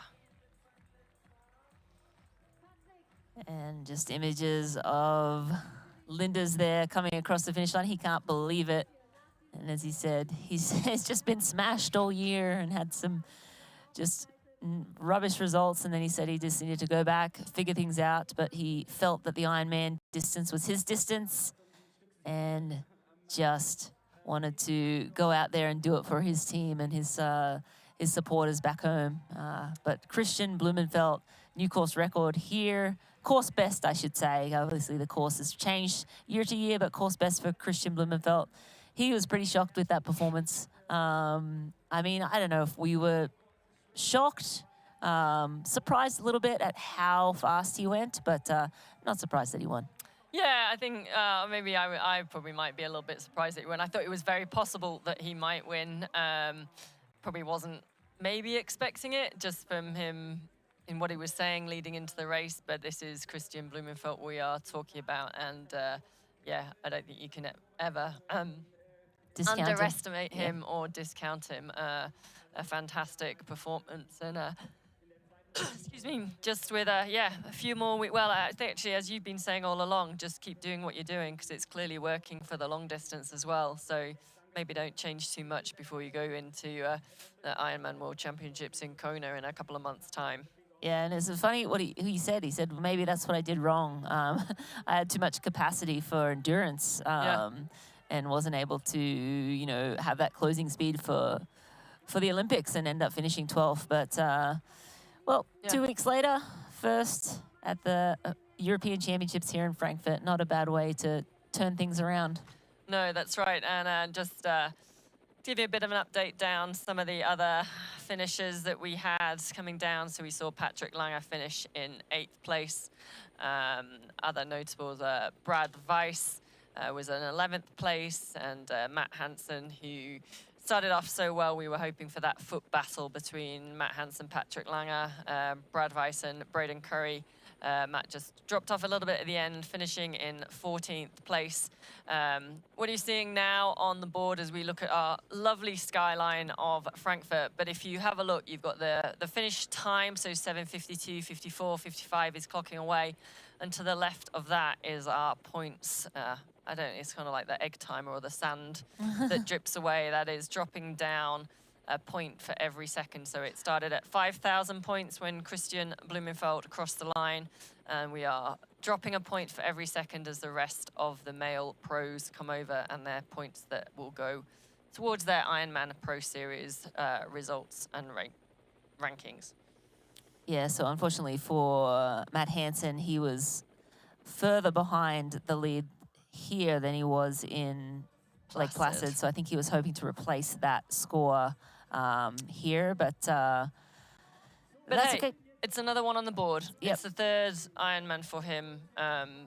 Yeah, you never know what's going to happen in Kona, so it might still be a very valid result for him. I'm sure he will be a little disappointed with that one, but we do expect to see some shakeups in the overall standings after this race. As we mentioned earlier, we thought there would be some shakeups in the overall points standings at the end of today's race. Yeah, there certainly will. Obviously, our podium finishes, I think Gregory Barnaby was the highest ranking in the series so far. Kristian and Kieran not featuring yet in the series, but maybe by World Championships they'll have a few more points on the board. But yeah, Gregory Barnaby will certainly shoot up from that 23rd position, and we will bring you those new places later on as we're waiting for the podium presentations to take place, recapping an amazing day in Frankfurt, Germany. Look at those fantastic aerial views of the finish line in the Römer, pronounced incorrectly, I'm sure, with my German. The square, it's an old medieval town, city hall, right in Frankfurt city center. And actually, the other thing about this race, it has, I think it's a 15-hour cutoff, because they have a noise, I don't know, license is the wrong word, but a noise curfew is the word I was looking for. And yeah, so we're just waiting for our podium presentations going down now. Gregory Barnaby, he swam 46:15, biked 4:03, and ran 2:38:53 for third place. Gregory Barnaby from Italy.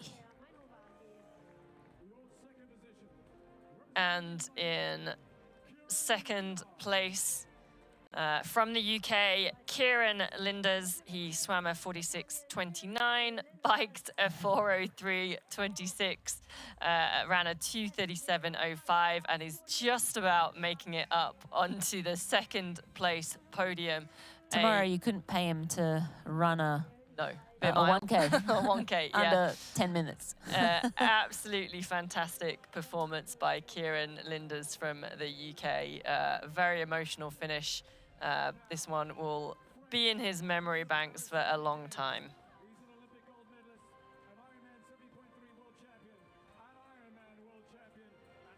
And the man for the moment today was Mr. Kristian Blummenfelt from Norway. He swam 46:06, biked 4:03:14, and not quite that sub-30 that we're hoping for. 2:32:29 for the run for Kristian Blummenfelt, the North American. I want to say the European Championship. Kristian Blummenfelt. And I'm pleased to see him struggle to get onto the podium as well. Yes, after that. It makes it look like he's done a little bit of work today. Coming off the back of the Olympic Games in Paris just 13, 14 weeks ago, days ago. Yeah. That is our podium finishes for the Mainova Ironman European Championships today. Yeah, phenomenal racing, such fast times, and again, we're surprised. We shouldn't be surprised anymore. Just the bar just keeps getting higher and higher, and these athletes were just incredible out there today. It's a great shot of the top 3 from today. Kristian Blummenfelt, Kieran Linders and Gregory Barnaby. We're going to go away to a break. We'll be right back. Elevate your EV expectations and explore the open road with the VinFast VF8. Stay powered with over 100,000 charging stations nationwide. Experience peace of mind with 24/7 roadside assistance. Drive with confidence, backed by our 10-year unlimited miles battery warranty. All-electric VinFast VF8. Hey man, do you have a non-alcoholic beer that actually tastes good? I think you mean athletic. Excuse me? Do you have that great non-alcoholic beer? I'll 7. Found it. Do you have a favorite non-alcoholic beer on the menu?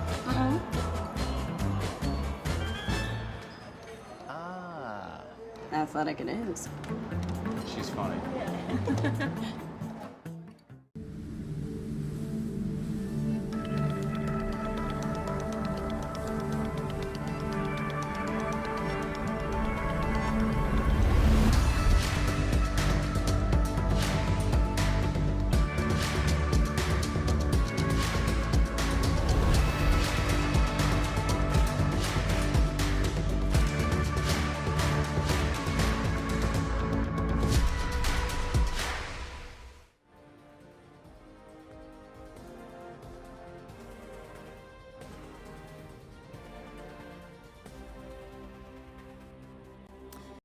Mainova Ironman European Championship Frankfurt is brought to you by VinFast, Boundless Together, and by Breitling, Aspire for the ultimate finish line reward. We are back at the finish line, and here we go, our male pro series standings after Frankfurt today. So we see Matt Hansen has gained a few points because he's able to swap one of those 70.3 results out. He sits at the top of our leaderboard still with 16,730 points. Jackson Laundrie still in second, but the big movers, Patrick Lange moves up 11 places to third, and also Christian Hogenhauer 13 points up into seventh. Gregory Barnaby, again after his third place today, moves up 15 points into 8th place with 11,308 points.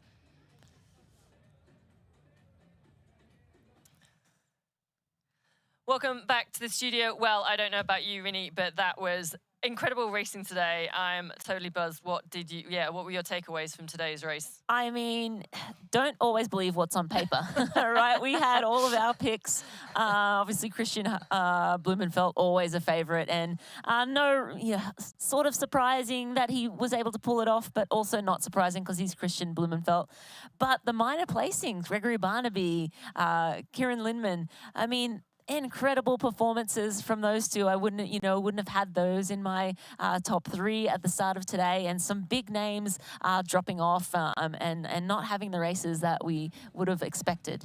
Yeah, that's right. And even the top 10 was probably names that we weren't necessarily guaranteeing at the end of the day. So yeah, like you said, don't believe everything on paper. It was our pleasure to bring you all the action here today. This concludes our coverage of the Mainova Ironman European Championship Frankfurt. You can watch even more Ironman Pro Series coverage with exclusive on-demand race replays in the United States and Canada by signing up for Outside Plus today. For those not in the US and Canada, you can watch on-demand race replays by visiting proseries.ironman.com. The next Ironman Pro Series broadcast will be Sunday, 25th of August, Ironman 70.3 European Championship Tallinn. Coverage will begin at 8:30 a.m. Eastern European Time. That's 1:30 a.m. Eastern Time. Watch the live broadcast for free. It will air exclusively on Outside TV in the United States and Canada. Globally, you watch on proseries.ironman.com, DAZN, and L'Equipe Live.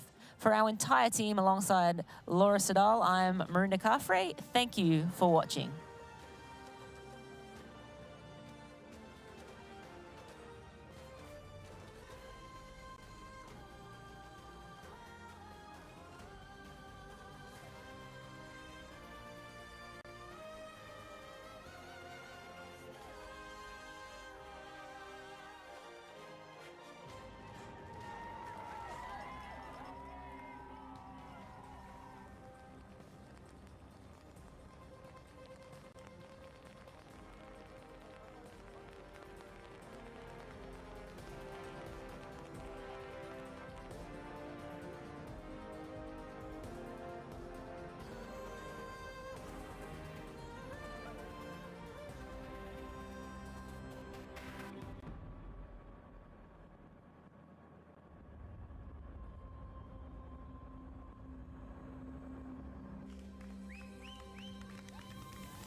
This copyrighted broadcast of World Triathlon Corporation may not be retransmitted, reproduced, rebroadcast, or otherwise distributed or used in any form without express written consent of World Triathlon Corporation.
Dann haben wir uns noch 6.000 kommt up to the engine. Wir haben ungefähr 1.800 deutsche Teilnehmer. Und ungefähr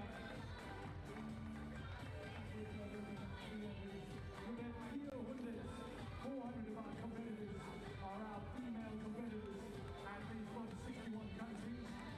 Und 40%, 40% first time, 40%. 50%, die heute noch die Glocke einschlagen werden. Und dort kommt schon der nächste hier in Richtung Ziel. Nochmal die letzten Meter mobilisieren. First amateur, Michael Stockman from Belgium. First amateur overall today. 8 Stunden 15 Minuten eine Wahnsinn. Michael Stockman, you are an Ironman. Age group and European champion. Als erster Altersklasse-Athlet im Einlauf Michael Stockmann aus Belgien. Herzlichen Glückwunsch, 8 Stunden 5 Minuten. And here's the next one coming. Jackson Laundry, Canada. It's been a very hard 4 weeks for Jackson. Hopping across the line head in Ironman European Championship. A brilliant performance and Ironman classes. The Northern Latin, such a superstar, such a talent. This close to Ontario, Canada. Welcome Jackson Laundry, welcome to the finish line.